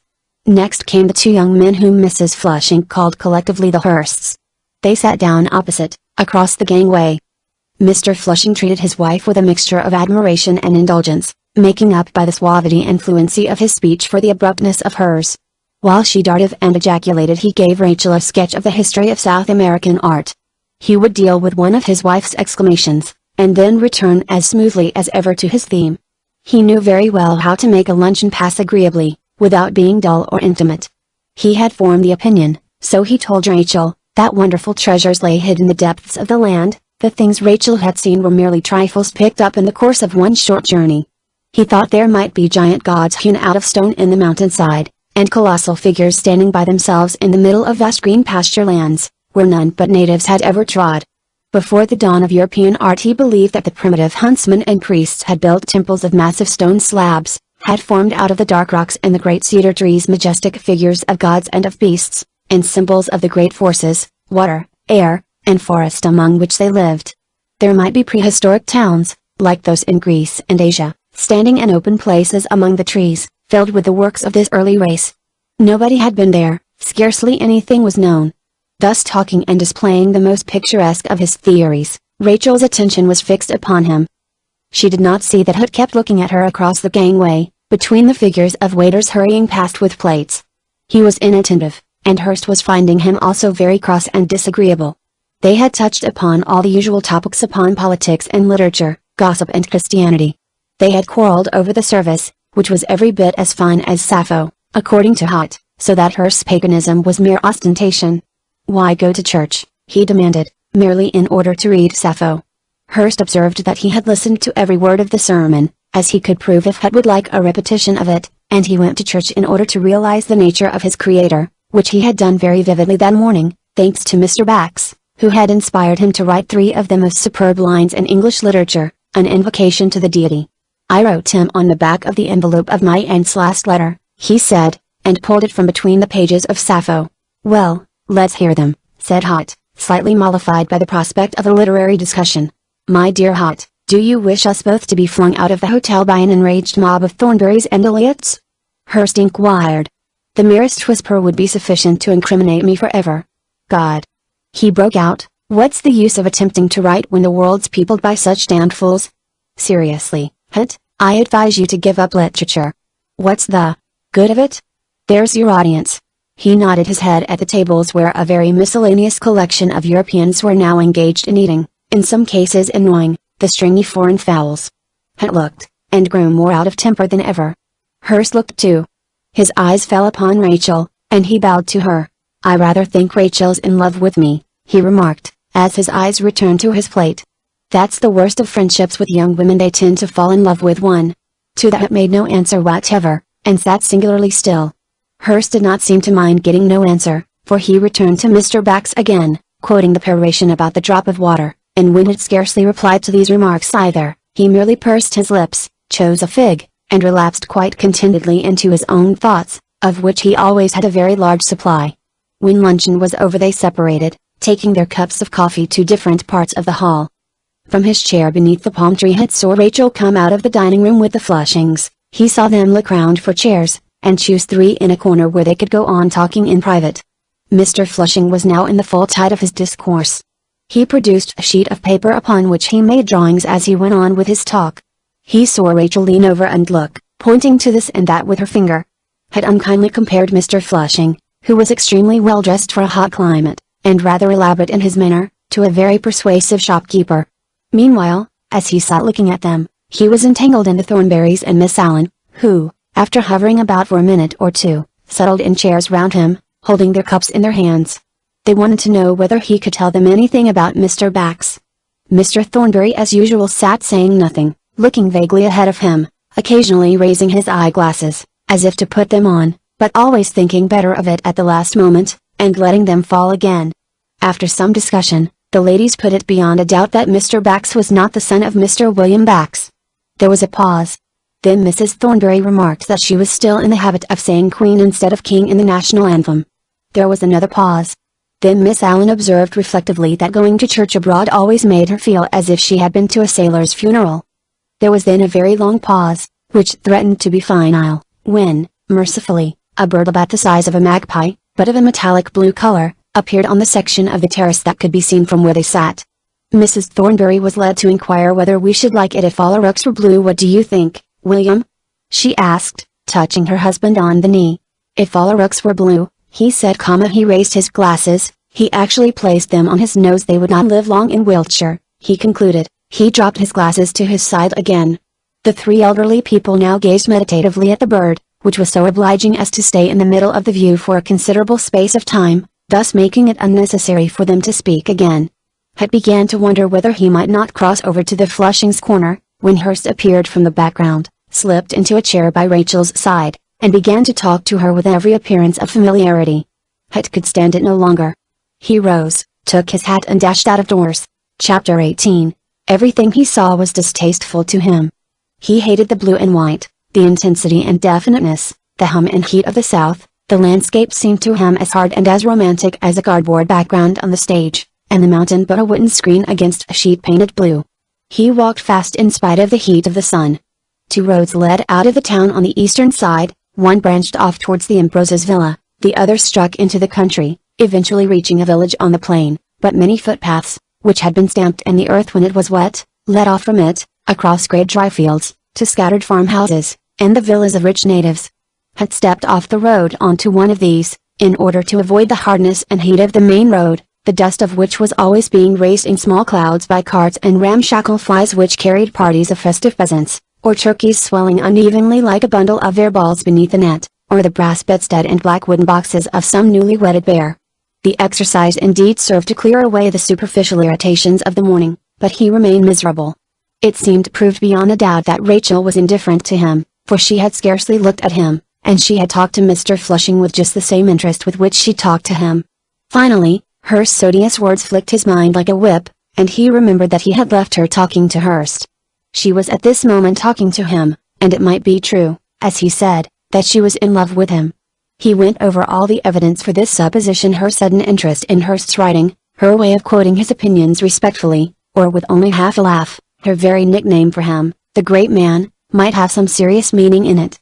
Supposing that there were an understanding between them, what would it mean to him? "Damn it all!" he demanded, "am I in love with her?" To that he could only return himself one answer. He certainly was in love with her, if he knew what love meant. Ever since he had first seen her he had been interested and attracted, more and more interested and attracted, until he was scarcely able to think of anything except Rachel. But just as he was sliding into one of the long feasts of meditation about them both, he checked himself by asking whether he wanted to marry her. That was the real problem, for these miseries and agonies could not be endured, and it was necessary that he should make up his mind. He instantly decided that he did not want to marry anyone. Partly because he was irritated by Rachel, the idea of marriage irritated him. It immediately suggested the picture of two people sitting alone over the fire. The man was reading, the woman sewing. There was a second picture. He saw a man jump up, say good night, leave the company and hasten away with the quiet secret look of one who is stealing to certain happiness. Both these pictures were very unpleasant, and even more so was a third picture, of husband and wife and friend, and the married people glancing at each other as though they were content to let something pass unquestioned, being themselves possessed of the deeper truth. Other pictures. He was walking very fast in his irritation, and they came before him without any conscious effort, like pictures on a sheet succeeded these. Here were the worn husband and wife sitting with their children round them, very patient, tolerant, and wise. But that too, was an unpleasant picture. He tried all sorts of pictures, taking them from the lives of friends of his, for he knew many different married couples, but he saw them always, walled up in a warm firelit room. When, on the other hand, he began to think of unmarried people, he saw them active in an unlimited world, above all, standing on the same ground as the rest, without shelter or advantage. All the most individual and humane of his friends were bachelors and spinsters. Indeed, he was surprised to find that the women he most admired and knew best were unmarried women. Marriage seemed to be worse for them than it was for men. Leaving these general pictures, he considered the people whom he had been observing lately at the hotel. He had often revolved these questions in his mind, as he watched Susan and Arthur, or Mr. and Mrs. Thornberry, or Mr. and Mrs. Elliot. He had observed how the shy happiness and surprise of the engaged couple had gradually been replaced by a comfortable, tolerant state of mind, as if they had already done with the adventure of intimacy and were taking up their parts. Susan used to pursue Arthur about with a sweater, because he had one day let slip that a brother of his had died of pneumonia. The sight amused him, but was not pleasant if you substituted Terence and Rachel for Arthur and Susan, and Arthur was far less eager to get you in a corner and talk about flying and the mechanics of airplanes. They would settle down. He then looked at the couples who had been married for several years. It was true that Mrs. Thornberry had a husband, and that for the most part she was wonderfully successful in bringing him into the conversation, but one could not imagine what they said to each other when they were alone. There was the same difficulty with regard to the Elliots, except that they probably bickered openly in private. They sometimes bickered in public, though these disagreements were painfully covered over by little insincerities on the part of the wife, who was afraid of public opinion, because she was much stupider than her husband, and had to make efforts to keep hold of him. There could be no doubt, he decided, that it would have been far better for the world if these couples had separated. Even the Ambroses, whom he admired and respected profoundly in spite of all the love between them, was not their marriage to a compromise. She gave way to him, she spoilt him, she arranged things for him. She who was all truth to others was not true to her husband, was not true to her friends if they came in conflict with her husband. It was a strange and piteous flaw in her nature. Perhaps Rachel had been right, then, when she said that night in the garden, "We bring out what's worst in each other, we should live separate." No, Rachel had been utterly wrong. Every argument seemed to be against undertaking the burden of marriage until he came to Rachel's argument, which was manifestly absurd. From having been the pursued, he turned and became the pursuer. Allowing the case against marriage to lapse, he began to consider the peculiarities of character which had led to her saying that. Had she meant it? Surely one ought to know the character of the person with whom one might spend all one's life. Being a novelist, let him try to discover what sort of person she was. When he was with her he could not analyze her qualities, because he seemed to know them instinctively, but when he was away from her it sometimes seemed to him that he did not know her at all. She was young, but she was also old. She had little self-confidence, and yet she was a good judge of people. She was happy, but what made her happy? If they were alone and the excitement had worn off, and they had to deal with the ordinary facts of the day, what would happen?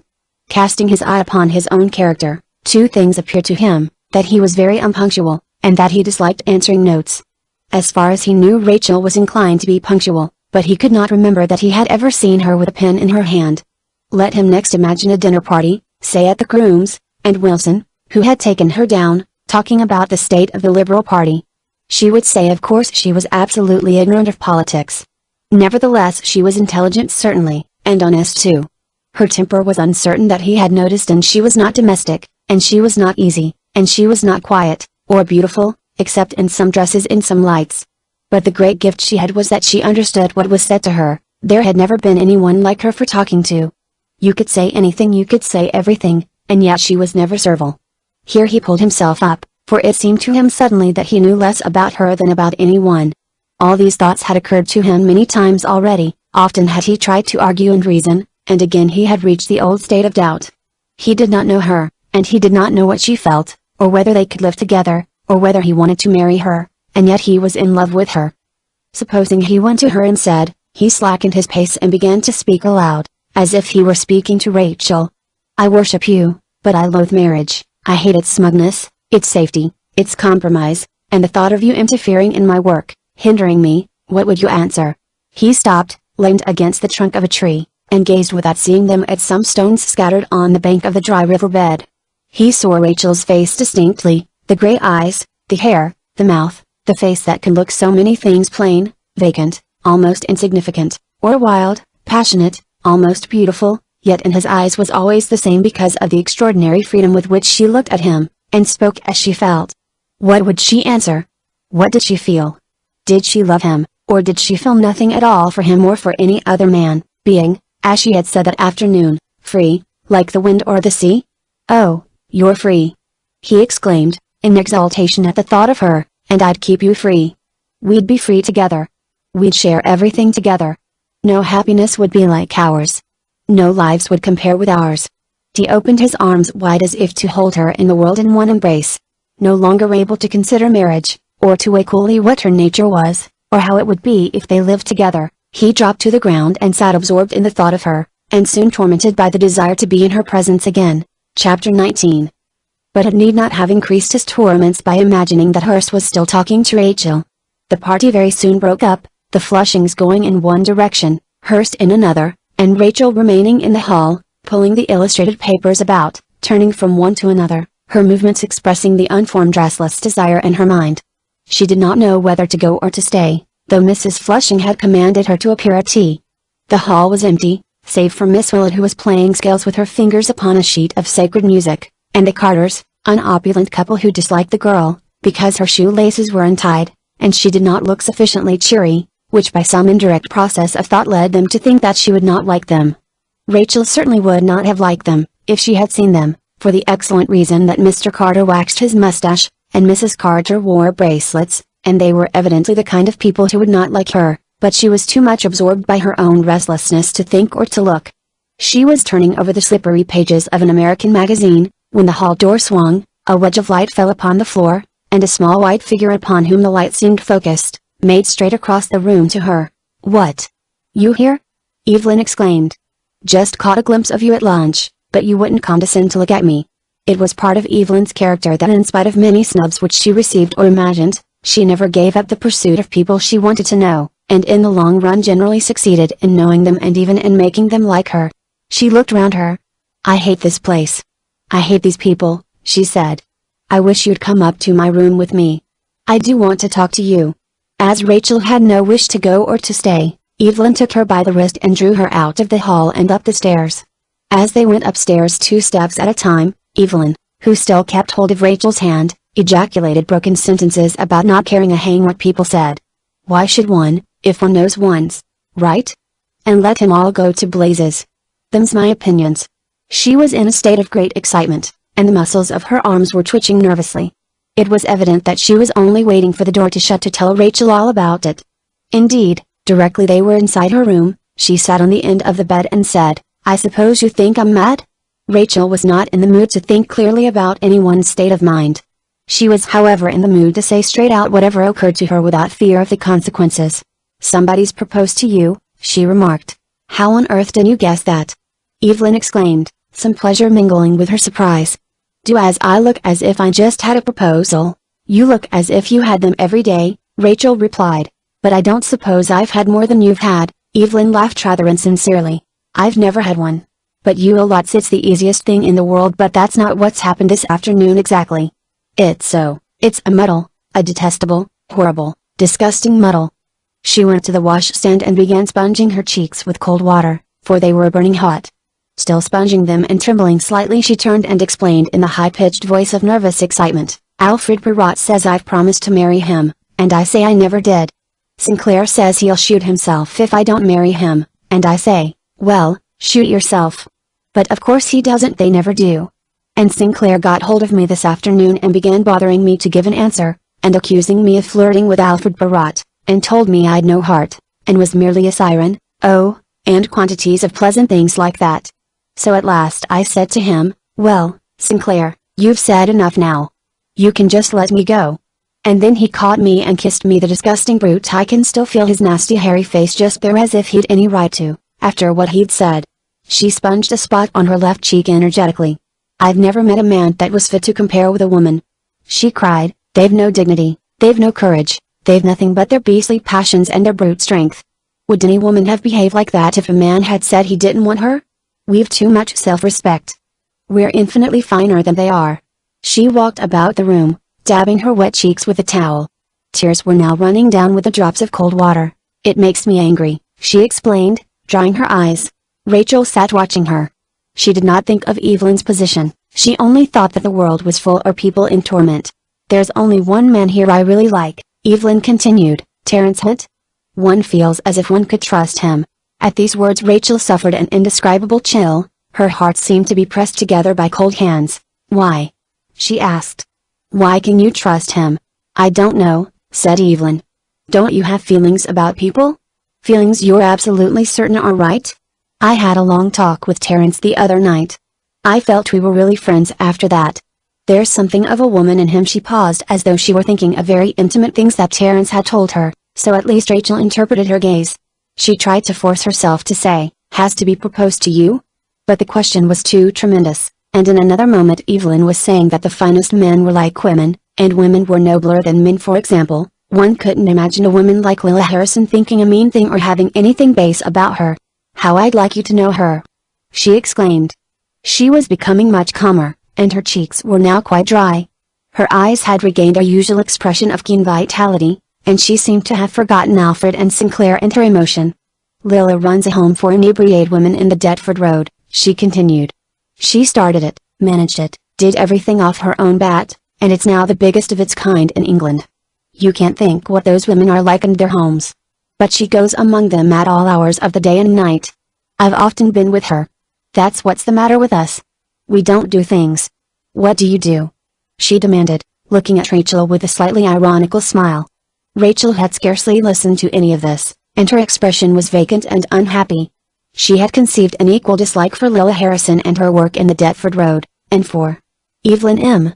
and her profusion of love affairs. "I play," she said with an affection of stolid composure. "That's about it." Evelyn laughed. "We none of us do anything but play. And that's why women like Lila Harrison, who's worth 20 of you and me, have to work themselves to the bone. But I'm tired of playing," she went on, lying flat on the bed, and raising her arms above her head. Thus stretched out, she looked more diminutive than ever. "I'm going to do something. I've got a splendid idea. Look here, you must join. I'm sure you've got any amount of stuff in you, though you look well, as if you'd lived all your life in a garden." She sat up, and began to explain with animation. "I belong to a club in London. It meets every Saturday, so it's called the Saturday Club. We're supposed to talk about art, but I'm sick of talking about art. What's the good of it? With all kinds of real things going on round one? It isn't as if they've got anything to say about art, either. So what I'm going to tell em is that we've talked enough about art, and we'd better talk about life for a change. Questions that really matter to people's lives, the white slave traffic, women's suffrage, the insurance bill, and so on. And when we've made up our mind what we want to do, we could form ourselves into a society for doing it. I'm certain that if people like ourselves were to take things in hand instead of leaving it to policemen and magistrates, we could put a stop to prostitution." She lowered her voice at the ugly word. "In 6 months. My idea is that men and women ought to join in these matters. We ought to go into Piccadilly and stop one of these poor wretches and say, 'Now, look here, I'm no better than you are, and I don't pretend to be any better, but you're doing what you know to be beastly, and I won't have you doing beastly things, because we're all the same under our skins, and if you do a beastly thing it does matter to me.' That's what Mr. Bax was saying this morning, and it's true, though you clever people, you are clever too, aren't you? Don't believe it." When Evelyn began talking, it was a fact she often regretted. Her thoughts came so quickly that she never had any time to listen to other people's thoughts. She continued without more pause than was needed for taking breath. "I don't see why the Saturday Club people shouldn't do a really great work in that way," she went on.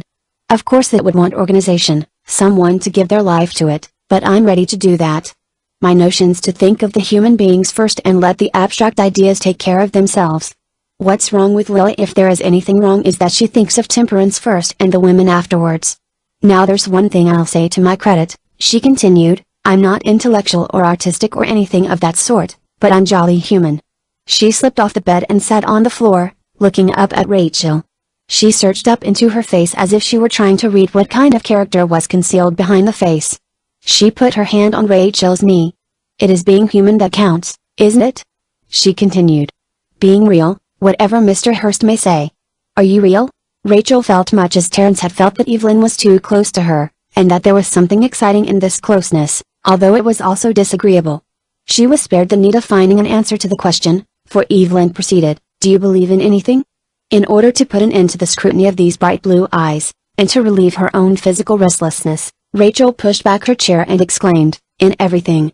And began to finger different objects, the books on the table, the photographs, the freshly leaved plant with the stiff bristles, which stood in a large earthenware pot in the window.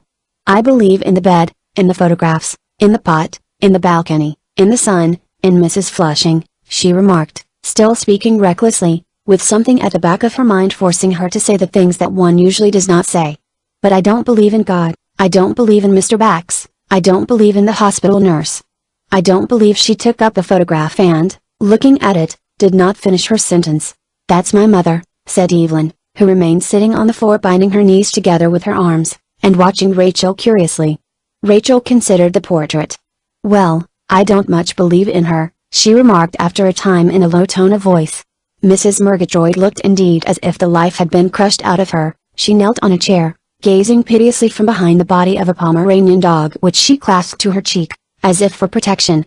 And that's my dad, said Evelyn, for there were two photographs in one frame.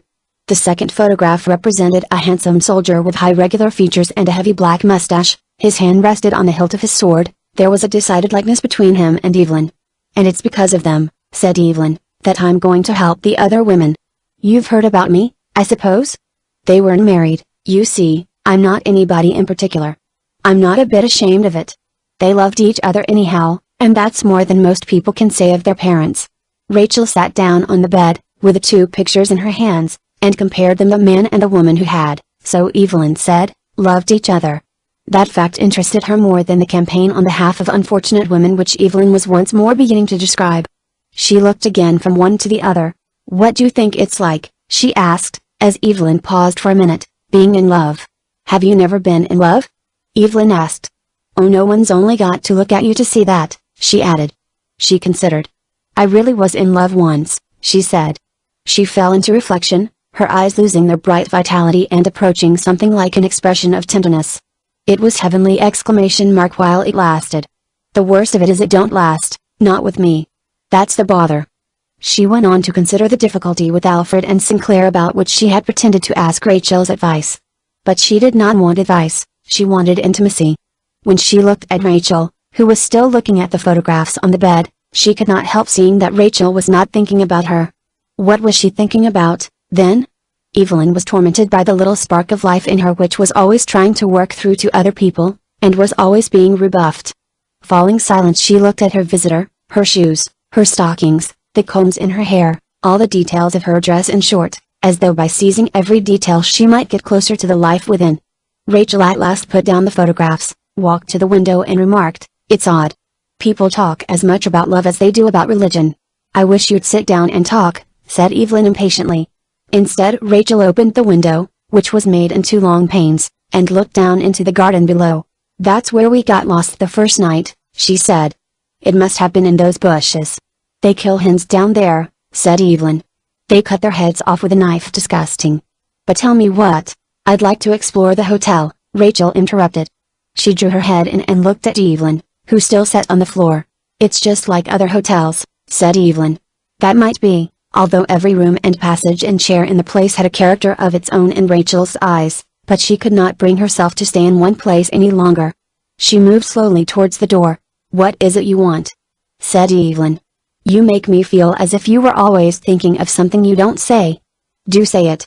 But Rachel made no response to this invitation either. She stopped with her fingers on the handle of the door, as if she remembered that some sort of pronouncement was due from her. "I suppose you'll marry one of them," she said, and then turned the handle and shut the door behind her. She walked slowly down the passage, running her hand along the wall beside her. She did not think which way she was going, and therefore walked down a passage which only led to a window in a balcony. She looked down at the kitchen premises, the wrong side of the hotel life, which was cut off from the right side by a maze of small bushes. The ground was bare, old tents were scattered about, and the bushes wore towels and aprons upon their heads to dry. Every now and then a waiter came out in a white apron and threw rubbish onto a heap. Two large women in cotton dresses were sitting on a bench with blood-smeared tin trays in front of them and yellow bodies across their knees. They were plucking the birds, and talking as they plucked. Suddenly a chicken came floundering, half flying, half running into the space, pursued by a third woman whose age could hardly be under 80. Although wizened and unsteady on her legs, she kept up the chase, egged on by the laughter of the others. Her face was expressive of furious rage, and as she ran she swore in Spanish.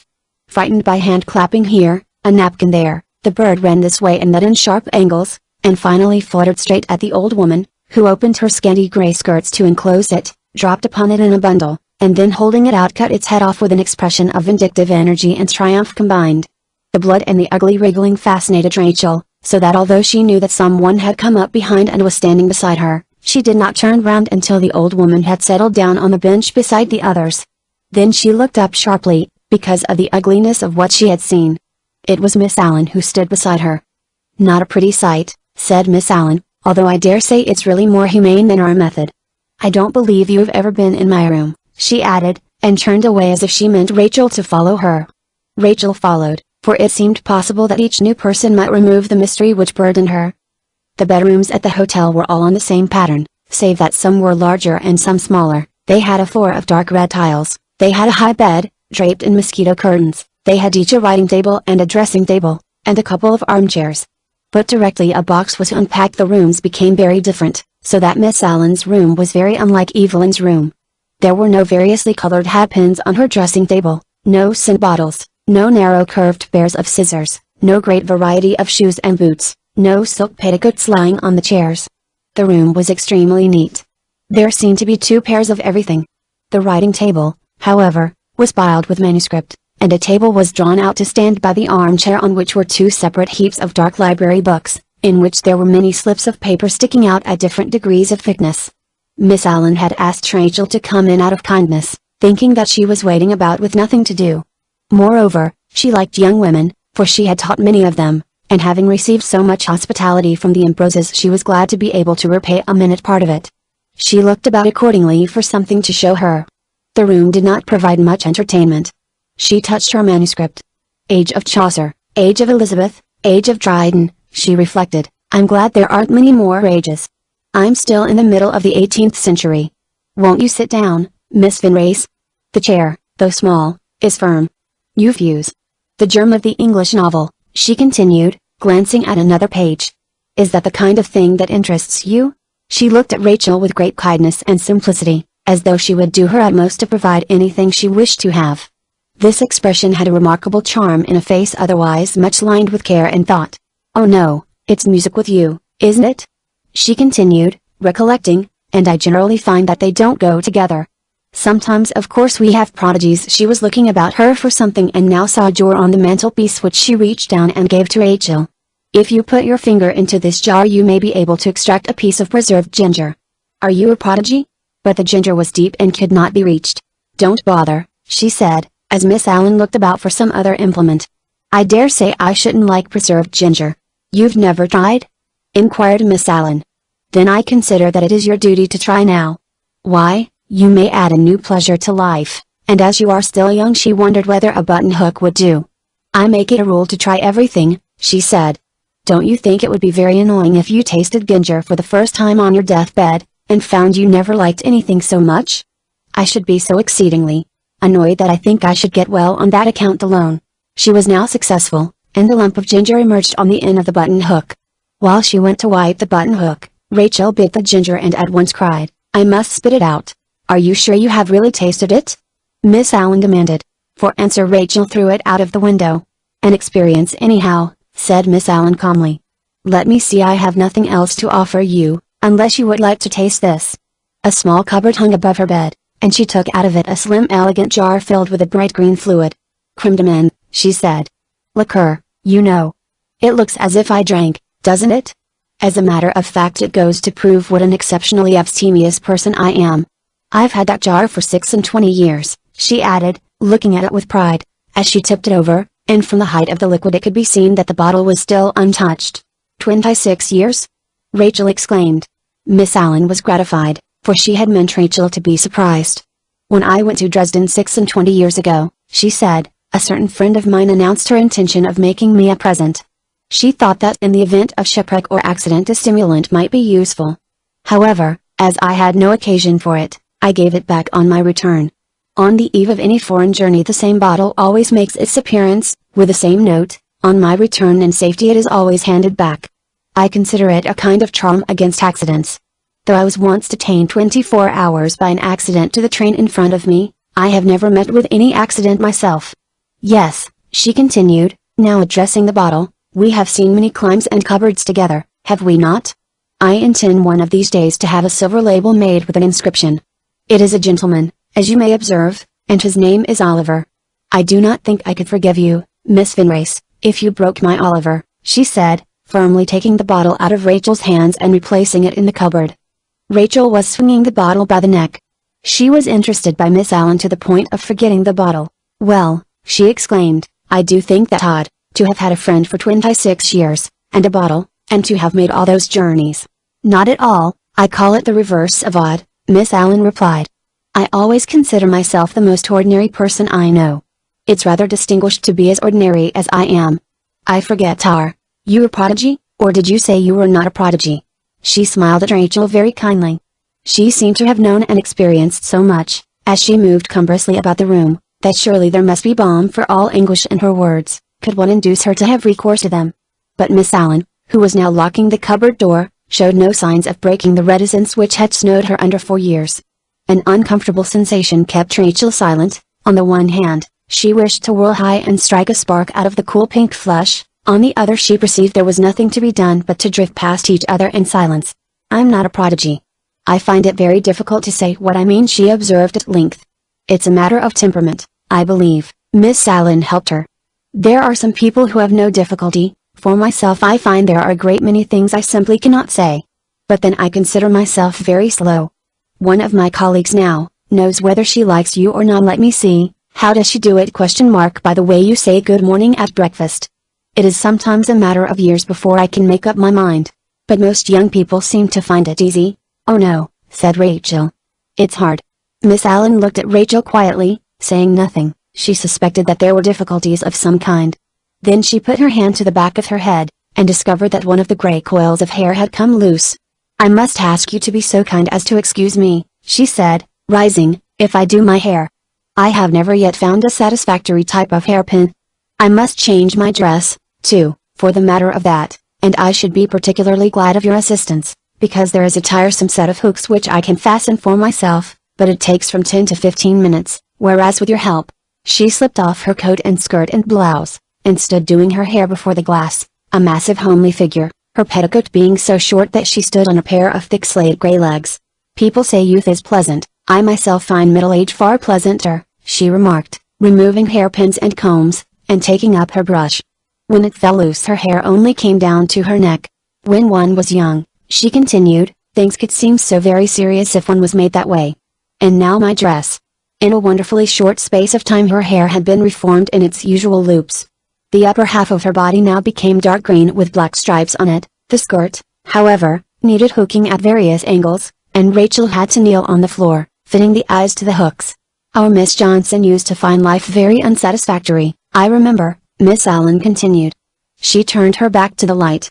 And then she took to breeding guinea pigs for their spots, and became absorbed in that. I have just heard that the yellow guinea pig has had a black baby.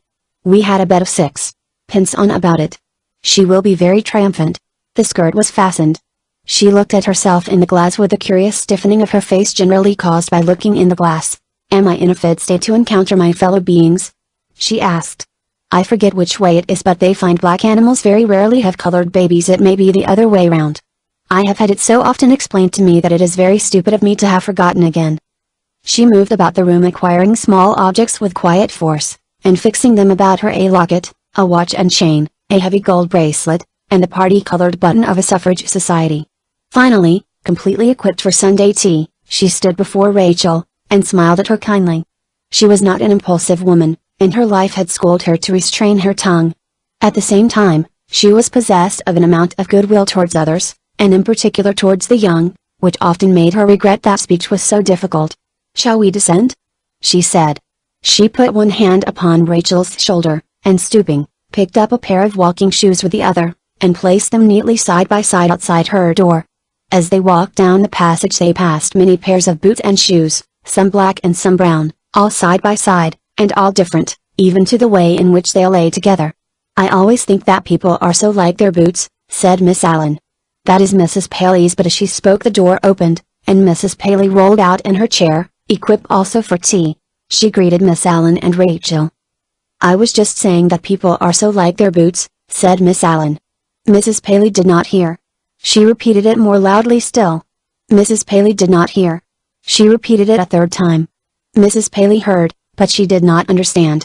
She was apparently about to repeat it for the fourth time, when Rachel suddenly said something inarticulate, and disappeared down the corridor. This misunderstanding, which involved a complete block in the passage, seemed to her unbearable. She walked quickly and blindly in the opposite direction, and found herself at the end of a cul-de-sac. There was a window, and a table and a chair in the window, and upon the table stood a rusty inkstand, an ashtray, an old copy of a French newspaper, and a pen with a broken nib. Rachel sat down, as if to study the French newspaper, but a tear fell on the blurred French print, raising a soft blot. She lifted her head sharply, exclaiming aloud, "It's intolerable!" Looking out of the window with eyes that would have seen nothing even had they not been dazed by tears, she indulged herself at last in violent abuse of the entire day. It had been miserable from start to finish. First, the service in the chapel, then luncheon, then Evelyn, then Miss Allen, then old Mrs. Paley blocking up the passage. All day long she had been tantalized and put off.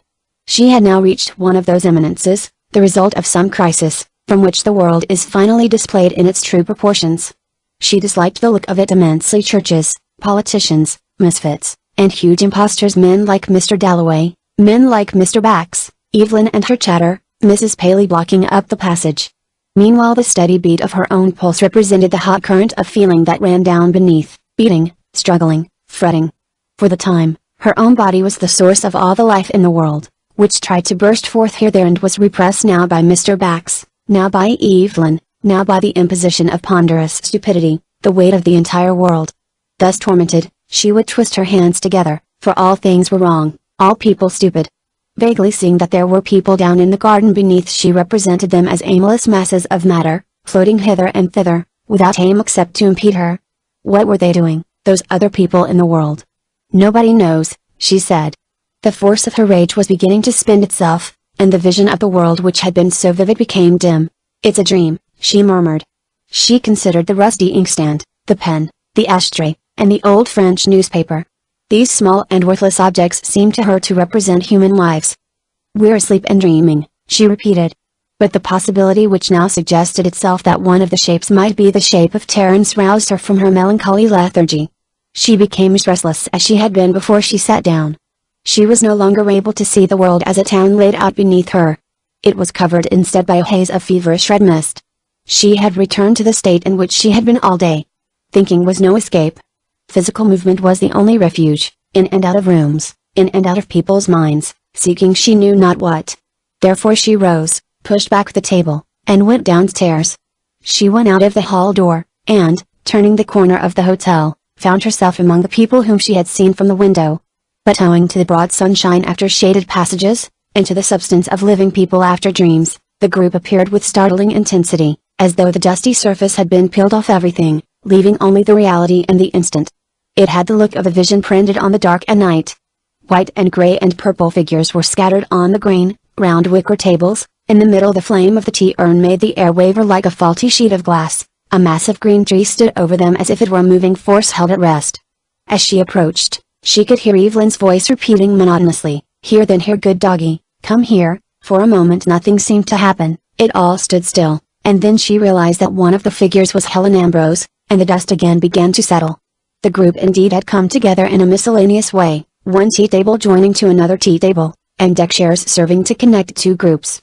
But even at a distance it could be seen that Mrs. Flushing, upright and imperious, dominated the party. She was talking vehemently to Helen across the table. 10 days under canvas, she was saying. No comforts. If you want comforts, don't come. But I may tell you, if you don't come you'll regret it all your life. You say yes? At this moment Mrs. Flushing caught sight of Rachel. Ah, there's your niece.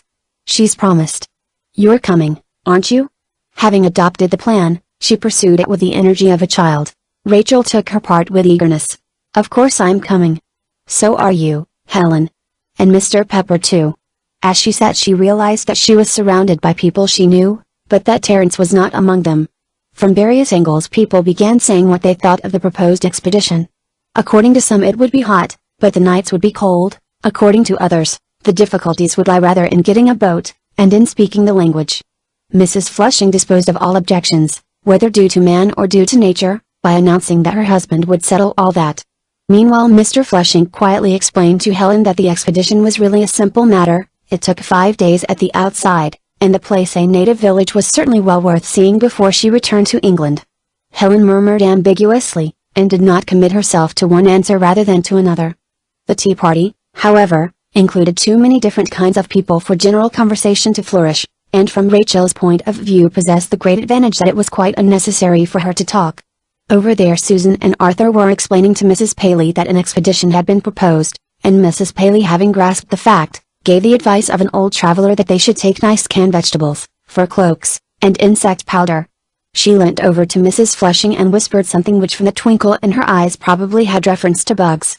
Then Helen was reciting Toll for the Braves of St. John Hurst, in order apparently to win a sixpence which lay upon the table, while Mr. Hewling Elliot imposed silence upon his section of the audience by his fascinating anecdote of Lord Curtson and the undergraduate's bicycle.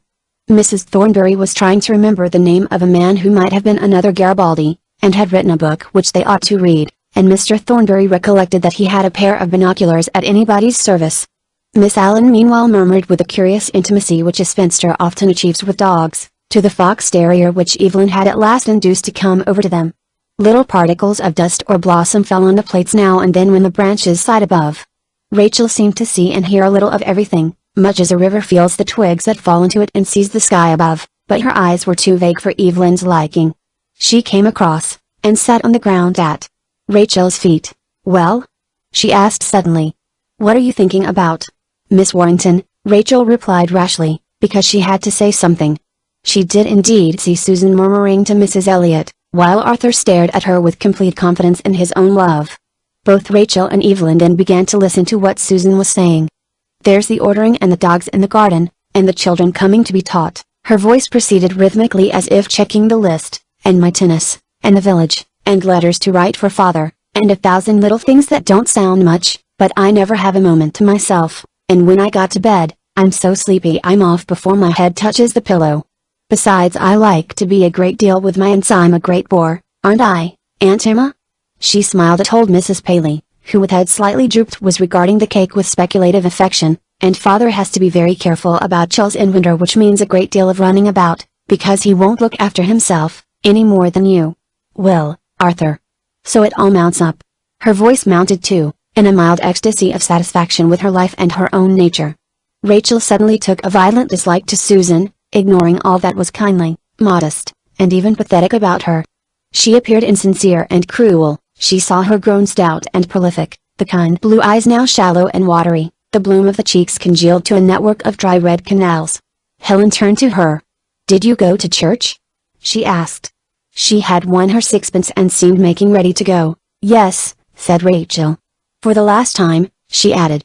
In preparing to put on her gloves, Helen dropped one. "You're not going?" Evelyn asked, taking hold of one glove as if to keep them.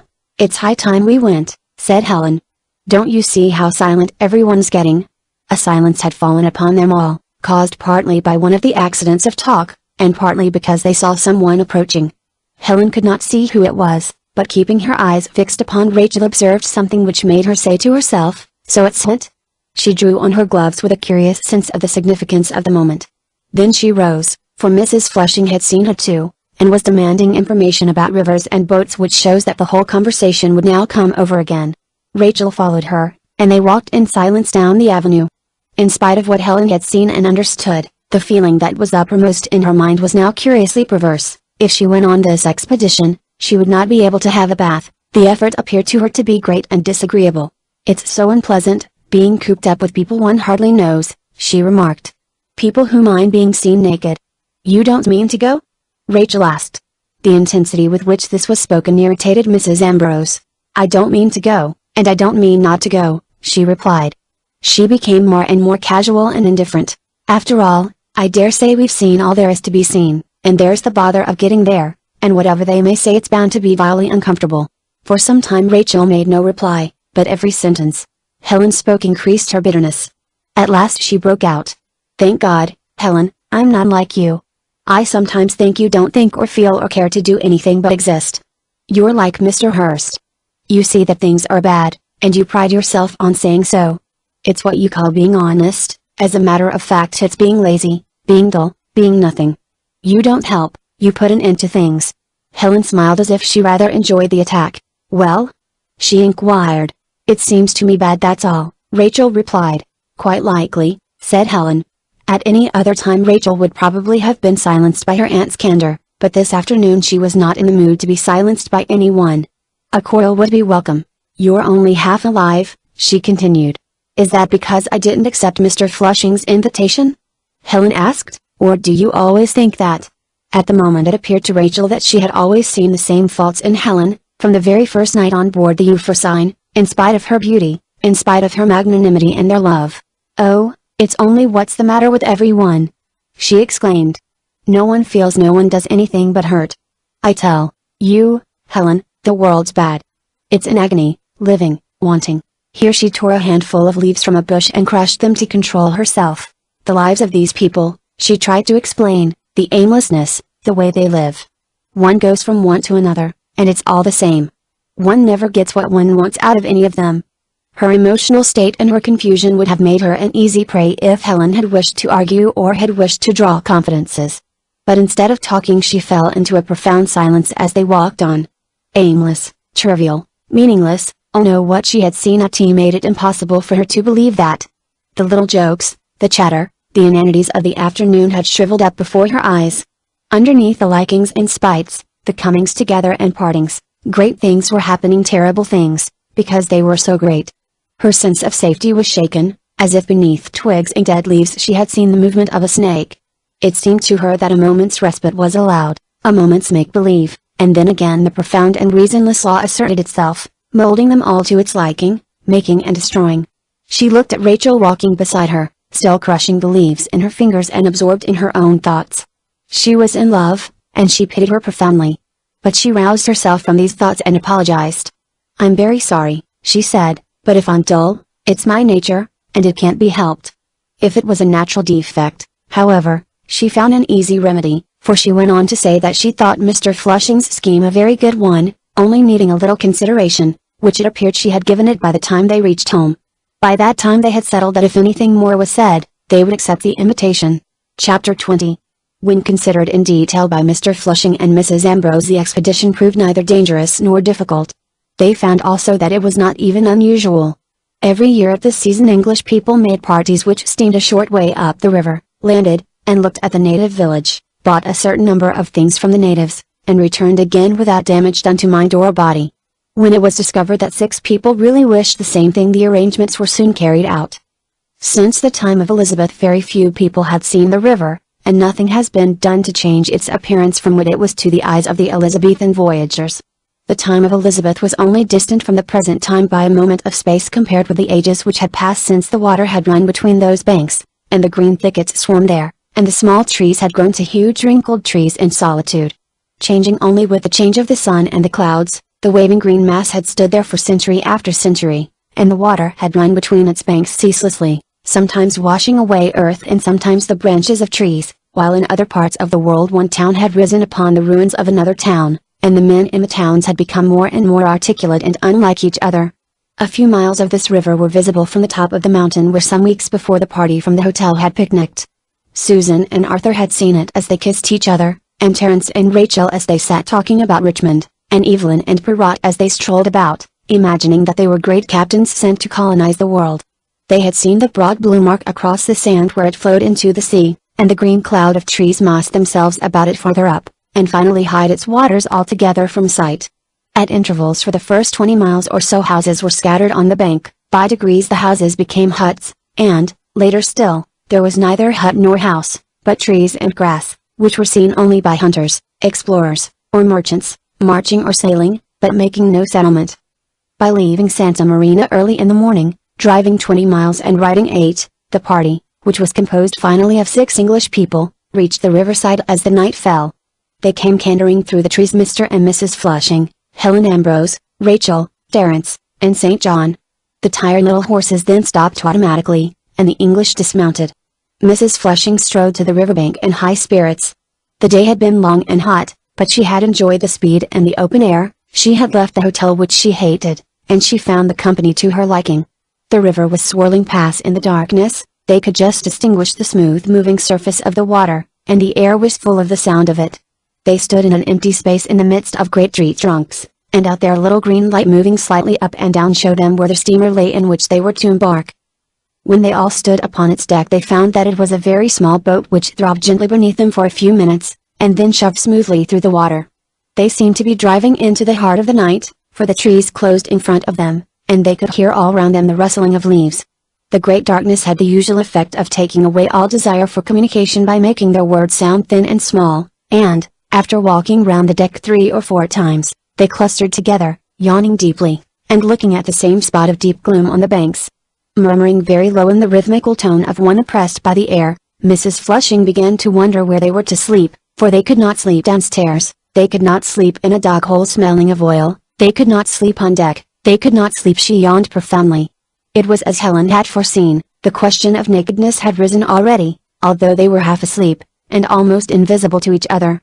With St. John's help she stretched an awning, and persuaded Mrs. Flushing that she could take off her clothes behind this, and that no one would notice if by chance some part of her which had been concealed for 45 years was laid bare to the human eye. Mattresses were thrown down, rugs provided, and the 3 women lay near each other in the soft open air. The gentleman, having smoked a certain number of cigarettes, dropped the glowing ends into the river, and looked for a time at the ripples wrinkling the black water beneath them, undressed too, and lay down at the other end of the boat. They were very tired, and curtained from each other by the darkness. The light from one lantern fell upon a few ropes, a few planks of the deck, and the rail of the boat, but beyond that there was unbroken darkness. No light reached their faces, or the trees which were massed on the sides of the river. Soon Wilfred Flushing slept, and Hurst slept. Het alone lay awake looking straight up into the sky. The gentle motion and the black shapes that were drawn ceaselessly across his eyes had the effect of making it impossible for him to think. Rachel's presence so near him lulled thought to sleep. Being so near him, only a few paces off at the other end of the boat, she made it as impossible for him to think about her as it would have been impossible to see her if she had stood quite close to him, her forehead against his forehead. In some strange way the boat became identified with himself, and just as it would have been useless for him to get up and steer the boat, so was it useless for him to struggle any longer with the irresistible force of his own feelings. He was drawn on and on away from all he knew, slipping over barriers and past landmarks into unknown waters as the boat glided over the smooth surface of the river. In profound peace, enveloped in deeper unconsciousness than had been his for many nights, he lay on deck watching the treetops change their position slightly against the sky, and arch themselves, and sink and tower huge, until he passed from seeing them into dreams where he lay beneath the shadow of the vast trees, looking up into the sky. When they woke next morning they had gone a considerable way up the river. On the right was a high yellow bank of sand tufted with trees, on the left a swamp quivering with long reeds and tall bamboos on the top of which, swaying slightly, perched vivid green and yellow birds. The morning was hot and still. After breakfast they drew chairs together and sat in an irregular semicircle in the bow. An awning above their heads protected them from the heat of the sun, and the breeze which the boat made aired them softly.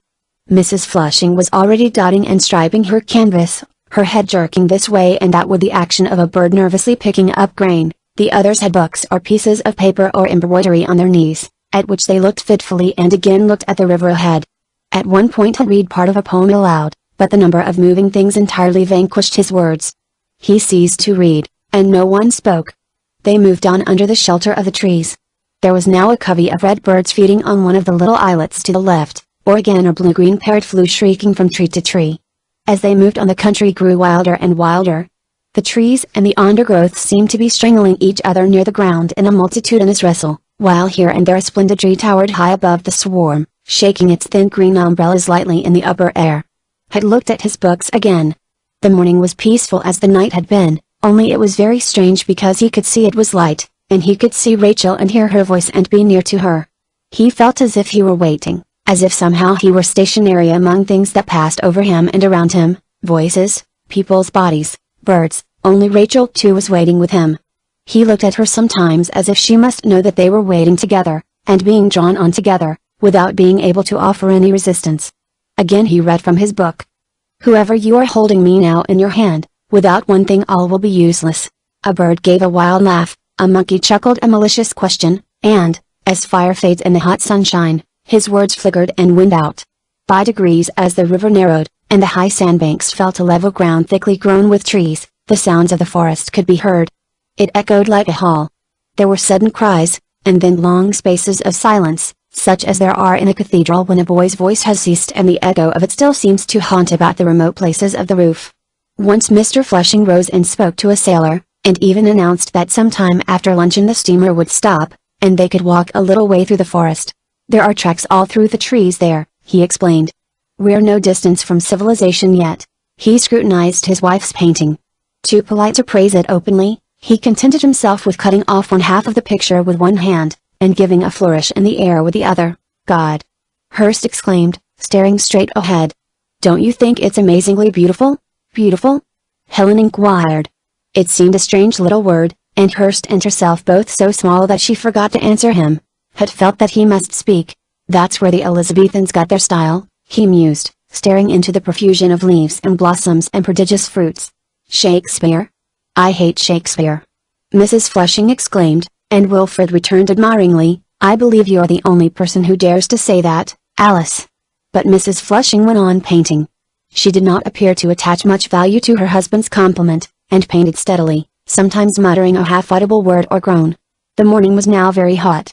Look at Hearst. Mr. Flushing whispered. His sheet of paper had slipped onto the deck, his head lay back, and he drew a long snoring breath. Terence picked up the sheet of paper and spread it out before Rachel. It was a continuation of the poem on God which he had begun in the chapel, and it was so indecent that Rachel did not understand half of it although she saw that it was indecent. It began to fill in words where Hearst had left spaces, but he soon ceased, his pencil rolled on deck. Gradually they approached nearer and nearer to the bank on the right-hand side, so that the light which covered them became definitely green, falling through a shade of green leaves, and Mrs. Flushing set aside her sketch and stared ahead of her in silence. Hearst woke up, they were then called to luncheon, and while they ate it, the steamer came to a standstill a little way out from the bank. The boat which was towed behind them was brought to the side, and the ladies were helped into it. For protection against boredom, Helen put a book of memoirs beneath her arm, and Mrs. Flushing her paint box, and, thus equipped, they allowed themselves to be set on shore on the verge of the forest. They had not strolled more than a few hundred yards along the track which ran parallel with the river before Helen professed to find it was unbearably hot. The river breeze had ceased, and a hot steamy atmosphere, thick with scents, came from the forest. I shall sit down here, she announced, pointing to the trunk of a tree which had fallen long ago and was now laced across and across by creepers and thong-like brambles. She seated herself, opened her parasol, and looked at the river which was barred by the stems of trees. She turned her back to the trees which disappeared in black shadow behind her. I quite agree, said Mrs. Flushing, and proceeded to undo her paint box. Her husband strolled about to select an interesting point of view for her. Hearst cleared a space on the ground by Helen's side, and seated himself with great deliberation, as if he did not mean to move until he had talked to her for a long time.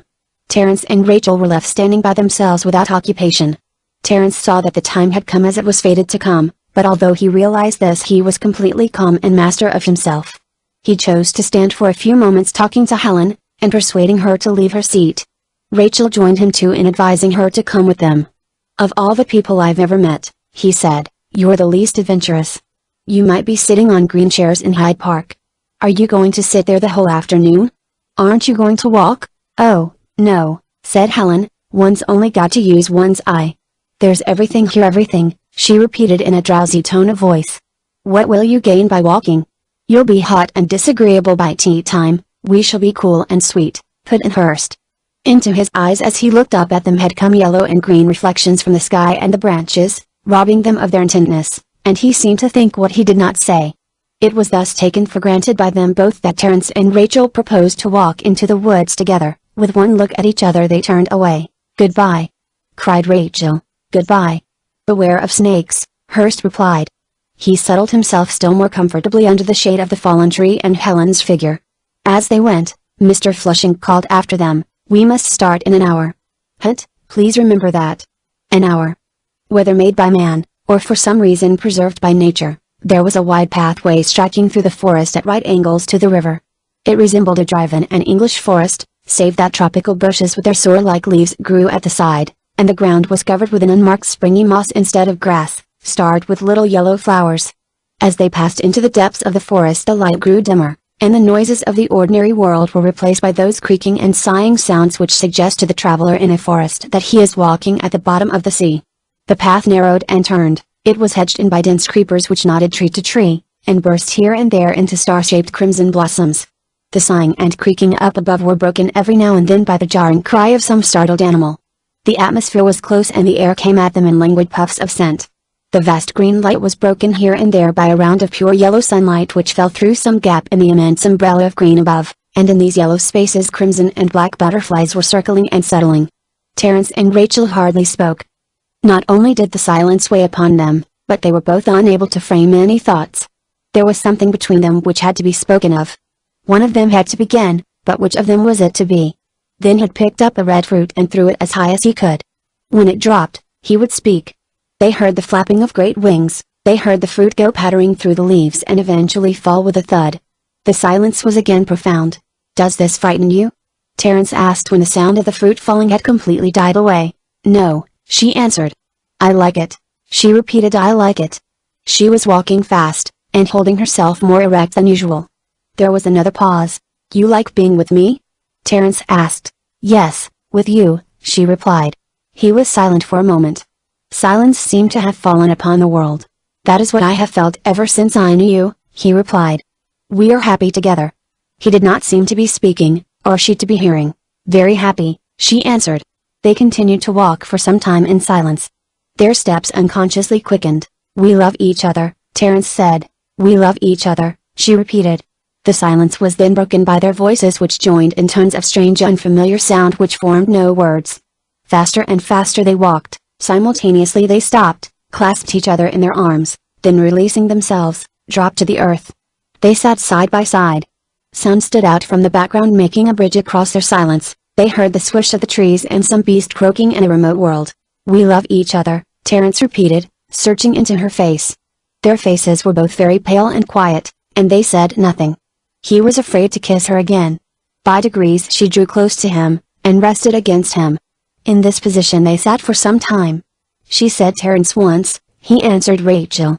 "Terrible, terrible," she murmured after another pause, but in saying this she was thinking as much of the persistent churning of the water as of her own feeling. On and on it went in the distance, the senseless and cruel churning of the water. She observed that the tears were running down Terence's cheeks. The next movement was on his part. A very long time seemed to have passed. He took out his watch. Flushing said an hour. "We've been gone more than half an hour." "And it takes that to get back," said Rachel. She raised herself very slowly. When she was standing up she stretched her arms and drew a deep breath, half a sigh, half a yawn. She appeared to be very tired. Her cheeks were white. "Which way?" she asked. "There," said Terence. They began to walk back down the mossy path again. The sighing and creaking continued far overhead, and the jarring cries of animals. The butterflies were circling still in the patches of yellow sunlight. At first Terence was certain of his way, but as they walked he became doubtful. They had to stop to consider, and then to return and start once more, for although he was certain of the direction of the river he was not certain of striking the point where they had left the others. Rachel followed him, stopping where he stopped, turning where he turned, ignorant of the way, ignorant why he stopped or why he turned. "I don't want to be late," he said, because he put a flower into her hand and her fingers closed upon it quietly. "We're so late, so horribly late," he repeated as if he were talking in his sleep. "Ah, this is right. We turn here." They found themselves again in the broad path, like the drive in the English forest, where they had started when they left the others. They walked on in silence as people walking in their sleep, and were oddly conscious now and again of the mass of their bodies. Then Rachel exclaimed suddenly, "Helen!" In the sunny space at the edge of the forest they saw Helen still sitting on the tree trunk, her dress showing very white in the sun, with Hurst still propped on his elbow by her side. They stopped instinctively. At the sight of other people they could not go on. They stood hand in hand for a minute or two in silence. They could not bear to face other people. "But we must go on," Rachel insisted at last, in the curious still tone of voice in which they had both been speaking, and with a great effort they forced themselves to cover the short distance which lay between them and the pair sitting on the tree trunk. As they approached, Helen turned round and looked at them. She looked at them for some time without speaking, and when they were close to her she said quietly, "Did you meet Mr. Flushing? He has gone to find you. He thought you must be lost, though I told him you weren't lost." Hurst half turned round and threw his head back so that he looked at the branches crossing themselves in the air above him. "Well, was it worth the effort?" he inquired dreamily. Had sat down on the grass by his side and began to fan himself. Rachel had balanced herself near Helen on the end of the tree trunk. "Very hot," she said. "You look exhausted anyhow," said Hurst. "It's fearfully close in those trees," Helen remarked, picking up her book and shaking it free from the dried blades of grass which had fallen between the leaves. Then they were all silent, looking at the river swirling past in front of them between the trunks of the trees until Mr. Flushing interrupted them. He broke out of the trees 100 yards to the left, exclaiming sharply, "Ah, so you found the way after all. But it's late, much later than we arranged, what?" He was slightly annoyed, and in his capacity as leader of the expedition, inclined to be dictatorial. He spoke quickly, using curiously sharp, meaningless words. "Being late wouldn't matter normally, of course," he said, "but when it's a question of keeping the men up to time." He gathered them together and made them come down to the riverbank, where the boat was waiting to row them out to the steamer. The heat of the day was going down, and over their cups of tea the Flushings tended to become communicative. It seemed to Terence as he listened to them talking, that existence now went on in two different layers. Here were the Flushings talking somewhere high up in the air above him, and he and Rachel had dropped to the bottom of the world together. But with something of a child's directness, Mrs. Flushing had also the instinct which leads a child to suspect what its elders wish to keep hidden. She fixed Terence with her vivid blue eyes and addressed herself to him in particular. What would he do, she wanted to know, if the boat ran upon a rock and sank? "Would you care for anything but Savin yourself?" "Should I?" No, she laughed, "not one scrap, do tell me." "There's only two creatures the ordinary woman cares about," she continued, "her child and her dog, and I don't believe it's even two with men. One reads a lot about love, that's why poetry's so dull.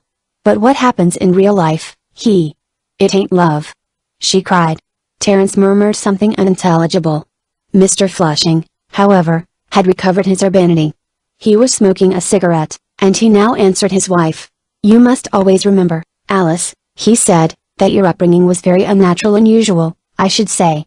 They had no mother," he explained, dropping something of the formality of his tone, "and a father. He was a very delightful man, I've no doubt, but he cared only for racehorses and Greek statues. Tell them about the bath, Alice." "In the stable yard," said Mrs. Flushing. "Covered with ice in winter. We had to get in, if we didn't, we were whipped. The strong ones lived, the others died. What you call survival of the fittest, a most excellent plan, I dare say, if you've 13 children. And all this going on in the heart of England, in the 19th century." Mr. Flushing exclaimed, turning to Helen. "I'd treat my children just the same if I had any," said Mrs. Flushing. Every word sounded quite distinctly in Terence's ears, but what were they saying, and who were they talking to, and who were they, these fantastic people, detached somewhere high up in the air? Now that they had drunk their tea, they rose and leaned over the bow of the boat. The sun was going down, and the water was dark and crimson. The river had widened again, and they were passing a little island set like a dark wedge in the middle of the stream. Two great white birds with red lights on them stood there on stilt-like legs, and the beach of the island was unmarked, save by the skeleton print of birds' feet. The branches of the trees on the bank looked more twisted and angular than ever, and the grain of the leaves was lurid and splashed with gold. Then Hurst began to talk, leaning over the bow.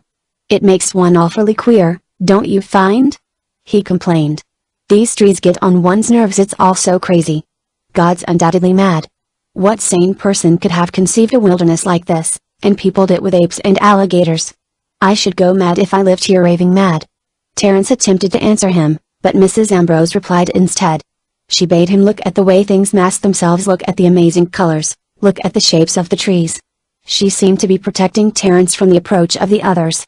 "Yes," said Mr. Flushing. And in my opinion, he continued, the absence of population to which Hearst objects is precisely the significant touch.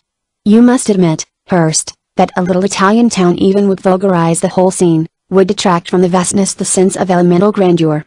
He swept his hands towards the forest, and paused for a moment, looking at the great green mass, which was now falling silent. I own it makes us seem pretty small, us, not them. He nodded his head at a sailor who leant over the side spitting into the river. And that, I think, is what my wife feels, the essential superiority of the peasant under cover of Mr. Flushing's words, which continued now gently reasoning with St. John and persuading him. Terence drew Rachel to the side, pointing ostensibly to a great gnarled tree trunk which had fallen and lay half in the water. He wished, at any rate, to be near her, but he found that he could say nothing.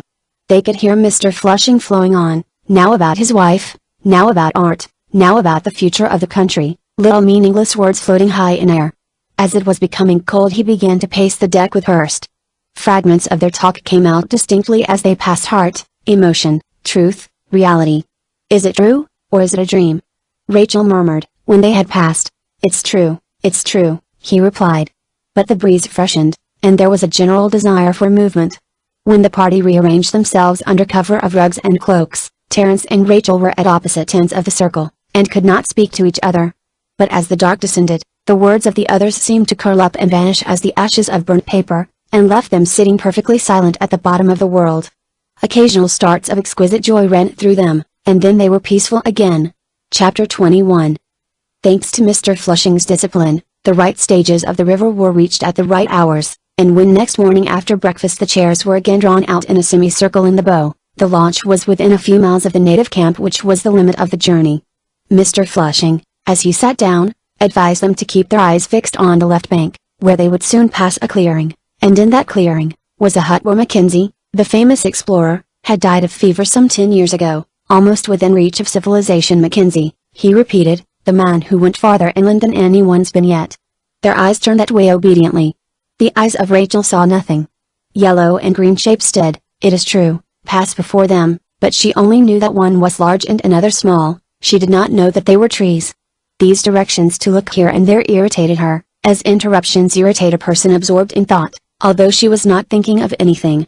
She was annoyed with all that was said, and with the aimless movements of people's bodies, because they seemed to interfere with her and to prevent her from speaking to Terence.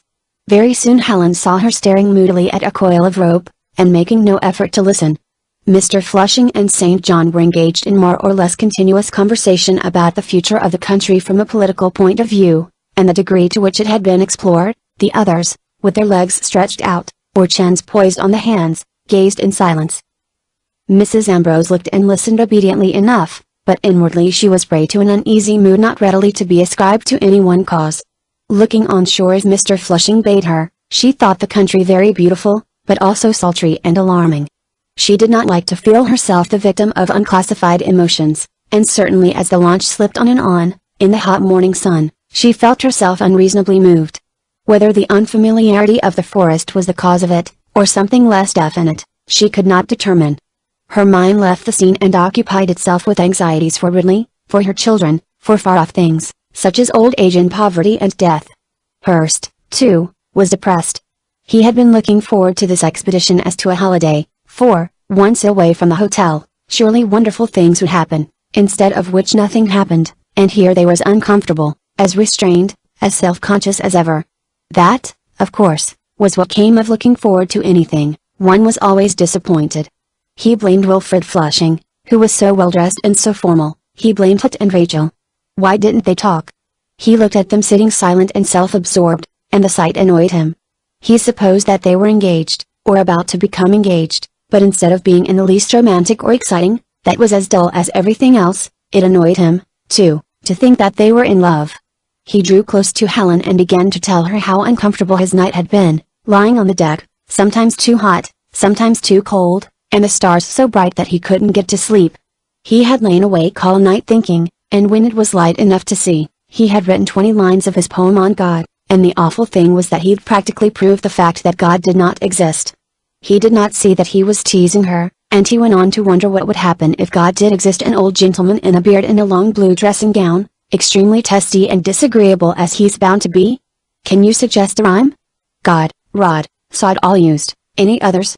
Although he spoke much as usual, Helen could have seen, had she looked, that he was also impatient and disturbed. But she was not called upon to answer, for Mr. Flushing now exclaimed there. They looked at the hut on the bank, a desolate place with a large rent in the roof, and the ground round it yellow, scarred with fires and scattered with rusty open tins. Did they find his dead body there? Mrs. Flushing exclaimed, leaning forward in her eagerness to see the spot where the explorer had died. They found his body and his skins and a notebook, her husband replied. But the boat had soon carried them on and left the place behind. It was so hot that they scarcely moved, except now to change a foot, or, again, to strike a match. Their eyes, concentrated upon the bank, were full of the same green reflections, and their lips were slightly pressed together as though the sights they were passing gave rise to thoughts, save that Hurst's lips moved intermittently as half-consciously he sought rhymes for God. Whatever the thoughts of the others, no one said anything for a considerable space. They had grown so accustomed to the wall of trees on either side that they looked up with a start when the light suddenly widened out and the trees came to an end. "It almost reminds one of an English park," said Mr. Flushing. Indeed, no change could have been greater. On both banks of the river lay an open lawn-like space, grass-covered and planted, for the gentleness and order of the place suggested human care, with graceful trees on the top of little mounds. As far as they could gaze, this lawn rose and sank with the undulating motion of an old English park. The change of scene naturally suggested a change of position, grateful to most of them. They rose and leant over the rail. "It might be Arundel or Windsor," Mr. Flushing continued, "if you cut down that bush with the yellow flowers, and, by Jove, look!" Rows of brownbacks paused for a moment and then leapt with emotion as if they were springing over waves out of sight. For a moment no one of them could believe that they had really seen live animals in the open, a herd of wild deer, and the sight aroused a childlike excitement in them, dissipating their gloom. "I've never in my life seen anything bigger than a hare!" Hurst exclaimed with genuine excitement. "What an ass I was not to bring my kodak!" Soon afterwards the launch came gradually to a standstill, and the captain explained to Mr. Flushing that it would be pleasant for the passengers if they now went for a stroll on shore. If they chose to return within an hour, he would take them on to the village. If they chose to walk, it was only a mile or two farther on. He would meet them at the landing place. The matter being settled, they were once more put on shore. The sailors, producing raisins and tobacco, leant upon the rail and watched the 6 English, whose coats and dresses looked so strange upon the green, wander off. A joke that was by no means proper set them all laughing, and then they turned round and lay at their ease upon the deck. Directly they landed, Terence and Rachel drew together slightly in advance of the others. "Thank God!" Terence exclaimed, drawing a long breath. "At last we're alone. And if we keep ahead we can talk," said Rachel. Nevertheless, although their position some yards in advance of the others made it possible for them to say anything they chose, they were both silent. "You love me?" Terence asked at length, breaking the silence painfully. To speak or to be silent was equally an effort, for when they were silent they were keenly conscious of each other's presence, and yet words were either too trivial or too large. She murmured inarticulately, ending, "And you?" "Yes, yes," he replied, but there were so many things to be said, and now that they were alone it seemed necessary to bring themselves still more near, and to surmount a barrier which had grown up since they had last spoken. It was difficult, frightening even, oddly embarrassing. At one moment he was clear-sighted, and, at the next, confused. "Now I'm going to begin at the beginning," he said resolutely. "I'm going to tell you what I ought to have told you before. In the first place, I've never been in love with other women, but I've had other women. Then I've great faults. I'm very lazy, I'm moody," he persisted, in spite of her exclamation. "You've got to know the worst of me. I'm lustful. I'm overcome by a sense of futility and competence. I ought never to have asked you to marry me, I expect. I'm a bit of a snob, I'm ambitious." "Oh, our faults!" she cried. "What do they matter?" Then she demanded, "Am I in love? Is this being in love? Are we to marry each other?" Overcome by the charm of her voice and her presence, he exclaimed, "Oh, you're free, Rachel. To you, time will make no difference, or marriage or—" The voices of the others behind them kept floating, now farther, now nearer, and Mrs. Flushing's laugh rose clearly by itself. "Marriage?" Rachel repeated. The shouts were renewed behind, warning them that they were bearing too far to the left. Improving their course, he continued, "Yes, marriage." The feeling that they could not be united until she knew all about him made him again endeavor to explain. "All that's been bad in me, the things I've put up with, is second best," she murmured, considered her own life, but could not describe how it looked to her now. "And the loneliness," he continued. A vision of walking with her through the streets of London came before his eyes. "We will go for walks together," he said. The simplicity of the idea relieved them, and for the first time they laughed. They would have liked had they dared to take each other by the hand, but the consciousness of eyes fixed on them from behind had not yet deserted them. "Books, people," sighed Mrs. Nutt, Greeley, Hutchinson, had murmured. With every word the mist which had enveloped them, making them seem unreal to each other, since the previous afternoon melted a little further, and their contact became more and more natural. Up through the sultry southern landscape they saw the world they knew appear clearer and more vividly than it had ever appeared before. As upon that occasion at the hotel when she had sat in the window, the world once more arranged itself beneath her gaze very vividly and in its true proportions. She glanced curiously at Terence from time to time, observing his grey coat and his purple tie, observing the man with whom she was to spend the rest of her life. After one of these glances she murmured, "Yes, I'm in love. There's no doubt, I'm in love with you." Nevertheless, they remained uncomfortably apart, drawn so close together, as she spoke, that there seemed no division between them, and the next moment separate and far away, again. Feeling this painfully, she exclaimed, "It will be a fight." But as she looked at him she perceived from the shape of his eyes, the lines about his mouth, and other peculiarities that he pleased her, and she added, "Where I want to fight, you have compassion. You're finer than I am, you're much finer." He returned her glance and smiled, perceiving, much as she had done, the very small individual things about her which made her delightful to him. She was his forever. This barrier being surmounted, innumerable delights lay before them both. "I'm not finer," he answered. "I'm only older, lazier, a man, not a woman." "A man," she repeated, and a curious sense of possession coming over her, it struck her that she might now touch him. She put out her hand and lightly touched his cheek. His fingers followed where hers had been, and the touch of his hand upon his face brought back the overpowering sense of unreality. This body of his was unreal, the whole world was unreal. "What's happened?" he began. "Why did I ask you to marry me? How did it happen? Did you ask me to marry you?" She wondered. They faded far away from each other, and neither of them could remember what had been said. "We sat upon the ground," he recollected. "We sat upon the ground," she confirmed him. The recollection of sitting upon the ground, such as it was, seemed to unite them again, and they walked on in silence, their minds sometimes working with difficulty and sometimes ceasing to work, their eyes alone perceiving the things round them. Now he would attempt again to tell her his faults, and why he loved her, and she would describe what she had felt at this time or at that time, and together they would interpret her feeling. So beautiful was the sound of their voices that by degrees they scarcely listened to the words they framed. Long silences came between their words, which were no longer silences of struggle and confusion but refreshing silences, in which trivial thoughts moved easily. They began to speak naturally of ordinary things, of the flowers and the trees, how they grew there so red, like garden flowers at home, and there bent and crooked like the arm of a twisted old man. Very gently and quietly, almost as if it were the blood singing in her veins, or the water of the stream running over stones, Rachel became conscious of a new feeling within her. She wondered for a moment what it was, and then said to herself, with a little surprise at recognizing in her own person so famous a thing, "This is happiness, I suppose." And aloud to Terence she spoke, "This is happiness." On the heels of her words he answered, "This is happiness," upon which they guessed that the feeling had sprung in both of them the same time. They began therefore to describe how this felt and that felt, how like it was and yet how different, for they were very different. Voices crying behind them never reached through the waters in which they were now sunk. The repetition of its name in short, dissevered syllables was to them the crack of a dry branch or the laughter of a bird. The grasses and breezes sounding and murmuring all round them, they never noticed that the swishing of the grasses grew louder and louder, and did not cease with the lapse of the breeze. A hand dropped abrupt as iron on Rachel's shoulder, it might have been a bolt from heaven. She fell beneath it, and the grass whipped across her eyes and filled her mouth and ears. Through the waving stems she saw a figure, large and shapeless against the sky. Helen was upon her. Rolled this way and that, now seeing only forests of green, and now the high blue heaven, she was speechless and almost without sense. At last she lay still, all the grasses shaken round her and before her by her panting. Over her loomed two great heads, the heads of a man and woman, of Terence and Helen.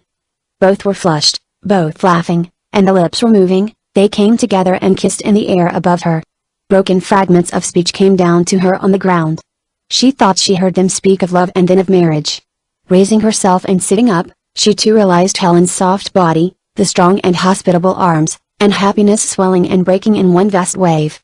When this fell away, and the grasses once more lay low, and the sky became horizontal, and the earth rolled out flat on each side, and the trees stood upright. She was the first to perceive a little row of human figures standing patiently in the distance. For the moment she could not remember who they were. "Who are they?" she asked, and then recollected. Falling into line behind Mr. Flushing, they were careful to leave at least 3 yards distance between the toe of his boot and the rim of her skirt. He led them across a stretch of green by the riverbank and then through a grove of trees, and bade them remark the signs of human habitation, the blackened grass, the charred tree stumps, and there, through the trees, strange wooden nests, drawn together in an arch where the trees drew apart, the village which was the goal of their journey. Stepping cautiously, they observed the women, 2 were squatting on the ground in triangular shapes, moving their hands, either plaiting straw or in kneading something in bowls. But when they had looked for a moment undiscovered, they were seen, and Mr. Flushing, advancing into the center of the clearing, was engaged in talk with a lean majestic man, whose bones and hollows at once made the shapes of the Englishman's body appear ugly and unnatural. The women took no notice of the strangers, except that their hands paused for a moment and their long narrow eyes slid round and fixed upon them with the motionless inexpressive gaze of those removed from each other far far beyond the plunge of speech. Their hands moved again, but the stare continued. It followed them as they walked, as they peered into the huts where they could distinguish guns leaning in the corner, and bowls upon the floor, and stacks of rushes. In the dusk the solemn eyes of babies regarded them, and old women stared out too. As they sauntered about, the stare followed them, passing over their legs, their bodies, their heads, curiously not without hostility, like the crawl of a winter fly. As she drew apart her shawl and uncovered her breast to the lips of her baby, the eyes of a woman never left their faces, although they moved uneasily under her stare, and finally turned away, rather than stand there looking at her any longer. When sweetmeats were offered them, they put out great red hands to take them, and felt themselves treading cumbrously like tight-coated soldiers among these soft instinctive people. But soon the life of the village took no notice of them, they had become absorbed in it. The women's hands became busy again with the straw, their eyes dropped. If they moved, it was to fetch something from the hut, or to catch a straying child, or to cross the space with a jar balanced on their heads. If they spoke, it was to cry some harsh unintelligible cry. Voices rose when a child was beaten, and fell again. Voices rose in song, which slid up a little way and down a little way, and settled again upon the same low and melancholy note. Seeking each other, Terence and Rachel drew together under a tree. Peaceful, and even beautiful at first, the sight of the women, who had given up looking at them, made them now feel very cold and melancholy. "Well," Terence sighed at length, "it makes us seem insignificant, doesn't it?" Rachel agreed. "So it would go on forever and ever," she said, "those women sitting under the trees and the river." They turned away and began to walk through the trees, leaning, without fear of discovery, upon each other's arms. They had not gone far before they began to assure each other once more that they were in love, were happy, were content. But why was it so painful being in love? Why was there so much pain in happiness?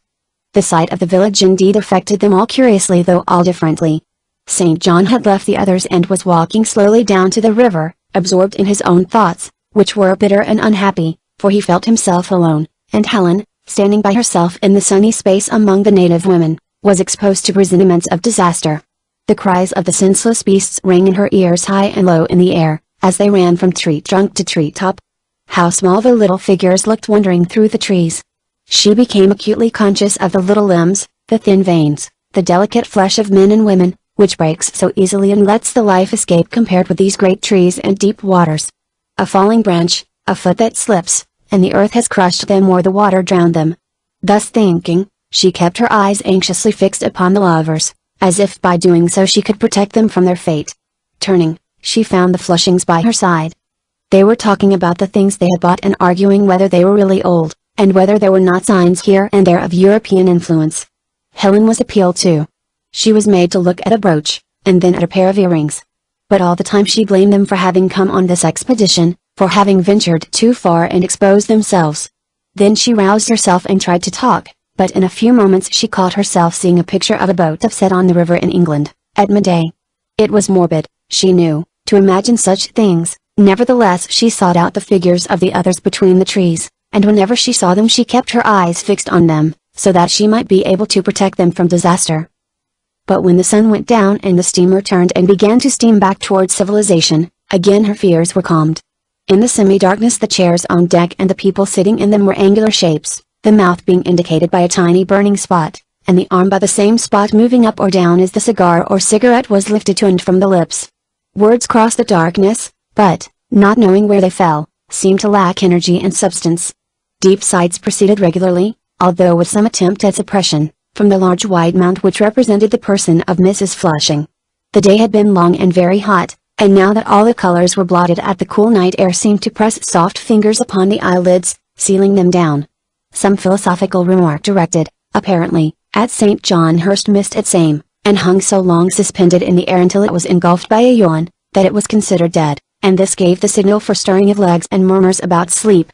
The white mound moved, finally lengthened itself and disappeared, and after a few turns and paces St. John and Mr. Flushing withdrew, leaving the 3 chairs still occupied by 3 silent bodies. The light which came from the lamp high on the mast and a sky pale with stars left them with shapes but without features, but even in this darkness the withdrawal of the others made them feel each other very near, for they were all thinking of the same thing. For some time no one spoke. Then Helen said with a sigh, "So you're both very happy?" As if washed by the air her voice sounded more spiritual and softer than usual. Voices at a little distance answered her. Yes. Through the darkness she was looking at them both, and trying to distinguish him. What was there for her to say? Rachel had passed beyond her guardianship. A voice might reach her ears, but never again would it carry as far as it had carried 24 hours ago. Nevertheless, speech seemed to be due from her before she went to bed. She wished to speak, but she felt strangely old and depressed. "Do you realize what you're doing?" she demanded. "She's young, you are both young, and marriage," here she ceased. They begged her, however, to continue, with such earnestness in their voices, as if they only craved advice, that she was led to add, "Marriage. Well, it's not easy. That's what we want to know," they answered, and she guessed that now they were looking at each other. "It depends on both of you," she stated. Her face was turned towards Terence, and although he could hardly see her, he believed that her words really covered a genuine desire to know more about him. He raised himself from his semi-recumbent position and proceeded to tell her what she wanted to know. He spoke as lightly as he could in order to take away her depression. "I'm 27, and I've about 700 a year," he began. "My temper is good on the whole, and health excellent, though Hurst detects a gouty tendency. Well, then, I think I'm very intelligent." He paused as if for confirmation. Helen agreed. "Though, unfortunately, rather lazy. I intend to allow Rachel to be a fool if she wants to, and do you find me on the whole satisfactory in other respects?" he asked shyly. "Yes, I like what I know of you," Helen replied. "But then one knows so little. We shall live in London," he continued, and with one voice they suddenly inquired whether she did not think them the happiest people that she had ever known. "Hush," she checked them, "Mrs. Flushing, remember. She is behind us." Then they fell silent, and Terence and Rachel felt instinctively that their happiness had made her sad, and, while they were anxious to go on talking about themselves, they did not like to. "We've talked too much about ourselves," Terence said. "Tell us." "Yes, tell us," Rachel echoed. They were both in the mood to believe that everyone was capable of saying something very profound. "What can I tell you?" Helen reflected, speaking more to herself in a rambling style than as a prophetess delivering a message. She forced herself to speak. "After all, though I scold Rachel, I'm not much wiser myself. I'm older, of course, I'm halfway through, and you're just beginning. It's puzzling sometimes, I think, disappointing, the great things aren't as great, perhaps, as one expects, but it's interesting. Oh, yes, you're certain to find it interesting." And so it goes on. They became conscious here of the procession of dark trees into which, as far as they could see, Helen was now looking, and there are pleasures where one doesn't expect them. "You must write to your father, and you'll be very happy, I've no doubt. But I must go to bed, and if you are sensible you will follow in 10 minutes, and so," she rose and stood before them, almost featureless and very large. "Good night." She passed behind the curtain. After sitting in silence for the greater part of the 10 minutes she allowed them, they rose and hung over the rail. Beneath them the smooth black water slipped away very fast and silently. The spark of a cigarette vanished behind them. "A beautiful voice," Terence murmured. Rachel assented. Helen had a beautiful voice. After a silence she asked, looking up into the sky, "Are we on the deck of a steamer on a river in South America?" "Am I, Rachel, are you Terence?" The great black world lay round them. As they were drawn smoothly along it seemed possessed of immense thickness and endurance. They could discern pointed treetops and blunt rounded treetops. Raising their eyes above the trees, they fixed them on the stars and the pale border of sky above the trees. The little points of frosty light infinitely far away drew their eyes and held them fixed, so that it seemed as if they stayed a long time and fell a great distance when once more they realized their hands grasping the rail and their separate bodies standing side by side. "You'd forgotten completely about me," Terence reproached her, taking her arm and beginning to pace the deck, "and I never forget you." "Oh, no," she whispered, she had not forgotten, only the stars, the night, the dark. "You're like a bird half asleep in its nest, Rachel. You're asleep. You're talking in your sleep." Half asleep, and murmuring broken words, they stood in the angle made by the bow of the boat. It slipped on down the river. Now a bell struck on the bridge, and they heard the lapping of water as it rippled away on either side, and once a bird startled in its sleep creaked, flew onto the next tree, and was silent again. The darkness bore down profusely, and left them with scarcely any feeling of life, except that they were standing there together in the darkness. Chapter 22. The darkness fell, but rose again, and as each day spread widely over the earth and parted them from the strange day in the forest when they had been forced to tell each other what they wanted, this wish of theirs was revealed to other people, and in the process became slightly strange to themselves.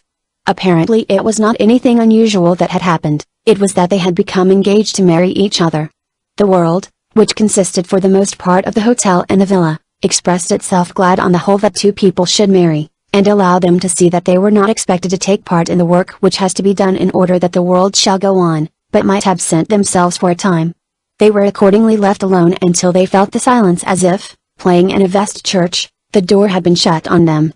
They were driven to walk alone, and sit alone, to visit secret places where the flowers had never been picked and the trees were solitary.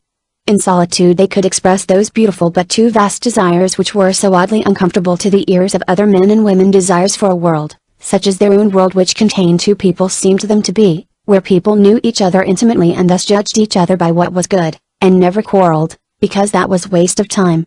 They would talk of such questions among books, or out in the sun, or sitting in the shade of a tree undisturbed. They were no longer embarrassed, or half choked with meaning which could not express itself. They were not afraid of each other, or, like travelers down a twisting river, dazzled with sudden beauties when the corner is turned. The unexpected happened, but even the ordinary was lovable, and in many ways preferable to the ecstatic and mysterious, for it was refreshingly solid, and called out effort, and effort under such circumstances was not effort but delight. While Rachel played the piano, Terence sat near her, engaged, as far as the occasional writing of a word in pencil testified, in shaping the world as it appeared to him now that he and Rachel were going to be married. It was different certainly. The book called Silence would not now be the same book that it would have been. He would then put down his pencil and stare in front of him, and wonder in what respects the world was different. It had, perhaps, more solidity, more coherence, more importance, greater depth. Why, even the earth sometimes seemed to him very deep, not carved into hills and cities and fields, but heaped in great masses. He would look out of the window for 10 minutes at a time, but no, he did not care for the earth swept of human beings. He liked human beings, he liked them, he suspected, better than Rachel did. There she was, swaying enthusiastically over her music, quite forgetful of him, but he liked that quality in her. He liked the impersonality which it produced in her. At last, having written down a series of little sentences, with notes of interrogation attached to them, he observed aloud, "Women," under the heading "Women I've written. Not really vainer than men. Lack of self-confidence at the base of most serious faults. Dislike of own sex, traditional, or founded on fact. Every woman not so much a rake at heart, as an optimist, because they don't think. What do you say, Rachel?" He paused with his pencil in his hand and a sheet of paper on his knee. Rachel said nothing. Up and up the steep spiral of a very late Beethoven sonata she climbed, like a person ascending a ruined staircase, energetically at first, then more laboriously advancing her feet with effort until she could go no higher and returned with a run to begin at the very bottom again. Again, it's the fashion now to say that women are more practical and less idealistic than men, also that they have considerable organizing ability but no sense of honor. Query, what is meant by masculine term, honor? What corresponds to it in your sex? A. Attacking her staircase once more, Rachel again neglected this opportunity of revealing the secrets of her sex. She had, indeed, advanced so far in the pursuit of wisdom that she allowed these secrets to rest undisturbed. It seemed to be reserved for a later generation to discuss them philosophically. Crashing down a final chord with her left hand, she exclaimed at last, swinging round upon him. "No, Terence, it's no good. Here am I, the best musician in South America, not to speak of Europe and Asia, and I can't play a note because of you in the room interrupting me every other second. You don't seem to realize that that's what I've been aiming at for the last half hour, he remarked. I've no objection to nice simple tunes indeed, I find them very helpful to my literary composition, but that kind of thing is merely like an unfortunate old dog going round on its hind legs in the rain. He began turning over the little sheets of notepaper which were scattered on the table, conveying the congratulations of their friends. Apostrophe all possible wishes for all possible happiness, he read, correct, but not very vivid, aren't they? They're sheer nonsense. Rachel exclaimed. Think of words compared with sounds. She continued. Think of novels and plays and histories perched on the edge of the table. She stirred the red and yellow volumes contemptuously. She seemed to herself to be in a position where she could despise all human learning. Terence looked at them too. God, Rachel, you do read trash, he exclaimed. And you're behind the times too, my dear. No one dreams of reading this kind of thing now, antiquated problem plays, harrowing descriptions of life in the East, and oh, no, we've exploded all that. Read poetry, Rachel, poetry, poetry, poetry. Picking up one of the books, he began to read aloud, his intention being to satirize the short sharp bark of the writer's English, but she paid no attention, and after an interval of meditation exclaimed. Does it ever seem to you, Terence, that the world is composed entirely of vast blocks of matter, and that we're nothing but patches of light? She looked at the soft spots of sun, wavering over the carpet and up the wall like that. No, said Terence, I feel solid, immensely solid, the legs of my chair might be rooted in the bowels of the earth. But at Cambridge, I can remember, there were times when one fell into ridiculous states of semi-coma about 5 o'clock in the morning. Hurst does now, I expect. Oh, no, Hurst wouldn't. Rachel continued, the day your note came, asking us to go on the picnic, I was sitting where you're sitting now, thinking that, I wonder if I could think that again? I wonder if the world's changed? And if so, when it'll stop changing, and which is the real world? When I first saw you, he began, I thought you were like a creature who'd lived all its life among pearls and old bones. Your hands were wet, do you remember, and you never said a word until I gave you a bit of bread, and then you said, human beings. And I thought you a prig, she recollected. No, that's not quite it. There were the ants who stole the tongue, and I thought you and St. John were like those ants, very big, very ugly, very energetic, with all your virtues on your backs. However, when I talked to you I liked you. You fell in love with me, he corrected her. You were in love with me all the time, only you didn't know it. No, I never fell in love with you, she asserted. Rachel, what a lie. Didn't you sit here looking at my window? Didn't you wander about the hotel like an owl in the sun? No, she repeated, I never fell in love, if falling in love is what people say it is, and it's the world that tells the lies and I tell the truth. Oh, what lies, what lies. She crumpled together a handful of letters from Evelyn M., from Mr. Pepper, from Mrs. Thornbury and Miss Allen, and Susan Warrington. It was strange, considering how very different these people were, that they used almost the same sentences when they wrote to congratulate her upon her engagement. That any one of these people had ever felt what she felt, or could ever feel it, or had even the right to pretend for a single second that they were capable of feeling it, appalled her much as the church service had done, much as the face of the hospital nurse had done, and if they didn't feel a thing, why did they go and pretend to? The simplicity and arrogance and hardness of her youth, now concentrated into a single spark as it was by her love of him, puzzled Terence. Being engaged had not that effect on him. The world was different, but not in that way. He still wanted the things he had always wanted, and in particular he wanted the companionship of other people more than ever perhaps. He took the letters out of her hand, and protested.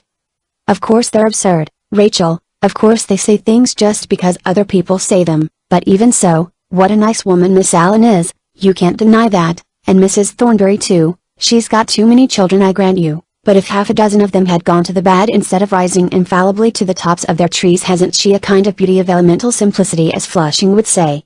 Isn't she rather like a large old tree murmuring in the moonlight, or a river going on and on and on? By the way, Ralph's been made governor of the Caraway Islands, the youngest governor in the service. Very good, isn't it? But Rachel was at present unable to conceive that the vast majority of the affairs of the world went on unconnected by a single thread with her own destiny. I won't have 11 children, she asserted. I won't have the eyes of an old woman. She looks at one up and down, as if one were a horse. We must have a son and we must have a daughter, said Terence, putting down the letters, because, let alone the inestimable advantage of being our children, they'd be so well brought up. They went on to sketch an outline of the ideal education, how their daughter should be required from infancy to gaze at a large square of cardboard painted blue, to suggest thoughts of infinity, for women were grown too practical, and their son he should be taught to laugh at great men, that is, at distinguished successful men, at men who wore ribbons and rose to the tops of their trees. He should in no way resemble, Rachel added, St. John Hurst. At this Terence professed the greatest admiration for St. John Hurst. Dwelling upon his good qualities, he became seriously convinced of them. He had a mind like a torpedo, he declared, aimed at falsehood. Where should we all be without him and his like? Choked in weeds, Christians, bigots, why, Rachel herself, would be a slave with a fan to sing songs to men when they felt drowsy.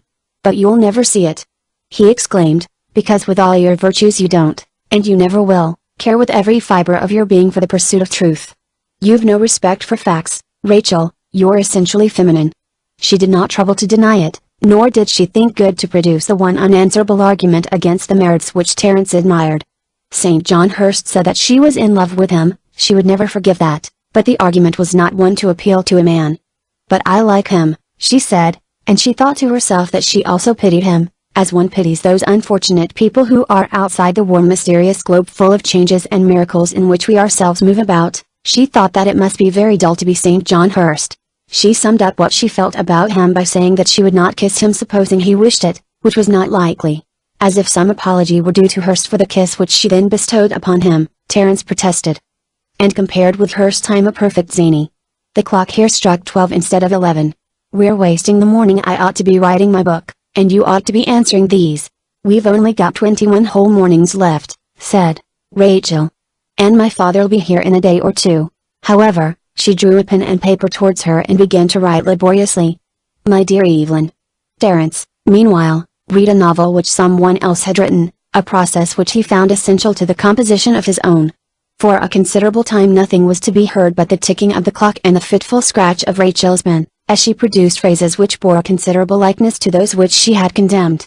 She was struck by it herself, for she stopped writing and looked up, looked at Terence deep in the armchair, looked at the different pieces of furniture, at her bed in the corner, at the window pane which showed the branches of a tree filled in with sky, heard the clock ticking, and was amazed at the gulf which lay between all that and her sheet of paper. Would there ever be a time when the world was one and indivisible? Even with Terence himself, how far apart they could be, how little she knew what was passing in his brain now. She then finished her sentence, which was awkward and ugly, and stated that they were both very happy, and going to be married in the autumn probably, and hope to live in London, where we hope you will come and see us when we get back. Choosing affectionately, after some further speculation, rather than sincerely, she signed the letter and was doggedly beginning on another when Terence remarked, quoting from his book. Listen to this, Rachel. It is probable that Hugh, he's the hero, a literary man, had not realized at the time of his marriage, any more than the young man of parts and imagination usually does realize, the nature of the gulf which separates the needs and desires of the male from the needs and desires of the female. At first they had been very happy. The walking tour in Switzerland had been a time of jolly companionship and stimulating revelations for both of them. Betty had proved herself the ideal comrade. They had shouted love in the valley to each other across the snowy slopes of the Riffelhorn, and so on, and so on. I'll skip the descriptions. But in London, after the boy's birth, all was changed. Betty was an admirable mother, but it did not take her long to find out that motherhood, as that function is understood by the mother of the upper middle classes, did not absorb the whole of her energies.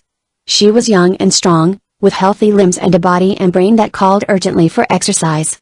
In short, she began to give tea parties. Coming in late from this singular talk with old Bob Murphy in his smoky, book-lined room, where the two men had each unloosened his soul to the other, with the sound of the traffic humming in his ears, and the foggy London sky slung tragically across his mind, he found women's hats dotted about among his papers. Women's wraps and absurd little feminine shoes and umbrellas were in the hall. Then the bills began to come in. He tried to speak frankly to her. He found her lying on the great polar bear skin in their bedroom, half undressed, for they were dining with the Greens in Wilton Crescent, the ruddy firelight making the diamonds wink and twinkle on her bare arms, and in the delicious curve of her breast a vision of adorable femininity. He forgave her all. Well, this goes from bad to worse, and finally about 50 pages later, Hugh takes a weekend ticket to Swanage and has it out with himself on the downs above Corfe. Here there's 15 pages or so which we'll skip. The conclusion is, they were different. Perhaps, in the far future, When generations of men had struggled and failed as he must now struggle and fail, woman would be, indeed, what she now made a pretense of being, the friend and companion, not the enemy and parasite of man. The end of it is, you see, he went back to his wife, poor fellow. It was his duty, as a married man. Lord, Rachel, he concluded, will it be like that when we're married? Instead of answering him, she asked, why don't people write about the things they do feel? Ah, that's the difficulty. He sighed, tossing the book away. Well, then, what will it be like when we're married? What are the things people do feel? She seemed doubtful. Sit on the floor and let me look at you, he commanded. Resting her chin on his knee, she looked straight at him. He examined her curiously. You're not beautiful, he began, but I like your face. I like the way your hair grows down in a point, and your eyes too, they never see anything. Your mouth's too big, and your cheeks would be better if they had more color in them. But what I like about your face is that it makes one wonder what the devil you're thinking about. It makes me want to do that. He clenched his fist and shook it so near her that she started back, because now you look as if you'd blow my brains out. There are moments, he continued, when, if we stood on a rock together, you'd throw me into the sea. Hypnotized by the force of his eyes in hers, she repeated, if we stood on a rock together.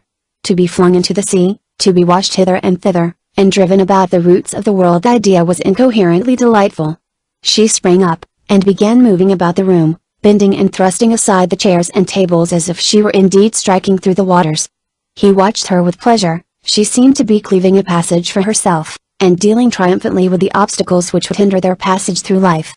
It does seem possible, he exclaimed, though I've always thought it the most unlikely thing in the world. I shall be in love with you all my life, and our marriage will be the most exciting thing that's ever been done.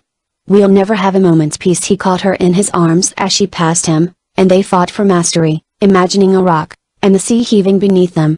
At last she was thrown to the floor, where she lay gasping, and crying for mercy. I'm a mermaid. I can swim, she cried, so the game's up. Her dress was torn across, and peace being established, she fetched a needle and thread and began to mend the tear. And now, she said, be quiet and tell me about the world, tell me about everything that's ever happened, and I'll tell you. Let me see, what can I tell you? I'll tell you about Miss Montgomery and the river party. She was left, you see, all with one foot in the boat, and the other on shore. They had spent much time already in thus filling out for the other the course of their past lives, and the characters of their friends and relations, so that very soon Terence knew not only what Rachel's aunts might be expected to say upon every occasion, but also how their bedrooms were furnished, and what kind of bonnets they wore. He could sustain a conversation between Mrs. Hunt and Rachel, and carry on a tea party including the Reverend William Johnson and Miss McCoyd, the Christian Scientists, with remarkable likeness to the truth. But he had known many more people, and was far more highly skilled in the art of narrative than Rachel was, whose experiences were, for the most part, of a curiously childlike and humorous kind, so that it generally fell to her lot to listen and ask questions. He told her not only what had happened, but what he had thought and felt, and sketched for her portraits which fascinated her of what other men and women might be supposed to be thinking and feeling, so that she became very anxious to go back to England, which was full of people, where she could merely stand in the streets and look at them. According to him, too, there was an order, a pattern which made life reasonable, or if that word was foolish, made it of deep interest anyhow, for sometimes it seemed possible to understand why things happened as they did. Nor were people so solitary and uncommunicative as she believed. She should look for vanity was a common quality first in herself, and then in Helen, in Ridley, in St. John. They all had their share of it, and she would find it in 10 people out of every 12 she met, and once linked together by one such tie she would find them not separate and formidable, but practically indistinguishable, and she would come to love them when she found that they were like herself. If she denied this, she must defend her belief that human beings were as various as the beasts at the zoo, which had stripes and manes, and horns and humps, and so, wrestling over the entire list of their acquaintances, and diverging into anecdote and theory and speculation, they came to know each other. The hours passed quickly, and seemed to them full to leaking point. After a night's solitude they were always ready to begin again. The virtues which Mrs. Ambrose had once believed to exist in free talk between men and women did in truth exist for both of them, although not quite in the measure she prescribed. Far more than upon the nature of sex they dwelt upon the nature of poetry, but it was true that talk which had no boundaries deepened and enlarged the strangely small bright view of a girl. In return for what he could tell her she brought him such curiosity and sensitiveness of perception, that he was led to doubt whether any gift bestowed by much reading and living was quite the equal of that for pleasure and pain. What would experience give her after all, except a kind of ridiculous formal balance, like that of a drilled dog in the street? He looked at her face and wondered how it would look in 20 years' time, when the eyes had dulled, and the forehead wore those little persistent wrinkles which seem to show that the middle-aged are facing something hard which the young do not see. What would the hard thing be for them, he wondered. Then his thoughts turned to their life in England. The thought of England was delightful, for together they would see the old things freshly. It would be England in June, and there would be June nights in the country, and the nightingales singing in the lanes, into which they could steal when the room grew hot, and there would be English meadows gleaming with water and set with stolid cows, and clouds dipping low and trailing across the green hills. As he sat in the room with her, he wished very often to be back again in the thick of life, doing things with Rachel. He crossed to the window and exclaimed, "Lord, how good it is to think of lanes, muddy lanes, with brambles and nettles, you know, and real grass fields, and farmyards with pigs and cows, and men walking beside carts with pitchforks. There's nothing to compare with it here. Look at the stony red earth, and the bright blue sea, and the glaring white houses. How tired one gets of it. And the air, without a stain nor wrinkle.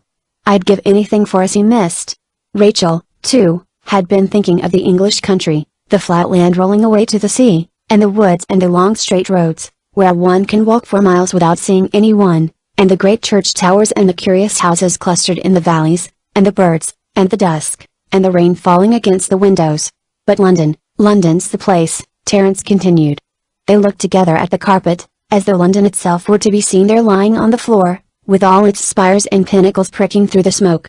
"On the whole, what I should like best at this moment," Terence pondered, "would be to find myself walking down Kingsway, by those big placards, you know, and turning into the Strand. Perhaps I might go and look over Waterloo Bridge for a moment. Then I'd go along the Strand past the shops with all the new books in them, and through the little archway into the Temple. I always like the quiet after the uproar. You hear your own footsteps suddenly quite loud. The Temple's very pleasant. I think I should go and see if I could find dear old Hodgkin, the man who writes books about Van Eyck, you know. When I left England he was very sad about his tame magpie. He suspected that a man had poisoned it. And then Russell lives on the next staircase. I think you'd like him. He's a passion for Handel. Well, Rachel," he concluded, dismissing the vision of London, "we shall be doing that together in 6 weeks' time, and it'll be the middle of June then, and June in London. My God! How pleasant it all is. And we're certain to have it too," she said. "It isn't as if we were expecting a great deal, only to walk about and look at things. Only 1,000 a year and perfect freedom," he replied. "How many people in London do you think have that? And now you've spoiled it," she complained. "Now we've got to think of the horrors." She looked grudgingly at the novel which had once caused her perhaps an hour's discomfort, so that she had never opened it again, but kept it on her table, and looked at it occasionally, as some medieval monk kept a skull, or a crucifix to remind him of the frailty of the body. "Is it true, Terence," she demanded, "that women die with bugs crawling across their faces?" "I think it's very probable," he said. "But you must admit, Rachel, that we so seldom think of anything but ourselves that an occasional twinge is really rather pleasant." Accusing him of an affection of cynicism which was just as bad as sentimentality itself, she left her position by his side and knelt upon the window-sill, twisting the curtain tassels between her fingers. A vague sense of dissatisfaction filled her. "What's so detestable in this country," she exclaimed, "is the blue, always blue sky and blue sea. It's like a curtain. All the things one wants are on the other side of that. I want to know what's going on behind it. I hate these divisions, don't you, Terence? One person all in the dark about another person. Now I liked the Dalloways," she continued, "and they're gone. I shall never see them again. Just by going on a ship we cut ourselves off entirely from the rest of the world. I want to see England there, London there, all sorts of people. Why shouldn't one? Why should one be shut up all by oneself in a room?" While she spoke thus half to herself and with increasing vagueness, because her eye was caught by a ship that had just come into the bay, she did not see that Terence had ceased to stare contentedly in front of him, and was looking at her keenly and with dissatisfaction. She seemed to be able to cut herself adrift from him, and to pass away to unknown places where she had no need of him. The thought roused his jealousy. "I sometimes think you're not in love with me and never will be," he said energetically. She started and turned round at his words. "I don't satisfy you in the way you satisfy me," he continued. "There's something I can't get hold of in you. You don't want me as I want you. You are always wanting something else. He began pacing up and down the room. Perhaps I ask too much, he went on. Perhaps it isn't really possible to have what I want. Men and women are too different. You can't understand, you don't understand. He came up to where she stood looking at him in silence. It seemed to her now that what he was saying was perfectly true, and that she wanted many more things than the love of one human being, the sea, the sky. She turned again and looked at the distant blue, which was so smooth and serene where the sky met the sea. She could not possibly want only one human being. Or is it only this damnable engagement? He continued. Let's be married here, before we go back, or is it too great a risk? Are we sure we want to marry each other? They began pacing up and down the room, but although they came very near each other in their pacing, they took care not to touch each other. The hopelessness of their position overcame them both. They were impotent, they could never love each other sufficiently to overcome all these barriers, and they could never be satisfied with less. Realizing this with intolerable keenness, she stopped in front of him and exclaimed. Let's break it off, then. The words did more to unite them than any amount of argument. As if they stood on the edge of a precipice, they clung together. They knew that they could not separate, painful and terrible it might be, but they were joined forever. They lapsed into silence, and after a time crept together in silence. Merely to be so close soothed them, and sitting side by side the divisions disappeared, and it seemed as if the world were once more solid and entire, and as if, in some strange way, they had grown larger and stronger. It was long before they moved, and when they moved it was with great reluctance. They stood together in front of the looking-glass, and with a brush tried to make themselves look as if they had been feeling nothing all the morning, neither pain nor happiness. But it chilled them to see themselves in the glass, for instead of being vast and indivisible they were really very small and separate, the size of the glass leaving a large space for the reflection of other things. Chapter 23. But no brush was able to efface completely the expression of happiness, so that Mrs. Ambrose could not treat them when they came downstairs as if they had spent the morning in a way that could be discussed naturally. This being so, she joined in the world's conspiracy to consider them for the time incapacitated from the business of life, struck by their intensity of feeling into enmity against life, and almost succeeded in dismissing them from her thoughts. She reflected that she had done all that it was necessary to do in practical matters. She had written a great many letters, and had obtained Willoughby's consent. She had dwelt so often upon Mr. Hood's prospects, his profession, his birth, appearance, and temperament, that she had almost forgotten what he was really like. When she refreshed herself by a look at him, she used to wonder again what he was like, and then, concluding that they were happy at any rate, thought no more about it. She might more profitably consider what would happen in 3 years' time, or what might have happened if Rachel had been left to explore the world under her father's guidance. The result, she was honest enough to own, might have been better, who knows? She did not disguise from herself that Terence had faults. She was inclined to think him too easy and tolerant, just as he was inclined to think her perhaps a trifle hard. No, it was rather that she was uncompromising. In some ways she found St. John preferable, but then, of course, he would never have suited Rachel. Her friendship with St. John was established, for although she fluctuated between irritation and interest in a way that did credit to the candor of her disposition, she liked his company on the whole. He took her outside this little world of love and emotion. He had a grasp of facts.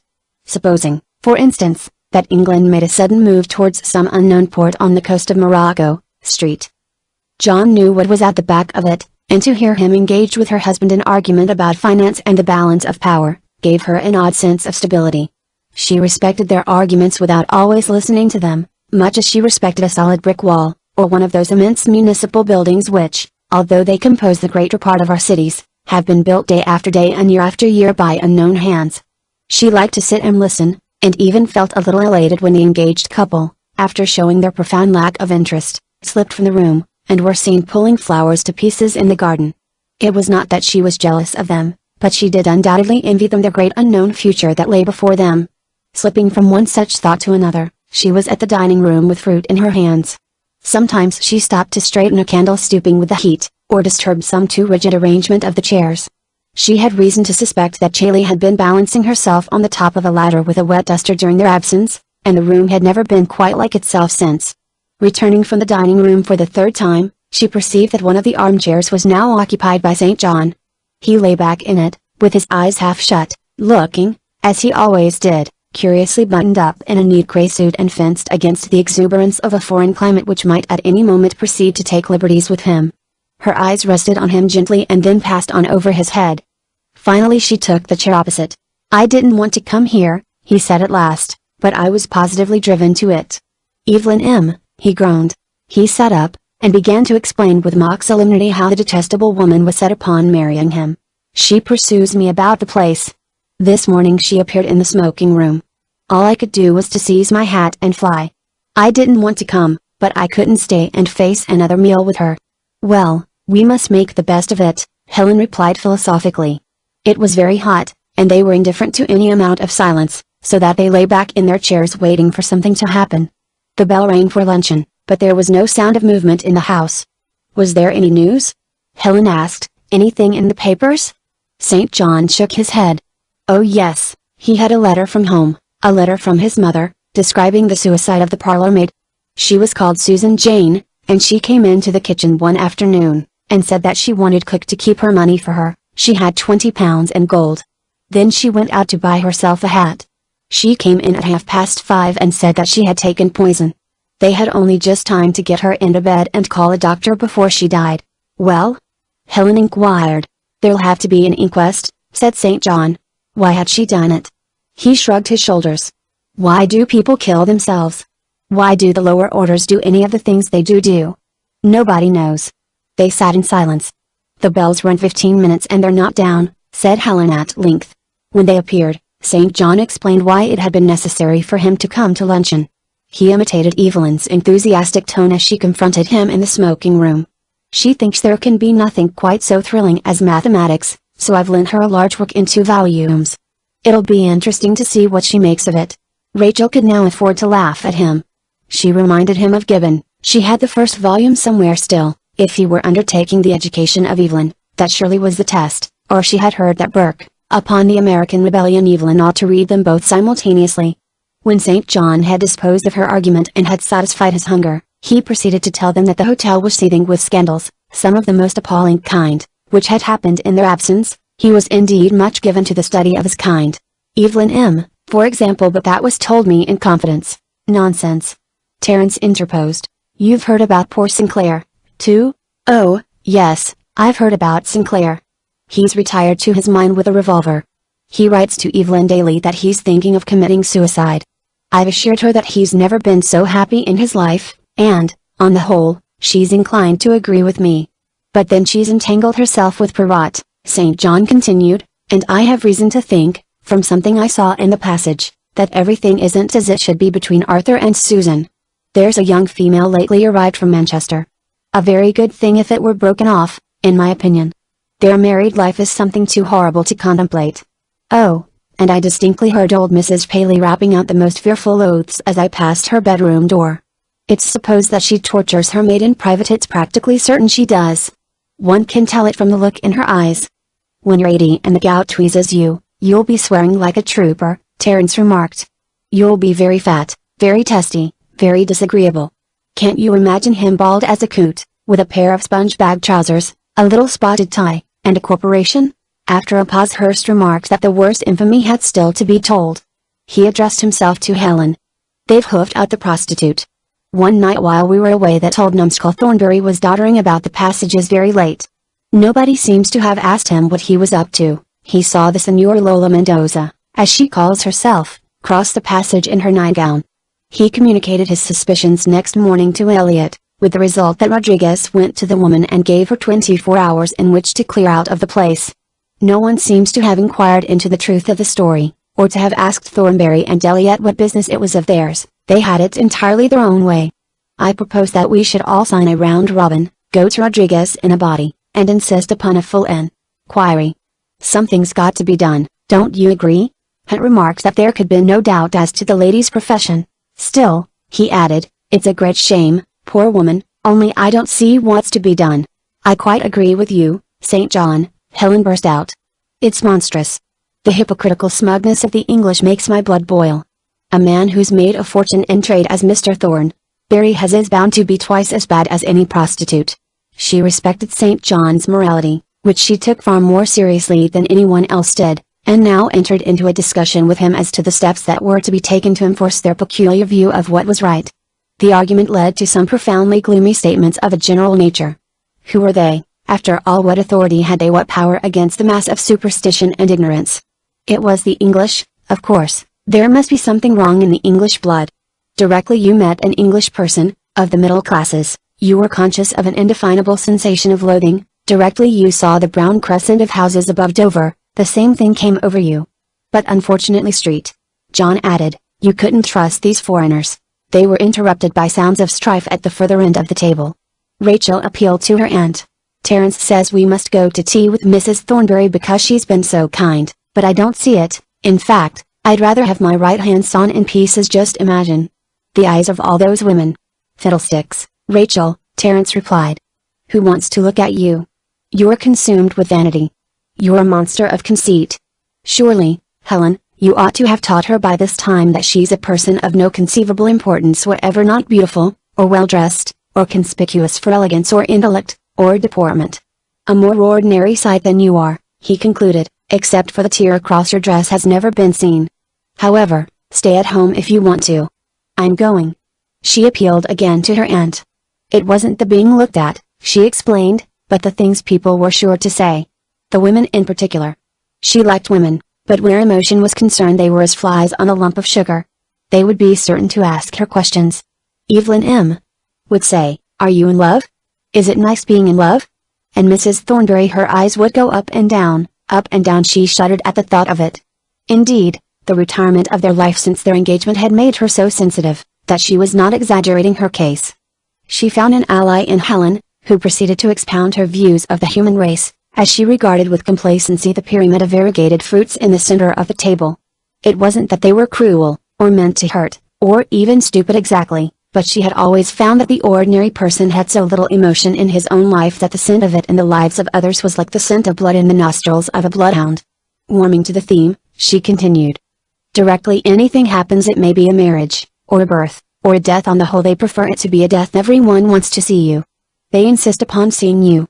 They've got nothing to say, they don't care a rap for you, but you've got to go to lunch or to tea or to dinner, and if you don't you're damned. It's the smell of blood, she continued. I don't blame 'em, only they shan't have mind if I know it. She looked about her as if she had called up a legion of human beings, all hostile and all disagreeable, who encircled the table, with mouths gaping for blood, and made it appear a little island of neutral country in the midst of the enemy's country. Her words roused her husband, who had been muttering rhythmically to himself, surveying his guests and his food and his wife with eyes that were now melancholy and now fierce, according to the fortunes of the lady in his ballad. He cut Helen short with a protest. He hated even the semblance of cynicism in women. Nonsense, nonsense, he remarked abruptly. Terence and Rachel glanced at each other across the table, which meant that when they were married they would not behave like that. The entrance of Ridley into the conversation had a strange effect. It became at once more formal and more polite. It would have been impossible to talk quite easily of anything that came into their heads, and to say the word prostitute as simply as any other word. The talk now turned upon literature and politics, and Ridley told stories of the distinguished people he had known in his youth. Such talk was of the nature of an art, and the personalities and informalities of the young were silenced. As they rose to go, Helen stopped for a moment, leaning her elbows on the table. You've all been sitting here, she said, for almost an hour, and you haven't noticed my figs, or my flowers, or the way the light comes through, or anything. I haven't been listening, because I've been looking at you. You looked very beautiful. I wish you'd go on sitting forever. She led the way to the drawing room, where she took up her embroidery, and began again to dissuade Terence from walking down to the hotel in this heat. But the more she dissuaded, the more he was determined to go. He became irritated and obstinate. There were moments when they almost disliked each other. He wanted other people, he wanted Rachel, to see them with him. He suspected that Mrs. Ambrose would now try to dissuade her from going. He was annoyed by all this space and shade and beauty, and Hearst, recumbent, drooping the magazine from his wrist. I'm going, he repeated. Rachel needn't come unless she wants to. If you go, Hunt, I wish you'd make inquiries about the prostitute, said Hearst. Look here, he added, I'll walk half the way with you. Greatly to their surprise he raised himself, looked at his watch, and remarked that, as it was now half an hour since luncheon, the gastric juices had had sufficient time to secrete. He was trying a system, he explained, which involved short spells of exercise interspaced by longer intervals of rest. I shall be back at 4, he remarked to Helen, when I shall lie down on the sofa and relax all my muscles completely. So you're going, Rachel? Helen asked. You won't stay with me? She smiled, but she might have been sad. Was she sad, or was she really laughing? Rachel could not tell, and she felt for the moment very uncomfortable between Helen and Terence. Then she turned away, saying merely that she would go with Terence, on condition that he did all the talking. A narrow border of shadow ran along the road, which was broad enough for two, but not broad enough for three. St. John therefore dropped a little behind the pair, and the distance between them increased by degrees. Walking with a view to digestion, and with one eye upon his watch, he looked from time to time at the pair in front of him. They seemed to be so happy, so intimate, although they were walking side by side much as other people walk. They turned slightly toward each other now and then, and said something which he thought must be something very private. They were really disputing about Helen's character, and Terence was trying to explain why it was that she annoyed him so much sometimes. But St. John thought that they were saying things which they did not want him to hear, and was led to think of his own isolation. These people were happy, and in some ways he despised them for being made happy so simply, and in other ways he envied them. He was much more remarkable than they were, but he was not happy. People never liked him. He doubted sometimes whether even Helen liked him. To be simple, to be able to say simply what one felt, without the terrific self-consciousness which possessed him, and showed him his own face and words perpetually in a mirror, that would be worth almost any other gift, for it made one happy. Happiness, happiness, what was happiness? He was never happy. He saw too clearly the little vices and deceits and flaws of life, and, seeing them, it seemed to him honest to take notice of them. That was the reason, no doubt, why people generally disliked him, and complained that he was heartless and bitter. Certainly they never told him the things he wanted to be told, that he was nice and kind, and that they liked him. But it was true that half the sharp things that he said about them were said because he was unhappy or hurt himself. But he admitted that he had very seldom told anyone that he cared for them, and when he had been demonstrative, he had generally regretted it afterwards. His feelings about Terence and Rachel were so complicated that he had never yet been able to bring himself to say that he was glad that they were going to be married. He saw their faults so clearly, and the inferior nature of a great deal of their feeling for each other, and he expected that their love would not last. He looked at them again, and, very strangely, for he was so used to thinking that he seldom saw anything, the look of them filled him with a simple emotion of affection in which there were some traces of pity also. What, after all, did people's faults matter in comparison with what was good in them? He resolved that he would now tell them what he felt. He quickened his pace and came up with them just as they reached the corner where the lane joined the main road. They stood still and began to laugh at him, and to ask him whether the gastric juices, but he stopped them and began to speak very quickly and stiffly. "Do you remember the morning after the dance?" he demanded. "It was here we sat, and you talked nonsense, and Rachel made little heaps of stones. I, on the other hand, had the whole meaning of life revealed to me in a flash." He paused for a second, and drew his lips together in a tight little purse. "Love," he said. "It seems to me to explain everything. So, on the whole, I'm very glad that you two are going to be married." He then turned round abruptly, without looking at them, and walked back to the villa. He felt both exalted and ashamed of himself for having thus said what he felt. Probably they were laughing at him, probably they thought him a fool, and, after all, had he really said what he felt? It was true that they laughed when he was gone, but the dispute about Helen, which had become rather sharp, ceased, and they became peaceful and friendly. Chapter 24. They reached the hotel rather early in the afternoon, so that most people were still lying down, or sitting speechless in their bedrooms, and Mrs. Thornbury, although she had asked them to tea, was nowhere to be seen.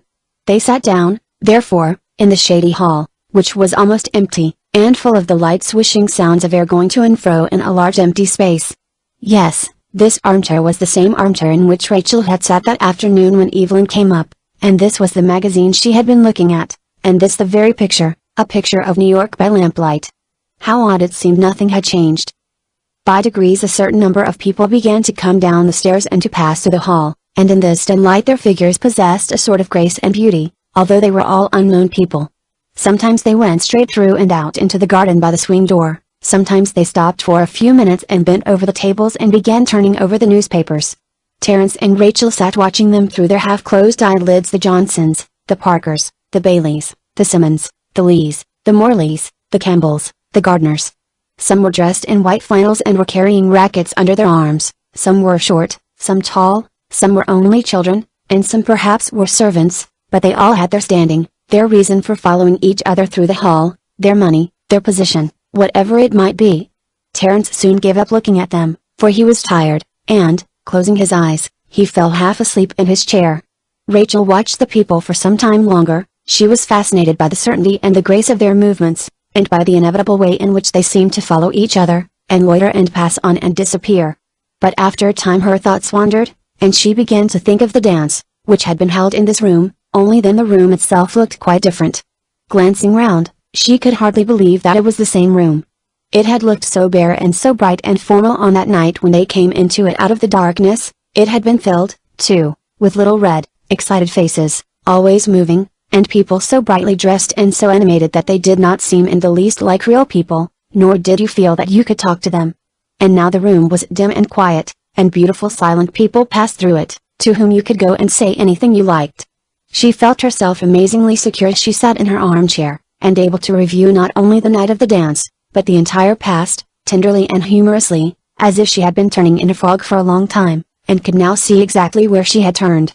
For the methods by which she had reached her present position, seemed to her very strange, and the strangest thing about them was that she had not known where they were leading her.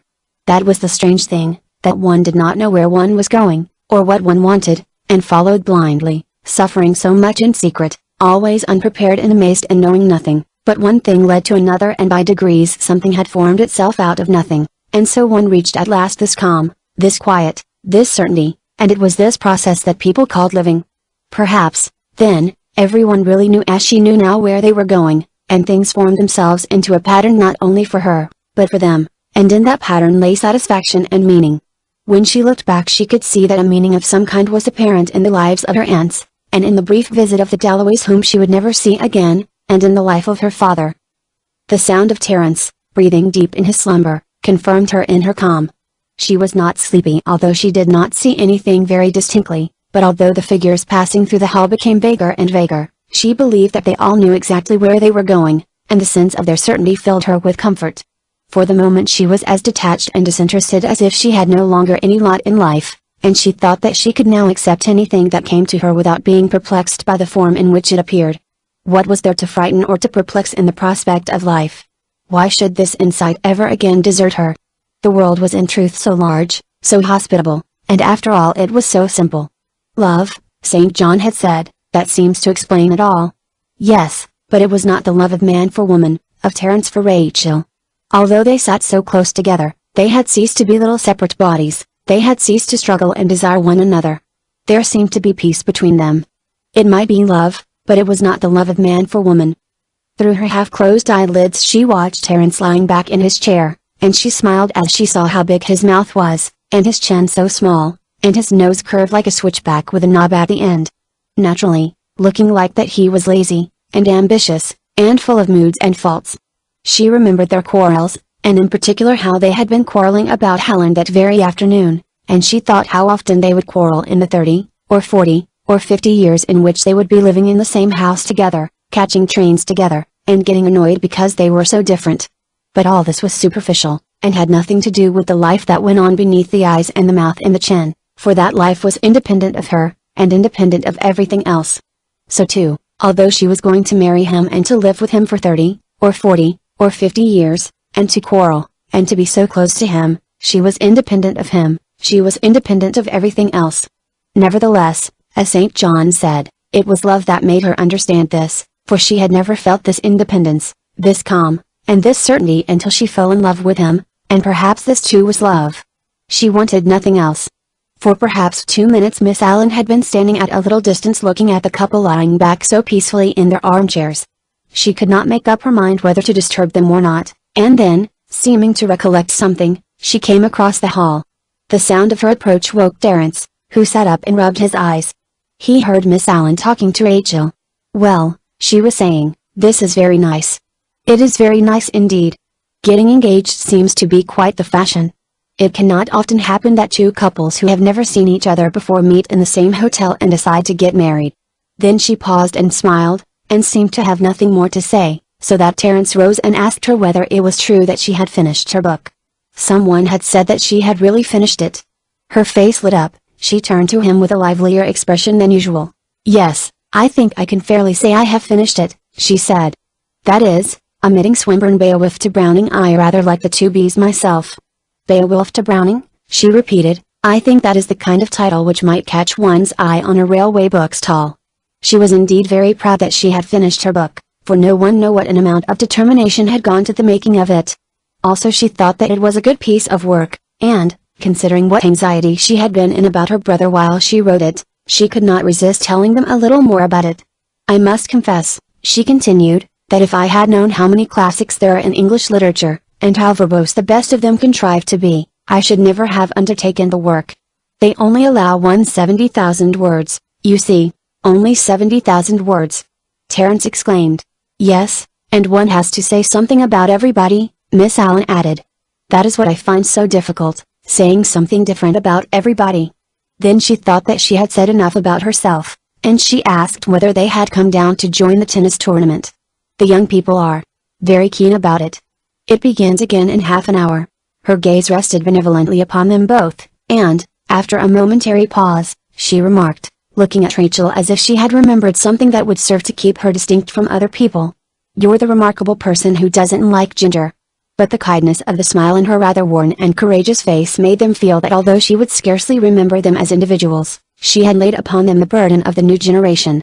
And in that I quite agree with her, said a voice behind. Mrs. Thornbury had overheard the last few words about not liking ginger. It's associated in my mind with a horrid old aunt of ours, poor thing, she suffered dreadfully, so it isn't fair to call her horrid, who used to give it to us when we were small, and we never had the courage to tell her we didn't like it. We just had to put it out in the shrubbery. She had a big house near Bath. They began moving slowly across the hall, when they were stopped by the impact of Evelyn, who dashed into them, as though in running downstairs to catch them her legs had got beyond her control. Well, she exclaimed, with her usual enthusiasm, seizing Rachel by the arm, I call this splendid. I guessed it was going to happen from the very beginning. I saw you two were made for each other. Now you've just got to tell me all about it. When's it to be? Where are you going to live? Are you both tremendously happy? But the attention of the group was diverted to Mrs. Elliot, who was passing them with her eager but uncertain movement, carrying in her hands a plate and an empty hot water bottle. She would have passed them, but Mrs. Thornbury went up and stopped her. Thank you, Hewling's better, she replied, in answer to Mrs. Thornbury's inquiry, but he's not an easy patient. He wants to know what his temperature is, and if I tell him he gets anxious, and if I don't tell him he suspects. You know what men are when they're ill. And of course there are none of the proper appliances, and, though he seems very willing and anxious to help, here she lowered her voice mysteriously, one can't feel that Dr. Rodriguez is the same as a proper doctor. If you would come and see him, Mr. Hott, she added, I know it would cheer him up lying there in bed all day in the flies, but I must go and find Angela the food here. Of course, with an invalid, one wants things particularly nice. And she hurried past them in search of the head waiter. The worry of nursing her husband had fixed a plaintive frown upon her forehead. She was pale and looked unhappy and more than usually inefficient, and her eyes wandered more vaguely than ever from point to point. Poor thing! Mrs. Thornbury exclaimed. She told them that for some days Hewling Elliot had been ill, and the only doctor available was the brother of the proprietor, or so the proprietor said, whose right to the title of doctor was not above suspicion. I know how wretched it is to be ill in a hotel, Mrs. Thornbury remarked, once more leading the way with Rachel to the garden. I spent 6 weeks on my honeymoon and having typhoid at Venice, she continued. But even so, I look back upon them as some of the happiest weeks in my life. Ah, yes, she said, taking Rachel's arm, you think yourself happy now, but it's nothing to the happiness that comes afterwards. And I assure you I could find it in my heart to envy you young people. You've a much better time than we had, I may tell you. When I look back upon it, I can hardly believe how things have changed. When we were engaged I wasn't allowed to go for walks with William alone. Someone had always to be in the room with us. I really believe I had to show my parents all his letters! Though they were very fond of him too. Indeed, I may say they looked upon him as their own son. It amuses me, she continued, to think how strict they were to us, when I see how they spoiled their grandchildren. The table was laid under the tree again, and taking her place before the teacups, Mrs. Thornbury beckoned and nodded until she had collected quite a number of people, Susan and Arthur and Mr. Pepper, who were strolling about, waiting for the tournament to begin. A murmuring tree, a river brimming in the moonlight. Terence's words came back to Rachel as she sat drinking the tea and listening to the words which flowed on so lightly, so kindly, and with such silvery smoothness. This long life and all these children had left her very smooth. They seemed to have rubbed away the marks of individuality, and to have left only what was old and maternal. And the things you young people are going to see," Mrs. Thornbury continued. She included them all in her forecast, she included them all in her maternity, although the party comprised William Pepper and Miss Allen, both of whom might have been supposed to have seen a fair share of the panorama. "When I see how the world has changed in my lifetime," she went on, "I can set no limit to what may happen in the next 50 years. "Ah, no, Mr. Pepper, I don't agree with you in the least," she laughed, interrupting his gloomy remark about things going steadily from bad to worse. "I know I ought to feel that, but I don't, I'm afraid. They're going to be much better people than we were. Surely everything goes to prove that. All round me I see women, young women, women with household cares of every sort, going out and doing things that we should not have thought it possible to do." Mr. Pepper thought her sentimental and irrational like all old women, but her manner of treating him as if he were a cross old baby baffled him and charmed him, and he could only reply to her with a curious grimace which was more a smile than a frown. "And they remain women," Mrs. Thornbury added.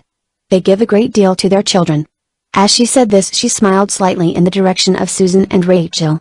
They did not like to be included in the same lot, but they both smiled a little self-consciously, and Arthur and Terence glanced at each other too.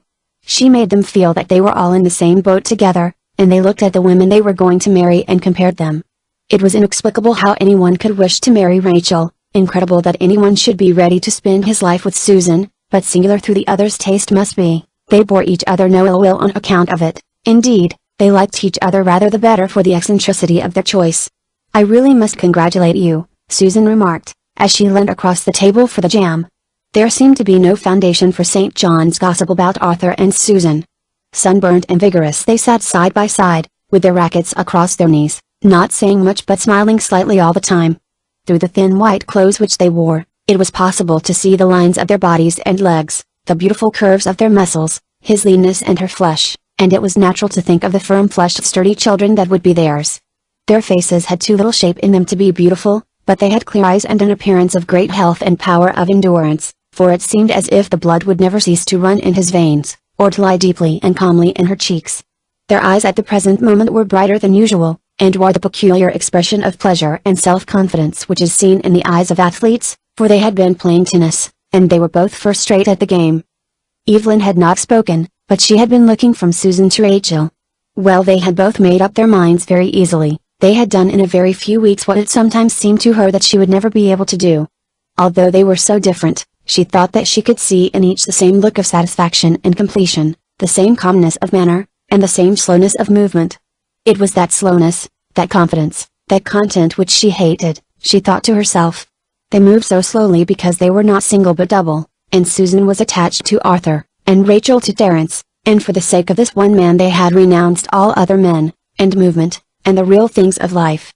Love was all very well, and those snug domestic houses, with the kitchen below and the nursery above, which were so secluded and self-contained, like little islands in the torrents of the world, but the real things were surely the things that happened, the causes, the wars, the ideals, which happened in the great world outside, and went so independently of these women, turning so quietly and beautifully towards the men. She looked at them sharply. Of course they were happy and content, but there must be better things than that. Surely one could get nearer to life, one could get more out of life, one could enjoy more and feel more than they would ever do. Rachel in particular looked so young. What could she know of life?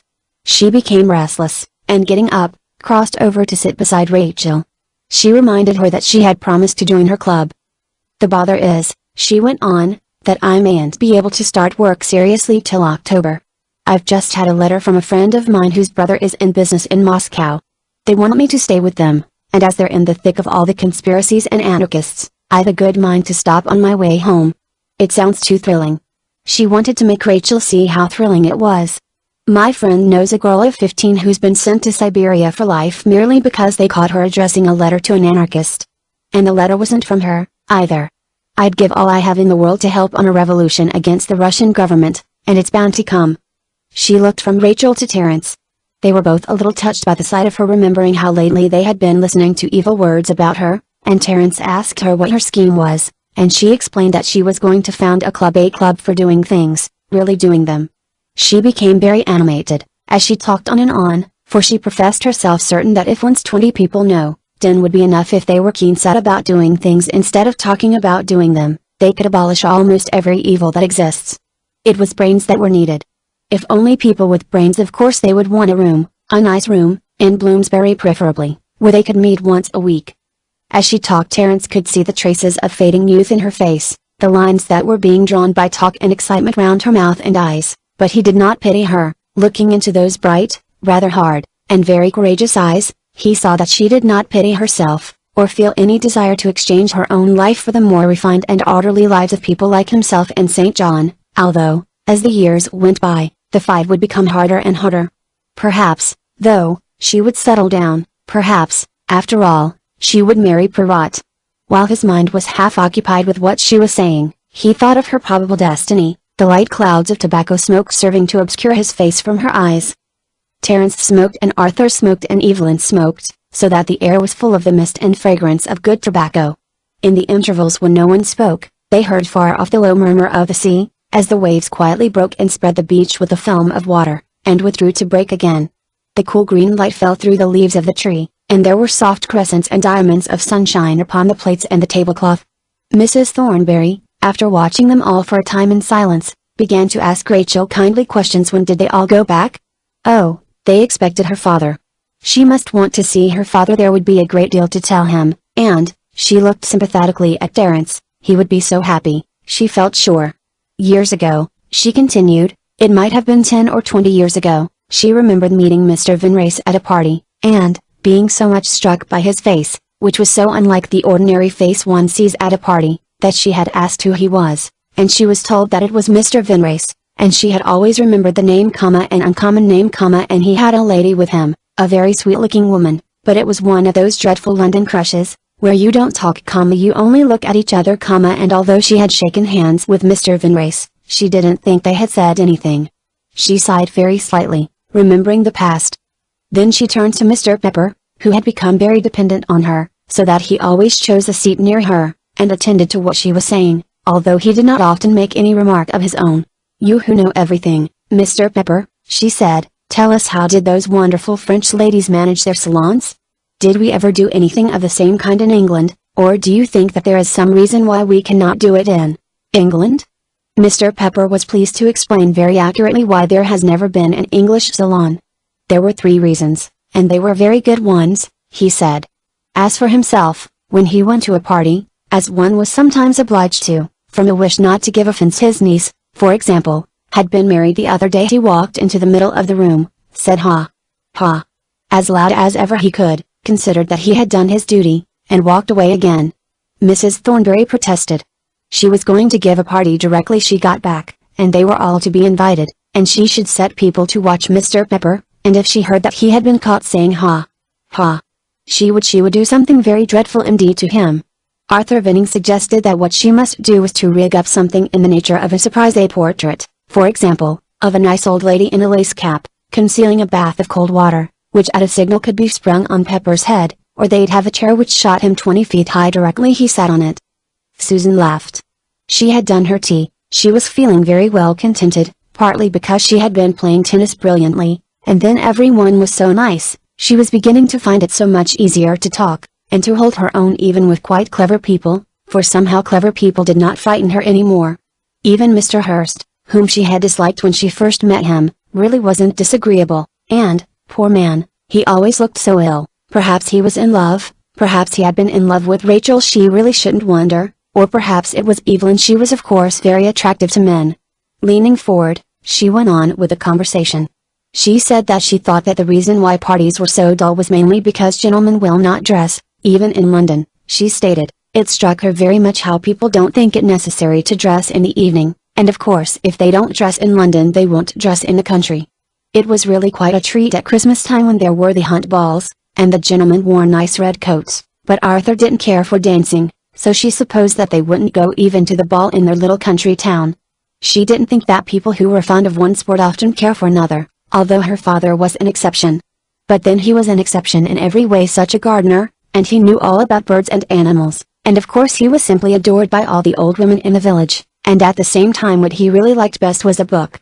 You always knew where to find him if he were wanted, he would be in his study with a book. Very likely it would be an old book, some fusty old thing that no one else would dream of reading. She used to tell him that he would have made a first-rate old bookworm if only he hadn't had a family of 6 to support, and 6 children, she added, charmingly confident of universal sympathy, didn't leave one much time for being a bookworm. Still talking about her father, of whom she was very proud, she rose, for Arthur upon looking at his watch found that it was time they went back again to the tennis court. The others did not move. "They're very happy," said Mrs. Thornberry, looking benignantly after them. Rachel agreed. "They seem to be so certain of themselves, they seem to know exactly what they wanted." "Do you think they are happy?" Evelyn murmured to Terence in an undertone, and she hoped that he would say that he did not think them happy, but, instead, he said that they must go home, for they were always being late for meals, and Mrs. Ambrose, who was very stern and particular, didn't like that. Evelyn laid hold of Rachel's skirt and protested. Why should they go? It was still early, and she had so many things to say to them. "No," said Terence, "we must go, because we walk so slowly. We stop and look at things, and we talk." "What do you talk about?" Evelyn inquired, upon which he laughed and said that they talked about everything.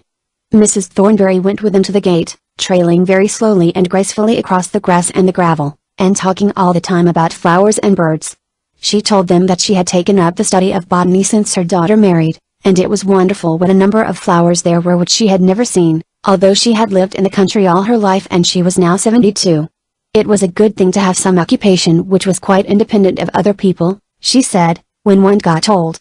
But the odd thing was that one never felt old. She always felt that she was 25, not a day more or a day less, but, of course, one couldn't expect other people to agree to that. "It must be very wonderful to be 25, and not merely to imagine that you're 25, she said, looking from one to the other with her smooth, bright glance.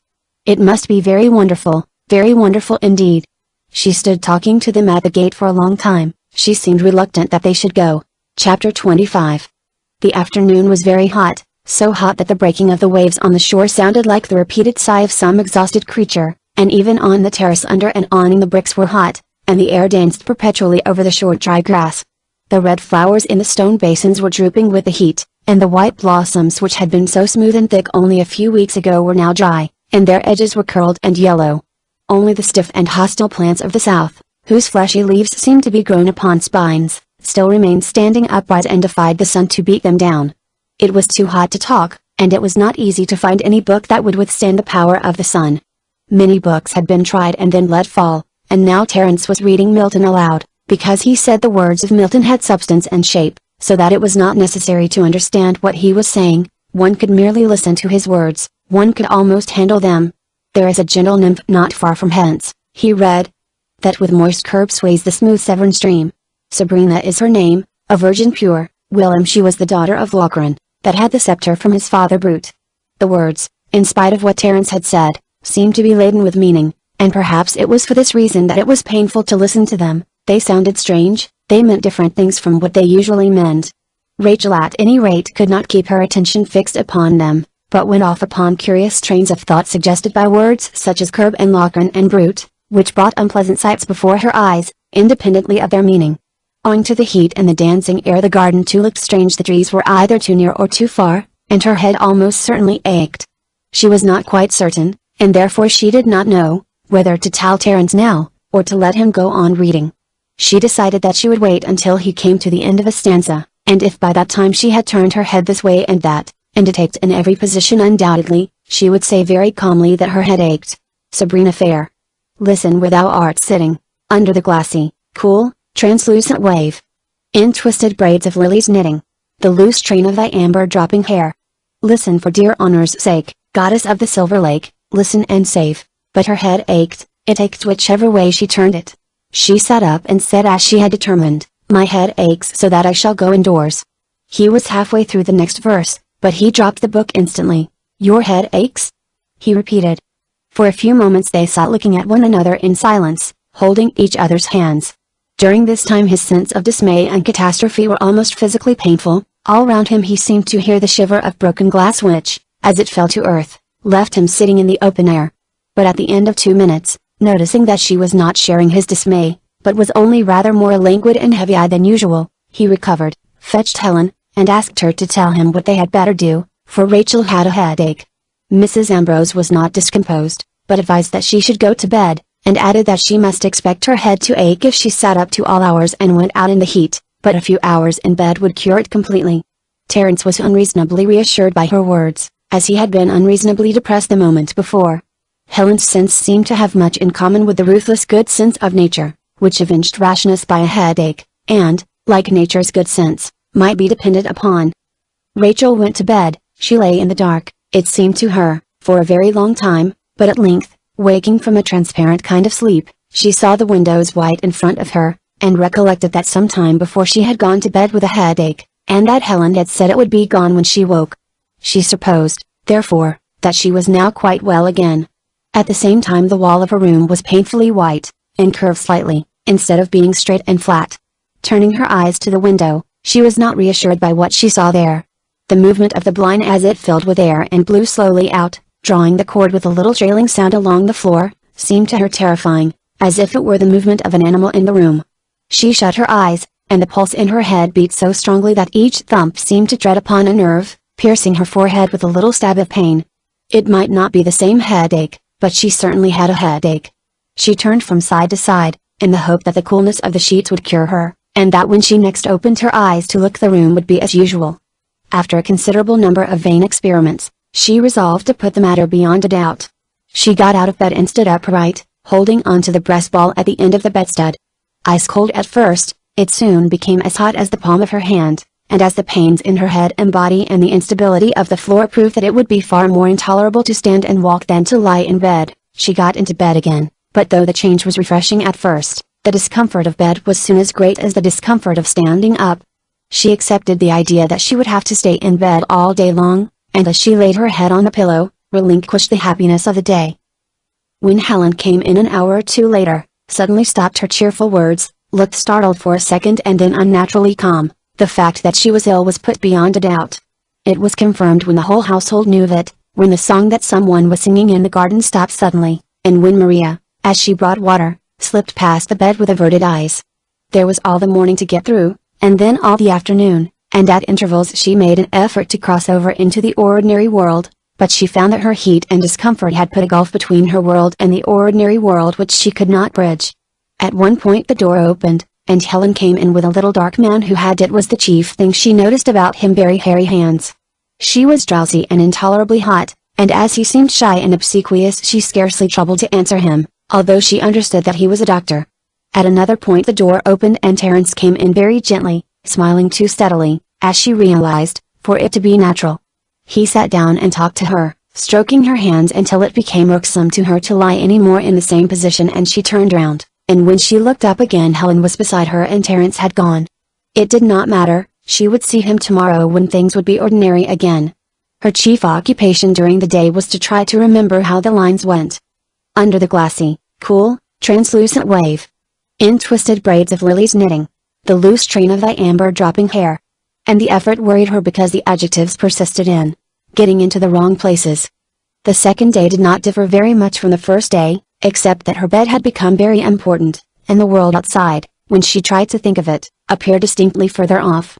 The glassy, cool, translucent wave was almost visible before her, curling up at the end of the bed, and as it was refreshingly cool she tried to keep her mind fixed upon it. Helen was here, and Helen was there all day long. Sometimes she said that it was lunch time, and sometimes that it was tea time, but by the next day all landmarks were obliterated, and the outer world was so far away that the different sounds, such as the sounds of people moving overhead, could only be ascribed to their cause by a great effort of memory. The recollection of what she had felt, or of what she had been doing and thinking 3 days before, had faded entirely. On the other hand, every object in the room, and the bed itself, and her own body with its various limbs and their different sensations were more and more important each day. She was completely cut off, and unable to communicate with the rest of the world, isolated alone with her body. Hours and hours would pass thus, without getting any further through the morning, or again a few minutes would lead from broad daylight to the depths of the night. One evening when the room appeared very dim, either because it was evening or because the blinds were drawn, Helen said to her, "Someone is going to sit here tonight. You won't mind?" Opening her eyes, Rachel saw not only Helen but a nurse in spectacles, whose face vaguely recalled something that she had once seen. She had seen her in the chapel. "Nurse McInnes," said Helen, and the nurse smiled steadily as they all did, and said that she did not find many people who were frightened of her. After waiting for a moment they both disappeared, and having turned on her pillow Rachel woke to find herself in the midst of one of those interminable nights which do not end at 12, but go on into the double figures 13, 14, and so on until they reach the 20s, and then the 30s, and then the 40s. She realized that there is nothing to prevent nights from doing this if they choose. At a great distance an elderly woman sat with her head bent down. Rachel raised herself slightly and saw with dismay that she was playing cards by the light of a candle which stood in the hollow of a newspaper. The sight had something inexplicably sinister about it, and she was terrified and cried out, upon which the woman laid down her cards and came across the room, shading the candle with her hands. Coming nearer and nearer across the great space of the room, she stood at last above Rachel's head and said, "Not asleep? Let me make you comfortable." She put down the candle and began to arrange the bedclothes. It struck Rachel that a woman who sat playing cards in a cavern all night long would have very cold hands, and she shrunk from the touch of them. "Why, there's a toe all the way down there," the woman said, proceeding to tuck in the bedclothes. Rachel did not realize that the toe was hers. "You must try and lie still," she proceeded, "because if you lie still you will be less hot, and if you toss about you will make yourself more hot, and we don't want you to be any hotter than you are." She stood looking down upon Rachel for an enormous length of time. "And the quieter you lie the sooner you will be well," she repeated. Rachel kept her eyes fixed upon the peaked shadow on the ceiling, and all her energy was concentrated upon the desire that this shadow should move. But the shadow and the woman seemed to be eternally fixed above her. She shut her eyes. When she opened them again several more hours had passed, but the night still lasted interminably. The woman was still playing cards, only she sat now in a tunnel under a river, and the light stood in a little archway in the wall above her. She cried Terence. And the peaked shadow again moved across the ceiling, as the woman with an enormous slow movement rose, and they both stood still above her. "It's just as difficult to keep you in bed as it was to keep Mr. Forrest in bed," the woman said, "and he was such a tall gentleman." In order to get rid of this terrible stationary sight Rachel again shut her eyes, and found herself walking through a tunnel under the Thames, where there were little deformed women sitting in archways playing cards, while the bricks of which the wall was made oozed with damp, which collected into drops and slid down the wall. But the little old women became Helen and Nurse McInnes after a time, standing in the window together whispering incessantly. Meanwhile outside her room the sounds, the movements, and the lives of the other people in the house went on in the ordinary light of the sun, throughout the usual succession of hours. When, on the first day of her illness, it became clear that she would not be absolutely well, for her temperature was very high, until Friday, that day being Tuesday, Terence was filled with resentment, not against her, but against the force outside them which was separating them. He counted up the number of days that would almost certainly be spoiled for them. He realized, with an odd mixture of pleasure and annoyance, that, for the first time in his life, he was so dependent upon another person that his happiness was in her keeping. The days were completely wasted upon trifling, immaterial things, for after 3 weeks of such intimacy and intensity all the usual occupations were unbearably flat and beside the point. The least intolerable occupation was to talk to St. John about Rachel's illness, and to discuss every symptom and its meaning, and, when this subject was exhausted, to discuss illness of all kinds, and what caused them, and what cured them.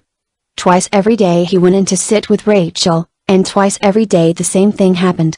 On going into her room, which was not very dark, where the music was lying about as usual, and her books and letters, his spirits rose instantly. When he saw her he felt completely reassured. She did not look very ill. Sitting by her side he would tell her what he had been doing, using his natural voice to speak to her, only a few tones lower down than usual, but by the time he had sat there for 5 minutes he was plunged into the deepest gloom. She was not the same, he could not bring them back to their old relationship, but although he knew that it was foolish he could not prevent himself from endeavoring to bring her back, to make her remember, and when this failed he was in despair. He always concluded as he left her room that it was worse to see her than not to see her. But by degrees, as the day wore on, the desire to see her returned and became almost too great to be borne. On Thursday morning when Terence went into her room he felt the usual increase of confidence. She turned round and made an effort to remember certain facts from the world that was so many millions of miles away. "You have come up from the hotel?" she asked.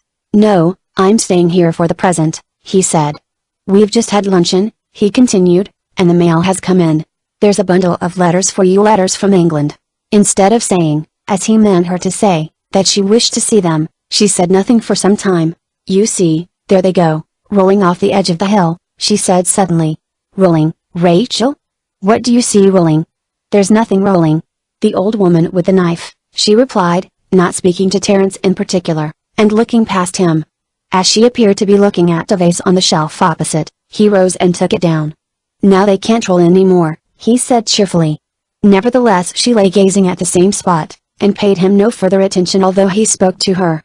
He became so profoundly wretched that he could not endure to sit with her, but wandered about until he found St. John, who was reading the Times in the veranda. He laid it aside patiently, and heard all that Terence had to say about delirium. He was very patient with Terence. He treated him like a child. By Friday it could not be denied that the illness was no longer an attack that would pass off in a day or two. It was a real illness that required a good deal of organization, and engrossed the attention of at least 5 people, but there was no reason to be anxious. Instead of lasting 5 days it was going to last 10 days. Rodriguez was understood to say that there were well-known varieties of this illness. Rodriguez appeared to think that they were treating the illness with undue anxiety. His visits were always marked by the same show of confidence, and in his interviews with Terence he always waved aside his anxious and minute questions with a kind of flourish which seemed to indicate that they were all taking it much too seriously. He seemed curiously unwilling to sit down. "A high temperature," he said, looking furtively about the room, and appearing to be more interested in the furniture and in Helen's embroidery than in anything else. "In this climate you must expect a high temperature. You need not be alarmed by that. It is the pulse we go by." He tapped his own hairy wrist, "and the pulse continues excellent." Thereupon he bowed and slipped out. The interview was conducted laboriously upon both sides in French, and this, together with the fact that he was optimistic, and that Terence respected the medical profession from hearsay, made him less critical than he would have been had he encountered the doctor in any other capacity. Unconsciously he took Rodriguez's side against Helen, who seemed to have taken an unreasonable prejudice against him. When Saturday came it was evident that the hours of the day must be more strictly organized than they had been. St. John offered his services. He said that he had nothing to do, and that he might as well spend the day at the villa if he could be of use. As if they were starting on a difficult expedition together, they parceled out their duties between them, writing out an elaborate scheme of hours upon a large sheet of paper which was pinned to the drawing-room door. Their distance from the town, and the difficulty of procuring rare things with unknown names from the most unexpected places, made it necessary to think very carefully, and they found it unexpectedly difficult to do the simple but practical things that were required of them, as if they, being very tall, were asked to stoop down and arrange minute grains of sand in a pattern on the ground. It was St. John's duty to fetch what was needed from the town, so that Terence would sit all through the long hot hours alone in the drawing-room, near the open door, listening for any movement upstairs, or a call from Helen. He always forgot to pull down the blinds, so that he sat in bright sunshine, which worried him without his knowing what was the cause of it. The room was terribly stiff and uncomfortable. There were hats in the chairs, and medicine bottles among the books. He tried to read, but good books were too good, and bad books were too bad, and the only thing he could tolerate was the newspaper, which with its news of London, and the movements of real people who were giving dinner parties and making speeches, seemed to give a little background of reality to what was otherwise mere nightmare. Then, just as his attention was fixed on the print, a soft call would come from Helen, or Mrs. Chailey would bring in something which was wanted upstairs, and he would run up very quietly in his socks, and put the jug on the little table which stood crowded with jugs and cups outside the bedroom door, or if he could catch Helen for a moment he would ask, "How is she?" "Rather restless." "On the whole, quieter, I think." The answer would be one or the other. As usual she seemed to reserve something which she did not say, and Terence was conscious that they disagreed, and, without saying it aloud, were arguing against each other. But she was too hurried and preoccupied to talk. The strain of listening and the effort of making practical arrangements and seeing that things worked smoothly, absorbed all Terence's power. Involved in this long dreary nightmare, he did not attempt to think what it amounted to. Rachel was ill, that was all. He must see that there was medicine and milk, and that things were ready when they were wanted. Thought had ceased, life itself had come to a standstill. Sunday was rather worse than Saturday had been, simply because the strain was a little greater every day, although nothing else had changed. The separate feelings of pleasure, interest, and pain, which combined to make up the ordinary day, were merged in one long-drawn sensation of sordid misery and profound boredom. He had never been so bored since he was shut up in the nursery alone as a child. The vision of Rachel as she was now, confused and heedless, had almost obliterated the vision of her as she had been once long ago. He could hardly believe that they had ever been happy, or engaged to be married, for what were feelings, what was there to be felt? Confusion covered every side and person, and he seemed to see St. John, Ridley, and the stray people who came up now and then from the hotel to inquire, through a mist. The only people who were not hidden in this mist were Helen and Rodriguez, because they could tell him something definite about Rachel. Nevertheless, the day followed the usual forms. At certain hours they went into the dining room, and when they sat round the table they talked about indifferent things. St. John usually made it his business to start the talk and to keep it from dying out. "I've discovered the way to get Sancho past the White House," said St. John on Sunday at luncheon. "You crackle a piece of paper in his ear, then he bolts for about 100 yards, but he goes on quite well after that." "Yes, but he wants corn." "You should see that he has corn. I don't think much of the stuff they give him, and Angelo seems a dirty little rascal." There was then a long silence. Ridley murmured a few lines of poetry under his breath, and remarked, as if to conceal the fact that he had done so, "Very hot today. 2 degrees higher than it was yesterday," said St. John. "I wonder where these nuts come from," he observed, taking a nut out of the plate, turning it over in his fingers, and looking at it curiously. "London, I should think," said Terence, looking at the nut too. "A competent man of business could make a fortune here in no time," St. John continued. "I suppose the heat does something funny to people's brains. Even the English go a little queer. Anyhow, they're hopeless people to deal with. They kept me 3/4 of an hour waiting at the chemist's this morning, for no reason whatever." There was another long pause. Then Ridley inquired. "Rodriguez seems satisfied." "Quite," said Terence with decision. "It's just got to run its course." Whereupon Ridley heaved a deep sigh. He was genuinely sorry for everyone, but at the same time he missed Helen considerably, and was a little aggrieved by the constant presence of the 2 young men. They moved back into the drawing room. "Look here, Hurst," said Terence, "there's nothing to be done for 2 hours." He consulted the sheet pinned to the door. "You go and lie down. I'll wait here. Chailey sits with Rachel while Helen has her luncheon." It was asking a good deal of Hurst to tell him to go without waiting for a sight of Helen. These little glimpses of Helen were the only respites from strain and boredom, and very often they seemed to make up for the discomfort of the day, although she might not have anything to tell them. However, as they were on an expedition together, he had made up his mind to obey. Helen was very late in coming down.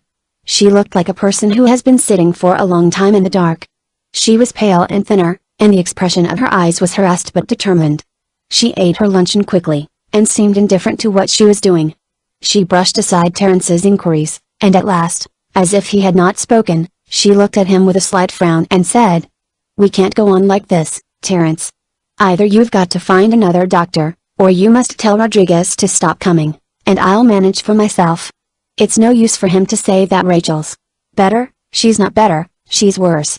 Terence suffered a terrific shock, like that which he had suffered when Rachel said, "My head aches." He stilled it by reflecting that Helen was overwrought, and he was upheld in this opinion by his obstinate sense that she was opposed to him in the argument. "Do you think she's in danger?" he asked. "No one can go on being as ill as that day after day," Helen replied. She looked at him, and spoke as if she felt some indignation with somebody. "Very well, I'll talk to Rodriguez this afternoon," he replied. Helen went upstairs at once. Nothing now could assuage Terence's anxiety. He could not read, nor could he sit still, and his sense of security was shaken, in spite of the fact that he was determined that Helen was exaggerating, and that Rachel was not very ill. But he wanted a third person to confirm him in his belief. Directly Rodriguez came down he demanded, "Well, how is she? Do you think her worse?" "There is no reason for anxiety, I tell you none," Rodriguez replied in his execrable French, smiling uneasily, and making little movements all the time as if to get away. Had stood firmly between him and the door. He was determined to see for himself what kind of man he was. His confidence in the man vanished as he looked at him and saw his insignificance, his dirty appearance, his shiftiness, and his unintelligent, hairy face. It was strange that he had never seen this before. "You won't object, of course, if we ask you to consult another doctor?" he continued.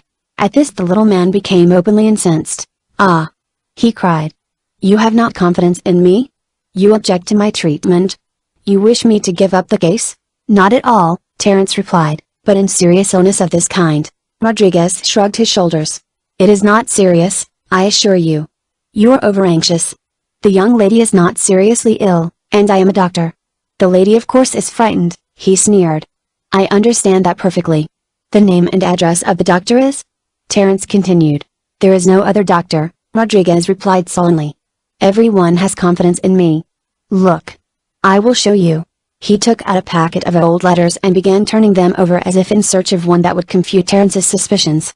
As he searched, he began to tell a story about an English lord who had trusted him, a great English lord, whose name he had, unfortunately, forgotten.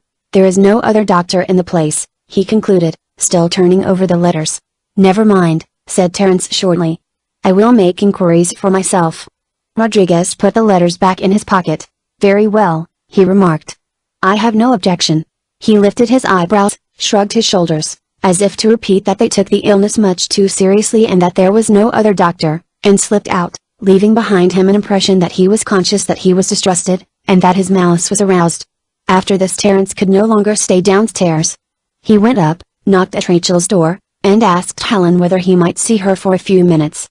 He had not seen her yesterday. She made no objection, and went and sat at a table in the window. Terence sat down by the bedside. Rachel's face was changed. She looked as though she were entirely concentrated upon the effort of keeping alive. Her lips were drawn, and her cheeks were sunken and flushed, though without color. Her eyes were not entirely shut, the lower half of the white part showing, not as if she saw, but as if they remained open because she was too much exhausted to close them.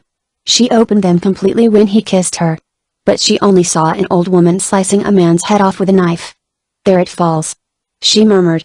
She then turned to Terence and asked him anxiously some question about a man with mules, which he could not understand. Why doesn't he come? Why doesn't he come? She repeated. He was appalled to think of the dirty little man downstairs in connection with illness like this, and turning instinctively to Helen, but she was doing something at a table in the window, and did not seem to realize how great the shock to him must be. He rose to go, for he could not endure to listen any longer. His heart beat quickly and painfully with anger and misery. As he passed Helen she asked him in the same weary, unnatural, but determined voice to fetch her more ice, and to have the jug outside filled with fresh milk. When he had done these errands he went to find Hurst. Exhausted and very hot, St. John had fallen asleep on a bed, but Terence woke him without scruple. Helen thinks she's worse, he said. There's no doubt she's frightfully ill. Rodriguez is useless. We must get another doctor. But there is no other doctor, said Hurst drowsily, sitting up and rubbing his eyes. Don't be a damned fool. Terence exclaimed. Of course there's another doctor, and, if there isn't, you've got to find one. It ought to have been done days ago. I'm going down to saddle the horse. He could not stay still in one place. In less than 10 minutes St. John was riding to the town in the scorching heat in search of a doctor, his orders being to find one and bring him back if he had to be fetched in a special train. We ought to have done it days ago, had repeated angrily. When he went back into the drawing room he found that Mrs. Flushing was there, standing very erect in the middle of the room, having arrived, as people did in these days, by the kitchen or through the garden unannounced. She's better? Mrs. Flushing inquired abruptly. They did not attempt to shake hands. No, said Terence. If anything, they think she's worse. Mrs. Flushing seemed to consider for a moment or two, looking straight at Terence all the time. Let me tell you, she said, speaking in nervous jerks, it's always about the 7th day one begins to get anxious. I dare say you've been sitting here worrying by yourself. You think she's bad, but anyone come in with a fresh eye would see she was better. Mr. Elliot's had fever. He's all right now, she threw out. It wasn't anything she caught on the expedition. What's it matter, a few days fever? My brother had fever for 26 days once. And in a week or two he was up and about. We gave him nothing but milk and arrowroot. Here Mrs. Chaley came in with a message. I'm wanted upstairs, said Terence. You see she'll be better, Mrs. Flushing jerked out as he left the room. Her anxiety to persuade Terence was very great, and when he left her without saying anything she felt dissatisfied and restless. She did not like to stay, but she could not bear to go. She wandered from room to room looking for someone to talk to, but all the rooms were empty. Terence went upstairs, stood inside the door to take Helen's directions, looked over at Rachel, but did not attempt to speak to her. She appeared vaguely conscious of his presence, but it seemed to disturb her, and she turned, so that she lay with her back to him. For 6 days indeed she had been oblivious of the world outside, because it needed all her attention to follow the hot, red, quick sights which passed incessantly before her eyes. She knew that it was of enormous importance that she should attend to these sights and grasp their meaning, but she was always being just too late to hear or see something which would explain it all. For this reason, the faces, of Helen's face, the nurses, Terence's, the doctor ''s, which occasionally forced themselves very close to her, were worrying because they distracted her attention and she might miss the clue. However, on the fourth afternoon she was suddenly unable to keep Helen's face distinct from the sights themselves. Her lips widened as she bent down over the bed, and she began to gabble unintelligibly like the rest. The sights were all concerned in some plot, some adventure, some escape. The nature of what they were doing changed incessantly, although there was always a reason behind it, which she must endeavor to grasp. Now they were among trees and savages, now they were on the sea, now they were on the tops of high towers, now they jumped, now they flew. But just as the crisis was about to happen, something invariably slipped in her brain, so that the whole effort had to begin over again. The heat was suffocating. At last the faces went further away, she fell into a deep pool of sticky water, which eventually closed over her head. She saw nothing and heard nothing but a faint booming sound, which was the sound of the sea rolling over her head. While all her tormentors thought that she was dead, she was not dead, but pulled up at the bottom of the sea. There she lay, sometimes seeing darkness, sometimes light, while every now and then someone turned her over at the bottom of the sea. After St. John had spent some hours in the heat of the sun wrangling with evasive and very garrulous natives, he extracted the information that there was a doctor, a French doctor, who was at present away on a holiday in the hills. It was quite impossible, so they said, to find him. With his experience of the country, St. John thought it unlikely that a telegram would either be sent or received, but having reduced the distance of the hill town, in which he was staying, from 100 miles to 30 miles, and having hired a carriage and horses, he started at once to fetch the doctor himself. He succeeded in finding him, and eventually forced the unwilling man to leave his young wife and return forthwith. They reached the villa at midday on Tuesday. Terence came out to receive them, and St. John was struck by the fact that he had grown perceptibly thinner in the interval. He was white too, his eyes looked strange. But the curt speech and the sulky masterful manner of Dr. Lesage impressed them both favorably, although at the same time it was obvious that he was very much annoyed at the whole affair. Coming downstairs he gave his directions emphatically, but it never occurred to him to give an opinion either because of the presence of Rodriguez, who was now obsequious as well as malicious, or because he took it for granted that they knew already what was to be known. Of course, he said with a shrug of his shoulders, "Winter." Ents asked him, "Is she very ill?" They were both conscious of a certain sense of relief when Dr. Lesage was gone, leaving explicit directions, and promising another visit in a few hours' time, but, unfortunately, the rise of their spirits led them to talk more than usual, and in talking they quarreled. They quarreled about a road, the Portsmouth Road. St. John said that it is macadamized where it passes Hindhead, and Terence knew as well as he knew his own name that it is not macadamized at that point. In the course of the argument they said some very sharp things to each other, and the rest of the dinner was eaten in silence, save for an occasional half-stifled reflection from Ridley. When it grew dark and the lamps were brought in, Terence felt unable to control his irritation any longer. St. John went to bed in a state of complete exhaustion, bidding Terence good night with rather more affection than usual because of their quarrel, and Ridley retired to his books. Left alone, Terence walked up and down the room. He stood at the open window. The lights were coming out one after another in the town beneath, and it was very peaceful and cool in the garden, so that he stepped out onto the terrace. As he stood there in the darkness, able only to see the shapes of trees through the fine grey light, he was overcome by a desire to escape, to have done with his suffering, to forget that Rachel was ill. He allowed himself to lapse into forgetfulness of everything. As if a wind that had been raging incessantly suddenly fell asleep, the fret and strain and anxiety which had been pressing on him passed away. He seemed to stand in an unvexed space of air, on a little island by himself. He was free and immune from pain.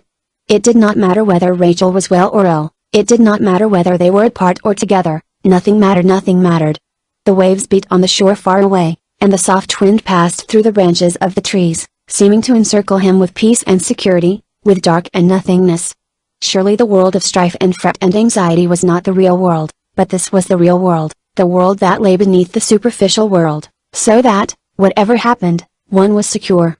The quiet and peace seemed to lap his body in a fine cool sheet, soothing every nerve. His mind seemed once more to expand, and become natural. But when he had stood thus for a time a noise in the house roused him. He turned instinctively and went into the drawing room. The sight of the lamplit room brought back so abruptly all that he had forgotten that he stood for a moment unable to move. He remembered everything, the hour, the minute even, what point they had reached, and what was to come. He cursed himself for making believe for a minute that things were different from what they are. The night was now harder to face than ever. Unable to stay in the empty drawing room, he wandered out and sat on the stairs halfway up to Rachel's room. He longed for someone to talk to, but Hurst was asleep, and Ridley was asleep. There was no sound in Rachel's room. The only sound in the house was the sound of Chaley moving in the kitchen.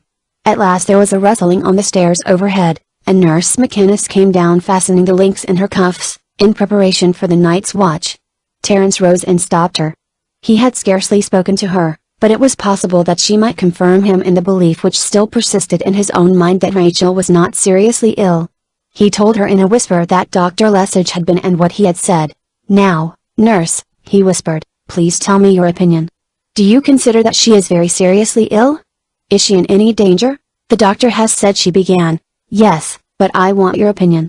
You have had experience of many cases like this?" "I could not tell you more than Dr. Lesage, Mr. Hott," she replied cautiously, as though her words might be used against her. "The case is serious, but you may feel quite certain that we are doing all we can for Miss Vinrace." She spoke with some professional self-approbation. But she realized perhaps that she did not satisfy the young man, who still blocked her way, for she shifted her feet slightly upon the stair and looked out of the window where they could see the moon over the sea. "If you ask me," she began in a curiously stealthy tone, "I never like May for my patients." "May?" Terence repeated. "It may be a fancy, but I don't like to see anybody fall ill in May," she continued. "Things seem to go wrong in May. Perhaps it's the moon. They say the moon affects the brain, don't they, sir?" He looked at her but he could not answer her. Like all the others, when one looked at her she seemed to shrivel beneath one's eyes and become worthless, malicious, and untrustworthy. She slipped past him and disappeared. Though he went to his room he was unable even to take his clothes off. For a long time he paced up and down, and then leaning out of the window gazed at the earth which lay so dark against the paler blue of the sky. With a mixture of fear and loathing he looked at the slim black cypress trees which were still visible in the garden, and heard the unfamiliar creaking and grating sounds which show that the earth is still hot. All these sights and sounds appeared sinister and full of hostility and foreboding. Together with the natives and the nurse and the doctor and the terrible force of the illness itself, they seemed to be in conspiracy against him. They seemed to join together in their effort to extract the greatest possible amount of suffering from him. He could not get used to his pain. It was a revelation to him. He had never realized before that underneath every action, underneath the life of every day, pain lies, quiescent, but ready to devour. He seemed to be able to see suffering, as if it were a fire, curling up over the edges of all action, eating away the lives of men and women. He thought for the first time with understanding of words which had before seemed to him empty, the struggle of life, the hardness of life. Now he knew for himself that life is hard and full of suffering. He looked at the scattered lights in the town beneath, and thought of Arthur and Susan, or Evelyn and Perrott venturing out unwittingly, and by their happiness laying themselves open to suffering such as this. How did they dare to love each other, he wondered? How had he himself dared to live as he had lived, rapidly and carelessly, passing from one thing to another, loving Rachel as he had loved her? Never again would he feel secure. He would never believe in the stability of life, or forget what depths of pain lie beneath small happiness and feelings of content and safety. It seemed to him as he looked back that their happiness had never been so great as his pain was now. There had always been something imperfect in their happiness, something they had wanted and had not been able to get. It had been fragmentary and incomplete, because they were so young and had not known what they were doing. The light of his candle flickered over the boughs of a tree outside the window, and as the branch swayed in the darkness there came before his mind a picture of all the world that lay outside his window. He thought of the immense river and the immense forest, the vast stretches of dry earth and the plains of the sea that encircled the earth. From the sea the sky rose steep and enormous, and the air washed profoundly between the sky and the sea. How vast and dark it must be tonight, lying exposed to the wind, and in all this great space it was curious to think how few the towns were, and how small little rings of light, or single glow-worms he figured them, scattered here and there, among the swelling uncultivated folds of the world. And in those towns were little men and women, tiny men and women. Oh, it was absurd, when one thought of it, to sit here in a little room suffering and caring. What did anything matter? Rachel, a tiny creature, lay beneath him, and here in his little room he suffered on her account. The nearness of their bodies in this vast universe, and the minuteness of their bodies, seemed to him absurd and laughable.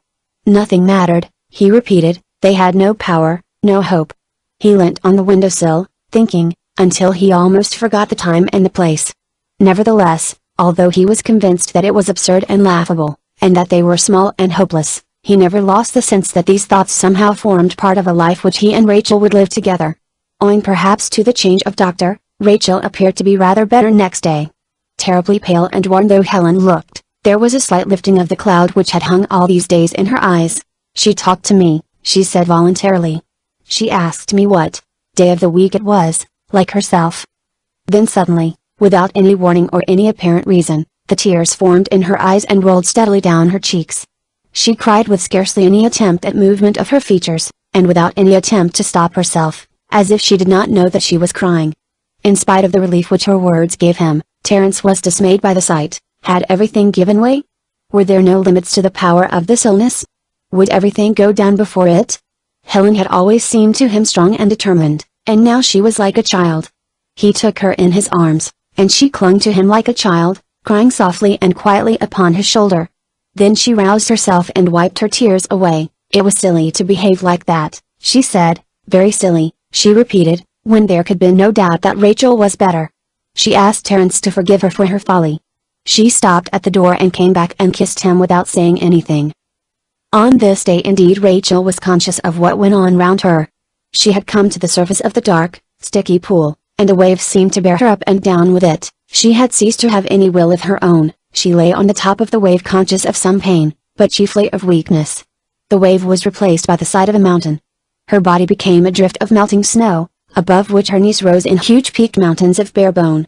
It was true that she saw Helen and saw her room, but everything had become very pale and semi-transparent.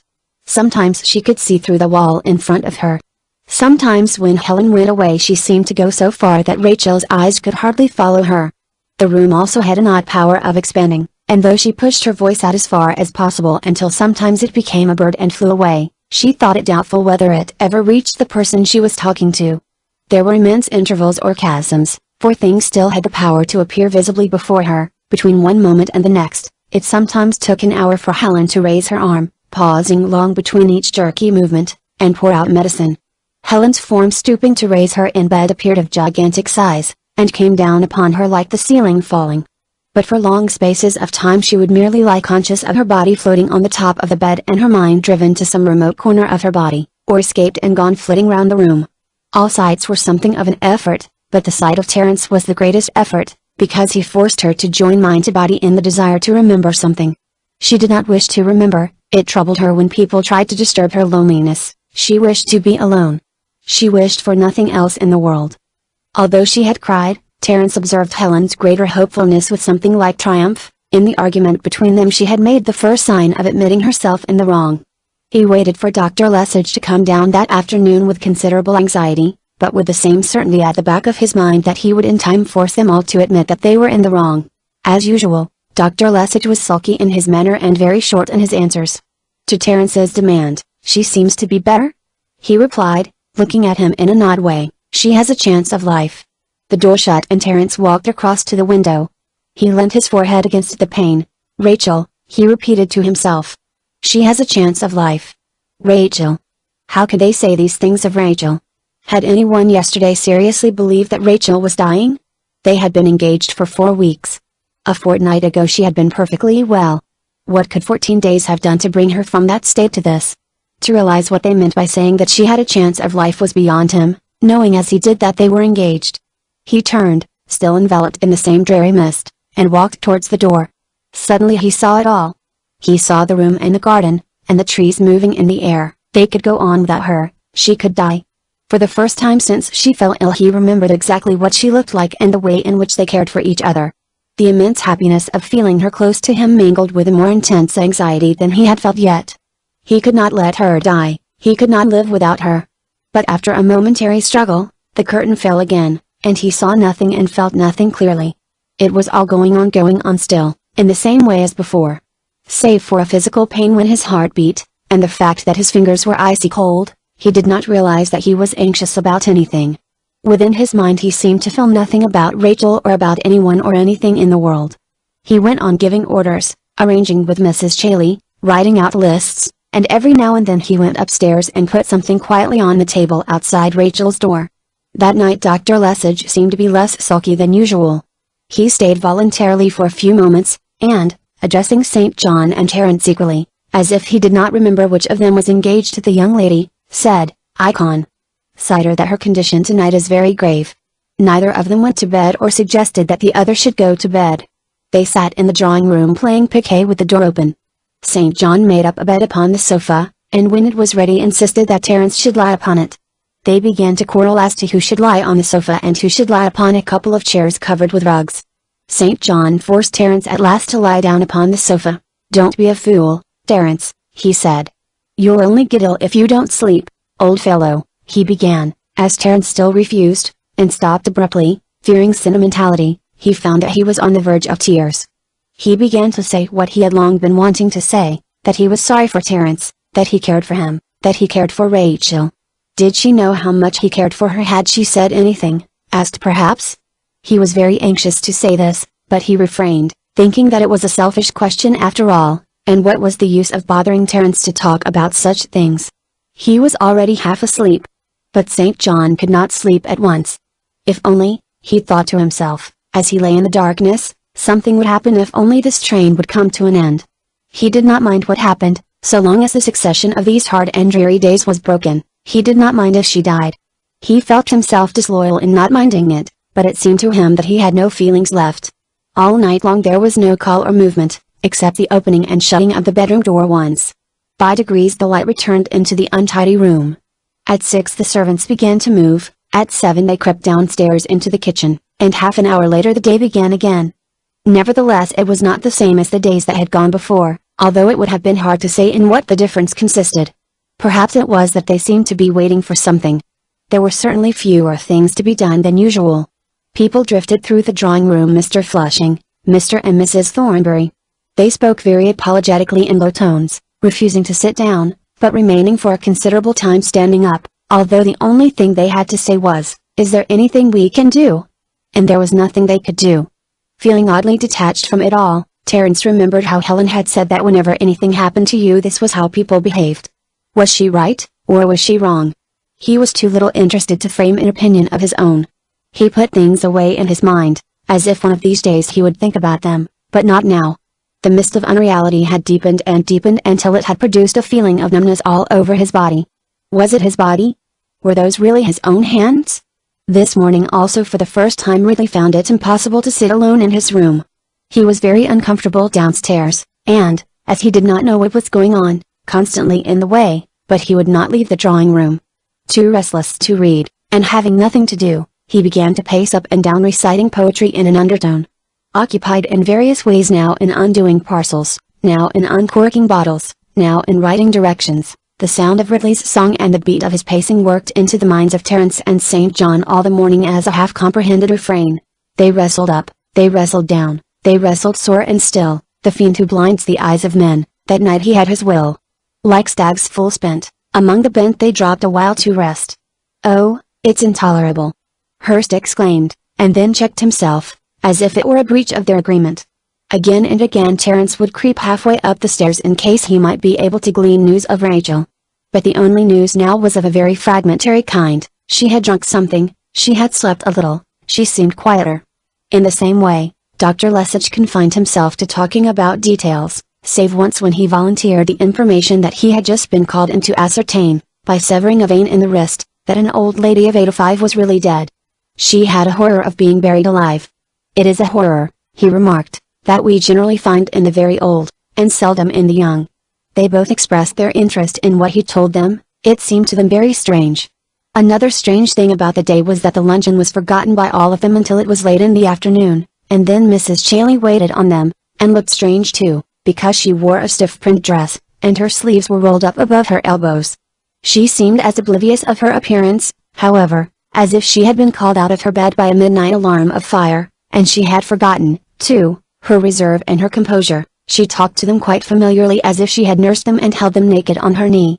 She assured them over and over again that it was their duty to eat. The afternoon, being thus shortened, passed more quickly than they expected. Once Mrs. Flushing opened the door, but on seeing them shut it again quickly. Once Helen came down to fetch something, but she stopped as she left the room to look at a letter addressed to her. She stood for a moment turning it over, and the extraordinary and mournful beauty of her attitude struck Terence in the way things struck him now, as something to be put away in his mind and to be thought about afterwards. They scarcely spoke, the argument between them seeming to be suspended or forgotten. Now that the afternoon sun had left the front of the house, Ridley paced up and down the terrace repeating stanzas of a long poem, in a subdued but suddenly sonorous voice. Fragments of the poem were wafted in at the open window as he passed and repassed. Peor and Balaam, forsake their temples dim. With that twice battered god of Palestine. And Moondistruth. The sound of these words were strangely discomforting to both the young men, but they had to be borne. As the evening drew on and the red light of the sunset glittered far away on the sea, the same sense of desperation attacked both Terence and St. John at the thought that the day was nearly over, and that another night was at hand. The appearance of one light after another in the town beneath them produced in Hurst the repetition of his terrible and disgusting desire to break down and sob. Then the lamps were brought in by Chailey. She explained that Maria, in opening a bottle, had been so foolish as to cut her arm badly, but she had bound it up. It was unfortunate when there was so much work to be done. Chailey herself limped because of the rheumatism in her feet, but it appeared to her mere waste of time to take any notice of the unruly flush of servants. The evening went on. Dr. Lesage arrived unexpectedly, and stayed upstairs a very long time. He came down once and drank a cup of coffee. "She is very ill," he said in answer to Ridley's question.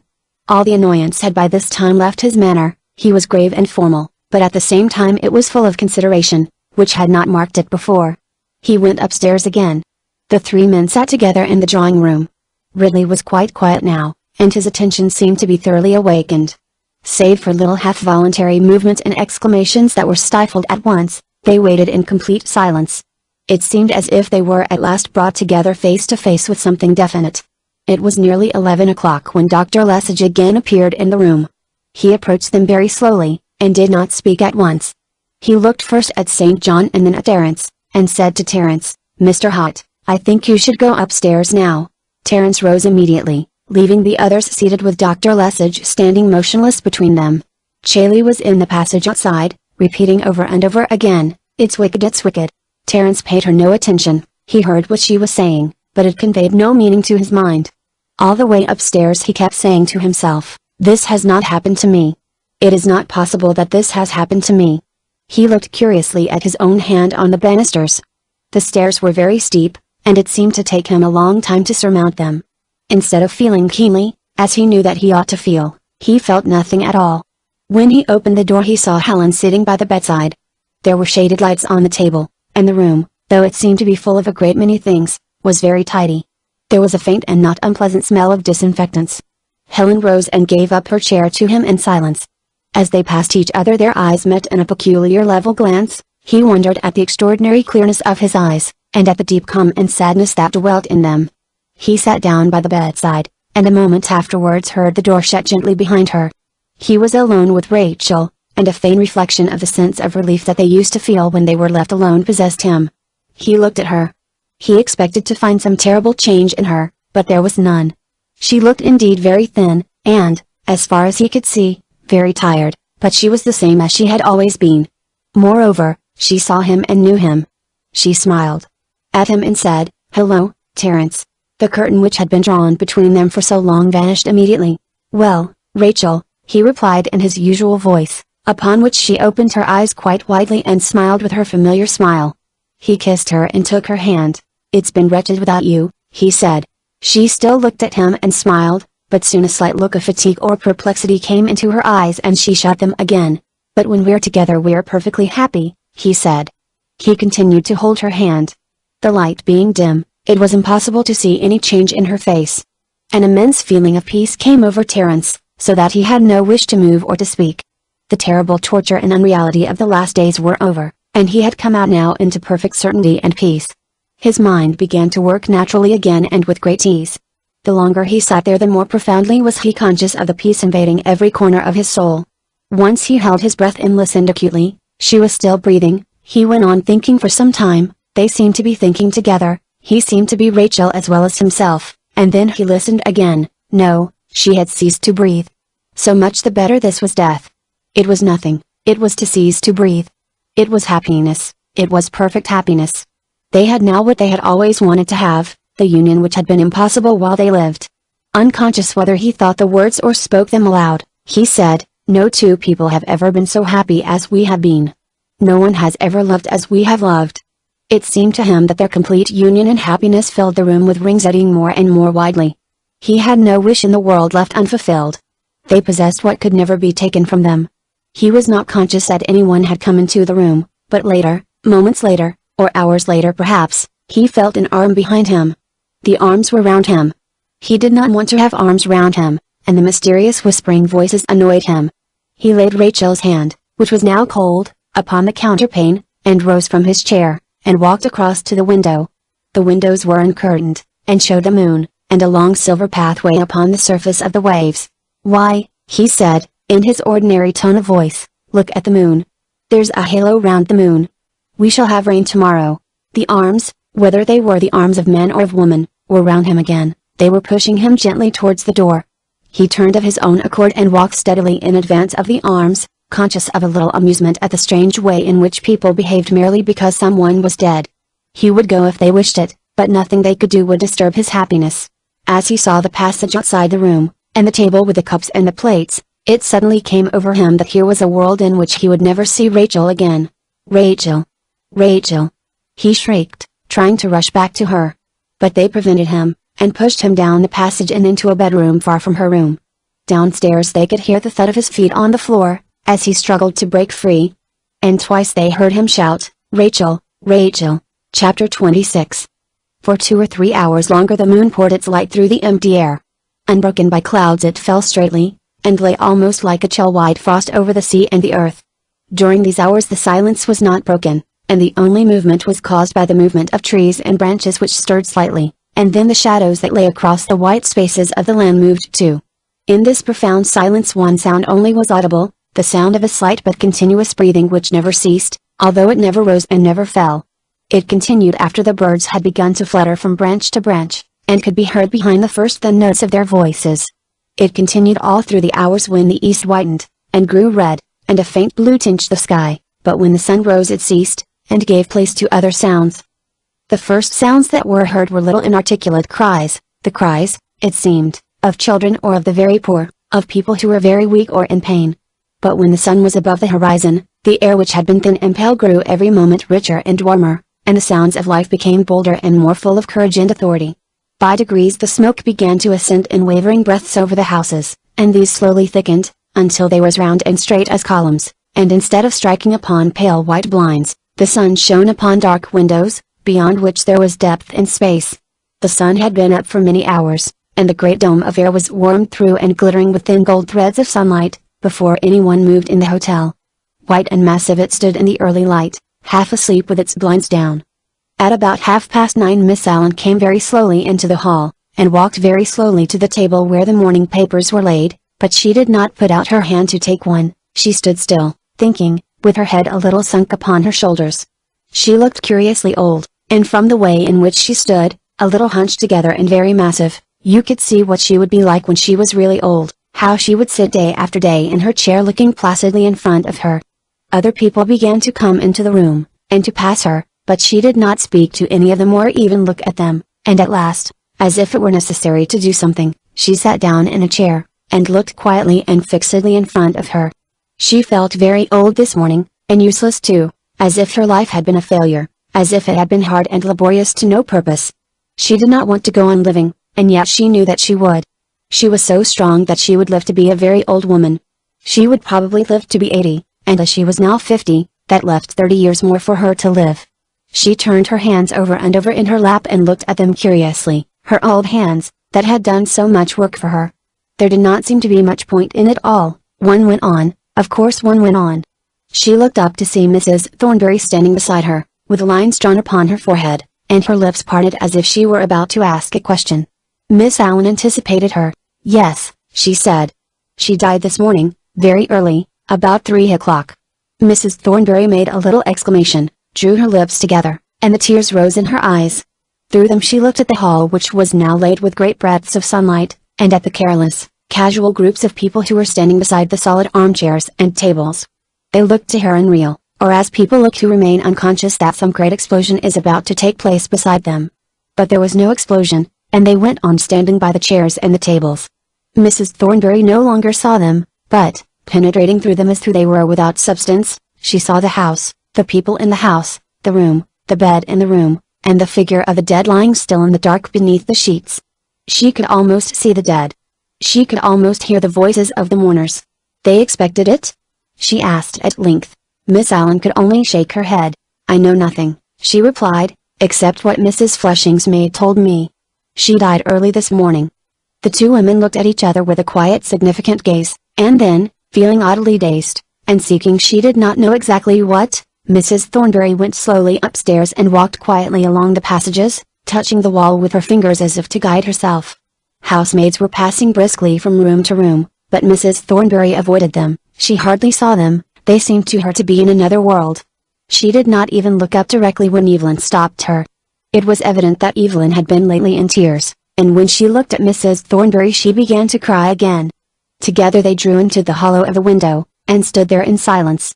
Broken words formed themselves at last among Evelyn's sobs. "It was wicked," she sobbed, "it was cruel they were so happy." Mrs. Thornbury patted her on the shoulder. "It seems hard, very hard," she said. She paused and looked out over the slope of the hill at the Ambroses villa. The windows were blazing in the sun, and she thought how the soul of the dead had passed from those windows. Something had passed from the world. It seemed to her strangely empty. "And yet the older one grows," she continued, her eyes regaining more than their usual brightness, "the more certain one becomes that there is a reason. How could one go on if there were no reason?" She asked. She asked the question of someone, but she did not ask it of Evelyn. Evelyn's sobs were becoming quieter. "There must be a reason," she said. "It can't only be an accident. For it was an accident, it need never have happened." Mrs. Thornbury sighed deeply. "But we must not let ourselves think of that," she added, "and let us hope that they don't either. Whatever they had done, it might have been the same. These terrible illnesses, there's no reason, I don't believe there's any reason at all." Evelyn broke out, pulling the blind down and letting it fly back with a little snap. "Why should these things happen? Why should people suffer? I honestly believe," she went on, lowering her voice slightly, "that Rachel's in heaven, but Terence, what's the good of it all?" she demanded. Mrs. Thornbury shook her head slightly but made no reply, and pressing Evelyn's hand she went on down the passage. Impelled by a strong desire to hear something, although she did not know exactly what there was to hear, she was making her way to the Flushings' room. As she opened their door she felt that she had interrupted some argument between husband and wife. Mrs. Flushing was sitting with her back to the light, and Mr. Flushing was standing near her, arguing and trying to persuade her of something. "Ah, here is Mrs. Thornbury," he began with some relief in his voice. "You have heard, of course. My wife feels that she was in some way responsible. She urged poor Miss Vinrace to come on the expedition. I'm sure you will agree with me that it is most unreasonable to feel that. We don't even know, in fact I think it most unlikely that she caught her illness there. These diseases, besides, she was set on going. She would have gone whether you asked her or not, Alice." "Don't, Wilfred," said Mrs. Flushing, neither moving nor taking her eyes off the spot on the floor upon which they rested. "What's the use of talking? What's the use?" She ceased. "I was coming to ask you," said Mrs. Thornbury, addressing Wilfred, for it was useless to speak to his wife. "Is there anything you think that one could do? Has the father arrived? Could one go and see?" The strongest wish in her being at this moment was to be able to do something for the unhappy people, to see them, to assure them, to help them. It was dreadful to be so far away from them. But Mr. Flushing shook his head. He did not think that now later perhaps one might be able to help. Here Mrs. Flushing rose stiffly, turned her back to them, and walked to the dressing room opposite. As she walked, they could see her breast slowly rise and slowly fall. But her grief was silent. She shut the door behind her. When she was alone by herself she clenched her fists together, and began beating the back of a chair with them. She was like a wounded animal. She hated death, she was furious, outraged, indignant with death, as if it were a living creature.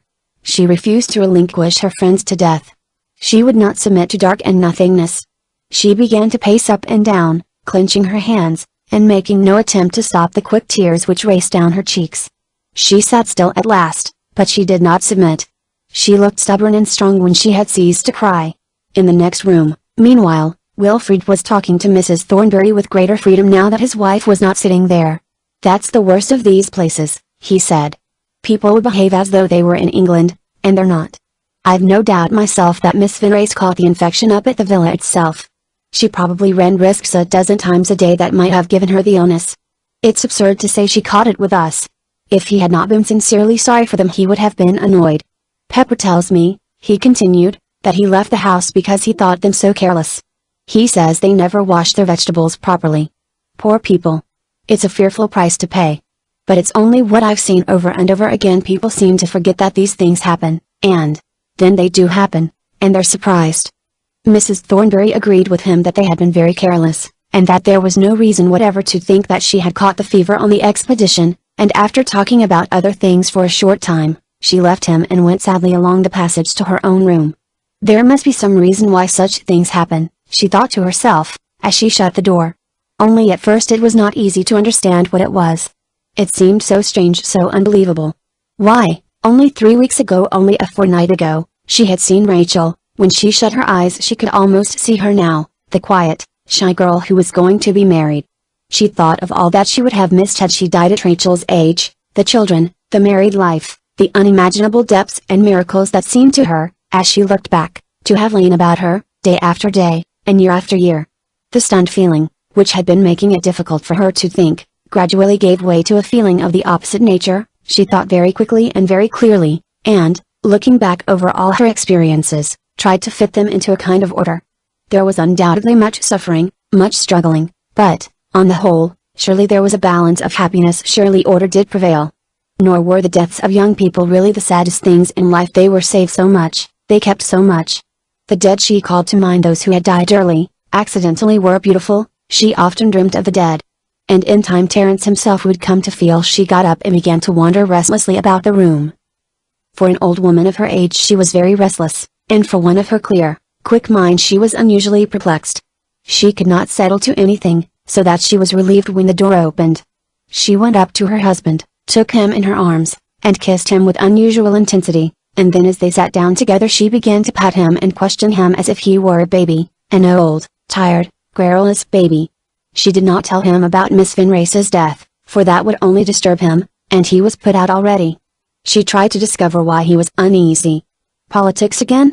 What were those horrid people doing? She spent the whole morning in discussing politics with her husband, and by degrees she became deeply interested in what they were saying. But every now and then what she was saying seemed to her oddly empty of meaning. At luncheon it was remarked by several people that the visitors at the hotel were beginning to leave. There were fewer every day. There were only 40 people at luncheon, instead of the 60 that there had been. So old Mrs. Paley computed, gazing about her with her faded eyes, as she took her seat at her own table in the window. Her party generally consisted of Mr. Perrott as well as Arthur and Susan, and today Evelyn was lunching with them also. She was unusually subdued. Having noticed that her eyes were red, and guessing the reason, the others took pains to keep up an elaborate conversation between themselves. She suffered it to go on for a few minutes, leaning both elbows on the table, and leaving her soup untouched, when she exclaimed suddenly, "I don't know how you feel, but I can simply think of nothing else." The gentleman murmured sympathetically, and looked grave. Susan replied, "Yes, isn't it perfectly awful? When you think what a nice girl she was, only just engaged, and this need never have happened, it seems too tragic." She looked at Arthur as though he might be able to help her with something more suitable. "Hard lines," said Arthur briefly. "But it was a foolish thing to do to go up that river." He shook his head. "They should have known better. You can't expect English women to stand roughing it as the natives do who've been acclimatized. I'd half a mind to warn them at tea that day when it was being discussed. But it's no good saying these sort of things, it only puts people's backs up, it never makes any difference." Old Mrs. Paley, hitherto contented with her soup, here intimated, by raising one hand to her ear, that she wished to know what was being said. "You heard, Aunt Emma, that poor Miss Finrace has died of the fever," Susan informed her gently. She could not speak of death loudly or even in her usual voice, so that Mrs. Paley did not catch a word. Arthur came to the rescue. "Miss Finrace is dead," he said very distinctly. Mrs. Paley merely bent a little towards him and asked, "Eh? Miss Finrace is dead," he repeated. It was only by stiffening all the muscles round his mouth that he could prevent himself from bursting into laughter, and forced himself to repeat for the third time, "Miss Finrace. She's dead." Let alone the difficulty of hearing the exact words, facts that were outside her daily experience took some time to reach Mrs. Paley's consciousness. A weight seemed to rest upon her brain, impeding, though not damaging its action. She sat vague-eyed for at least a minute before she realized what Arthur meant. "Dead?" she said vaguely. "Miss Finrace dead? Dear me. That's very sad.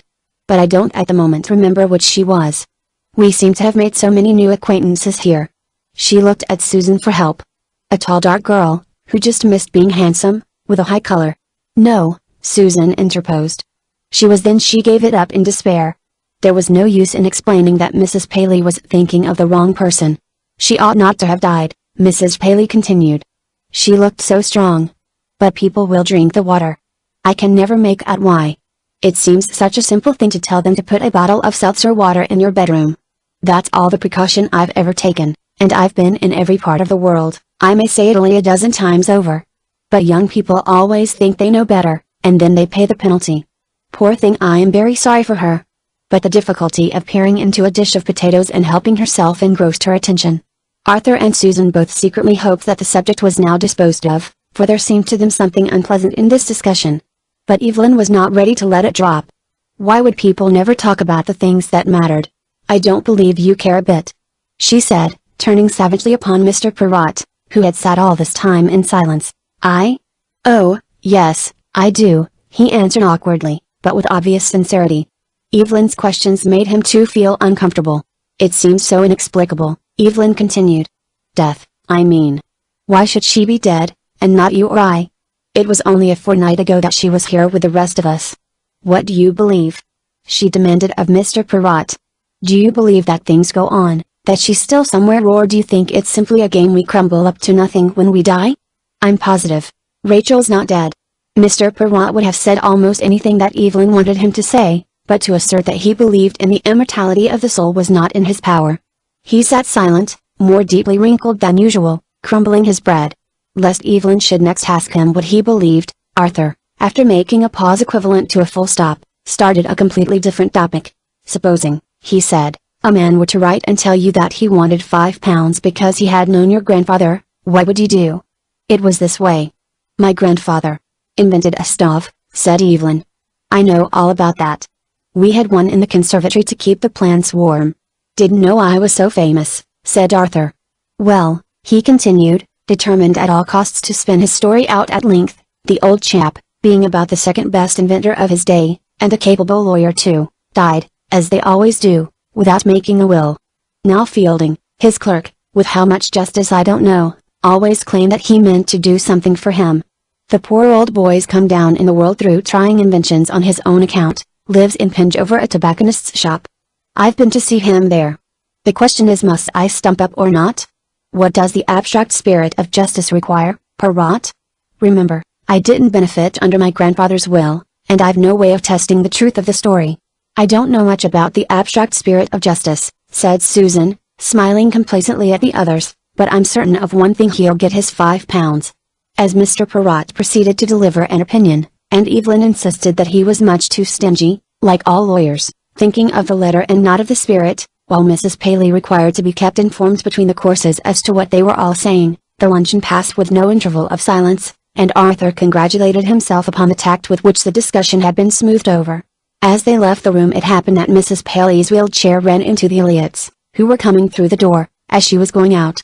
Brought thus to a standstill for a moment, Arthur and Susan congratulated healing Elliot upon his convalescence, he was down, cadaverous enough, for the first time, and Mr. Perrott took occasion to say a few words in private to Evelyn. Would there be any chance of seeing you this afternoon, about 3:30 say? I shall be in the garden, by the fountain. The block dissolved before Evelyn answered. But as she left them in the hall, she looked at him brightly and said, 3:30, did you say? That'll suit me. She ran upstairs with a feeling of spiritual exaltation and quickened life which the prospect of an emotional scene always aroused in her. That Mr. Perrott was again about to propose to her, she had no doubt, and she was aware that on this occasion she ought to be prepared with a definite answer, for she was going away in 3 days' time. But she could not bring her mind to bear upon the question. To come to a decision was very difficult to her, because she had a natural dislike of anything final and done with. She liked to go on and on, always on and on. She was leaving, and, therefore, she occupied herself in laying her clothes out side by side upon the bed. She observed that some were very shabby. She took the photograph of her father and mother, and, before she laid it away in her box, she held it for a minute in her hand. Rachel had looked at it. Suddenly the keen feeling of someone's personality, which things that they have owned or handled sometimes preserves, overcame her. She felt Rachel in the room with her. It was as if she were on a ship at sea, and the life of the day was as unreal as the land in the distance. But by degrees the feeling of Rachel's presence passed away, and she could no longer realize her, for she had scarcely known her. But this momentary sensation left her depressed and fatigued. What had she done with her life? What future was there before her? What was make-believe, and what was real? Were these proposals and intimacies and adventures real, or was the contentment which she had seen on the faces of Susan and Rachel more real than anything she had ever felt? She made herself ready to go downstairs, absent-mindedly, but her fingers were so well trained that they did the work of preparing her almost of their own accord. When she was actually on the way downstairs, the blood began to circle through her body of its own accord too, for her mind felt very dull. Mr. Perrott was waiting for her. Indeed, he had gone straight into the garden after luncheon, and had been walking up and down the path for more than half an hour, in a state of acute suspense. "I'm late as usual," she exclaimed, as she caught sight of him. "Well, you must forgive me, I had to pack up. My word, it looks stormy.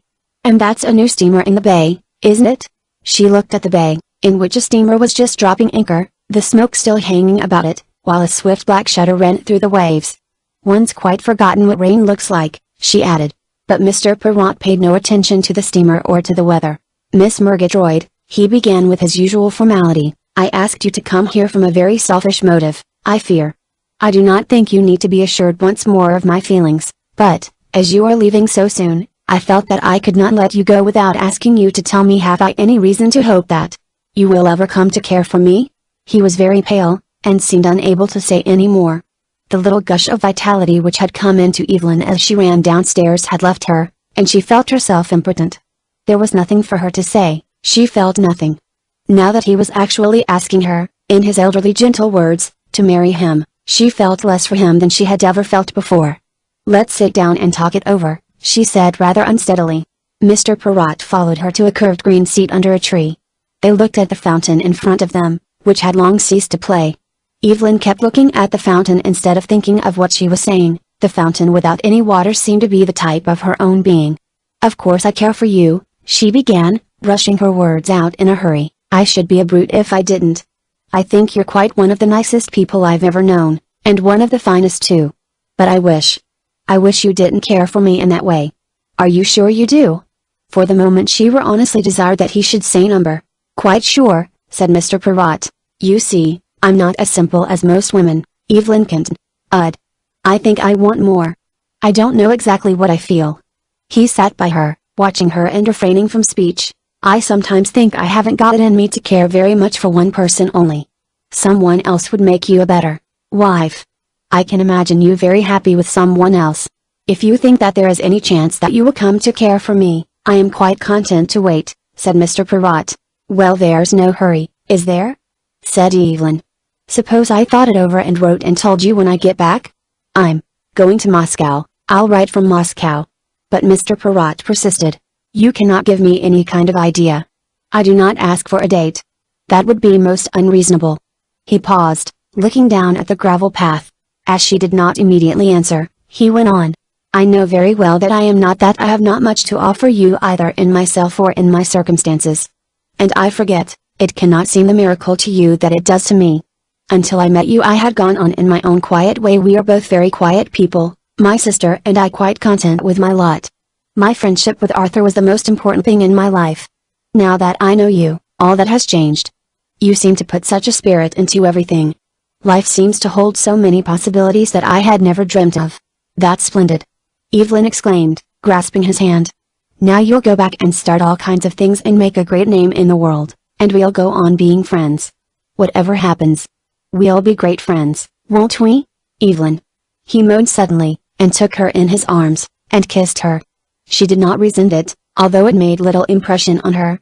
As she sat upright again, she said, "I never see why one shouldn't go on being friends, though some people do. And friendships do make a difference, don't they? They are the kind of things that matter in one's life."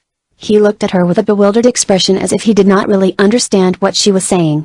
With a considerable effort he collected himself, stood up, and said, "Now I think I have told you what I feel, and I will only add that I can wait as long as ever you wish." Left alone, Evelyn walked up and down the path. What did matter then? What was the meaning of it all? Chapter 27. All that evening the clouds gathered, until they closed entirely over the blue of the sky. They seemed to narrow the space between earth and heaven, so that there was no room for the air to move in freely, and the waves, too, lay flat, and yet rigid, as if they were restrained. The leaves on the bushes and trees in the garden hung closely together, and the feeling of pressure and restraint was increased by the short chirping sounds which came from birds and insects.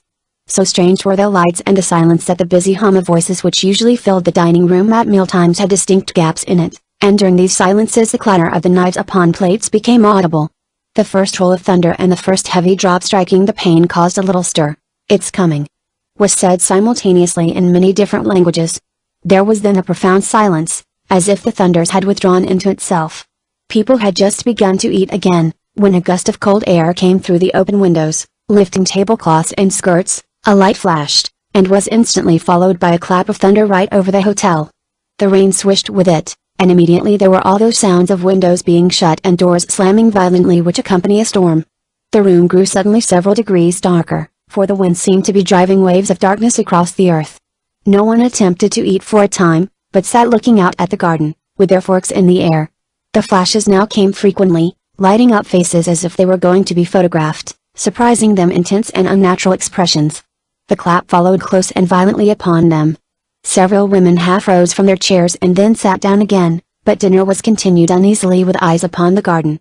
The bushes outside were ruffled and whitened, and the wind pressed upon them so that they seemed to stoop to the ground. The waiters had to press dishes upon the diners' notice, and the diners had to draw the attention of waiters, for they were all absorbed in looking at the storm. As the thunder showed no signs of withdrawing, but seemed massed right overhead, while the lightning aimed straight at the garden every time, an uneasy gloom replaced the first excitement. Finishing the meal very quickly, people congregated in the hall, where they felt more secure than in any other place because they could retreat far from the windows, and although they heard the thunder, they could not see anything. A little boy was carried away sobbing in the arms of his mother. While the storm continued, no one seemed inclined to sit down, but they collected in little groups under the central skylight, where they stood in a yellow atmosphere, looking upwards. Now and again their faces became white, as the lightning flashed, and finally a terrific crash came, making the panes of the skylight lift at the joints. "Ah!" several voices exclaimed at the same moment. "Something struck," said a man's voice. The rain rushed down. The rain seemed now to extinguish the lightning and the thunder, and the hall became almost dark. After a minute or two, when nothing was heard but the rattle of water upon the glass, there was a perceptible slackening of the sound, and then the atmosphere became lighter. "It's over," said another voice. At a touch, all the electric lights were turned on, and revealed a crowd of people all standing, all looking with rather strained faces up at the skylight, but when they saw each other in the artificial light they turned at once and began to move away. For some minutes the rain continued to rattle upon the skylight, and the thunder gave another shake or two, but it was evident from the clearing of the darkness and the light drumming of the rain upon the roof, that the great confused ocean of air was traveling away from them, and passing high overhead with its clouds and its rods of fire, out to sea. The building, which had seemed so small in the tumult of the storm, now became as square and spacious as usual. As the storm drew away, the people in the hall of the hotel sat down, and with a comfortable sense of relief, began to tell each other stories about great storms, and produced in many cases their occupations for the evening. The chessboard was brought out, and Mr. Elliot, who wore a stock instead of a collar as a sign of convalescence, but was otherwise much as usual, challenged Mr. Pepper to a final contest. Round them gathered a group of ladies with pieces of needlework, or in default of needlework, with novels, to superintend the game, much as if they were in charge of two small boys playing marbles. Every now and then they looked at the board and made some encouraging remark to the gentleman. Mrs. Paley just round the corner had her cards arranged in long ladders before her, with Susan sitting near to sympathize but not to correct, and the merchants and the miscellaneous people who had never been discovered to possess names were stretched in their armchairs with their newspapers on their knees. The conversation in these circumstances was very gentle, fragmentary, and intermittent, but the room was full of the indescribable stir of life. Every now and then the moth, which was now grey of wing and shiny of thorax, whizzed over their heads, and hit the lamps with a thud. A young woman put down her needlework and exclaimed, "Poor creature! It would be kinder to kill it." But nobody seemed disposed to rouse himself in order to kill the moth. They watched it dash from lamp to lamp, because they were comfortable, and had nothing to do. On the sofa, beside the chess players, Mrs. Elliot was imparting a new stitch in knitting to Mrs. Thornberry, so that their heads came very near together, and were only to be distinguished by the old lace cap which Mrs. Thornberry wore in the evening. Mrs. Elliot was an expert at knitting, and disclaimed a compliment to that effect with evident pride. "I suppose we're all proud of something," she said, "and I'm proud of my knitting. I think things like that run in families. We all knit well. I had an uncle who knitted his own socks to the day of his death, and he did it better than any of his daughters, dear old gentleman. Now I wonder that you, Miss Allen, who use your eyes so much, don't take up knitting in the evenings. You'd find it such a relief, I should say such a rest to the eyes, and the bazaars are so glad of things." Her voice dropped into the smooth half-conscious tone of the expert knitter, the words came gently one after another. "As much as I do I can always dispose of, which is a comfort, for then I feel that I am not wasting my time." Miss Allen, being thus addressed, shut her novel and observed the others placidly for a time. At last she said, "It is surely not natural to leave your wife because she happens to be in love with you. But that, as far as I can make out, is what the gentleman in my story does." "Tut, tut, that doesn't sound good, no, that doesn't sound at all natural," murmured the knitters in their absorbed voices. "Still, it's the kind of book people call very clever," Miss Allen added. "Maternity by Michael Jessup, I presume," Mr. Elliot put in, for he could never resist the temptation of talking while he played chess. "Do you know," said Mrs. Elliot, after a moment, "I don't think people do write good novels now, not as good as they used to, anyhow." No one took the trouble to agree with her or to disagree with her. Arthur Vinning, who was strolling about, sometimes looking at the game, sometimes reading a page of a magazine, looked at Miss Allen, who was half asleep, and said, "Humor. Owsley, a penny for your thoughts, Miss Allen." The others looked up. They were glad that he had not spoken to them. But Miss Allen replied without any hesitation, "I was thinking of my imaginary uncle." "Hasn't everyone got an imaginary uncle?" she continued. "I have one, a most delightful old gentleman. He's always giving me things. Sometimes it's a gold watch, sometimes it's a carriage and pair, sometimes it's a beautiful little cottage in the New Forest, sometimes it's a ticket to the place I most want to see." She said them all thinking vaguely of the things they wanted. Mrs. Elliot knew exactly what she wanted. She wanted a child, and the usual little pucker deepened on her brow. "We're such lucky people," she said, looking at her husband. "We really have no wants."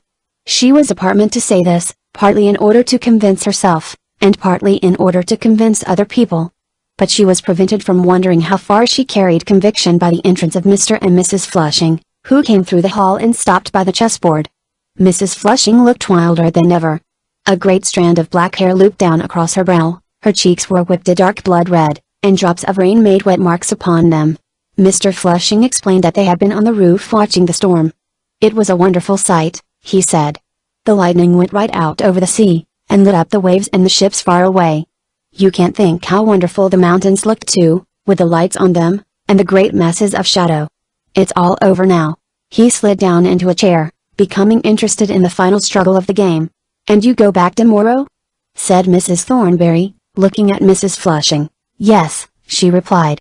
"And indeed one is not sorry to go back," said Mrs. Elliot, as, assuming an air of mournful anxiety, "after all this illness. Are you afraid of Diane?" Mrs. Flushing demanded scornfully. "I think we are all afraid of that," said Mrs. Elliot with dignity. "I suppose we're all cowards when it comes to the point," said Mrs. Flushing, rubbing her cheek against the back of the chair. "I'm sure I am." "Not a bit of it," said Mr. Flushing, turning round, for Mr. Pepper took a very long time to consider his move. "It's not cowardly to wish to live, Alice. It's the very reverse of cowardly. Personally, I'd like to go on for 100 years, granted, of course, that I had the full use of my faculties. Think of all the things that are bound to happen." "That is what I feel," Mrs. Thornbury rejoined. "The changes, the improvements, the inventions and beauty. Do you know I feel sometimes that I couldn't bear to die and cease to see beautiful things about me? It would certainly be very dull to die before they have discovered whether there is life in Mars," Miss Allen added. "Do you really believe there's life in Mars?" asked Mrs. Flushing, turning to her for the first time with keen interest. "Who tells you that?"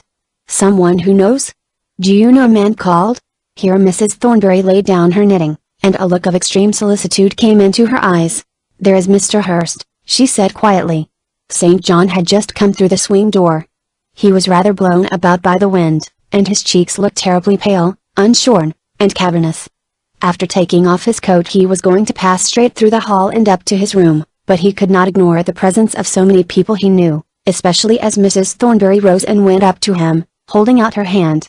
But the shock of the warm lamp-lit room, together with the sight of so many cheerful human beings sitting together at their ease, after the dark walk in the rain, and the long days of strain and horror, overcame him completely.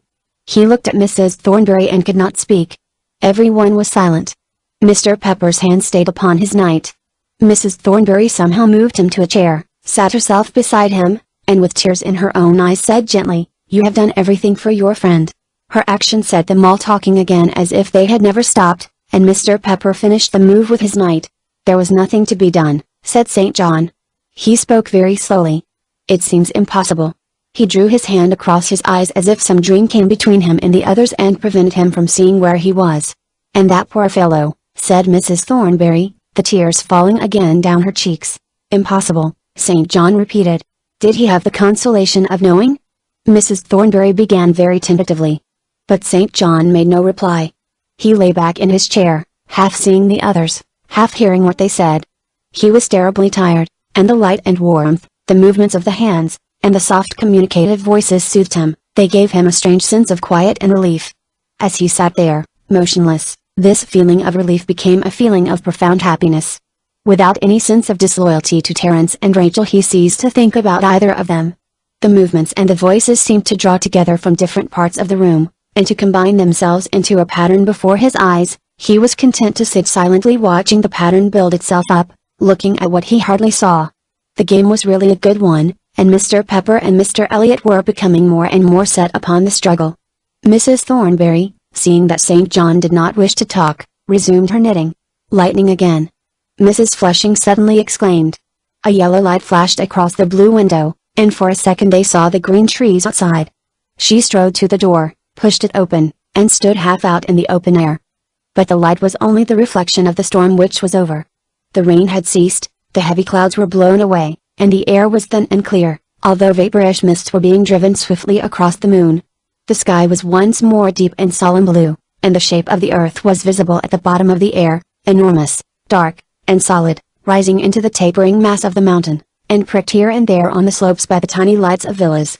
The driving air, the drone of the trees, and the flashing light which now and again spread a broad illumination over the earth filled Mrs. Flushing with exultation. Her breasts rose and fell. "Splendid! Splendid!" she muttered to herself.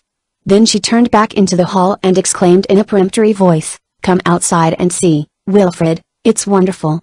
Some half stirred, some rose, some dropped their balls of wool and began to stoop to look for them. To bed," said Miss Allen.